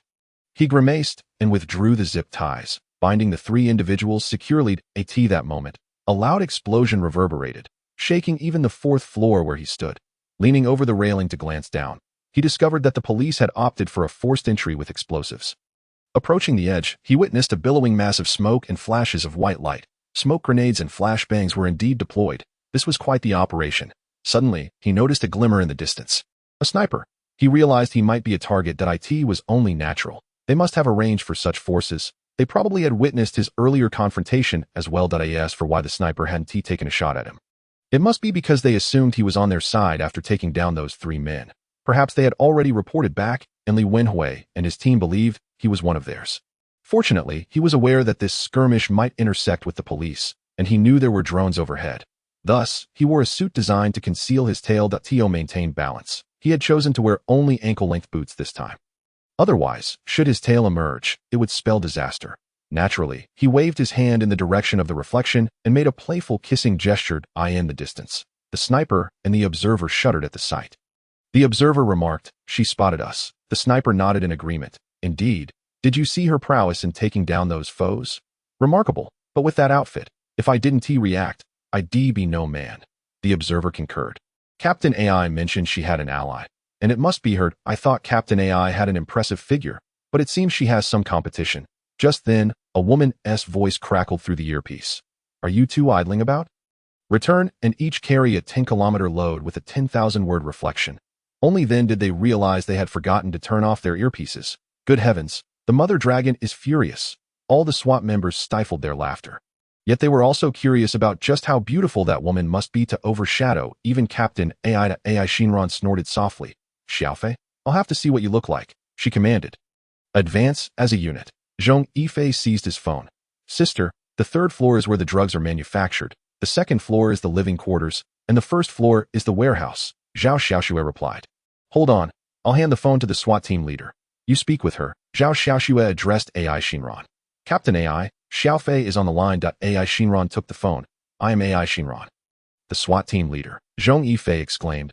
"A female SWAT leader." He continued, "Captain AI, you may need to devise a plan to breach the third floor first. I'm concerned they might destroy it." AI Shinran responded. "Thank you for dealing with the three on the rooftop. They were supposed to be sniped, and the helicopter should be arriving shortly." Zhong Yifei then heard the thrum of helicopter blades overhead. He remarked, "Why didn't you snipe earlier?" AI Shinran explained, "There was no movement below. The appearance of the helicopter would alert the adversaries, making them go on high alert. The ground troops would face obstruction. And they are armed. I must be responsible for my soldiers. If we attempted to climb from the first floor, we would find cameras everywhere, and before we could reach them, they would notice us." "So that was a dada. I see. I truly do not understand. Please don't take offense." AI Shinran replied. "No worries. Let us meet once this is over." Zhong Yifei exclaimed, "Let us talk later." At that moment, the helicopter hovered overhead.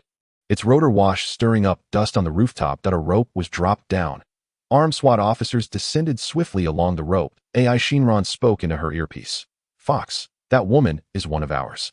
You can inquire about the situation on the third floor." "Understood." Upon reaching Zhong Yifei, he saluted and asked, "Could you inform me about the situation on the third floor?" Zhong Yifei replied, "Enter from the east and south. And throw in a few stun grenades or tear gas first." The officer nodded. "All right, by the way, miss, aren't you cold?" Zhong Yifei stretched. "I'm boiling hot." As they approached the two directions Zhong Yifei indicated, the SWAT officers began to set up ropes. Zhong Yifei added, "Tell Captain AI that the fourth floor may be where the high-ranking members of this gang reside. We can send a few people down from the rooftop to encircle them." AI Shinran replied, "Inform her that we lack manpower. Can she assist?" "Assist? How to assist when I am injured?" Fine. Zhong Yifei cautioned, "Just don't shoot at me later." Reaching the rooftop entrance, he noticed the door was unlocked. Zhong Yifei cautiously pushed it open, clearly hearing hurried breaths from within. Someone was behind the door. With a cold smirk, he kicked the door open forcefully, bending low to enter swiftly. Bang, bang, bang. Hearing the gunfire, Fox immediately raised her weapon and commanded, "Wildcat, Sloth, follow me." The three hastily approached the entrance. However, just then, the gunfire ceased. Zhong Yifei's voice came from inside. "It's resolved. You don't need to come in. By the way, tell Captain AI that I borrowed his gun. I'll surrender it once this is over." "Sure, use it as you wish. Otherwise, I can send Sloth with you." Zhong Yifei replied, No, I haven't worked with you before. It'll be troublesome later. I can manage on my own." The three watched as Zhong Yifei's figure appeared in the corridor, then quickly vanished from sight. One of them exclaimed, "So fast, this speed is beyond what a gun can lock onto," Fox remarked. Indeed, she was right. She is suited for solo operations. All right, let us return to our positions. Zhong Yifei arrived on the fourth floor. It was pitch dark. Did they think turning off the lights would help? The SWAT team had thermal imaging, after all. Or did the adversaries possess such technology as well? Wait, he considered a possibility. He hurried back, racing to the rooftop. Addressing Fox, who was about to descend, he warned, "Comrade, there might be hostages on the fourth floor. They turned off the lights, so your thermal imaging might not be locking onto drug dealers, so be cautious." Fox relayed the message immediately. AI Shinran shouted into her earpiece, "Watersnake, can you see the situation on the fourth floor?" The observer responded, "Captain, all the curtains are drawn. We cannot see what's happening inside." AI Shinran instructed, Fox, ask her if she can handle it. After contemplating, Zhong Yifei replied, I can, but I might have to kill. I am not sure if that is acceptable. AI Shinran responded, tell her to try to take them alive. Zhong Yifei placed his gun on the ground. Alright, I was planning to play with it anyway. AI Shinran instructed, Fox, give her your handgun. Don't worry, I'll benefit from this. Fox pulled out her handgun. Take it, it's fully loaded. Zhong Yifei waved his hand. No need, you keep it. The gun is your partner. You need it more. Chapter 84, Departure and Preparation for a New Journey. He hurried downstairs, reaching the corner of the 4th floor. Zhong Yifei did not rush to peek around. He moved his ears, listening intently. However, the incessant noise below prevented him from accurately assessing his surroundings. It was frustrating, but he had no choice but to calm himself. At that moment, he heard what seemed like an object being kicked over nearby. It was somewhat distant. Venturing out might make him a target. The only option was to enter through the window. However, the SWAT officers outside had already noticed the 4th floor. He couldn't just transform into Spider-Man. Wait, was he a fool? He could traverse the ceiling. The drug dealers must be focused on the hallway. He pressed himself against the wall. Crawling to the ceiling, he cautiously approached the corridor. Edging forward, shadows of figures began to materialize. Not just one, but several. In the darkness, he discerned their silhouettes. There were women, standing in front, while men hid behind them. Armed, he noticed the women trembling, even hearing their muffled whimpers. Zhong Yifei advanced slowly, adhering to the ceiling. Finally, he reached behind them. He lowered himself to the ground, lightly stepping towards the men. There were 4 men and 5 women. Upon closer inspection, he could see the women's hands bound with ropes. They were huddled closely together, which was fortunate for Zhong Yifei. Extending his claws, he crept closer. They would never suspect someone was behind them. Thus, when Zhong Yifei struck, they had no time to react. He swiftly severed one man's arm, then pivoted his claws towards another man. The man whose arm was severed fell to the ground, howling in agony. As he screamed, Zhong Yifei had already sliced off another man's hand. The cry startled 2 others, who instinctively turned their heads, redirecting their weapons. At that moment, one man felt a prick at his neck, followed by a sensation of his strength draining away, collapsing to the ground. The remaining man, terrified, squeezed the trigger. Yet, Zhong Yifei's elusive figure had vanished. In a panic, he dragged one of the women in front of him as a shield. A flash of cold steel flickered, and he knelt, clutching his severed arm. Zhong Yifei quickly injected several individuals in the neck to silence them. Not only them, but he also rendered a few of the women unconscious to avoid disrupting his actions. He retrieved zip ties, binding their arms tightly, ensuring they wouldn't bleed out and perish due to excessive blood loss. Observing the tightly shut door, Zhong Yifei knew there were still people inside. The commotion outside had surely alerted them. Attempting to open the door could result in being riddled with bullets. He pondered what to do. After much deliberation, it seemed his only option was to use the window. Hearing footsteps approaching, he deduced that the SWAT team was on their way up. Concealing himself in the corner of the stairwell, he spotted several SWAT officers quickly ascending from the 3rd floor. They were oblivious to him, rushing towards the fallen individuals. Since the special police have arrived, it is best for me to leave first. I returned to the rooftop and stood above the tightly locked door on the 4th floor. Peering over the railing, I noticed a window. At that moment, a special police officer approached the rooftop, rushing to my side and saying, Hello, the captain mentioned you came up, and he sent me to see if you need any assistance. I replied, There is another locked door on the 4th floor. There must be someone inside. My previous actions likely alerted them, and they might be aiming a gun at the door. We can only force our way in through the window, but I am unaware of the layout inside or the positions of the personnel, so I dare not act recklessly. The officer glanced at the window and suggested, We can use a rope to descend, carefully cut the glass, and open it. I'll go find some people. 2 other special police officers arrived on the rooftop, securing the rope fixed there. After nodding to each other, they climbed over the railing and slowly descended to the window on the 4th floor. One officer took a tool and began to trace a circle on the glass. Gently, he removed the cut piece of glass and delicately opened the window. The curtains were drawn, obscuring his view of the interior. They exchanged a meaningful glance. Each of them drew out flashbangs and tear gas grenades from their belts. Disengaging the safeties. As one officer extended his hand to begin the countdown, both threw the devices inside simultaneously. Following the loud noise, I heard the anguished screams of a man and a woman from within. Concurrently, the 2 special police officers kicked in the shattered glass to enter the room. The officers waiting outside, upon hearing the glass break, kicked open the door. They stormed into the room and subdued the occupants, 3 individuals in total, 2 men and 1 woman.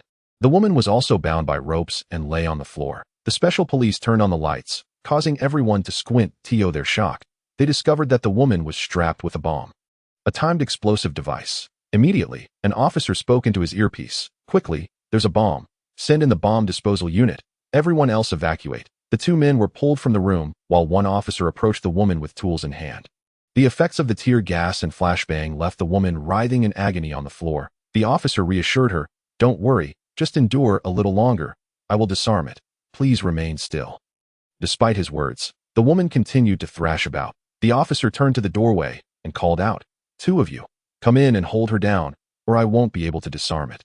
The bomb was a rudimentary device, and disassembling it posed no significant challenge. The woman was quickly rescued from the room and taken to an ambulance. Witnessing the situation resolved, I promptly departed, not wishing to linger any longer, as staying would only complicate matters further. Little meow, have I completed my task? Indeed, host. Due to the unique nature of this mission, no rewards were mentioned. Such special tasks are rewarded based on your performance. Your completion rate is quite commendable, earning you 500 units of male hormones. Enhanced flexibility, a Lolo rock with a magazine capacity of 24 rounds, and infinite ammunition that can be replenished every 2 minutes.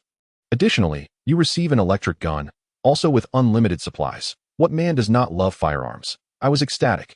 Little meow, please assign me more tasks like this in the future. Certainly, host. However, this task could have been executed more flawlessly, resulting in AB rating.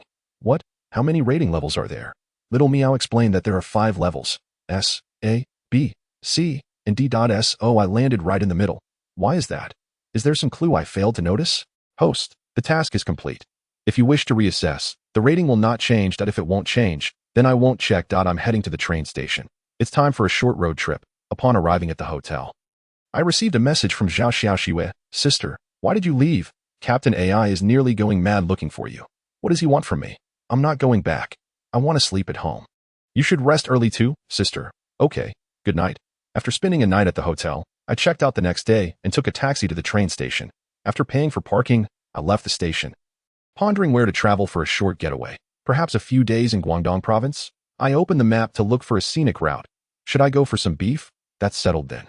I found a good guide and hit the highway. I need not drive under my male identity. I can switch back when I reach the rest stop to avoid complications. Traveling alone is truly delightful. Although there's no one to converse with or share the driving burden, I find such solitude suits me well. At noon, I arrived at a toll station, parked, and had a quick bite, purchasing some water and snacks. After returning to the car, I took a short nap. Drowsily, my phone rang. I picked it up to see it was Zhao Xiaoxiwei. Sister, is there something up? Little Fei, where are you? I'm not in Shenzhen. Zhao Xiaoxiwei paused. What? Where are you going? Oh, I'm planning to travel and shoot some videos. What's up? Zhao Xiaoxiwei replied. Regarding the drug dealer we apprehended yesterday, the woman in that room wasn't a hostage. Unfortunately, she escaped while our officers were distracted at the hospital. I sat up, shocked. What? That woman was a drug dealer. Did she ask if the other party was also a dealer? Yes. Through interrogations of other dealers and inquiries from rescued hostages, we learned she is the girlfriend of the organization's leader. She was sent to complete a transaction but pretended to be a hostage when we arrived. Trying to escape, I was led into a trap. Oh, you have any information on her? None. She brought 3 people with her. One was shot on the first floor, and the other 2 in the room are tight-lipped, with one even biting his own tongue to avoid talking. They are currently in critical condition. Oh, you know where their base is? Abroad, in the jungles of Myanmar. The captured lack any information about their leader, and those who do are unwilling to speak. That I wondered if there were any missions available. Little Meow informed me that I had already left the task area and could not search for new assignments. Did that mean I had to return? However, returning would be futile. They likely had already fled, and I wouldn't be able to complete any tasks. I told Zhao Xiaoxiwei, if you find any information, please send it to me. They must have escaped by now. I'll be at the station, and it might be too late for me to return. Are you taking the train? Yes. I want to explore the magic city and plan to come back later. Oh, all right. I will inform my mentor. What? Did you think I was going to find your boyfriend? No. Though she said that, she felt a pang of anxiety. She genuinely worried that the woman might be headed to meet me. If that were the case, she would be helpless. Don't worry. Why would I go looking for him? Oh, then have fun, sister. After hanging up, I immediately transformed back into my male form. My phone rang with a video call. Seeing the caller ID, I smiled and answered. Are you not working today? Why are you video calling me at this hour? Zhao Xiaoxiwei glanced around her surroundings, asking, Are you in the car? Yes, I stopped at a rest stop to take a break. Planning to spend the night here? She inquired. Where are you now? I'm heading to Guangdong province for some beef, planning to camp by the sea. After saying this, I got out of the car and walked around, holding my phone. Spotting the service station's name, Zhao Xiaoxue quickly looked it up on her computer, confirming it was indeed a service station on the highway to Guangdong province. She sighed in relief. Our paths were different. I had scared myself for no reason. Why are you traveling so slowly? Remember to bring me some treats. I stop and go. It's not like I'm driving continuously. It's all about enjoying the journey. How about I get you some beef jerky? Sounds good. I have to get back to work now. If you get tired, take a break before continuing. Xuanzi's wedding is still some time away, but he has to shoot his wedding photos the day after tomorrow. I was puzzled as to why Li Mingxuan's wedding seemed to come without any prior warning. Why is Xuanzi's wedding so rushed? Zhao Xiaoxue replied. He is going to be a father soon. He said there were 2 lines, hence the hurry. What? I'm going to be an uncle. After chatting for a bit, I returned to the car, muttering to myself, silly, you need not worry now, since I was awake. It was time to hit the road again, planning to find a service station to rest for the night. That evening, I pulled into a service station, parked at a charging station, and headed into the food court for dinner. Unsure of what to eat, I ordered a bowl of noodles. Midway through my meal, I overheard a conversation nearby. A girl exclaimed, "That was so terrifying." Thankfully, that person was subdued. A boy replied, he was clearly a sociopath. If he had detonated, the entire service area might have been obliterated.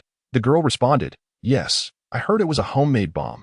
I wonder why he would do such a thing, a man nearby remarked.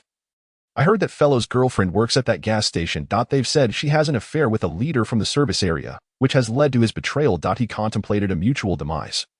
It truly sends chills down my spine. At that moment, my car was not far from the gas station. Had there been an explosion, I might have perished. The young man turned his head and replied, I imagine many lives would be lost. Such individuals are utterly vile. Zhong Yifei, taken aback, pondered, oh heavens, what have I missed? He turned to inquire, when did this occur? I just arrived. The man replied, an hour ago. He was strapped with explosives, intending to charge toward the gas station. Fortunately, someone noticed and managed to restrain him. He was taken away by the police half an hour ago. With the perpetrator apprehended, Zhong Yifei felt a sense of relief. After finishing his meal, he returned to his vehicle to find the battery still not fully charged, so he retreated inside to wait. Once the charge was complete, he parked the car in a designated space and gathered his toiletries to freshen up. Upon stepping out, he encountered the pair from the cafeteria. The girl exclaimed, oh, is this your vehicle, a camper van, right? Zhong Yifei nodded. Indeed. She continued, are you traveling as well? My brother and I are, but we lack a camper. So we've modified this SUV. It turned out they were not a couple but siblings. The young man, Chen Weilin, remarked, I'm envious. May I take a look at your camper later? Zhong Yifei replied, of course, I will freshen up first. Chapter 86. The murdered man. After he had washed up, he invited the siblings into his vehicle. Through their conversation, he learned they were not full siblings but half-siblings. The brother was Chen Weilin, a recent university graduate, while the sister, Chen Whiting, was 4 years younger and had not attended college due to poor grades. Chen Weilin loved traveling and had decided to take his sister out to lift her spirits. Zhong Yifei queried, are you not seeking employment? Chen Whiting sighed, I did. But there was a man at the factory who was quite bothersome, persistently pursuing me. So I resigned. I thought I'd take a few months off before searching again. At that moment, Chen Weilin glanced at his phone and then at Zhong Yifei. Are you low-key little Feege? The internet celebrity? Chen Whiting gasped. Seriously? An internet celebrity? Zhong Yifei confirmed. Yes, I'm here to travel and shoot videos. She exclaimed, wow, I can meet an internet celebrity. I must follow you and become your fan. Upon seeing Zhong Yifei's videos, she exclaimed, your physique is impressive. Brother, take notes. Don't let yourself get a pot belly before you even marry. How will you find me a sister-in-law? Chen Weilin retorted, sister, I'm not overweight. I simply lack abs. Around 11 o'clock at night, the siblings prepared to leave and rest. As they opened the door, a woman's piercing scream echoed from a distance. What is happening? The three hurriedly exited their vehicle, heading towards the sound. They were not alone. Others nearby were also rushing in the same direction. Upon reaching the source, they found a woman seated on the ground in terror, facing an open car door. Zhong Yifei noticed her eyes, filled with fear, fixed on the ajar door. Suddenly, he observed liquid dripping from the door, pooling on the ground. Blood. A murder had occurred. Xiaomiao, the mission has commenced. Understood. In the parking lot, a corpse, an unidentified male, had been discovered in the vehicle, deceased not long ago. The host was tasked with identifying the murderer, with a reward of 200 masculine hormones and props. Zhong Yifei urgently instructed several workers in uniform, quick, seal off the service area. Do not allow the perpetrator to escape. Point 1 Staff member immediately grabbed a walkie-talkie. Among the crowd, someone cautioned, "Everyone, do not approach, lest you leave your DNA at the scene." "Return to your positions." A woman queried. "Who are you? Why should we listen to you?" The man revealed his badge. "I am a police officer. My colleagues are already on the phone. Please do not disturb the scene." He then approached the woman still sitting on the ground, crouching beside her. "Madam, please come with me to a safe area. Are there any police officers present? This incident likely occurred in the afternoon." "There should be officers stationed here." Zhong Yifei turned to the siblings. "Let us go. We should not interfere with the police's work." Inside the vehicle, Chen Whiting clutched her brother's arm, visibly frightened. "Brother, I'm scared. Let us not stay here." Chun Weilin replied, "We certainly cannot leave. The police will need to question us, and the restrictions won't lift so quickly. Besides, we cannot drive at night on the highway." Zhong Yifei reassured them, "Do not fear. The three of us can provide each other with alibis. We will be fine." Chen Weilin nodded. "Indeed, we are far enough away. It should merely be routine questioning." Before long, the police arrived, and a forensic expert examined the body.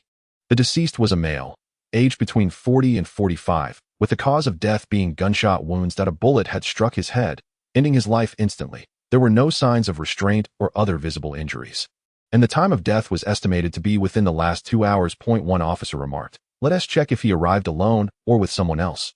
We need to find any means of identifying him." The officer who had remained at the scene added, "He came alone. The woman is the owner of the adjacent vehicle. She had just returned from freshening up and screamed upon seeing the open door." The officer in charge asked, "Have we checked the surveillance footage? There is a blind spot, but we did spot an individual in a raincoat approaching this direction. However, there was no sighting of them leaving. It wasn't raining, suggesting they wore the raincoat to avoid blood splatter, and we heard no gunshots, indicating a silencer was likely used." The forensic expert retrieved the driver's license, ID, and vehicle registration from the car. Reporting, the deceased is named Liu Yongqiang, a resident of Nansuan in Quanshi, aged 42. We need to verify his identity and contact his family. A female officer approached the camper and knocked. Zhong Yifei opened the door and invited her in. Once seated, the officer began questioning the trio. Zhong Yifei stated, "We did not hear any gunshots. I finished freshening up at 8 and was chatting with them in my vehicle when we heard the woman scream." The officer asked, "Did you leave at any point?" Chun Weilin shook his head. "No, we were watching a show and chatting. We never stepped away." Zhong Yifei inquired, "Officer, we did not approach. How did he die?" The officer responded, "He was shot. You must be the internet celebrity low-key little Feige, correct? The police hope you won't release any videos related to this incident." Zhong Yifei nodded. "I understand. My girlfriend is a police officer, and I know what is permissible and what is not." The officer, intrigued, asked, "Your girlfriend is a police officer? May I see your ID?" "Launcher Shurjin, Zhong Yifei. Your girlfriend is Xiao Xiwei, correct? How does she know?" Zhong Yifei thought, but he nodded. "Yes, that's right. You know her. We were classmates. Roommates even. We graduated and were assigned together. She's a close friend of mine. I never expected you two would end up together. In school, you were the only man she spoke of frequently, yet she never showed us your picture, treating it as if it were a secret." With a smile, she added, "Once this case concludes, I must have a good chat with her. For now, you three should not leave, but please refrain from wandering, especially towards the crime scene." Zhong Yifei affirmed, "Understood." The officer departed to continue her inquiries. Chun Whiting turned to Zhong Yifei. "You have a girlfriend now, little Feige. You might lose followers." Zhong Yifei shrugged. "It's fine. If they leave, they leave." The siblings stood to take their leave. Zhong Yifei settled back into his chair and began reviewing the information. Liu Yongqiang, a resident of Chuanshi's Nansuan, was a shoe factory owner who had come to Yu province for business. That he was alone, having driven himself. He departed Quanshi at 5 in the morning and arrived at the service area at 9 in the evening. He visited the cafeteria for a late-night snack and returned to his vehicle around 10, where he was later found dead. A single bullet had struck his head, and there were no signs of the body being moved, indicating that he was shot upon entering the car. Chapter 87. Xiao Xiwei's classmate, the assailant, clad in a raincoat, had appeared suddenly, making it difficult to trace their initial position. With many cars parked, it seemed they had used the vehicles to obstruct surveillance. But this was identified due to a stretch of road devoid of vehicles. Curiously, was that row of cars unoccupied at the time? From this information, it could be inferred that the assailant had come prepared and had chosen their position wisely. The murder was executed swiftly, suggesting training, perhaps indicating a hired killer. Yet, was Liu Yongqiang merely a shoe factory owner? Did he truly require the services of a hitman? On the highway, there were no avenues for escape. Had the murderer exited the service area after the deed, they would have been captured on camera. easily intercepted at the toll booth or on the highway. Therefore, the assailant must still be within the service area. Zhong Yifei realized he could not leave. The area was swarming with police. How could he venture out to search? He picked up his phone and messaged Zhao Xiaoxue. "I'm in a bit of a predicament." Zhao Xiaoxue promptly responded with a voice message, her tone laced with tension. "What has happened? Is everything all right?" Zhong Yifei recounted the events. Zhao Xiaoxue gasped. "A shooting. Are you okay? Has the assailant been caught?" "Not yet. Your classmate is taking statements." Zhao Xiaoxue paused, quickly connecting the dots regarding Zhong Yifei's current location. "Is it Xiaoxuan? She knows about you." Zhong Yifei. "She was unaware until she saw my ID. At which point she remarked that I had protected her quite well." Go, go, I thought, dismissing her ramblings. "All right, cooperate with the police, don't run around. You might be released tomorrow. If not, you'll just have to stay a couple more days. How could I possibly feel at ease?" I had my own mission to fulfill. He opened the files again and discovered a new lead. Liu Yongxiang's shoe factory engaged in foreign trade. With most exports directed towards Southeast Asia, he traveled to Southeast Asia for several months each year. Recently, he purchased a plot of land in Myanmar, claiming he intended to establish a factory there. It was peculiar. Nowadays, mentioning Myanmar instilled fear among people domestically. Yet, he seemed unafraid, even planning to set up a factory there. Especially given the location of the land. Wasn't he notorious for rampant telecom fraud? He drummed his fingers on the table, a vague thought lingering in his mind, elusive and indistinct. "Xiao Miao, the police don't recognize me at all. I cannot conduct my investigation without hindrance. Even if I proceeded, I wouldn't be able to relay much to them, which complicates matters," Xiao Miao replied. "Master, there's no need to worry. Just investigate. Whether to inform the police is entirely your choice. Your task is merely to uncover the truth. As long as you ascertain the outcome of the case, it counts as task completion." It continued. "As for how you investigate, the system cannot assist you excessively. Everything is up to you to lead. The system will only support you. If there is no target, connect to the network and review the footage. The perpetrator must have scoped out the area beforehand, which requires time. As long as they operate within the service area, they will undoubtedly leave clues. You don't need to await the police to examine the surveillance video." Thus, Zhong Yifei activated the network search function that he connected to the service area's network and began reviewing the surveillance from various locations. Outside, the police commenced a thorough search, discovering a raincoat beneath a car. Upon comparison, they identified it as identical to the one seen in the video. However, just as they felt a surge of excitement, more officers uncovered identical raincoats in various corners. Instantly, the pressure on the police intensified. All these raincoats were in blind spots. It was impossible to see who had placed them there. Despite their extensive search, they found no murder weapon. Ultimately, they even searched inside each car. A female officer named Xiao Sun approached Zhong Yifei's vehicle. "Routine procedure, please cooperate." Zhong Yifei nodded. "No problem. Go ahead." He had stored any feminine items in the warehouse, so he was not concerned about her seeing anything, and thus he willingly allowed the police inspection. After a cursory glance, Xiao Sun inquired, "Where are you off to this time?" "I'm planning to spend a month in Chao City before returning." Xiao Sun expressed envy. "I envy you. We officers rarely have such time for travel." "Well, take care. I'm leaving now." Zhong Yifei called after her. "Wait a moment." Xiao Sun looked puzzled. "What is it?" Zhong Yifei asked. "Is there a human bomb incident this afternoon?" Xiao Sun nodded. "Yes, we felt quite apprehensive upon our arrival. Fortunately, the bomb was homemade and easily disarmed." "Why do you ask?" Zhong Yifei replied. "Nothing, just overheard many discussing it while dining, so I casually inquired. It struck me as odd, if the individual intended to detonate it. Why make it so conspicuous? They could have just gone to a gas station instead. I doubt they genuinely wished to explode anything." Xiao Sun smiled. "You're quite perceptive. Indeed. They didn't intend to detonate it, but merely wanted to intimidate their girlfriend and that executive. It was also a means to escalate the situation and draw attention to their relationship. With such a spectacle, the executive would undoubtedly have to resign, and their family would be affected. I see. A true man," Zhong Yifei remarked. By the way, Xiaoxue mentioned you were Xiao Sun, correct?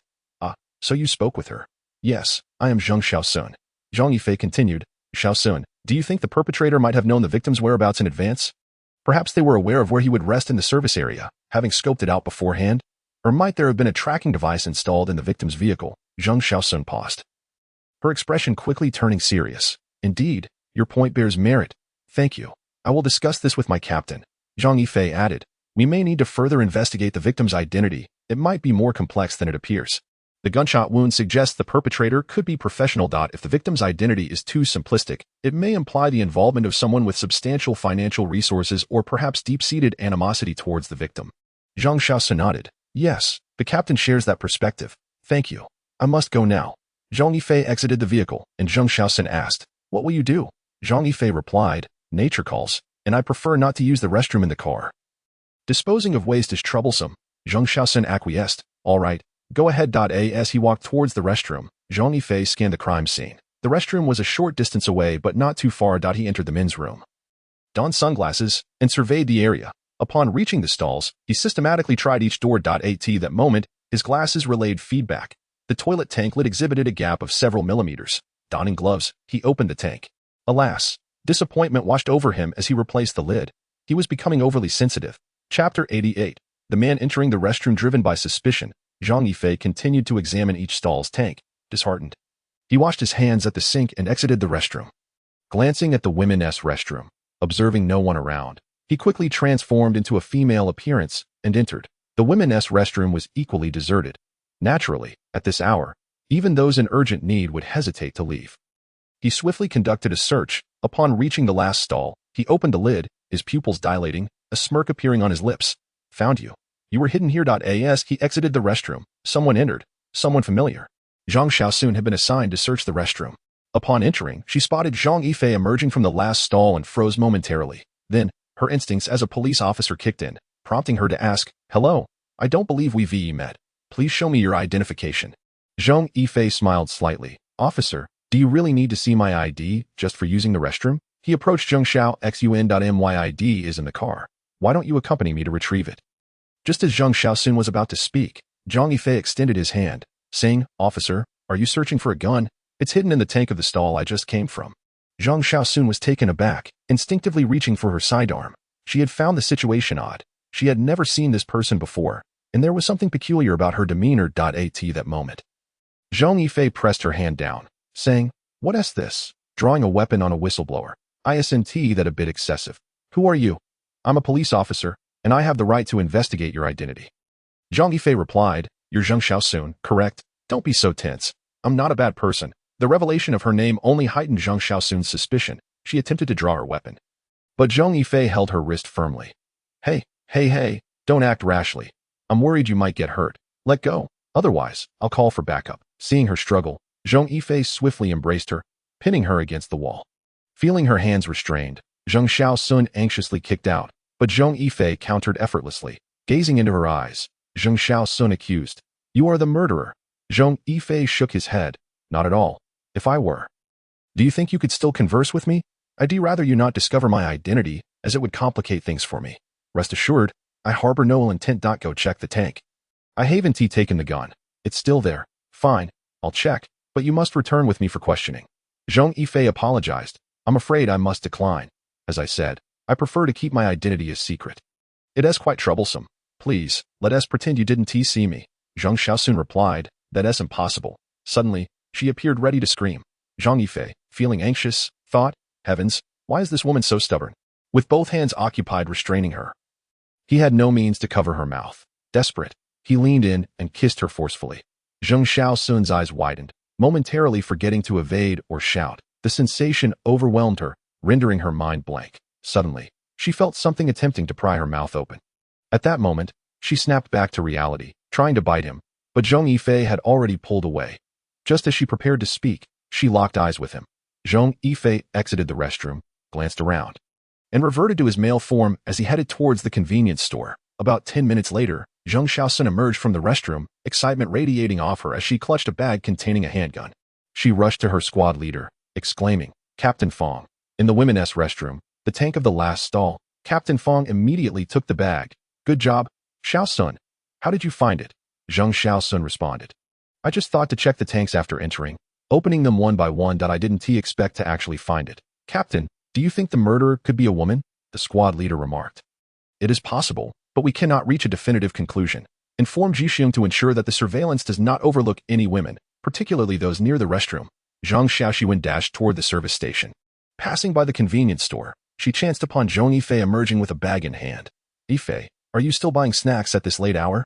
Zhong Yifei produced a bottle of drink, saying, I bought you a bottle of water. Considering how hard you've been working. Zhong Xiaoxuan smiled faintly as she accepted it. Thank you. I'm indeed a bit parched. Zhong Yifei returned her smile. You've truly worked hard. You seem quite hurried. Have you made a discovery? Zhong Xiaoxuan shot him a glance, refrained from prying into societal matters, stopped wandering, and returned swiftly. Observing her retreating figure, Zhong Yifei chuckled, brushing his lips with his fingers. So, that was how his first kiss was given away. Upon returning to his car, he boiled a kettle of water and prepared instant noodles before reviewing the surveillance footage. The female restroom attendant had identified the assailant. Was the perpetrator a woman? Or were there multiple assailants, including a female? He scrutinized the footage around the time of the victim's death. Although the cameras did not capture the restroom entrance directly, there was only one path leading there. And any movement toward the restroom would be recorded. He examined the individuals entering and exiting. There were quite a number, and his memory was not that reliable. Little Meow, do you have any methods to enhance my memory? Little Meow responded, yes, as long as the host trains diligently. That was akin to saying nothing at all. As the video reached the moment the victim was discovered, Zhong Yifei noticed a male entering the restroom. Emerging roughly 10 minutes later, during this interval, he did not observe any other males entering or exiting, although 2 females did. One entered 2 minutes after the male, and one exited 7 minutes after his entry. Was it this man? He kept rewinding and pausing to examine the footage. The face was visible. If this was the assailant, would they be so brazen as to reveal their identity? It seemed rather unrealistic. Just as he was about to search again, a sudden thought struck him. He took a screenshot and uploaded it to an analysis software. Upon viewing the software's feedback, Zhong Yifei was taken aback. He then focused on the individual's attire and physique. How peculiar. This figure bore an uncanny resemblance to. Yes, the likelihood that this individual was the assailant had escalated significantly, to the point where one might assert it to be true. But how to identify them? The appearance? Forget it. It was precisely the appearance that led Zhong Yifei to this conclusion. He began utilizing the surveillance to trace the individual's movements. The person headed to the parking lot and vanished into a blind spot of the cameras. However, the scope had narrowed considerably. The assailant resided in this area. He opened the window and gazed in that direction. He recalled that the report mentioned a raincoat being discovered in that camera's blind spot. This route led to the crime scene, where multiple cameras were positioned along the way, yet with the use of a vehicle to evade detection, at most only one camera would capture the movement. Chapter 89. A melted object. In comparison, that location happened to coincide with the camera that recorded the assailant wearing the raincoat. Was this not a connection? The police information only indicated the discovery of a firearm. With no other useful leads, Zhong Yifei had no choice but to review the footage again, hoping to uncover more clues. An hour later, a knock sounded on the glass. Upon opening the door, he found Zhong Xiaoxuan. He inquired, "What's the matter?" Zhong Xiaoxuan replied, "I noticed the lights in your car were still on, so I came to check. You're still awake." Zhong Yifei responded, "Yes, I can't sleep. Is everything all right?" He continued, "I'm waiting for the surveillance. Currently, we are only conducting patrols." Zhong Yifei asked if she wanted to come inside. Zhong Xiaoxuan shook her head, simply informing him that the assailant might still be at large, advising him not to venture out, and that the police would lift the alert in the morning. After she departed, Zhong Yifei stroked his chin. He hesitated to send the discovered clues to Zhong Xiaoxuan. Considering her relationship with Xiaoxue, a string of numbers would immediately lead Zhao Xiaoxue to associate him with Zhong Yifei. Would this not solidify the suspicion that Zhong Yifei was seeking out Zhong Yifei? They had assured her otherwise. If she were to learn the truth, there would be no explanation. Little Meow, is there any way to disseminate the message while informing Zhao Xiaoxue that I am not currently here? Little Meow replied, "Didn't you mention you wanted to go to the Magic City? Then, use a live streaming device to take a picture of yourself with a landmark building. That should suffice. Just avoid sending clues to Zhong Xiaoxuan. How could I have been so foolish?" He hurriedly connected the device and set the scene to feature the most iconic building in the Magic City. After taking several photos and adding captions, Zhong Yifei clicked send. He then remarked, "But I only have Zhong Xiaoxuan's phone number." Little Meow noted, "With the connection to the local network, I will attempt to find an app that could lead us to the right contact." In just a few minutes, Little Meow stated, "I couldn't locate anything, but I found that police are currently reviewing surveillance footage. Send your findings to that computer." "How do I send it?" "Just hack that computer. And your device can achieve that." After some research, Zhong Yifei attempted to hack into that computer. Using a pop-up window, he transmitted his organized data. The officer reviewing the footage suddenly noticed a pop-up on his computer screen. Several files appeared, all titled with the words clue about the assailant. Startled, the officer refrained from clicking and instead summoned Fong Heng. Fong Heng frowned slightly. After a moment, he instructed, "Open it." The officer clicked on the first file. It contained a document stating, when the victim Lu Yongxiang was discovered, a male entered the restroom. A firearm was found in the last water tank of the female restroom stall during the time of the male's entry and exit. Only 2 females were seen entering and exiting the restroom. You may inquire with those 2 women if any other females were present at that time. Males in their adolescence, under the influence of male hormones, convert sugar into muscle. Typically, males have broad shoulders and narrow hips, presenting an inverted triangle shape. In contrast, females, due to the influence of female hormones during puberty, convert sugar into fat, distributing it to the hips and thighs, resulting in a pear-shaped figure. That male is not a male, but rather a woman in disguise. You should not find the individual through facial recognition data, as they wore a silicone mask resembling a male's appearance. I hope this information proves helpful. The officer turned to Fong Hung in astonishment. Captain Fong, this. Fong Hung replied, open another file to see. The second file displayed footage of the individual exiting the restroom, captured by the external camera, annotated with the characteristics noted in the first file. The third file showed the individual disappearing from view on the surveillance footage, also marked with additional information. Fong Hung summoned the forensic expert to verify the claims. After reviewing, the forensic expert confirmed, indeed, he was not mistaken. Fong Hung inquired, can we contact this individual? The officer shook his head. Captain Fong, the computer may have been hacked. They can reach out to us, but we cannot initiate contact. The forensic expert examined the photos and remarked, they highlighted several crucial points that many may overlook, and once identified, the individual's physique is indeed 80% reminiscent of a female's form. Fong Hung queried, is it true that this individual wore a silicone mask? The forensic expert replied, I have seen similar videos. Such masks do exist abroad. Captain Fong, please review the footage once more. After watching the video, the forensic expert said, play it again. After looping it twice, he remarked, it is indeed strange. The overall appearance gives off a somewhat lifeless impression. A few views reveal no discernible features. Fong Hung concluded, all right, let us investigate the location where she vanished. Through the surveillance, Zhong Yifei observed the police commencing their operation. A faint smile crossed his face as he sent another message. I was not mistaken, was I? Examine the underside of the vehicle or look around for any manhole covers. It is likely that props could be discarded in those areas. The officer, upon reading this, muttered to himself, who on earth are you to possess such prowess? The screen displayed a message. Who am I? You will not be able to ascertain. The officer stood in shock. No, the individual had heard his words. He glanced around, spotting the camera behind him. Did you see and hear everything from here? However, the screen ceased to display any further pop-ups. Zhong Yifei had already turned his attention to other camera feeds. He witnessed the police beginning their search in that area. Shortly thereafter, they discovered a black plastic bag within a manhole cover. Inside the bag was a garment, precisely the tracksuit worn by the male in the surveillance footage. As for the hood, it remained elusive despite extensive searching. Just as they prepared to investigate vehicles, an officer retrieved a melted object from a trash bin. Upon attempting to grasp it, the glove emitted a sizzling sound. He hastily discarded it, realizing his glove had melted. Sulfuric acid. Nearby officers quickly fetched a glass container. Using metal tongs to place the melted object inside, the forensic expert approached for a closer examination, ultimately concluding that this substance was silicone. Without a doubt, it was the silicone mask worn by the individual at the time. The trail of clues had once again gone cold. Zhong Yifei felt a tinge of disappointment.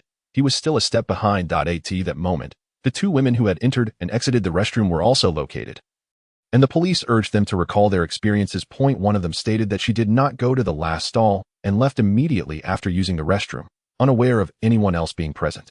Another individual claimed to have seen a woman dressed in athletic attire who was at the wash basin when she entered. In Chapter 90, Fong Hung inquired if she had clearly seen the woman's face. The woman nodded affirmatively, stating that she had even smiled and nodded at her. The woman had long black hair and an oval face, neither particularly attractive nor unattractive, but rather average, lacking any striking features. Fong Hung asked, if you were to identify her, could you recognize her? The woman, filled with trepidation, replied, Officer, I am afraid. Fong Hung reassured her, do not worry, we will let you view her from the car. The windows are tinted, so she cannot see you. I will ensure everyone is outside while you make the identification. After repeated assurances from the officer, the woman finally consented to go for identification. However, upon receiving the news, Zhong Yifei felt that the situation might be more complicated. The perpetrator's methods were decidedly professional, indicating that they were also skilled in the art of disguise. The woman may not have seen the assailant's true appearance. As he suspected, all the women from the service area were summoned. Although many complained, they complied with the officer's requests. Inside the vehicle, the woman kept shaking her head, insisting that none of the women were the one she had seen. Zhang Xiaoxuan encouraged her. It's all right. There are more to see. Let's continue. Yet, when it concluded, the woman still shook her head, stating she could not identify anyone. After Fang Heng returned to ask a few questions, he summoned the sketch artist. After several modifications, a round-faced woman with shoulder-length hair emerged before everyone, including Zhong Yifei inside the vehicle. The woman's appearance was indeed quite ordinary, the type that would not attract attention in a crowd. However, therein lay the issue. The woman possessed strikingly beautiful eyes. Could someone with such captivating eyes truly be average in looks? Moreover, those eyes seemed incongruous with her overall appearance. Clearly, this woman had undergone makeup and disguise. Carefully examining the details of her face, Zhong Yifei began to simulate the assailant's appearance using his own makeup skills that moment. Xiao Miao interjected, "Host, there's no need for such complexity. The computer has an AI restoration feature. If you import the sketch, the computer will simulate the face based on the provided features. Although AI may yield some variations, the general likeness should be accurate. That will suffice." Zhong Yifei promptly imported the sketch. Soon, an image appeared on the screen. Indeed, the proportions were correct. In the image, the woman's oval face had vanished, replaced by a heart-shaped face with a delicate nose and enchanting peach blossom eyes. It seemed that special effects makeup had been employed to sculpt her features. Even the previously observed bridge of her nose must have been altered similarly, except for her eyes, which remained unchanged. The woman depicted in the drawing was utterly different from the one the witness recalled. Zhong Yifei began to review the surveillance footage, eager to ascertain whether this woman had appeared on camera. As a smile gradually crept onto his lips, he scoured the footage from the previous days. Ultimately, he could confirm that it was indeed her. Transmitting the image to the computer, the officer monitoring it leaped to his feet in excitement upon seeing the pop-up. He hurriedly grabbed the intercom, saying, "Team Leader Fang, the mysterious individual has sent another message. It's an image of a woman. You should come and take a look." Fang Heng promptly arrived at the monitoring room. Upon seeing the woman's likeness, he immediately felt a sense of recognition. The pop-up reappeared. "This is her original appearance, and she was at this service area 3 days ago. We could not ascertain how she arrived or if she left. She must have been altering her appearance while staying here for 3 days." Fang Heng swiftly ordered the image to be printed while organizing a team to apprehend her, perhaps sensing the impending danger. The perpetrator had already vacated the premises by the time the police arrived. Meanwhile, in a deserted corner of the service area, a dramatic chase was unfolding. When Zhong Yifei noticed a shadow darting through one of the surveillance feeds, he immediately deduced that the individual was attempting to flee. He calculated a route from the car that would evade detection and donned his combat attire, setting off into the night in pursuit. The route taken by the individual clearly aimed to exit the service area. He could not allow her to escape. His own hormones needed replenishment. In a race of speed, it was evident that she was no match for him. Upon reaching an area devoid of surveillance, Zhong Yifei accelerated. Soon enough, he spotted a figure hidden within a thicket. Rather than charging straight in, he circled around to approach from the side. As he advanced cautiously, he discerned a figure crouched on the ground, attempting to conceal herself with nearby objects. Was this effective? It seemed not. Should the police deploy drones, her location would be entirely exposed unless she had something to evade detection. Stealthily approaching from behind, Zhong Yifei drew his stun gun, aimed at her, and without hesitation, pulled the trigger. Observing her body convulsing on the ground, he continued to deliver voltage until he reached her side. Releasing the trigger, her body ceased to tremble, collapsing motionless on the ground. Had she been incapacitated? He swiftly rotated the interface to administer a sedative into her neck. Once everything was set, he retraced his steps back to the vehicle and relayed her location.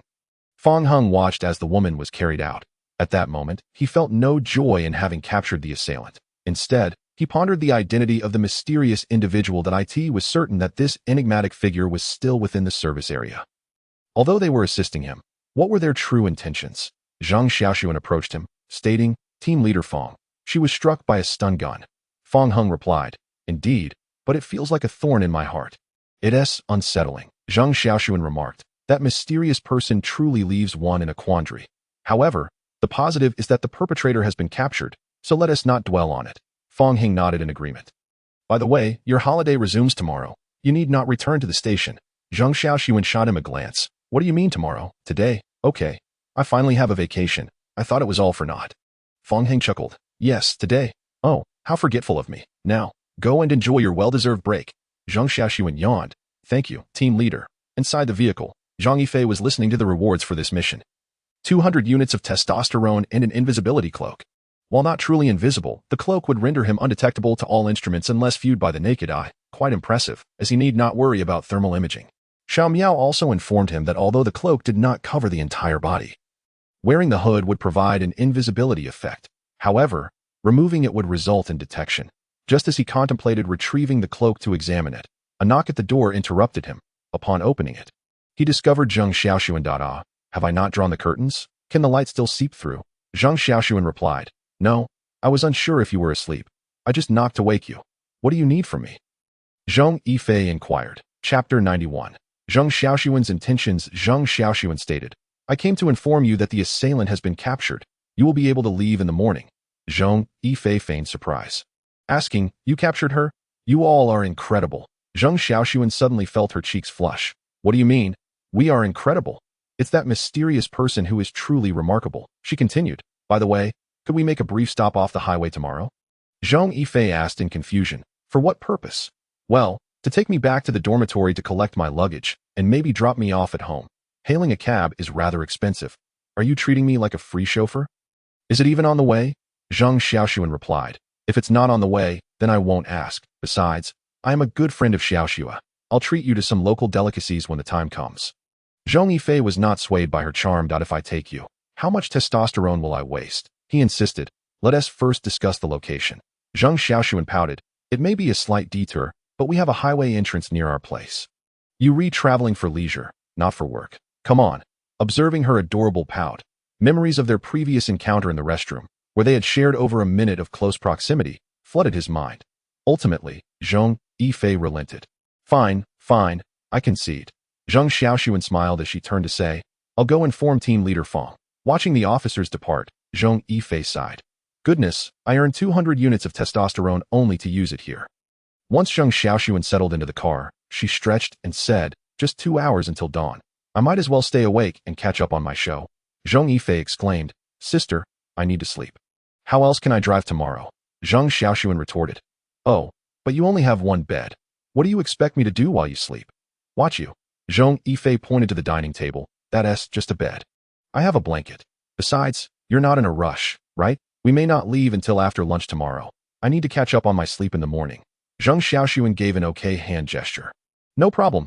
I'm just going home to attend a banquet, which is 3 days away. Who's getting married? Zheng Xiaoxuan replied, My cousin. There's no rush. I in the morning.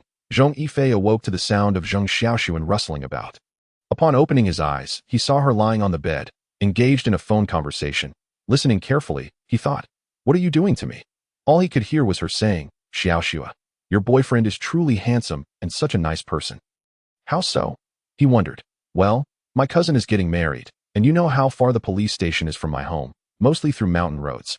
Many drivers are reluctant to take the trip, and those who do charge exorbitant prices. So I asked your boyfriend to take me home. I'm currently in his car. Have you asked him what he is doing now? Sleeping. What else could he be doing? By the way, I wanted to tell you something. Can I borrow your boyfriend for a bit? Oh, come on. Just hear me out. Don't be so agitated. I'm not planning anything mischievous. You know how my family is. They have this old-fashioned notion that girls should marry early. This time when I go back, I'll surely be bombarded with endless matchmaking. So, could you let your boyfriend help me out? I promise I'll have him bring back some of that delicious cured meat you've been craving. Please, you're the best. Don't worry. I want to devour your boyfriend at Xiaoxua. You're the best. Would you really let your friend suffer in such a predicament? Trust me, I will ensure he returns unscathed. I want to allow him to misbehave. If he does, I'll set him straight for you. I knew you'd agree. Love you. Moi. Zhong Yifei was speechless. So this was the woman's true intention. And Zhao Xiaoxua. Am I worth just a few pieces of cured meat that you would sell me out like this? He stood up and asked, Can I refuse? At that moment, Zheng Xiaoxuan, who had been speaking softly, gasped. Upon seeing Zhong Yifei sitting up, her initial panic transformed into composure. With refusal off the table, since Xiaoxua had agreed, he had no choice but to assist. He walked over to her and extended his hand. Give me your phone. Zheng Xiaoxuan handed it over with a resigned "Oh." Zhong Yifei held the phone to his ear and said, Am I really worth just a few pieces of cured meat?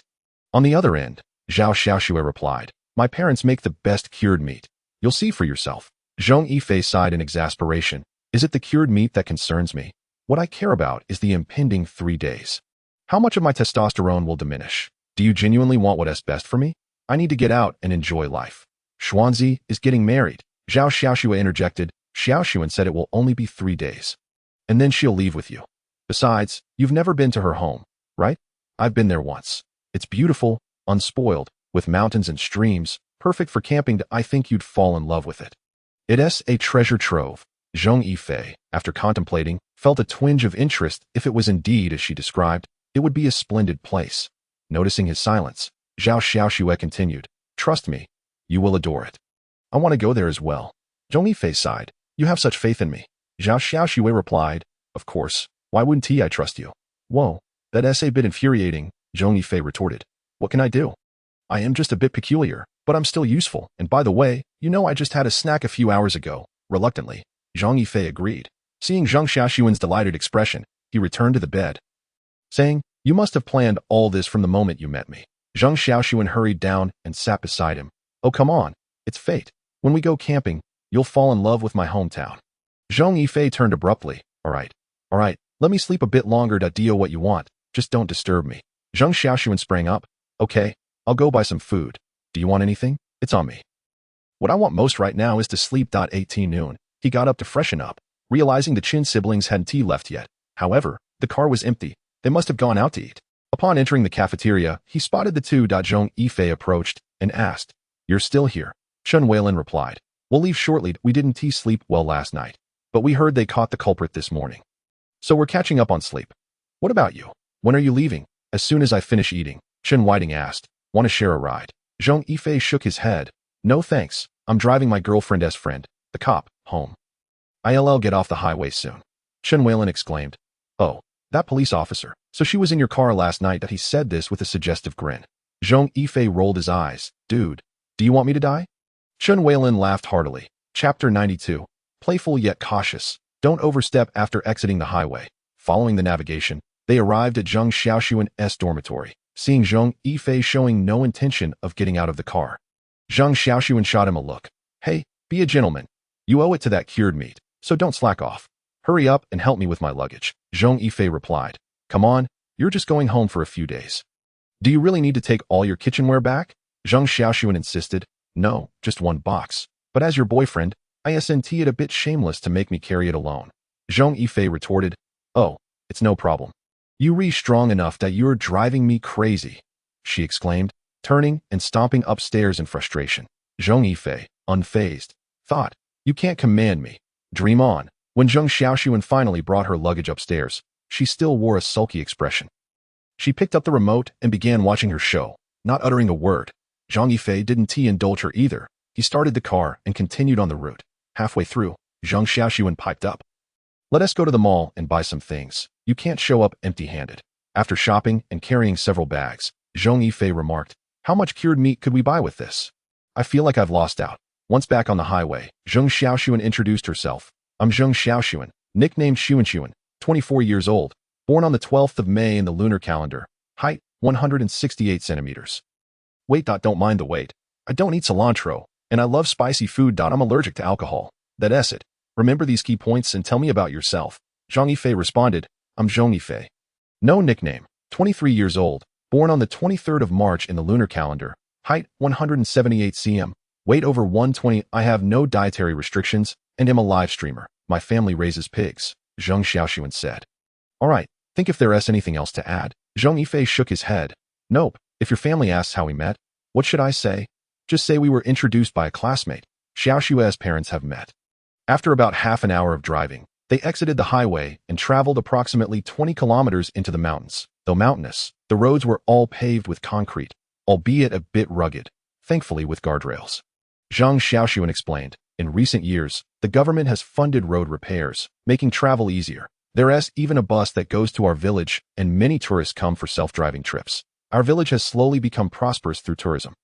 My cousin met my brother-in-law because of a guest house, and there are many in the village now." Zhang Yifei asked, "What is your village known for?" "Nature, fresh air, and primarily the beautiful mountains and waters. You can see the sunrise from the mountaintop. It's stunning. You can even drive up, and there's a large parking lot. My dad is the village chief and has always wanted to attract investors. A few have shown interest, but they wanted to alter the landscape significantly, which my dad refused, insisting it would ruin the original beauty." Zhang Yifei parked on the side and said, "You drive? I need to make a call." Zhang Xiaoxuan asked in confusion, "What for?" "To give your parents a greeting gift." "Wait." He contacted Ma Xiaofei via video. "Sister, are you interested in a tourism investment?" Ma Xiaofei inquired. What project? If it's feasible, of course. After Zhong Yifei provided a brief introduction, Ma Xiaofei said, let me have Xuanzi take us to see the location. If it's viable, I'll invest. Tell them we want to disrupt the natural beauty.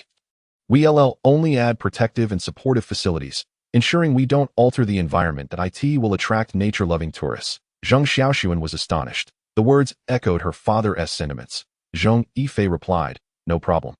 I'll send you the location once I arrive, and you can head out first. Ma Xiaofei responded, all right, I'll bring Wenjie along. After hanging up, Zhong Yifei said, I think your dad will be satisfied with this gift. Was this a significant favor? Zheng Xiaoxuan nodded enthusiastically. He'll surely treasure you as a son-in-law. Too bad it's not real. Zhong Yifei rolled his eyes. What are you implying? You can't steal my heart. It's not possible. Zheng Xiaoxuan replied, I'm not that kind of person, just a bit frustrated wondering when I'll meet someone good.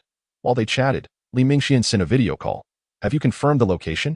We're about to set off. Zhong Yifei replied, confirmed.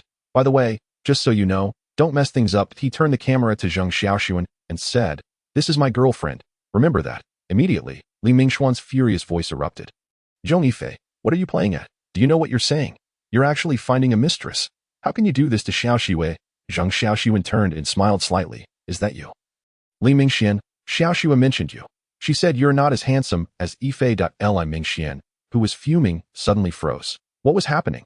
Zhong Yifei pointed the camera back at himself. Are you confused? Her name is Zheng Xiaoxuan. Xiaoxue's classmate, roommate, and sister. She claims to be my girlfriend, but in reality, I'm just here as a helper for a trip. Last night, there was a murder case at the service station, and as Zhong Yifei recounted the story, Li Mingxian finally understood the situation. However, he still said, be mindful of your boundaries. Let play be play, and mischief be mischief. If your girlfriend were not Xiaoxue, I would give you a thumbs up and say, brother, you're amazing. But since your girlfriend is Xiaoxue, I might just toss you off the mountain to prevent you from causing harm. Zhong Yifei replied, true brotherhood. All right, speak with Sister Ma and the others. Don't mess it up. With this connection, it will be easier to discuss cooperation. Li Mingxian gave an okay gesture. No problem. Just as he was about to speak, Zhao Xiaoxue called. Xuanzi just mentioned going over to find you. But I declined. Out of sight, out of mind. I must tell you, Xiaoxuan is my sister. During our cooperation talks, don't be too stringent. Zhong Yifei assured. Yes, I guarantee the task will be accomplished. All right, I must be off to attend to matters. Busy? Is there something going on? Inquiring about the situation, Zhao Xiaoxue merely stated to refrain from prying into societal matters. Initially believing the destination was close, he was surprised when Zheng Xiaoxuan informed him they were only halfway. With over an hour to reach the village, Zhong Yifei was captivated by the surrounding scenery that he opened the window, inhaling the fresh air, gazing at the lush mountains, and listening to the calls of unknown birds in the forest. He thought to himself that he could settle here indefinitely. It was truly beautiful. Zheng Xiaoxuan smiled slightly. Wasn't deceiving you. I initially intended to return to our village as a community police officer. But alas, excellence cannot be concealed. I was assigned to the criminal police team despite my request. Chapter 93. An awkward atmosphere. Zhong Yifei remarked. Such narcissism. But the criminal police team is indeed excellent. With high benefits. Zheng Xiaoxuan replied.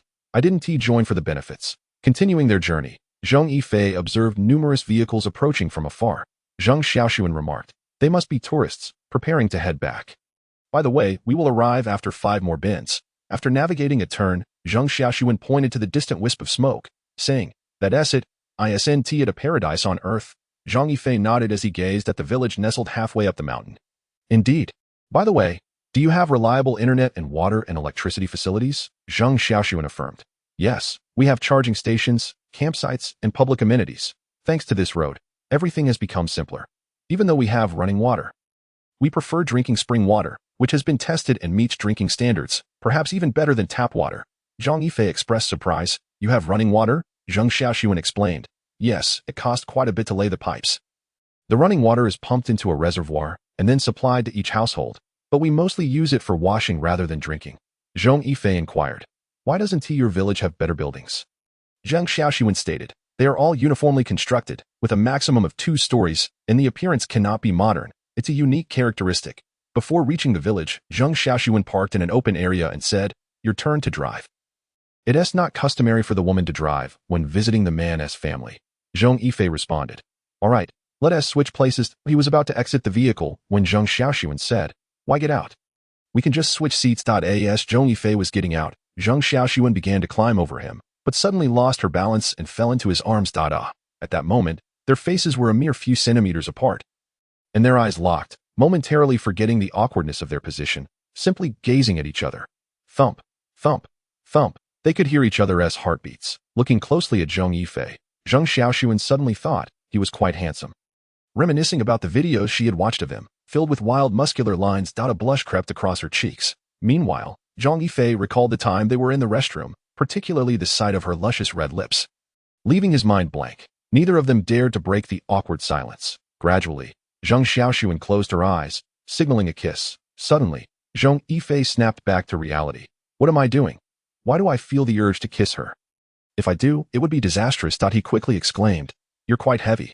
Zheng Xiaoxuan finally regained her senses, hurriedly sitting up in the passenger seat, flustered as she adjusted her clothing. Her head lowered in self-reproach for having such thoughts about her sister's boyfriend. Zhong Yifei took the driver's seat. The atmosphere was painfully awkward. So, which building is yours? Zheng Xiaoxuan replied. You drive. I'll give directions. As they entered the village, Zhong Yifei noticed the villagers were engrossed in their tasks. Not even glancing up, he quickly attempted to change the subject. Aren't the villagers curious at all? Zheng Xiaoxuan replied. They've seen it all before. Your car doesn't even register as noteworthy. So don't be too full of yourself, Zhong Yifei acknowledged. Oh, true. The car swiftly arrived at a building, and Zheng Xiaoxuan stated, I'll go inside to open the door. You can drive in and park in the yard. If it runs out of power, I'll take you to charge it. She hurriedly exited to fetch the keys. Just then, Zhong Yifei heard a woman's voice from the yard. Xin, you're back. Why are you opening the door? Zheng Xiaoxuan replied. Mom, I brought my boyfriend home. Open the door to let his car in. The woman exclaimed excitedly. Ah, a boyfriend. Why didn't you tell me earlier so your dad could prepare? The main gate opened, and Zhong Yifei saw a woman joyfully approaching. He immediately exited the car and bowed. Andy, hello. I'm Zhong Yifei. Zili examined Zhong Yifei from head to toe, a smile gracing her lips. Clearly pleased with her first impression, Zheng Xiaoxuan, observing her mother's demeanor, quickly nudged. What's this? He's greeting you. Yi Zili then responded. Oh, Yifei, is it? Come in. Come in. Zheng Xiaoxuan urged. Hurry and bring the car in. Zhong Yifei dashed back to the vehicle. Yi Zili pulled Zheng Xiaoxuan aside. Daughter, what does Yifei do? Where is his family from? Are you conducting a census? He's a content creator, and his family raises pigs. Xiaoxua introduced him. Yi Zili exclaimed. Is that your good friend Zhao Xiaoxua? So, you're from the same place? Zheng Xiaoxuan nodded. Yes, they grew up together. Xiaoxua treats him like a younger brother. That's why she introduced him to me. He's a year younger. Yi Zili reassured. No worries, a year younger is just a year younger. It's not a big deal that I'm 3 years older than your father. You should have mentioned bringing a boyfriend home earlier. Look, I wasn't prepared at all, Zheng Xiaoxuan stated. This was meant to be a surprise, since my sister is getting married, and he happened to be free. I thought it would be good for you to meet. I took annual leave, and after the banquet, I planned to visit his family. Yi Zili nodded. That's appropriate. Just then, Zheng Xiaoxuan noticed Zhong Yifei exiting the vehicle. Bring the things down. Zhong Yifei responded. Oh, I forgot. I'll get them now. Seeing Zhong Yifei carrying several bags, Yi Zili hurried over. Oh, you don't have to go through all that trouble. Xin, why are you just standing there? Hurry and help Yifei with the bags. Zheng Xiaoxuan pouted. I feel like I'm not even her biological child anymore. At that moment, a middle-aged man entered the room, smiling as he approached. Zheng Xiaoxuan dashed over and hugged his arm. Dad. You didn't go out? Zheng Yilin replied. Fortunately, I didn't that you should have told me in advance about bringing your boyfriend home, so I could prepare your mother. Tonight, I'll invite your uncles and aunts over for a gathering. Zheng Xiaoxuan replied. Oh, no need to go through the trouble. Besides, Yifei isn't leaving tonight. We have plenty of opportunities. Zhong Yifei approached Zheng Yilin and bowed. Uncle, hello. Zheng Yilin cheerfully responded. Just come as you are. No need to bring anything. Xin, hurry and help Yifei with his things. After he settles in, we can go have tea. Let Xin and her mother take care of the bags. Chapter 94. Nearly unconscious upon entering the house and settling on the sofa, Zheng Yilin reached for the cigarette box on the table, about to open it. Zhong Yifei quickly waved his hand. Uncle, I don't smoke. Upon hearing this, Zhang Yilin put the box down. Not smoking is good. I can't quit that. So, Yifei, what is your occupation? Zhong Yifei replied. I am a network blogger. My parents raise pigs. Zheng Yilin nodded. Raising pigs is good. Do you have any siblings? One younger sister, currently in her third year of high school. Just then, Zhang Xiaoxuan walked in, exasperated. Dad, conducting a census again? Zhong Yilin chuckled. Isn't this just casual conversation? Zhong Yifei quickly added. Indeed, it's perfectly fine. Please, uncle, continue your inquiries. Zhong Yilin, satisfied, nodded. Yifei, you and Xuanxuan are in a long-distance relationship. Do you have any plans for the future? You can't continue living apart indefinitely. Zhang Xiaoxuan interjected. Dad, we haven't even begun. Zhang Yilin, with a stern expression, remarked. What do you mean by saying it hasn't even begun? These are all issues we will face in the future. Zhong Yifei quickly intervened, saying, Uncle, I hold great respect for Sun As for my career. It is not confined to a specific location. I can work anywhere. If Xuanxuan wishes to join me, I can leverage my connections to facilitate her transfer there. Alternatively, if she prefers not to work, I am more than capable of supporting her. Zhang Yilin found Zhong Yifei increasingly agreeable. This is the true standard of a good man, he chuckled. With your assurance, I can rest easy. Zhang Xiaoxuan responded, You speak as if it were true. Noticing the glare from Zhong Yilin, she quickly stood up, saying, You two continue your discussion. I will assist my mother with the vegetables. Upon hearing that Zhong Yifei had brought a developer, Zhong Yilin immediately became excited. Did I ask that so? That's wonderful. Are they your friends? Zhong Yifei confirmed, Indeed. Moreover, uncle, I have heard about your concerns from Xuanxuan. You need not worry. My friend shares a vision similar to yours and will not cause significant damage to the environment. Zhong Yilin nodded, expressing his apprehensions. Indeed, excessive modernization and transportation could devastate the natural setting, and his greatest fear was rampant deforestation and pollution, which would lead to irreversible consequences for the mountains. However, progress and development were essential for the villagers. Without this road, the original mountain path was treacherous and fraught with potholes, turning into a quagmire during the rainy season. Originally, they were not the only village here. Many had relocated closer to modern cities for better living conditions. Yet, their village had no desire to move. They waited for government support to build roads and seek business opportunities. The government indeed intended to develop tourism projects. However, many developers were solely focused on profit, neglecting environmental concerns. Numerous developers sought to bypass the villagers entirely, negotiating directly with the government, even suggesting relocating them. But the government could not agree, as their village was not an ordinary one. It was a site of historical significance. Rich in revolutionary heritage, forcible actions in such a place could yield dire consequences. Thus, negotiations were necessary, yet differing ideologies made agreement elusive. This stalemate persisted, leaving the government to helplessly advise them to find a developer on their own, allowing them just 2 years if no one was willing to invest within that time frame. The government would intervene, relocating the entire village and constructing a modern rural community at their expense. The government assured them that even if they moved, their original village would be preserved and restored as a tourist attraction. However, development in other areas would be dictated by the contracted developers. If they found a suitable partner, it would be a win-win situation, and the government would offer substantial support. Zhong Yilin was anxious, as a year had already passed. The developers they had approached deemed the stringent conditions unprofitable and were reluctant to engage. If the developer Zhong Yifei had brought share their vision, it would be a fortuitous turn of events. Zhong Yifei stood up, stating, Uncle, they are on their way. They are from a top-tier group company, not just any ordinary developer. They are eager to take on the project, and I believe the government will be very pleased and supportive, so you need not worry. He continued, Uncle, I plan to take a stroll around and share the scenic views with them so they can get a preview. Zhong Yilin responded, Of course, let us go. I'll show you around. When Yi Zili saw them leaving, she inquired where they were headed. Upon hearing Zhong Yifei's intention to take a walk, Yi Zili promptly suggested, Old Zhong, let Xuanxuan accompany Yifei. You should call some people for dinner tonight. Zhong Yilin understood his wife's intentions, but this matter was critical to the village's future. As the village chief, he could not simply step away. He said, A phone call will suffice. I'll take Yifei for a walk. Xuanxuan, would you like to join us? Zhang Xiaoxuan shook her head. No, you go ahead. I'll help my mother. Zhong Yilin rode a scooter with Zhong Yifei, capturing scenic views along the way. Zhong Yifei was deeply enchanted by the ethereal beauty surrounding them. It was truly breathtaking. Not only he, but the 3 women in the vehicle also expressed their awe. Ma Xiaofei exclaimed, It's incredibly beautiful. We could truly develop this into an ecological tourist area. Such beauty should not be wantonly destroyed. Jiang Wenjie nodded in agreement. Yes, this project should be pursued. Xuanzi, let us not head into the mountains just yet. Let us first explore the city. Upon hearing Ma Xiaofei mention going to the city, Zhong Yifei refrained from informing them that it wasn't necessary, that it was essential to maintain appearances for a smooth process. That evening, Zhong Yifei's glass remained full from the moment he sat down, that he felt utterly dejected, dizzy from the alcohol, that a glance at Zheng Xiaoxuan revealed her indifference. This was unacceptable. Eventually, Zheng Yilin noticed that Zhong Yifei had nearly reached his limit and interjected. "What is going on? Are you trying to get my son-in-law drunk? Enough is enough. It's his first visit, that don't scare him away, or I'll be upset with you." Family members began to leave one by one.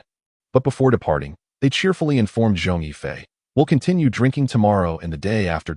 If it weren't for waiting on Xuanzi and the others, he would have left. He had no interest in the cured meats. Just when he thought the relative's departure signaled the end of the evening, he was mistaken. The real challenge awaited him in the form of sleeping arrangements. No, it was never stated they would share a room. This was beyond comprehension. Chapter 95. Finally coming to an end in the room, Zhong Yifei, sleeping on the floor, was truly in torment. After being forcibly ushered into Zheng Xiaoxuan's room by the two elders, he realized that the night would not be easy. His head throbbed from drinking, and he wished he could close his eyes until noon. The floor was hard. Could he endure 2 more nights like this? "Are you asleep?" Zheng Xiaoxuan's voice came from the bed. Zhong Yifei replied, "No, I can't sleep." Zheng Xiaoxuan sat up. "It smells of alcohol. I can't sleep either. How about we chat? What could they possibly discuss?" His head was pounding. Zheng Xiaoxuan continued, "I don't believe you'd be. By the way, the floor is hard. I senti it. Unfortunately, there aren't any thicker blankets or bedding. Why don't you come to bed, and we can each take one side?" No, that's unnecessary," Zhong Yifei insisted. "Let us just sleep. I want to rest. Are you afraid to talk to me? Do you think I'm too casual?" Zhong Yifei turned to look at her silhouette in the dark and replied, "No, don't overthink it," Zheng Xiaoxuan said. "Just so you know, I've never had a boyfriend that I haven't even had my first kiss yet, that I'm not casual at all. You know, I just feel bad seeing you uncomfortable on the floor. Which is why I suggested you come up, but don't think you can take advantage of that. I'll make sure you regret it." Zhong Yifei wanted to say that was no longer a concern. Instead, he said, "Sister, please let me off the hook that I've been drinking. It dulls the senses and makes it difficult to control myself. I senti that putting me at risk. Let us just sleep." Seeing Zhong Yifei turn away, Zheng Xiaoxuan felt a void within her. She suddenly envied her sisters. No wonder Xiaoxua felt nothing for other men. Recalling the scene in the camper, her cheeks flushed, and her mind became chaotic. Why had she closed her eyes back then? What was she thinking? How foolish. She had merely borrowed her sister's boyfriend for assistance and never intended to cross any lines. Yet, her mind had short-circuited, leading her to engage in such embarrassing behavior. Surely, he must think she was indiscreet. She asked, "Have you and Xiaoxua ever been intimate?" Zhong Yifei replied, "No, we haven't even kissed. Now, let us sleep. My friend is coming over at 10 in the morning. And I need to entertain him, and no kiss? What is going on? You're already a couple. Kissing is normal. I senti it." No matter how she tried to steer the conversation, Zhong Yifei remained unresponsive. It wasn't that he had fallen asleep. Rather, he was too afraid to respond. Engaging in a back and forth would guarantee a sleepless night. Zheng Xiaoxuan was frustrated. She knew he was pretending, yet felt utterly helpless. After drifting into a daze, Zhong Yifei slept until shortly after 8 in the morning. In his dreams, he felt someone shaking him awake. Opening his eyes, he found it was Zheng Xiaoxuan. Upon noticing he was awake, she urged, "Quickly get up and put the blanket on the bed. We mustn't be discovered." With a startle, though, he quickly got up, folded the blanket, and placed it on the bed. Zhong Yifei asked, "What time is it?" "It's a little past 8. As they exited the room, they found Yizili greeting them with a smile. Zheng Xiaoxuan said, "Mom, I'm hungry." After breakfast, they contacted Li Mingxian, who was already on his way up the mountain and would arrive in about an hour, sitting in the courtyard, basking in the sun. Zheng Xiaoxuan naturally leaned against Zhong Yifei's arm. Startled, Zhong Yifei instinctively tried to pull away, but Zheng Xiaoxuan whispered, "Don't forget your current identity. My parents are watching," glancing at the two elders in the distance. Zhong Yifei felt helpless. Was this truly necessary? Why not? It's essential. I senti it more authentic to act naturally as a couple instead of sitting with a table between us. Thus, they remained in this arrangement until Li Mingxian and his companions arrived, providing Zhong Yifei with a much-needed escape. Upon seeing the still bleary-eyed Zhong Yifei, Li Mingxian inquired, "How much did you drink?" Zhong Yifei raised a single finger. Li Mingxian rolled his eyes. "1 bottle. How pathetic." Zhong Yifei kicked him lightly. "I've been drinking continuously, lost count." Damn it. Earning a living is truly arduous. This time, they were not alone. Even the city officials had joined them. The ongoing development had always been a source of concern. Upon learning of Ma Xiaofei and Zhang Wenjie's status yesterday, they understood they were now in the company of esteemed guests. That it was even suggested that should they secure the deal, everything would be facilitated. Loans, documentation, manpower, and resources would all be at their disposal. Particularly noteworthy was the fact that they could directly negotiate with the villagers, which made the officials feel highly regarded. Thus, their visit was merely a formality. They had come prepared with contracts ready for immediate signing. Without any unexpected complications, Ma Xiaofei's proposed development plan received unanimous approval. The financial capabilities of both parties even led to the inclusion of previously unplanned mountainous areas. Everyone was elated. The reason those mountains were overlooked was primarily due to the necessity of negotiating through the village. Without securing the original planning, accessing those areas would be nearly impossible without reconstructing roads, a massive undertaking. Quite unfeasible. The three parties were exceedingly pleased. After the contract was drafted and reviewed by a lawyer, Ma Xiaofei signed it without hesitation. The subsequent matters fell beyond Zhong Yifei's purview, as he confessed his lack of understanding. His role was merely to record videos and promote via social media. He even took his own vehicle to settle by the stream, ostensibly for video shooting, but in truth, he wished to avoid staying at Zhong Xiaoxuan's home. By the stream, Zhong Yifei and Li Mingxian lounged in reclining chairs. Li Mingxian asked, "Are you still heading to Yu City?" Zhong Yifei replied, "We'll see. I should go. It's not far. Also, I wish to travel alone. Once things are settled here, you, the soon-to-be groom, should hastily return with Ma Jie and the others. Don't linger around me." Li Mingxian turned to him. "Why not? Ma Jie can take the train back." "Brother, you're married. Why are you orbiting around me? I'm not into that. Please grant me some freedom." Li Mingxian kicked him lightly. "What are you talking about? My orientation is perfectly normal." Fine. I truly don't understand what is so enjoyable about being alone. "Even if I don't accompany you, you must return for my wedding." Zhong Yifei responded, I know that it's as if you can't marry without me around." After finishing the banquet, Zhong Yifei was set to continue his travels. Taking Zhong Xiaoxuan along, he remarked, "I'll escort you back to the dormitory later." Zhong Xiaoxuan replied, "I have a half-month vacation. Truly, I also crave beef." "Forget the beef, my hormones are depleting," Zhong Yifei exclaimed. "Sister, please spare me. I've completed my mission." Zhong Xiaoxuan huffed and turned to gaze out the window. Zhong Yifei could only sigh as he escorted her back to the dormitory at the foot of the dormitory building. Zhong Xiaoxuan alighted from the vehicle, then turned to say, "Sometimes I genuinely feel a bit cheap." With that, she shut the door and pulled her luggage into the dormitory. Chapter 96. Lu Yongxiang's other identity upon arriving in Yu. Zhong Yifei continued his journey under the guise of Zhong Yifei. Although he maintained her identity, he altered his appearance. Looking at the unchanged name, but altered photo on the ID, he mused, "Little meow. You've become quite formidable, truly, but can't the name change? I apologize, host. Your name cannot be altered once established, nor can your fingerprints or DNA. Well, if it can't change, then so be it. I only changed my appearance to avoid being recognized by fans and having photos uploaded for people in Shenzhen to see." He found a caravan campsite. Just as he parked, a man approached. One of them said, "Hello, are you traveling alone?" Zhong Yifei turned. "Indeed." The man introduced himself. "Hi, I'm Su Ziwen. Let us get acquainted." Zhong Yifei replied, "Oh, I'm Zhong Yifei. Handsome, do you need something? If not, I'll begin setting up my tent." Su Ziwen insisted. "Oh, setting up alone will take ages. Let me assist you. The caravan next to yours is mine. We're neighbors, after all." "We should socialize," Zhong Yifei retorted. "Let us skip the socializing. I prefer to keep my distance from unfamiliar faces." Su Ziwen clearly had ulterior motives, but Zhong Yifei was surprised by his audacity, even after being rebuffed. He persisted in offering help. Well, it would be foolish not to utilize free labor, Zhong Yifei thought. Once the tent was set up, Su Ziwen resumed his attempts at conversation. "How about we have dinner together tonight? I have a barbecue grill, nowhere to procure food, and I possess fine wine." Zhong Yifei glanced at him and replied, "No, I prefer dining alone, and I don't drink dough." "Beautiful." Zhong Yifei interrupted. "Thank you for your assistance. But this is where I draw the line. I'm here to travel, not to seek companionship. I believe I've made myself clear. If you persist, I'll have to gather my things and relocate." Seeing Zhong Yifei's demeanor, Su Ziwen could only awkwardly retreat. With the annoying fly gone, Zhong Yifei began preparing his evening meal, opting to stay in for the night and rest, planning to explore the surroundings the following day.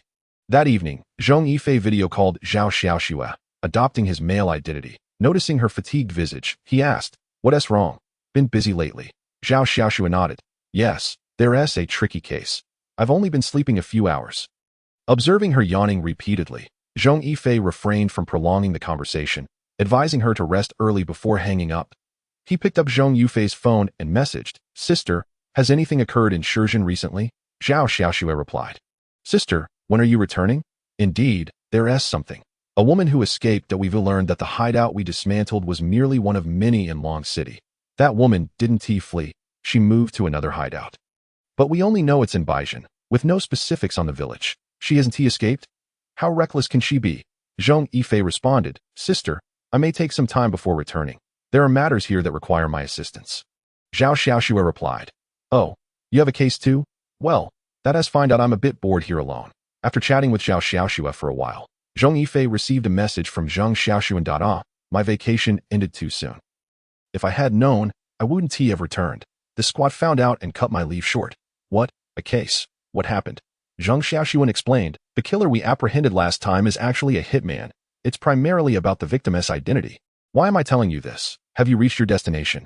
Zhong Yifei confirmed, I have. By the way, can you share more details? What details? Stay out of societal affairs. Curiosity can be perilous. After a brief conversation, Zhong Yifei inquired of Little Miao whether he could access certain information. You can, as you're already involved in the case. You still have access to the case files. Within the documents, the police discovered that Lu Yongqiang was more than just a shoe factory owner. The factory was merely a facade. Secretly, he was involved in human trafficking. What does this entail? Essentially, he would lure individuals with dreams of sudden wealth to Myanmar, selling them to local scam operations for a commission. His visit to U City, ostensibly for business discussions, was actually to meet with management from one of these operations. Although the initial hitman hadn't divulged much, after 24 hours of relentless interrogation by Fong Hung and his team, she finally broke down. She confessed to being a hitman hired to assassinate Lu Yongqiang. However, she didn't know who her employer was. She was merely a member of an organization based in Myanmar, which had dispatched her to conduct the mission. All details regarding the assassination, including the timing and escape route, were orchestrated by local contacts. The only escape route was set for the morning following the assassination, where the organization's members would come to extract her. This was the same location where Zhong Yifei had apprehended her. As for why she didn't leave immediately after the job, she explained that after being dropped off at a service area, her transport had already departed. Leaving at that point would have drawn attention from the police, who would certainly have sought surveillance footage. Little did she anticipate that her prideful disguise would be pierced. At the time, she had concealed poison within her dental work, but Zhong Yifei had incapacitated her before she could break it. Upon arriving at the police station, authorities conducted a thorough search and discovered the poison. Leading to a wealth of information, she claimed ignorance regarding the whereabouts of the individuals involved, having traveled directly to the service area without any stops. However, she did provide descriptions of the extraction vehicle. The police subsequently identified a suspicious vehicle that matched her description during the relevant time frame. They now had a grasp on the vehicle's movements and were devising a capture plan. Thus, Zhang Xiaoxuan's vacation was abruptly terminated. It all made sense now. Who wanted Lu Yongqiang dead? If the assassin was from Myanmar, it implied the employer was likely involved in fraud as well. Could it be that Lu Yongqiang has a rival? Only a rival would resort to murder. Zhong Yifei has also identified a point of suspicion. How did the assailants know Lu Yongqiang would enter that service area at that specific time?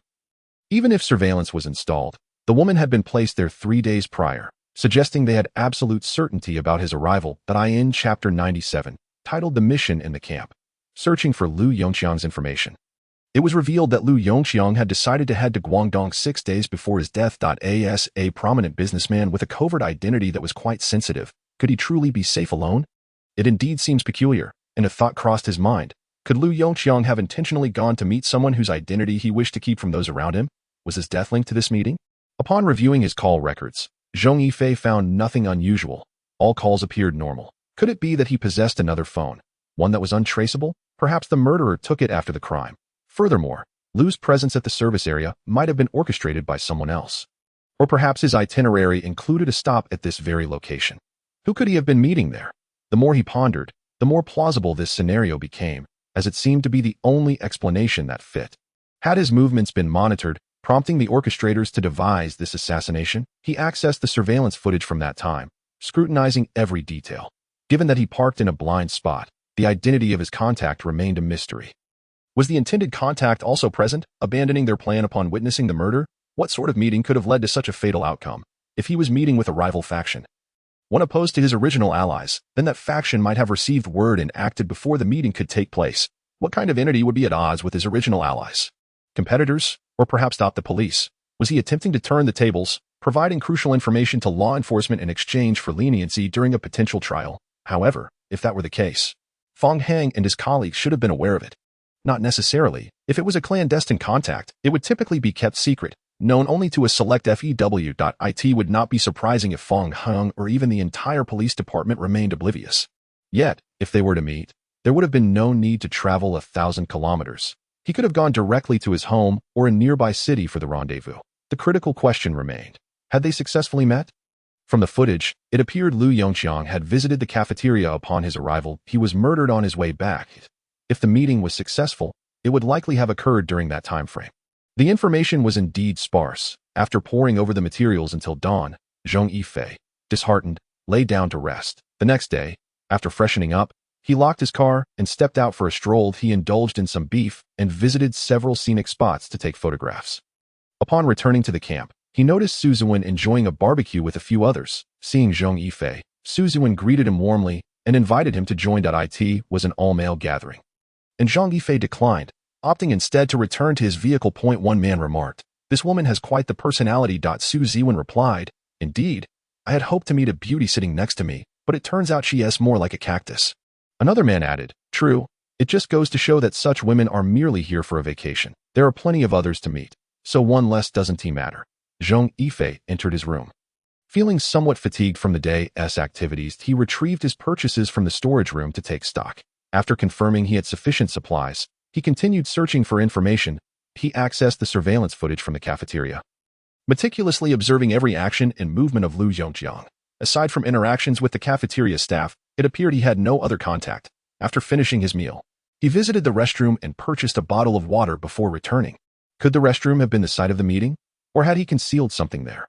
Zhong Yifei then reviewed the footage from the camera outside the restroom. That a total of 7 men entered and exited during the time Lu Yongqiang was inside, which lasted only 2 minutes. The likelihood of him hiding something seemed low, but if he had, could one of those 7 have been the contact? It was also possible that the contact emerged after Lu Yongqiang left.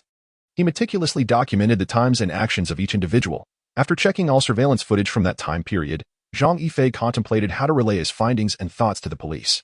However, he was unaware of how to access the police network. Did he have to return? He had only just arrived 2 days ago. He decided to stay a few more days before heading back. After all, he had no pressing tasks, and if the police could uncover the truth before he returned, that would suffice. He turned off the ambient lights and lay down, shutting off the night lamp. He quickly drifted into slumber. The next day, he woke close to noon, and while washing up, Xiao Miao informed him, "Host, there's a task. Would you like to accept it?" A task? Could there have been an incident at the camp? Yes. 2 bodies found in a camper. There are 2 corpses in a camper not far away, and no one has discovered them yet. Once discovered, the host can either refrain from solving the case or choose to be involved. Simply reporting it will earn you 50 points of male hormone. Participating in the investigation will reward you with 400 points of male hormone. Along with abilities, there is no penalty for failure. Zhong Yifei inquired, "Xiao Miao, which camper?" "The location is in the information bar. The door is not locked, so you can enter. However, I advise against it.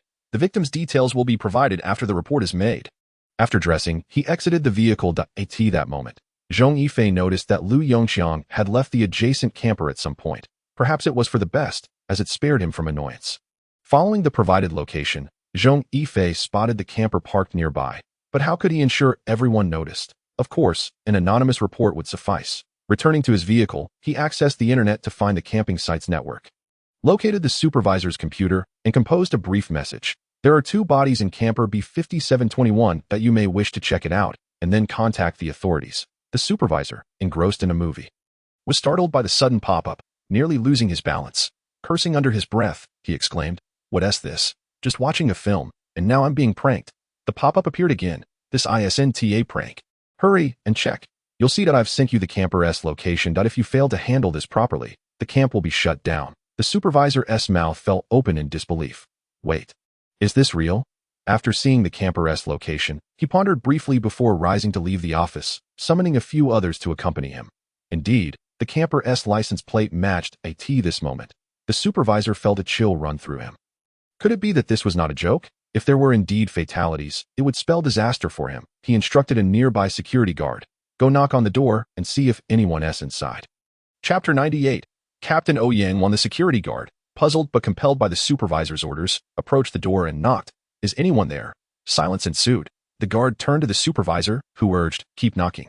After several more attempts without a response, the supervisor suggested, "See if the door can be opened." The security guard grumbled internally, thinking it unwise to force open someone's camper door, as it might provoke discontent. But he had no choice. His job was at stake. He reasoned that if questioned, he could simply say the supervisor had instructed him. After trying the door, he discovered it could be opened. Pulling the door ajar, the supervisor commanded, "Turn on your phone's camera and go inside." The security guard complied reluctantly. Moments later, he gasped, "Oh my God, there's a dead person." The police arrived swiftly. A woman emerged from a police vehicle. Surveying the surroundings, she asked a nearby officer, "Is the camp secured?" The officer confirmed, "Yes, since the discovery of the bodies, no one or vehicle has been allowed to leave." The woman nodded. "Where is the scene?" "Let us proceed." As they approached the camper, an officer rushed over, saluting. "Captain Ouyang, we have a male and female victim, apparently a couple. The female is fully naked, found on the bed, smothered with a pillow. The male is in the restroom, bound, gagged, and with his throat cut. The bathroom is covered in blood, yet the rest of the camper appears to have been cleaned." After listening, Ouyang inquired, "Did the camp staff make the report?" The officer replied, "Captain, it was the camp management that called." But what?" Ouyang pressed. The officer continued, "The management said he was watching a movie when a pop-up appeared on his computer, stating someone had been killed, and provided the location." Ouyang was taken aback. "What? Someone reported anonymously?" The officer confirmed, "Yes, that's correct." The forensic expert, properly outfitted, entered the camper. He first approached the restroom, crouching to examine the deceased's head. A long, deep gash, measuring over 10 centimeters, revealed the severed windpipe. The victim's clothing was saturated in blood, obscuring its original color, and he was bound with rope, his mouth stuffed with a rag, eyes wide in terror. Dried blood covered the surrounding floor, and a kitchen knife lay conspicuously on the ground. The forensic expert assessed, the deceased male appears to be between 25 and 30 years old, with visible bruising on his body and face, indicating he had been assaulted prior to death. He measured the fatal wound, noting it to be 15.6 centimeters long and 2.35 centimeters deep, clearly exposing the severed trachea and esophagus. Numerous abrasions adorned her body, yet there were no open wounds to be found. From the rigor mortis, it was deduced that death occurred between 11 p.m. and 1 a.m. the previous night. That a kitchen knife lay on the ground, its alignment with the wound on the neck establishing it as the murder weapon. A police officer approached Ouyang, saluting as he spoke. "Captain Ouyang, there is a bloodied mop at the entrance, likely used by the suspect for cleaning up." Ouyang examined the floor, pondering, "Strange, why are there no footprints in the bathroom?" The forensic expert pointed to a fallen showerhead, stating, "Captain, there are two possibilities. After the throat was cut, the bloodstains were wiped away with the showerhead, or the bloodstains concealed the original ones. However, I believe it's the former. The bathroom is quite small, and one can easily reach the walls." He exited the room to the bed situated at the rear of the vehicle. There lay a woman, sprawled out and completely unclothed. Her eyes bulged, mouth agape, tongue lolling out, cheeks blackened, and lips purplish. The deceased was a woman, approximately 25 years of age, who had succumbed to mechanical asphyxiation, devoid of any strangulation marks on her neck. A pillow lay beside her, bearing imprints and dried saliva, suspected to be a murder weapon. Evidence suggested prior sexual activity. There were visible lacerations on both the larger and smaller labia, and a significant amount of bodily fluid was found nearby, indicating that she had likely engaged with more than one partner. Her cheeks were swollen, displaying signs of bruising. The bed was in disarray, with marks on her hands and feet, suggesting she had been restrained during the act, indicating violence and force. The time of death aligned closely with that of the male victim. Another officer approached Ouyang, reporting, "Captain, all valuables in the room remain intact, and we found the mobile phones and identification of both victims. The male is Xue Jiayu, 26 years old, from Gui Province, and the vehicle is registered in his name. The female is Miao Xinxin, 24, from Yun Province." Local inquiries revealed that the couple had been in the area for 6 days, without conflicts or disputes with anyone, and had engaged in conversations and drinking with others. According to witnesses, they were in a romantic relationship, traveling across the country before returning to register their marriage. Ouyang cast a cold gaze ahead, muttering, "Scoundrels, Do not let me catch you. Inside the vehicle, Zhong Yifei anxiously inquired of Xiaomiao. Xiaomiao. The police will surely come to investigate. If they ask for my driver's license and vehicle registration. The license is manageable, but the registration isn't under my name. What should I do? Xiaomiao replied. Host, just say you borrowed it from a friend. Zhong Yifei countered. That is not my concern. I'm worried about leaving information that could lead to discovery. Xiaomiao reassured. Host, you are overly anxious. You are not the killer. The police will merely glance at your registration. They won't record it. If you're still worried, you can use the system to alter the registration name. Though it requires male hormones, 1 hour for 6 changes. After the alteration, it will not only change the registration but also the system's name. 6 changes is quite sufficient. Zhong Yifei sighed. 6 is precious too. But it seems I have no other choice. I hope the police won't ask to see the registration. A knock resounded as Zhong Yifei opened the door to find a female officer standing outside. Upon seeing her, the officer said, Hello, I need to ask you a few questions. Zhong Yifei invited. Officer, please come in. The officer entered, and Zhong Yifei offered her a seat, pouring a glass of water and placing it on the table before her. After expressing gratitude, the officer began, Shall we begin? Can you provide your name, home address, purpose for being here, and duration of stay? Zhong Yifei replied, I am Zhong Yifei, from Long City in Fujian province, traveling by car. I arrived the day before yesterday. The officer continued with queries about her interactions with the deceased and whether she had heard anything unusual the previous night. Zhong Yifei responded, No, I prefer solitude. Especially since the man parked next to me was quite bothersome. After returning from an outing yesterday, I saw him drinking with several others and felt uneasy, so I locked the windows and stayed inside the car. Chapter 99. Meeting Ouyang when the officer inquired. You said he was next to you. Do you know when he left? Zhong Yifei shook her head. I'm not sure that I slept until after 10 a.m., and when I woke, I saw he had already departed. Given that the case involved a home invasion and murder, indicating a male perpetrator, the police asked only a few questions before departing, entirely neglecting the vehicle details, which relieved Zhong Yifei. Thank goodness, she thought. Xiaomiao chimed in. See, your anxiety was unwarranted. Host, sometimes you must embrace your new identity and trust the system to assist you. Zhong Yifei took a seat, expressing gratitude, with the police having finished their inquiries. She felt at ease to search for information. Upon seeing the man's photo, her pupils constricted. She recognized him as one of the 5 men who had been drinking with Su Zhuan the night before. Reviewing the camp surveillance footage revealed Su Zhuan's vehicle had departed around 7 a.m., which struck Zhong Yifei as odd. Typically, travelers would not leave a campsite so early. Moreover, Su Zhuan had a camper van along with a tent and other supplies. Why had she heard no commotion? Consulting the forensic autopsy report revealed the horrific truth. A home invasion. This indicated multiple assailants. Did that mean the other 4 men who had been drinking the previous night were also suspects?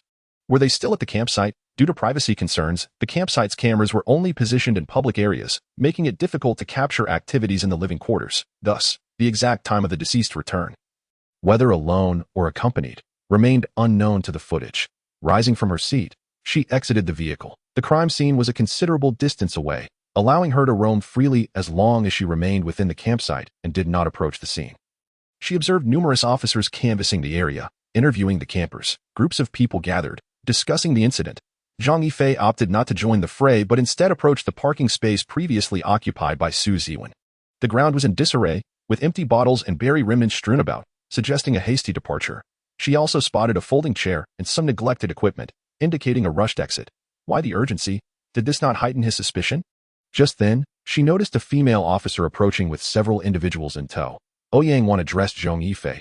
Hello, my colleague mentioned that there were occupants here previously? Zhong Yifei nodded. Yes, I just came out and noticed they left quite a mess. Showing a lack of civility that I was just about to suggest they clean up? Ouyang replied. No need. I will have someone take care of it. That I came to inspect the area and to ask you a few questions. If convenient, Zhong Yifei responded. Of course, let's discuss it in my vehicle. Upon entering, Ouyang surveyed the surroundings, commenting, Your vehicle's layout is quite sparse, giving an impression more akin to a man's than a woman's. Zhong Yifei acknowledged, I dislike wasting time on decor. Besides, excessive decoration is visually appealing but difficult to maintain. Officer, would you like to see my vehicle registration? After which, she instructed Xiaomiao to modify the registration name, presenting it alongside her identification and driver's license to Ouyang. Ouyang examined the documents and remarked, Indeed, I share your sentiment regarding simplicity. I find it more convenient. She continued, I am Ouyang, head of the criminal investigation team. Zhong Yifei introduced herself. I am Zhong Yifei, traveling the country after resigning from my job. Ouyang queried. You are only 23. Did you enter the workforce early? Zhong Yifei replied. Otherwise, how could I afford this vehicle? It was a gift from my father. Ouyang nodded, producing photographs of the two deceased and laying them on the table. Do you recognize these individuals? Zhong Yifei feigned recognition and pointed at the male. I've seen him. He was among those I mentioned, drinking last night. There were 6 men, all male, no women present. An officer nearby promptly took notes. Ouyang then asked, what time did you return yesterday? Zhong Yifei recounted, I had beef noodles before taking a rideshare back, around 8 p.m., though I didn't pay attention to the exact time. Su Ziwen even invited me to join, but I generally avoid interaction with men, especially since they were all male, so I declined and returned to my vehicle. Ouyang inquired, Su Ziwen? Zhong Yifei clarified, the owner of the vehicle parked next to mine. On my first day here, he was overly friendly, assisting me with setup that I sensed ill intentions, so I limited my interactions with him. Ouyang pressed further, do you know how long they stayed? Zhong Yifei shook her head. I was concerned they might engage in uncomfortable behavior after drinking. So I locked the doors and watched shows in the car until I fell asleep. I only woke up after 10 a.m. Ouyang stood and extended her hand. Thank you. If you remember anything, please contact me or my colleagues immediately. After a handshake, Zhong Yifei responded, certainly. Upon exiting the vehicle, Ouyang cast a glance at the parking space and addressed the officer beside her. Please investigate this individual named Su Ziwen. Inquire about whom he drank with last night, and check the surveillance footage to see what time he departed. Additionally, request the technical team to collect samples here. Understood, the officer replied. Inside the vehicle, Xiao Miao remarked. Host, there was no need to change your name. He merely glanced at it and did not take note. Zhong Yifei sighed. Because it is registered under Zhong Yifei's name, there are no records. Had it belonged to someone else, I believe he would have paid attention, perhaps even noted my license plate. If we investigate later, it could leave traces.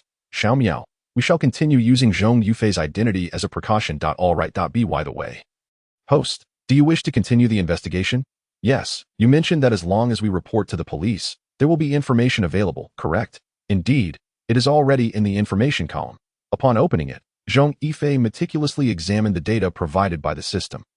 At that moment, a video caught his attention, prompting him to click without hesitation.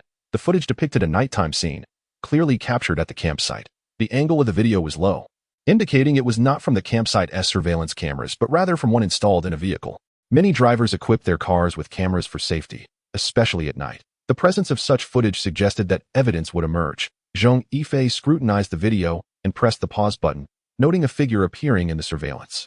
However, the image was not clear enough to discern their features. Checking the timestamp, he noted it was 10:25 p.m. Could this figure be Xue Jianing, returning after drinking?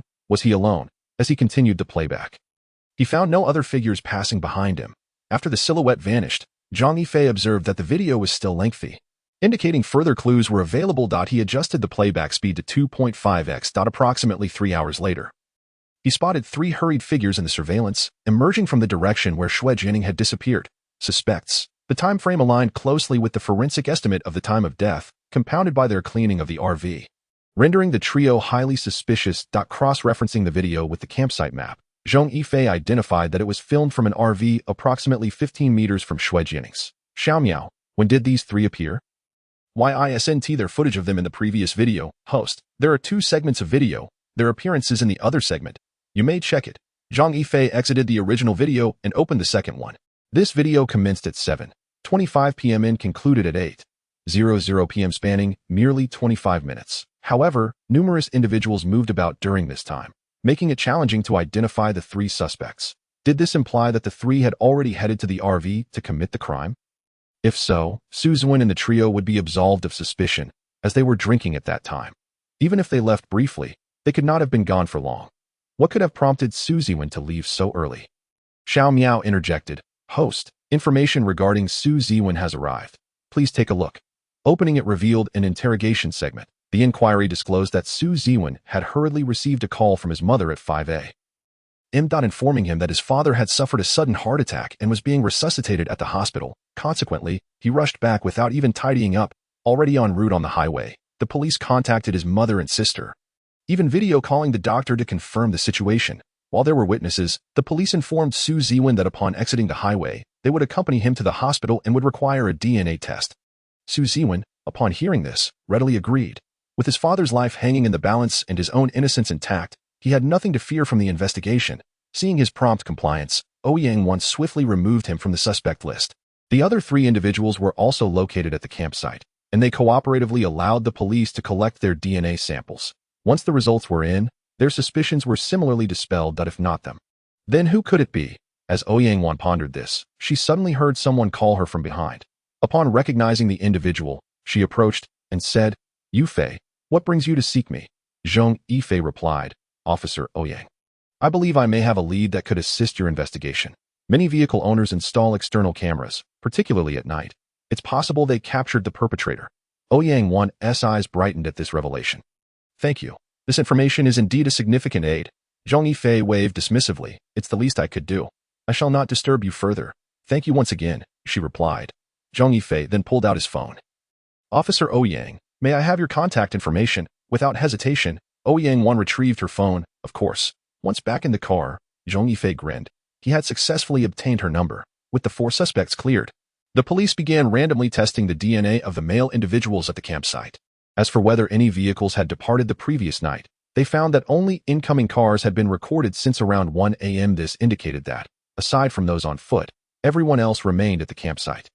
Zhong Yifei contemplated whether the perpetrator might have left before the body was discovered, fearing that an early departure would attract attention, given the campsite's high foot traffic. If the body had gone unnoticed, the discovery could be significantly delayed. If the perpetrator had not left that night, it would suggest a deliberate attempt to buy time. With the sheer number of individuals present throughout the day, leaving during that period would be quite secure. It was plausible that the body might not be discovered on the same day, granting ample time for escape. Thus, if the trio maintained a calm demeanor, they might not have departed that evening.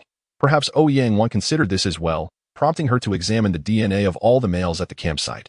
This campsite was large, accommodating numerous visitors, and the matching process would take considerable time. By evening, only a third had been screened, leading the police to stay on site. All individuals wishing to shop were prohibited from leaving, though they could use apps to order items for delivery. Zhong Yifei opted not to order food but instead prepared instant noodles, turning on the television to eat while watching. A knock echoed, and Zhong Yifei recognized Yang voice. Upon opening the door, he said, "Officer Yang, please come in." Yang entered, glancing at the noodles on the table. "Why are you eating this? Did you not order takeout?" Zhong Yifei shook his head. "I didn't want to trouble anyone. It's just me. So something simple will suffice." He offered to prepare a bowl for her, to which she responded, "Is that all right? I haven't eaten yet, and am a bit hungry." "Wow, you're quite forward. Aren't you?" Zhong Yifei stood to prepare her noodles, and then asked, "Officer Yang, what brings you here?" Yang once said, "Yifei, are you the internet celebrity Little Rain Drizzle?" Zhong Yifei was taken aback. He had disguised himself. How had she figured it out? Yang continued, "Aren't you in Shanghai? Your ability to teleport is impressive." "Wow." Yang picked up her phone, searching for a movie to play, increasing the volume. "Don't be nervous. I am a fan of yours." Zhong Yifei placed the noodles on the table and sat across from her, saying, "I sense there's more to this than mere fandom." Yang smiled slightly. "Indeed, it's more than just admiration. I also know you have assisted the police in Shenzhen with numerous cases, and today's campsite management pop-up was orchestrated by you. Wasn't he at Xiaofei?" "Wow, who is this woman?" Zhong Yifei thought. Yang continued, "Do not be alarmed. The details of your presence here are known only to me. I want to disclose them to my cousin." "Cousin?" Zhong Yifei inquired. "Li Wenwei?" Yang laughed heartily. "So, you do acknowledge it. It truly is you. Wow, is she trying to con me?" Yang explained. "A few months ago, while chatting with my cousin, he recounted a peculiar incident. That time, he was unfamiliar with you but mentioned a mysterious individual assisting the police in solving a major case. Days later, he told me that this enigmatic person appeared again, knowing your name is Xiaofei and describing you as exceptionally beautiful. Could it be that Li Wenhui, who supposedly keeps secrets, divulged this to Yang?" Zhong Yifei pondered. Noticing Zhong Yifei's expression, Yang reassured him, "Rest assured, my lips are sealed. The reason my cousin mentioned you is likely due to my incessant inquiries. He probably recognizes my recent promotion to team leader and understands I require cases to establish my credibility. So please do not blame him." Understanding her perspective, Zhong Yifei noted that Yang appeared to be in her late 20s, yet had become a team leader, an accomplishment that would undoubtedly provoke envy among her peers. She required results to solidify her position. Thus, it was evident that Li Wenhui intended to introduce her to Zhong Yifei. Zhong Yifei remarked, "It's quite astonishing. Despite my altered appearance, how did you connect the dots? Ouyang smiled. Because the mysterious individual sent me a message, my first thought was of you. Especially when I saw your ID, I immediately made the connection that if you requested my number, I would have promptly provided it.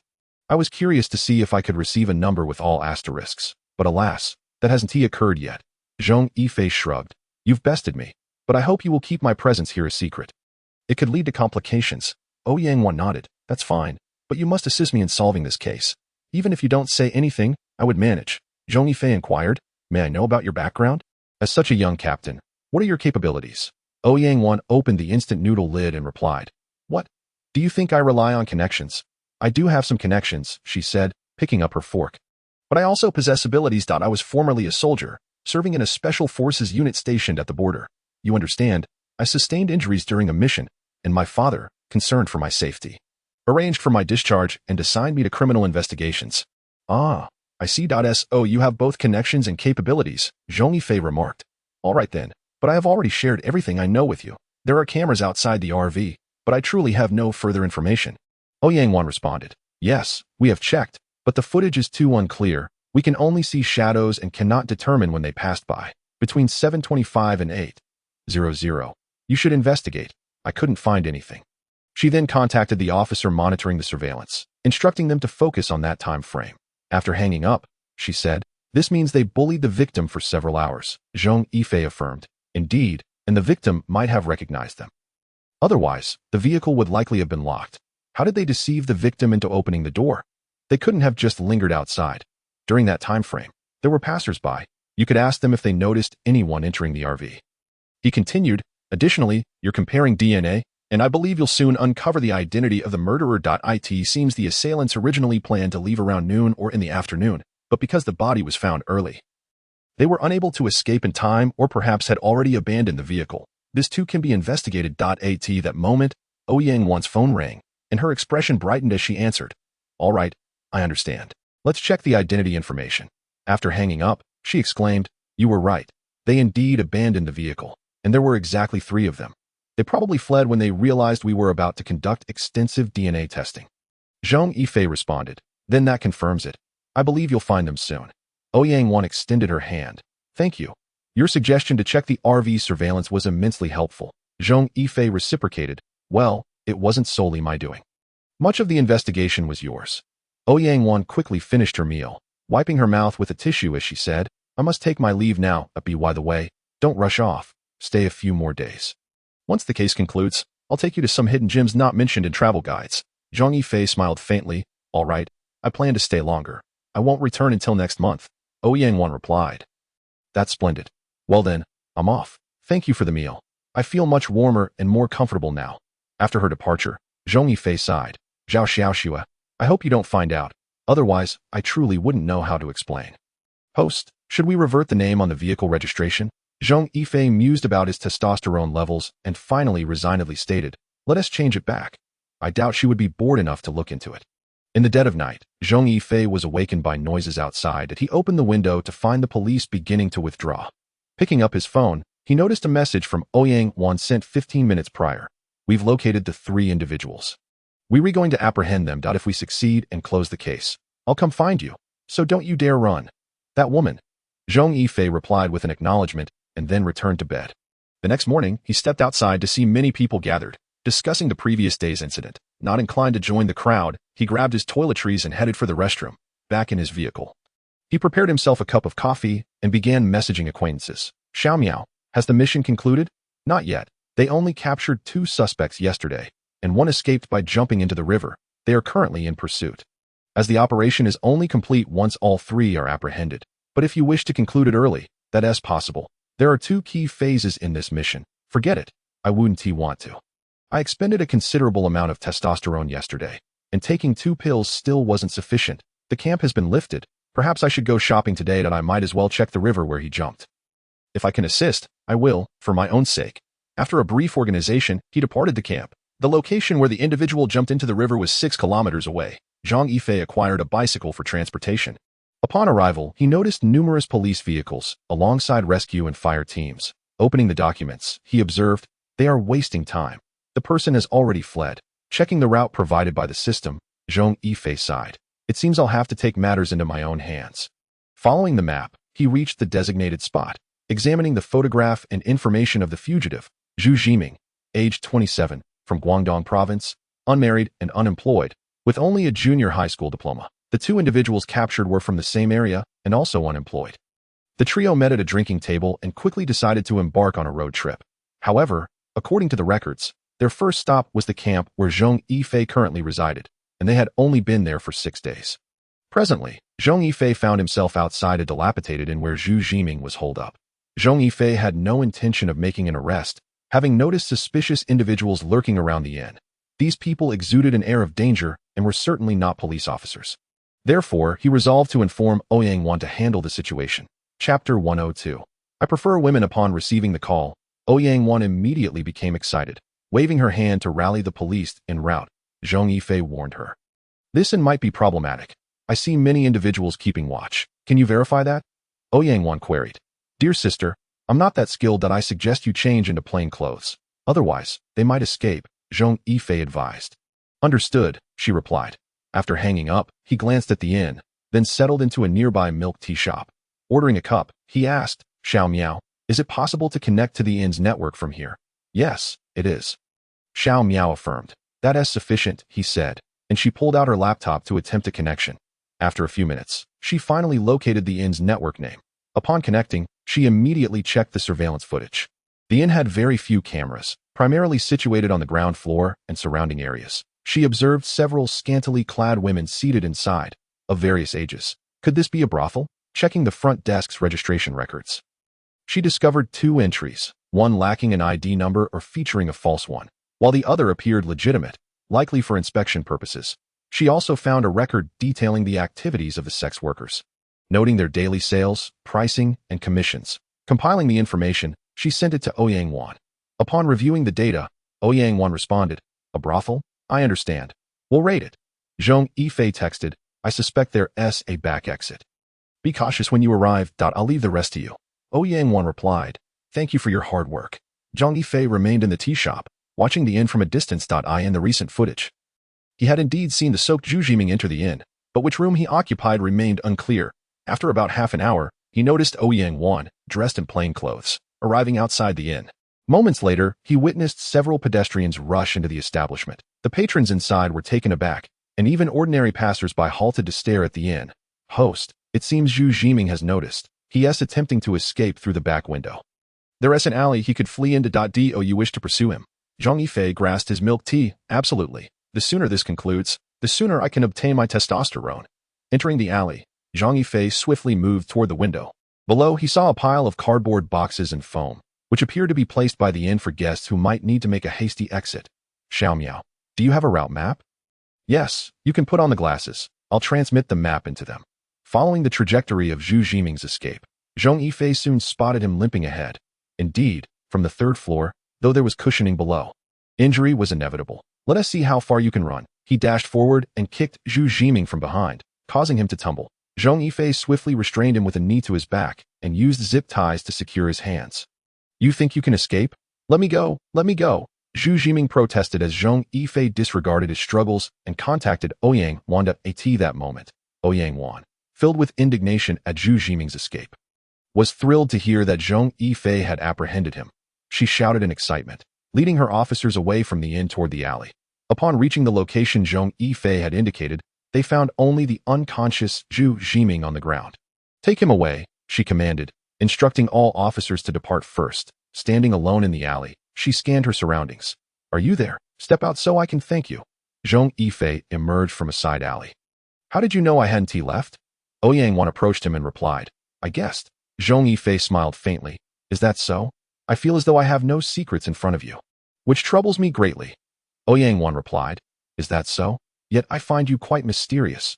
I truly wish to understand you. You are the first person I genuinely want to get to know. Zhong Yifei approached her, saying, Oh really, sister? Please don't try to understand me. I fear you might fall for me. Ouyang Wan shot him a glance. Oh, come on. You're not even a man. Why would I fall for you? Do you think a sister could love a woman? Zhong Yifei retorted, Well, yes, I do prefer women. I have no interest in men. Sister, would you care to explore this feeling? Ouyang Wan was taken aback. Gazing into Zhong Yifei's eyes, her heart suddenly racing. Was she serious? Did she truly have feelings for women? Zhong Yifei observed her. Indeed, Ouyang Wan was stunning, rivaling Zhao Xiaoxua. Both had tall, elegant figures and exquisite faces. Especially now, dressed casually, her curves and long legs were captivating. What man could resist? As Zhong Yifei's aggressive gaze lingered, an inexplicable sensation surged within Ouyang Wan. All right, enough of this. I must take my leave. Once I settle things, I'll treat you to dinner. Noticing her intent to leave, Zhong Yifei said nothing, offering a small smile. Very well, sister, take care. Watching her hurried departure, Zhong Yifei mused. Heh, still shy are we? Little Miao chimed in. Host, you have a girlfriend now. Zhong Yifei replied. Zhong Yifei does not have one. You agree, right? Host, you were quite mischievous. Later that evening at the campsite, Zhong Yifei noticed a camper parked nearby. A woman emerged, toiletries in hand. Upon seeing Zhong Yifei, she smiled and greeted. Hello, is this your vehicle? Are you here alone? Zhong Yifei replied. Yes, you look somewhat familiar. Are you a vlogger? The woman nodded. Indeed. Have you been following me? Zhong Yifei said. Congratulations, you've gained a fan. The woman laughed. Remember to follow me. Are you traveling for fun or to film videos? Zhong Yifei shook her head. Just for fun. Once inside the vehicle, Zhong Yifei asked, Little Miao, what have we obtained? Host, you have acquired the ability to transform into the appearance of an ordinary woman. However, aside from your ocular abilities, other powers will be suppressed. Zhong Yifei exclaimed, This is wonderful. Little Miao, how did you grant me this ability? Didn't you say transformations would come with identifiable traits? The system grows and adapts in life. The catgirl form is indeed easy to reveal, so I considered it and bestowed you this capability. Besides, you mentioned Zhong Yifei has no girlfriend, and physical contact is the easiest to detect. Zhong Yifei, somewhat speechless, said, I was joking. Did you take me seriously? Little Miao replied, I understand the host's intentions better than anyone. No need to pretend. Chapter 103, Teasing the Suitor Trying to Change. Zhong Yifei touched her now normal ears in the absence of a tail. This feeling was delightful. Stockings, a short skirt, such charm could be arranged. With a cheerful mood, she donned her pajamas and began reviewing case reports on the sofa. Nothing of particular interest, just that Miao Xinxin was beautiful, with a lovely personality, and there was little boundary with the opposite sex in the camp. The three of them had grown closer. Thus, when they saw Xue Jiu going out for drinks, thoughts of Miao Xinxin stirred their curiosity. They conspired and approached her camper, deceiving Miao Xinxin by claiming Xue Jiu sent them for alcohol. Since they were acquaintances, Miao Xinxin opened the door without hesitation. The result was that the three men overpowered her and forced an encounter. Even more despicably, they were under the influence of drugs. This relentless violation continued until Xue Jiu returned. Having been drinking, Xue Jiu was no match for the three. Upon entering, he was immediately subdued. They beat him mercilessly and bound him, continuing to assault Miao Xinxin before him. To prevent her from reporting them, one of them took a kitchen knife and dragged Xue Jiu into the restroom, while another suffocated Miao Xinxin with a pillow. After cleaning up the scene, the three left, perhaps forgetting to lock the door. Knowing they had committed murder, they planned to leave the following afternoon, thinking it would be easier to evade detection. However, they did not anticipate how swiftly they would be discovered. Investigations revealed that Zhu Jimin was a criminal involved in a home invasion and murder case 3 years ago, which remained unsolved. Once this case broke, Ouyang Wan stood to gain immensely. She immediately called Zhong Yifei. Yifei, tomorrow I'll treat you to a grand feast. Zhong Yifei responded. That sounds good. After dining, I'll take you to a movie. Contemplating Zhong Yifei's words, Ouyang Wan pondered whether to accept, but reflecting on the director's commendation and how quickly she solved the case thanks to Zhong Yifei, she finally agreed. All right, I'll take leave tomorrow afternoon and show you a good time. Zhong Yifei chuckled. A date, then? I must dress formally. Ouyang Wan's cheeks flushed suddenly. How could she express herself so directly? What nonsense. I merely wish to thank you. Don't misunderstand. Zhong Yifei replied. No misunderstanding here. I'll come find you tomorrow afternoon. With that, she hung up. Ouyang Wan stared at her phone. What should I do? Does she really? Truly think. Oh dear. The next afternoon, Zhong Yifei arrived at the mall, having dressed with care for the occasion. Why the effort? Zhong Yifei thought, since you know me, I must allow you to draw closer to me. Unable to resist, I'll take a different approach. Ouyang Wan arrived fashionably late, uncharacteristically adorned with light makeup. She had even spent considerable time choosing her outfit. Upon seeing Ouyang Wan, Zhong Yifei's eyes lit up. Truly, there are no unattractive women. Only those who are too lazy to adorn themselves. And Ouyang Wan was a beauty. Zhong Yifei smiled gently. Officer Ouyang, you look stunning today. Ouyang Wan, flustered, sat down, grasping the coffee Zhong Yifei ordered, awkwardly saying, You look beautiful as well, quite alluring to the opposite sex. Zhong Yifei replied, I told you, I dislike the opposite sex. I have no interest in men. Ouyang gasped, momentarily at a loss for words. The atmosphere grew tense at that moment.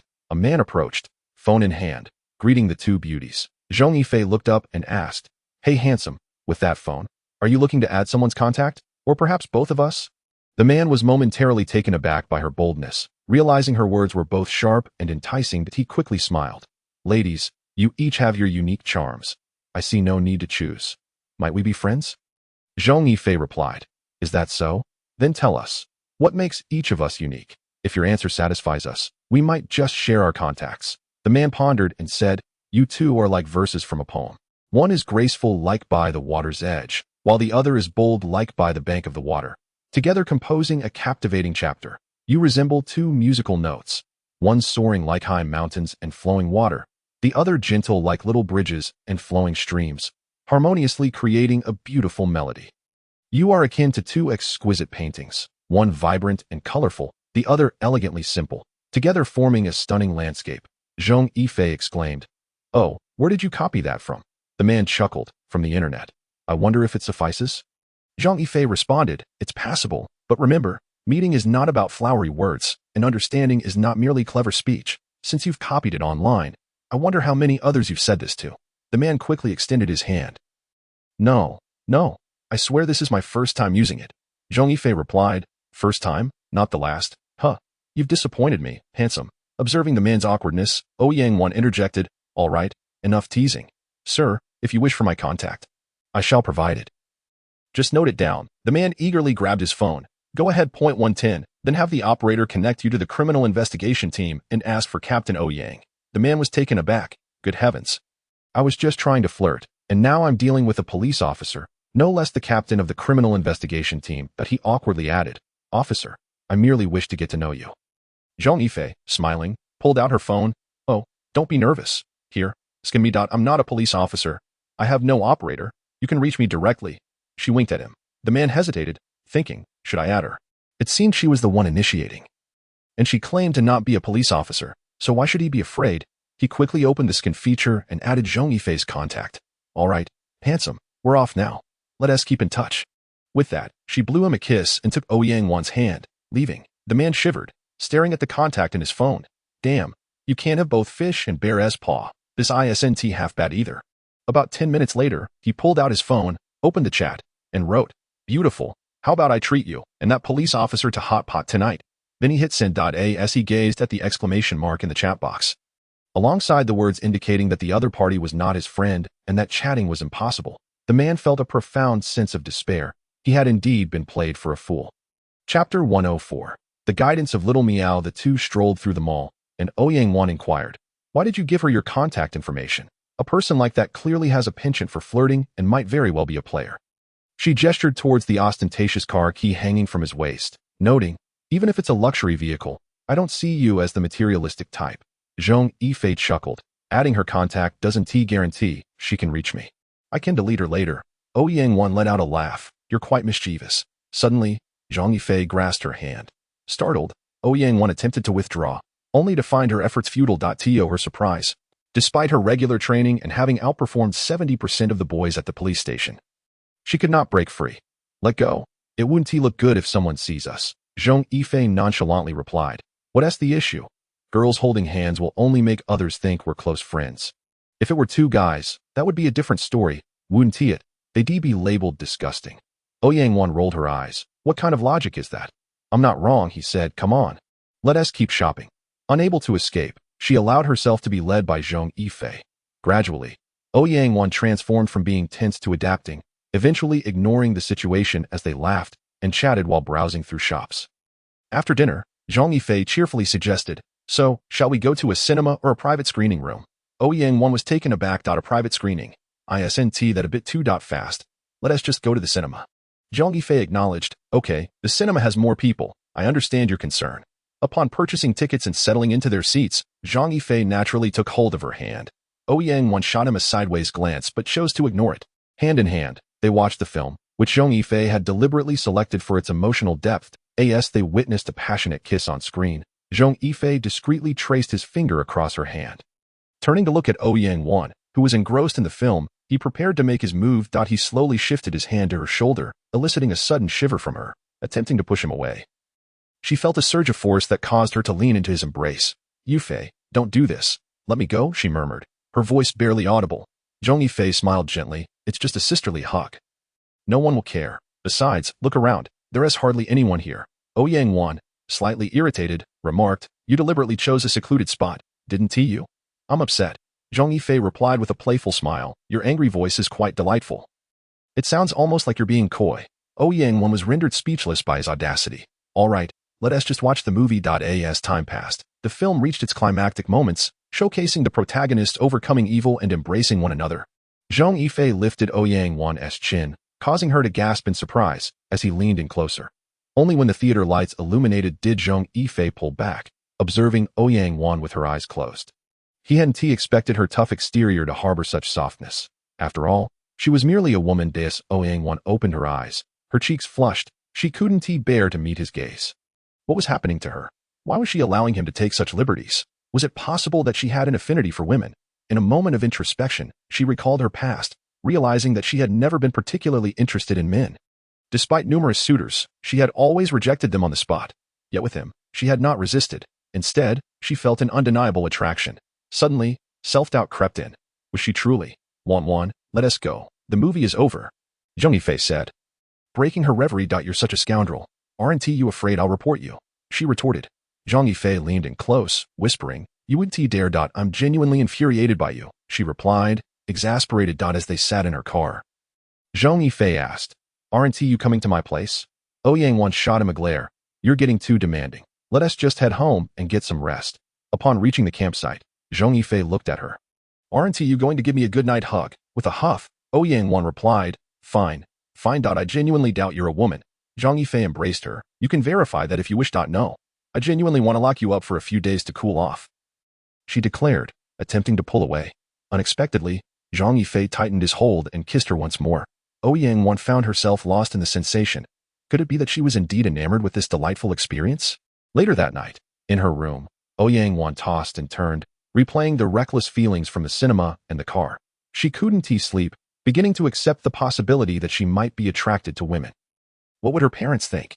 What about her colleagues? Would she lose her dignity? Frustrated, she tugged at her hair, trying to expel those vivid images from her mind, but the more she struggled, the clearer they became. "Zhong Yifei, you were such a scoundrel." Meanwhile, Zhong Yifei felt a tinge of regret. Had she gone too far? The image of Zhao Xiaoxue flickered in her mind. Was this considered cheating? Surely not, as she was embodying Zhong Yifei's persona. Though their physical forms differed, their souls remained the same. What am I to do? She pondered. At that moment, Little Meow interjected, "Host, do not excuse your actions. What is done is done. No amount of rationalization can alter the reality of your choices. If you genuinely held Zhao Xiaoxue dear, you wouldn't have acted in such a manner. Your actions indicate she does not occupy a significant place in your heart, since you have acted. There is no point in regretting it. Remorse post factum only signifies cowardice. Your intention was to keep Ouyang Wan from disclosing your presence here to Li Wenhu, to ensnare her in your tender embrace. You have succeeded. Your strategy has proven effective. I believe she no longer harbors such thoughts, which is precisely what you desired. So, relinquish your inner turmoil. Those who play with fire risk being burned. Events have unfolded, and you cannot change them." Chapter 105. I wait for you. After receiving this admonishment from Little Meow, Zhong Yifei could only slump onto the sofa in resignation. Fortunately, she would be returning home in a few days, and their encounters would diminish. Surely, Ouyang Wan would gradually forget her, right? Just then, her phone buzzed. What now? Who was calling at this hour? She was exasperated to see it was Zhong Xiaoxuan.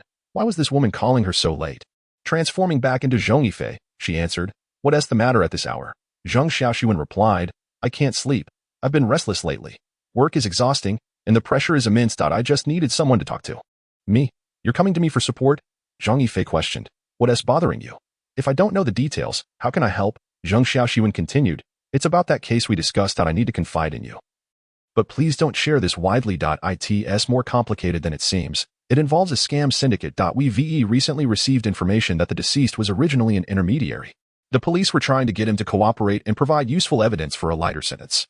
He agreed, and the service area was the meeting point with the police from Guangdong province. But before the rendezvous, he was murdered by an assassin. Zhong Yifei inquired, "Was he exposed?" Yes, Zhang Xiaoxuan confirmed. His associates discovered his intentions and reported him to the scam group.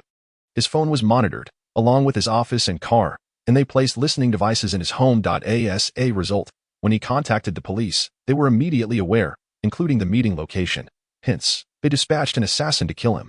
According to our speculation, those documents should have been taken. However, we've been unable to retrieve any leads on them, and the assassin claimed she didn't take anything.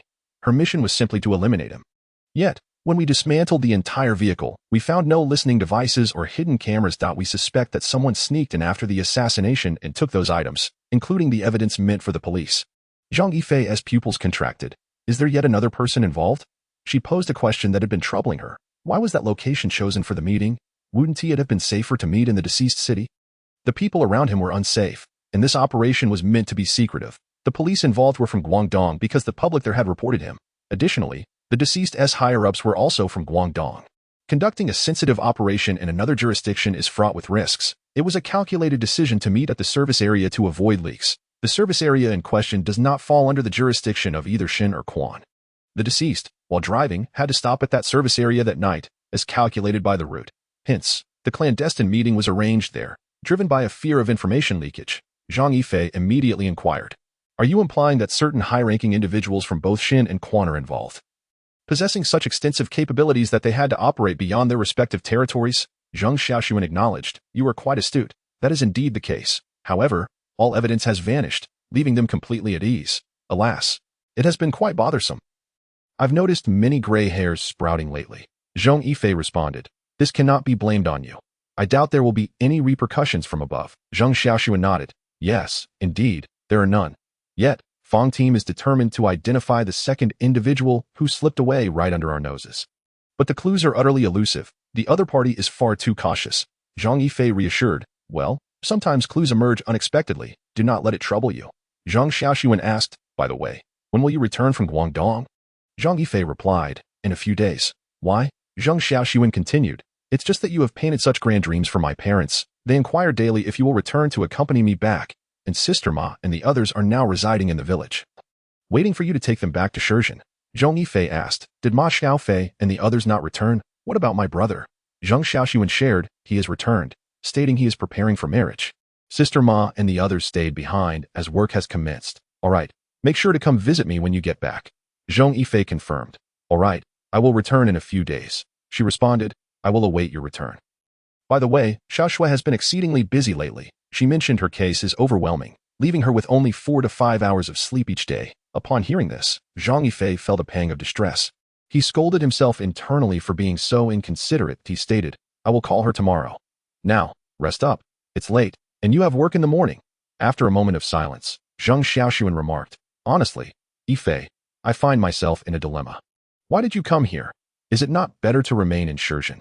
Zhong Yifei struggled to articulate his feelings, finally confessing, well, in truth, only Xiao Shui wants me. There is no one else who does. Zhang Xiaoxuan insisted, no, you are so exceptional. Zhang Yifei interjected, to be frank, I'm ill. I have been afflicted since birth due to a genetic issue. I may not only be infertile but may also be incapable of bringing happiness to another.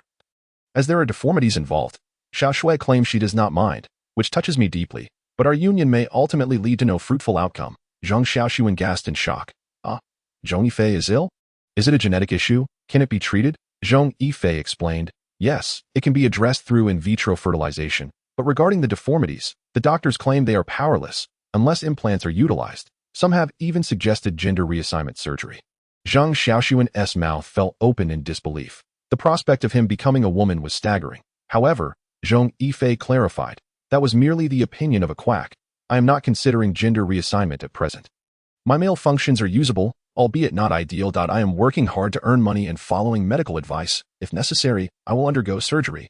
Xiao Shui believes the same, which is why I say she is the only one who wants me. And I am grateful to her. Zheng Xiaoxuan bit her lip and said, I believe you will recover. In vitro fertilization is nothing to fear. Yifei, I will wait for you. With that, she hung up before Zhong Yifei could respond. He felt perplexed. Had he not made his feelings clear? Was she truly unable to comprehend? Xiao Shui, to compete for a few pieces of cured meat, had brought forth a rival. Did she not feel it was a loss? This woman was truly single-minded, resolving not to dwell on it. Zhong Yifei placed his phone beside the bed and lay down in the guise of Zhong Yuf. Let them do as they please. I simply wish to sleep. The next day, Zhong Yifei contacted Zhao Xiaoxue, her voice laden with fatigue. Sister, are you very exhausted? Zhao Xiaoxue replied. Yes. Has the issue on your end been resolved? Zhong Yifei responded. Not yet. Sister, please take care of yourself. Tell Team Li to send me the documents so I can take a look and see if I can devise a plan. Chapter 106. Neighboring the drug dealers around 10 o'clock. Zhao Xiaoxue sent over the documents. Zhong Yifei reviewed them and asked, Little Miao, if I obtain the documents, can I generate a task? The system replied, Host, I have made it clear from the beginning that it is not possible. But you can engage in investigations. You just 1T receive rewards. This is a fundamental rule of the system and cannot be altered. Zhong Yifei conceded. All right, if I cannot generate a task, I can at least assist in examining the situation.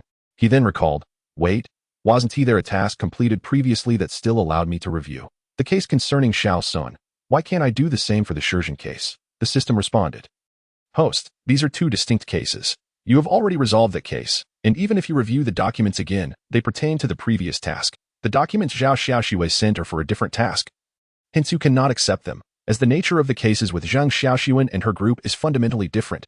Zhong Yifei's eyes brightened with a sudden realization. If he could not accept a new task, perhaps there might be clues within the old tasks. The system acknowledged, Host, you are exploiting a glitch. I must commend your cleverness. It is indeed possible, and for the original task, you can also receive assistance from the system to gather clues you desire, provided you specify what you are looking for rather than relying on automatic suggestions from the system. Zhong Yifei declared, I want the information and photos of that woman. She was not in the police records. Understood, Host. Please wait a moment. About half an hour later, Zhong Yifei received first-hand information. The name of the woman mentioned in the previous task was merely an alias. Through police investigation, it was revealed that she was known as Sister One. Age unknown, and was the mistress of the leader of a drug trafficking ring from Myanmar. Even her photo was merely a blurry profile. As for the drug lord, nicknamed Uncle Long, he is of Chinese descent, with both age and ancestral origins unknown. However, the information Zhong Yifei obtained was different. The woman, whose real name is Ji Xinwen, is 36 years old, originally from Guangdong province, a native of Chao City, who has worked as a model and a tea girl. Zhong Yifei also received a clear frontal photo of her. Upon seeing the picture, Zhong Yifei's brows furrowed in disbelief. Could it be that the drug dealer was right under his nose? Damn it. That internet celebrity is actually Ji Xinwen. Li Wenhu and the others had mentioned they were in Long City, yet she had already fled, and no wonder they had been unable to locate her. Zhong Yifei hurriedly exited the vehicle, only to find the parking space utterly vacant. When had she left? He picked up his phone and dialed Ouyang Wan. Over the phone, Ouyang Wan answered. What is up? I'm at work today, Zhong Yifei urged. Hurry and come here. There's a case. Quick. Ouyang Wan immediately stood up, asking, Is someone dead?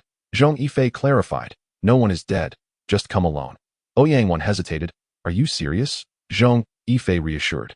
What would I lie to you about? It's true. It's a case related to your cousin, and the person has come here. Ouyang Wan exclaimed. That drug trafficking organization. The leader's mistress, Zhong Yifei confirmed. Yes, you know. Hurry over. I was just neighbors with her yesterday, and I could have apprehended her. Ouyang Wan exclaimed. I'm on my way right now. Zhong Yifei instructed, quickly come. I need your police identity to check the surveillance. Ouyang Wan responded, understood. Before long, Ouyang Wan arrived. Once inside the car, Zhong Yifei presented the documents to her. Ouyang Wan remarked, My cousin showed me a photo. It was very blurry. Are you certain this is the woman? Are you sure she is from our city? Zhong Yifei challenged. Do you not trust my abilities? Ouyang Wan shook her head. It's not that I don't trust you. I understand now. I will check the entry and exit records at the camp. Since it is her, we can track her movements. After Ouyang Wan departed, Zhong Yifei sent the documents to Zhao Xiaoxue. Zhao Xiaoxue, astonished, approached Li Wenhu and Xiao Zhihe with the information. Upon seeing the documents, Xiao Zhihe expressed disbelief. Wait, didn't you just send this less than an hour ago, and you already found her? Chao City. Wenhu, isn't that your mother's family? Li Wenhu nodded. Yes, I'll call my cousin and ask her to keep an eye out. Since Xiao Fei said the person is already in Chao City, it must be correct. Her information has never been wrong. Xiao Zhihe advised, you should inquire further. We must not let her escape. No wonder we couldn't find her. She was driving herself, which indeed leaves little trace. Meanwhile, Ouyang Wan received a call from Li Wenhu. She pretended to say, send me the information, I'll check it out. However, she was sitting in front of the surveillance screen, watching Ji Xinwen brazenly enter the camp. After hanging up, she continued to monitor the time of her departure. noting that she left around 7 a.m. that morning. This meant she had been gone for less than 2 hours. Immediately, she recorded the license plate number of the vehicle and sent it to her team, instructing them to contact the traffic police to review the surveillance along the route. At that moment, Zhong Yifei was filled with excitement, for he had received a new task, capturing the drug dealer Ji Xinwen. Ji Xinwen drove back to her hometown from Shenzhen. Pressed for time, the host must locate and apprehend her within 24 hours. After that, she would leave Cheshire. A reward of 500 male hormones was at stake, while failure would result in a deduction of 600 male hormones. 600. If he failed, his male hormones would be utterly depleted. He quickly accessed the system for his information. Ji Xinwen's mother had suddenly suffered a cerebral thrombosis and was undergoing treatment in the hospital. Ji Xinwen had returned solely to see her mother. He immediately received details regarding the hospital where her mother was admitted. Zhong Yifei hastily picked up the phone and said, "1-1. Hurry, have your people in plain clothes set up surveillance at the 2nd Municipal Hospital. Ji Xinwen's mother has been hospitalized due to a cerebral hemorrhage." Yang replied, "Okay, I'll contact them right away. Are you going? I'm worried that if you go, others might discover you, and my cousin will find out." Zhong Yifei reassured her, "It's fine. I'll disguise myself and won't act with you. All right, come over and ride with me." Once in the car, Zhong Yifei continued to operate his computer while Yang maintained contact with the police department. Team Leader Lin, we have confirmed that she is indeed the drug dealer who escaped from Shenzhen. My cousin should have contacted you by now. Who told you that? Lin Xiaoping inquired. My cousin's informant found out. No, she isn't in Chaoshi. She's currently in Moda. Don't worry about who the informant is or whether she's here. Just bring your people and follow me. You won't be disappointed. Should I inform my father? Sure, I'll tell him that he reassured now. After hanging up, she dialed another number. Director Yang, there's a very urgent matter. Here's the situation. A female drug dealer has escaped from your nephew's jurisdiction. She's from our city and has returned to visit her mother in the hospital. Yes, the intelligence is accurate. Just give the go-ahead. Otherwise, Team Leader Lin won't dare to act. Chapter 107. Hospital Surveillance. Zhong Yifei looked at Yang in astonishment. Your father is the director? Yang smirked. Are you scared? Wait until I tell him you bullied his daughter. Let's see how he reacts. Zhong Yifei teased. You wouldn't want that, would you? Huan. Ah, how cheesy. You've really corrupted me. Zhong Yifei focused on his computer. The information I gathered indicates that Ji Xinwen's mother will be transferred to a regular ward at 11 a.m. today. She has been in the ICU for the past few days, which is why Ji Xinwen delayed her visit to the hospital. Yang responded. All right, my father said we can't miss any opportunity. He'll be stationed nearby. Where should I drop you off? Anywhere close to the hospital will do. By the way, aren't you worried about being exposed with such a high-profile operation? Zhong Yifei asked. Puzzled, Yang explained. This time, only the criminal investigation and drug enforcement teams are involved. We are not being overly conspicuous. And we might even have fewer people. Then it should be manageable. Upon arriving near the hospital, Zhong Yifei exited the car and found a secluded spot to change his appearance before entering the hospital. The hospital was crowded, making it challenging to locate Ji Xinwen among the throngs of people, especially since she might be disguised. Xiaomiao, do you have a route map? No, then what about the location of her car? I have it. I'll send it to you. Upon opening the map, he discovered the vehicle was parked in a lot not far from the hospital. He relayed this information to Yang. Seeing the location, she immediately instructed a nearby officer, head to this parking lot. The officer, recognizing her actions and realizing she had an informant, nodded. Understood. I'll personally lead the team there. Yang cautioned. Once you find her, don't rush to engage. Prioritize surveillance. Also, check whose name the car is registered under. Got it. Just then, the phone rang. It was Lin Xiaoping from the drug enforcement team. Team Leader Lin, have you arrived? Yes. Do we have confirmation that the person in the photo is indeed the target? Sister One. Absolutely. Team Leader Lin, you can trust me. There's no need for deceit. All right, if we really apprehend her this time, the credit will be yours. Huan, you better secure your position as team leader. Yang smiled slightly. Thank you. Lin Ani. I wish to work with my cousin. Lin Xiaoping was taken aback. Why? You're doing well here. Why go work with Wenhu? I'm tired of being in your shadow. I believe I can soar higher if I venture out on my own. Okay, we'll discuss this later. I doubt your father would agree. The afternoon passed without a sighting of the target, yet they had acquired information about the CAR.IT was indeed in the parking lot. But it was unoccupied. Surveillance footage revealed that Ji Xinwen parked the car in the morning, then left with a bag and never returned. The vehicle was not registered in her name, upon verification.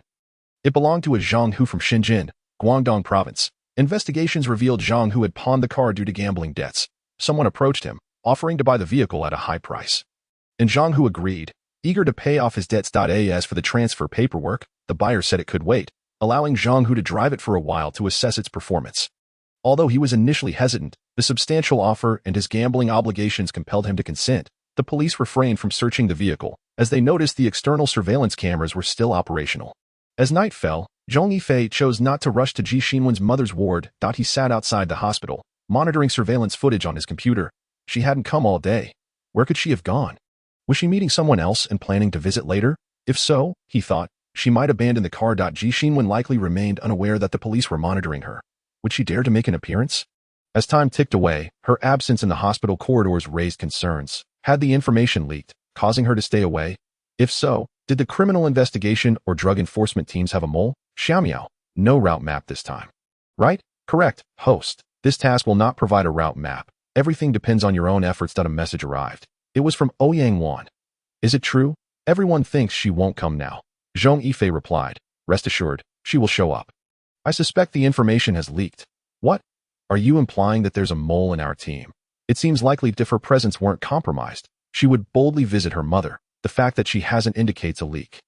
She might come later under a different identity, but she could choose not to come at all. Not coming means she might never see her mother again. From what I've gathered, she is a deeply filial person. Understood. Let's wait a bit more. By the way, where are you? Outside the hospital building.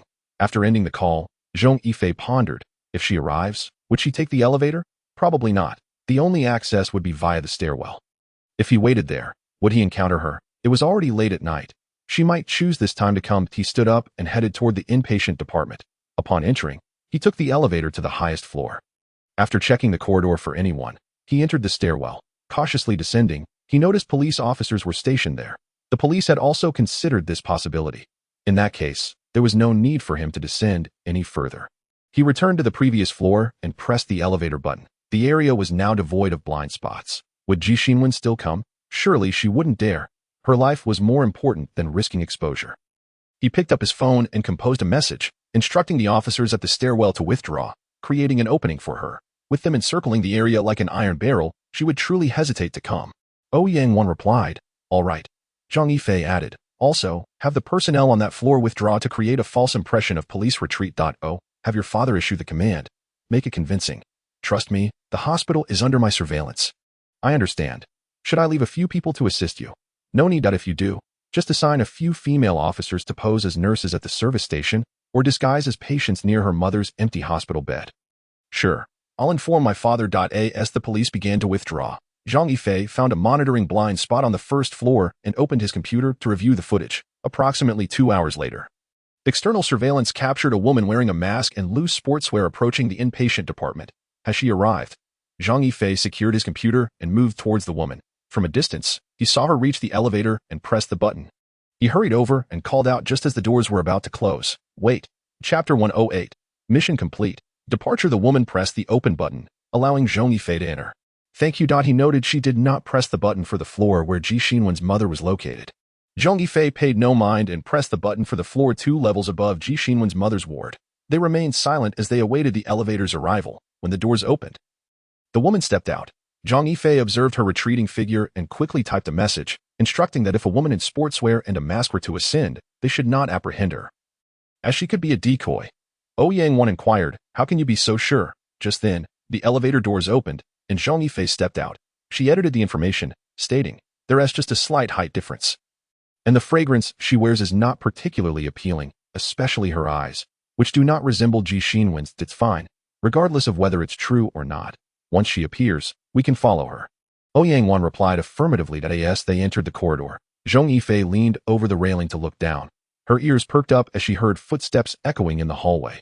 Gradually, the footsteps faded away, eventually ceasing altogether. They must have headed towards the target floor. Soon, she received a message from Ouyang Wan. She has entered the target room. Just observe. She might be leaving soon, and the main person will come. The other party is extremely cautious, and we cannot afford any mistakes. Moments later, the woman exited the room, opting for the elevator instead of the stairs, descending directly to the first floor and leaving. It was a mere 1 or 2 minutes. If it were her own mother, she certainly would not have lingered for such a brief time. Moreover, the room was under surveillance. After entering, the woman only stood by the sickbed for a while, informing Ji Xinwen's father that Ji Xinwen was still busy and asked to check in on her. Then, She turned and departed. Upon hearing the woman's words, Zhong Yifei pondered. Is Ji Xinwen not coming? She messaged, have someone follow her. Do not apprehend her. Yang replied, understood. We are already on her trail. She has boarded a taxi. The taxi meandered through the city without any intention of stopping. Zhong Yifei remained at the hospital, convinced that Ji Xinwen would undoubtedly arrive. Informing Ji Xinwen's father that she would not return, he noted that the taxi's route around the city was suspicious, seemingly to divert the police's attention. Zhong Yifei reviewed the footage of the woman entering the hospital room, scrutinizing every action she took upon entry. At that moment, he observed the woman approaching the sickbed, her left hand seemingly reaching under the covers. Was she transmitting a message? He continued watching the video, witnessing Ji Xinwen's father arriving at the bedside after her departure, feigning to adjust the covers, extracting an object from beneath them, and then retreating to the restroom. The restroom was not under surveillance, leaving Zhong Yifei unable to discern what the object was. Half an hour passed, and the taxi showed no signs of halting. Zhong Yifei tapped on the table, questioning whether that person could indeed be Ji Xinwen. It seemed implausible. He had encountered her at close range. Checking the time, it was already past 4 in the morning, with 6 hours remaining until the mission concluded. Suddenly, a thought struck him. Perhaps Ji Xinwen was creating a diversion. Her arrival might coincide with as dawn broke. The hospital began to bustle with activity. Soon, the attending physician arrived for rounds. The corridor was teeming with patients and their families. While busy nurses and doctors darted about, the attending physician and his team entered Ji Xinwen's mother's room. Approximately 5 to 6 minutes later, the doctor and nurses exited. Shortly after their departure, a nurse approached the room's entrance, extending her hand to open the door. Upon glimpsing the interior, she immediately attempted to retreat. Yet, it was too late. Several patients dressed in hospital gowns stood behind her. However, judging by their complexion, they appeared not to be ill. On the bed, Lin Xiaoping slowly sat up, looking at the approaching nurse with a smile, saying, Ji Xinwen, when did you become a nurse? Gradually removing her mask. Ji Xinwen replied, why did you search for me? Where is my mother? Lin Xiaoping responded, your mother is safe. She has been transferred to another room. Ji Xinwen, let us go to the police station for a chat. Ji Xinwen gazed at her and said, I won't go to the police station. Since my mother is well, I am at ease. It's just that I can't fulfill my filial duties. You were ruthless. You want to even let me see my mother one last time. Having said that, she noticed her lips quivering slightly. One of the nearby officers immediately grasped her chin to prevent her from biting. Ji Xinwen struggled, but soon another officer restrained her. Lin Xiaoping remarked, concealing drugs in your teeth is a tactic commonly employed by drug traffickers. You think we would be unprepared? Ji Xinwen, if you die this way. You want to see your mother again. If you cooperate, we will allow you to reunite. With her chin clamped, Ji Xinwen's eyes reflected no glimmer of hope. Fear was evident within her gaze. Lin Xiaoping reassured her, I understand your worries. Rest assured, we will protect your family. She then gestured to her colleagues, take her away. In the vehicle, Zhong Yifei stated, I must leave. Yang immediately pulled the car over. Turning to look at her, why, your cousin and the others are coming. I cannot let them see me. Yang was perplexed, questioning why she could not inform Li Wenhu about her presence. Once they finished their handover, they will leave. You can stay at another camp for a few days, and when they return, you can come back. Seeing the pleading expression on her face, Zhong Yifei softened, saying, all right, I will go to the seaside for a while. Yang acknowledged and promptly started the car. Upon returning to the camp, Zhong Yifei began packing her belongings, preparing for a trip to Shanshi. Before departing, she sent a message to Yang. Yang replied, if you run away and do not come back, I will hate you for a lifetime. Zhong Yifei thought, could this woman truly have fallen into a trap? She responded, I know. Yang cautioned. Remember, do not flirt with other girls. Zhong Yifei teased, what if someone flirts with me? That is also unacceptable. Fine. The next day, shortly after arriving in Shanshi, she received a message from Zhao Xiaoxiwei. Where are you? I came to Chaoshi with Team Li this time. Zhong Yifei replied, I left Chaoshi a long time ago. Why are you in Chaoshi? Is there a mission? Zhao Xiaoxiwei expressed disappointment, lamenting that she was not there. I thought we could meet up, enjoy some good food, and then I would head back. I feel a bit let down. Zhong Yifei inquired, how long will you stay? Not long. You should be back in a few days. Zhong Yifei responded, yes, I need to pick up Sister Ma from Xiao Sun's house before returning. Zhao Xiaoxiwei replied, all right, enjoy yourself. I need to get back to work. Chapter 109. Ambushed on the road, Li Wenhu and his team arrived to escort Ji Xinwen back to Shenzhen. She had been trafficking drugs in Shenzhen, thus necessitating her return for questioning and trial. Once the transfer was complete, they drove back. Fearing that the drug traffickers might attempt a desperate rescue, they planned to fly directly to Xiashi Airport. escorted by special police to return to Shenzhen. After they boarded the plane and took off, Ouyang immediately notified Zhong Yifei to return. What could she do but accompany her for a few days before returning? Meanwhile, upon reaching the airport, heavily armed special police surrounded them as they made their way to the armored vehicle. Everything seemed to proceed smoothly. However, the drug traffickers were resolute. If they could not rescue Ji Xinwen, they would resort to murder. Given that the armored vehicle was shielded, the likelihood of a successful rescue was minimal. As they approached Jiao Town, several cargo trucks suddenly appeared head-on. Upon sighting the trucks, everyone's nerves instantly tightened. The escorting special police captain swiftly grabbed the radio. All vehicles pull to the right. Everyone, load your weapons. As he finished speaking, the front cargo truck abruptly swerved, blocking the road. The special police captain shouted, "Everyone, prepare for battle. Vehicles 3 and 4, back away from the prisoner transport." "But Captain, we are blocked from behind." "Damn it." The special police captain barked, requesting backup. "All vehicles assist the prisoner transport. Machine guns ready." Snipers find their positions and prioritize taking out heavy weapon units. At that moment, the doors of the cargo truck swung open, and armed thugs emerged. The special police captain cursed. How did they possess firearms? How did they get in? With machine gun fire suppressing the area, he urged, quickly, do not let them approach. The machine guns on the armored vehicles erupted with flames, unleashing a torrent of bullets towards the assailants. Under the barrage, the thugs could only take cover behind the truck. Yet, the caliber of the machine guns proved to be more than sufficient to penetrate their makeshift shields. The special police captain commanded, "Stay alert. We must not allow them to close in." Inside the vehicle, Zhao Xiaoxue exclaimed in astonishment. "Why are they so reckless? Is it merely because Ji Xinwen is the mistress?" Xiao Zhihe replied, "I doubt that. Ji Xinwen might possess vital information that compels the traffickers to act so frantically. I believe their intention is not to rescue her, but to eliminate her. Only death would silence her." After speaking, he glanced at Ji Xinwen, who was bound in the back of the vehicle. Hearing their conversation, Ji Xinwen opened her eyes, revealing a devilish smile. "His actions are justified. If I cannot take my own life, I will embrace death at his hands without regret."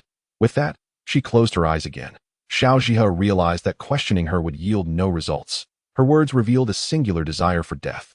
The thugs began to retaliate, utilizing any available cover to launch their counteroffensive. The special police captain inquired, "When will the backup arrive?" "Captain, the helicopter has already departed.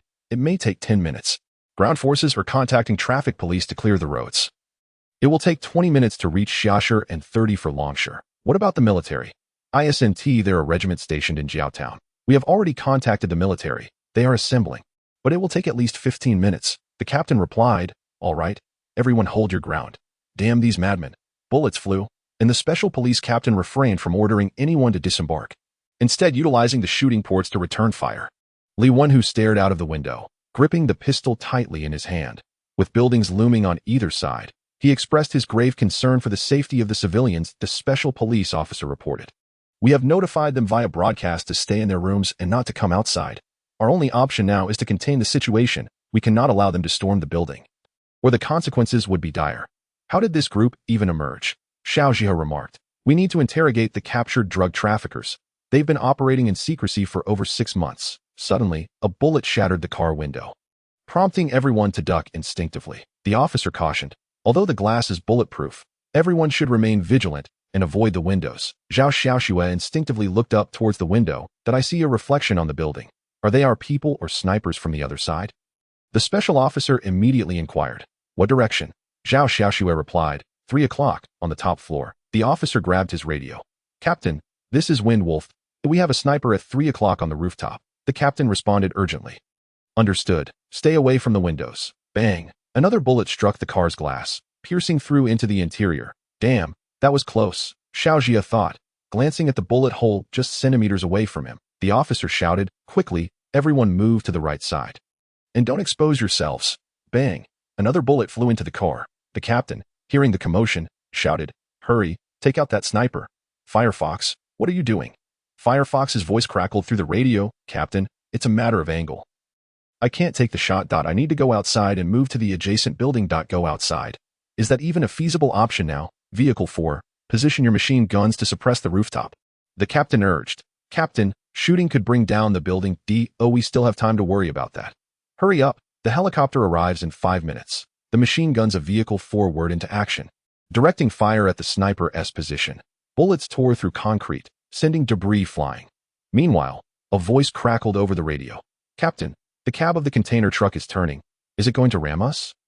The captain growled. Shoot the tires. Let us see it try. Captain, some individuals are running towards the building on the left. Open fire. Push them back. At that moment, Ji Xinwen in the prisoner transport suddenly struggled. Attempting to rise, a special officer forcefully pinned her down. Warning, stay still. Ji Xinwen retorted. You will never get anything from me. That if I die, they will withdraw, and if not, the surrounding civilians will perish. Go ahead. Test my words.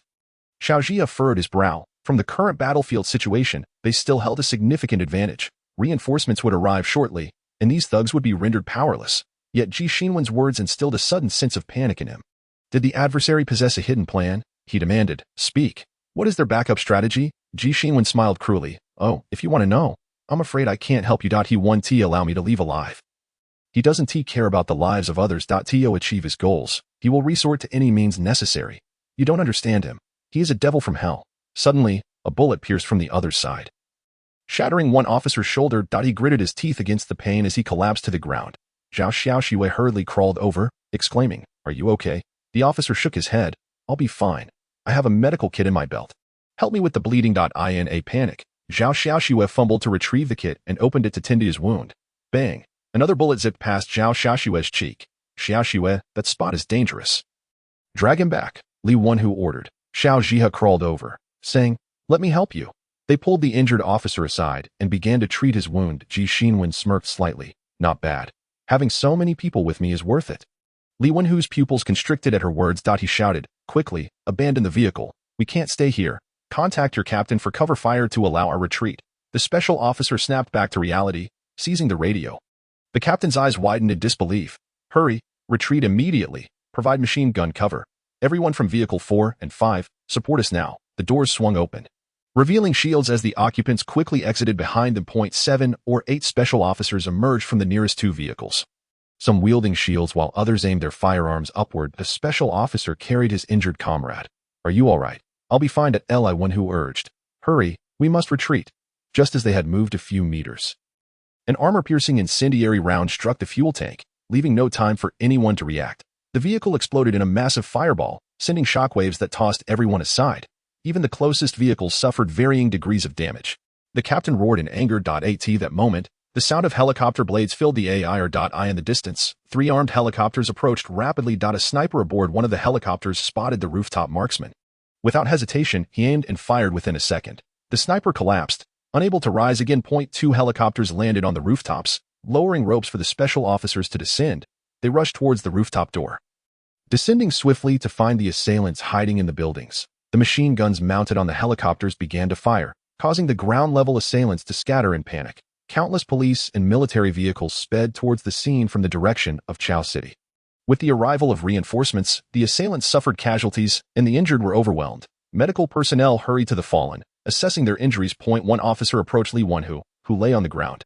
Comrade, wake up. Li Wenhu slowly opened his eyes. Quick. Check on the prisoner. Also, see how everyone else is doing. The officer cautioned. Don't speak. You're seriously injured. Medical personnel are on their way. Tell me, how is it? He insisted. Easy now. Don't get agitated. That moment, Xiao Jia's voice rang out. I'm fine. Go treat the others first. I'm not seriously injured. Just then, Ai Shinran knelt beside him, saying, Xiao Xue is in grave danger. A shard penetrated her lung, and there are several injuries to her waist. She is unconscious, and her vital signs are declining. Xiao Jia cursed, attempting to rise but was restrained by the medical personnel. You have a steel shard in your thigh. You can't get up. It will cause further injury. Xiao Jia, with red-rimmed eyes, asked, What are the casualty figures? Ai Shinran replied, For our dead, 5 are critically injured and unconscious, and the rest have varying degrees of injuries. Xiao Jia inquired. What about Ji Xinwen? During the explosion, 2 officers shielded her. One died, and the other is severely injured. She survived but lost her lower leg. Xiao Jia reached into his pocket, pulling out a cigarette case. Ai Shinran took it, opened it, and placed one in his mouth, lighting it for him. As he inhaled, Xiao Jia asked, Can Xiao Xue be saved? Ai Shinran shook her head, uncertain. She has already been taken to the hospital.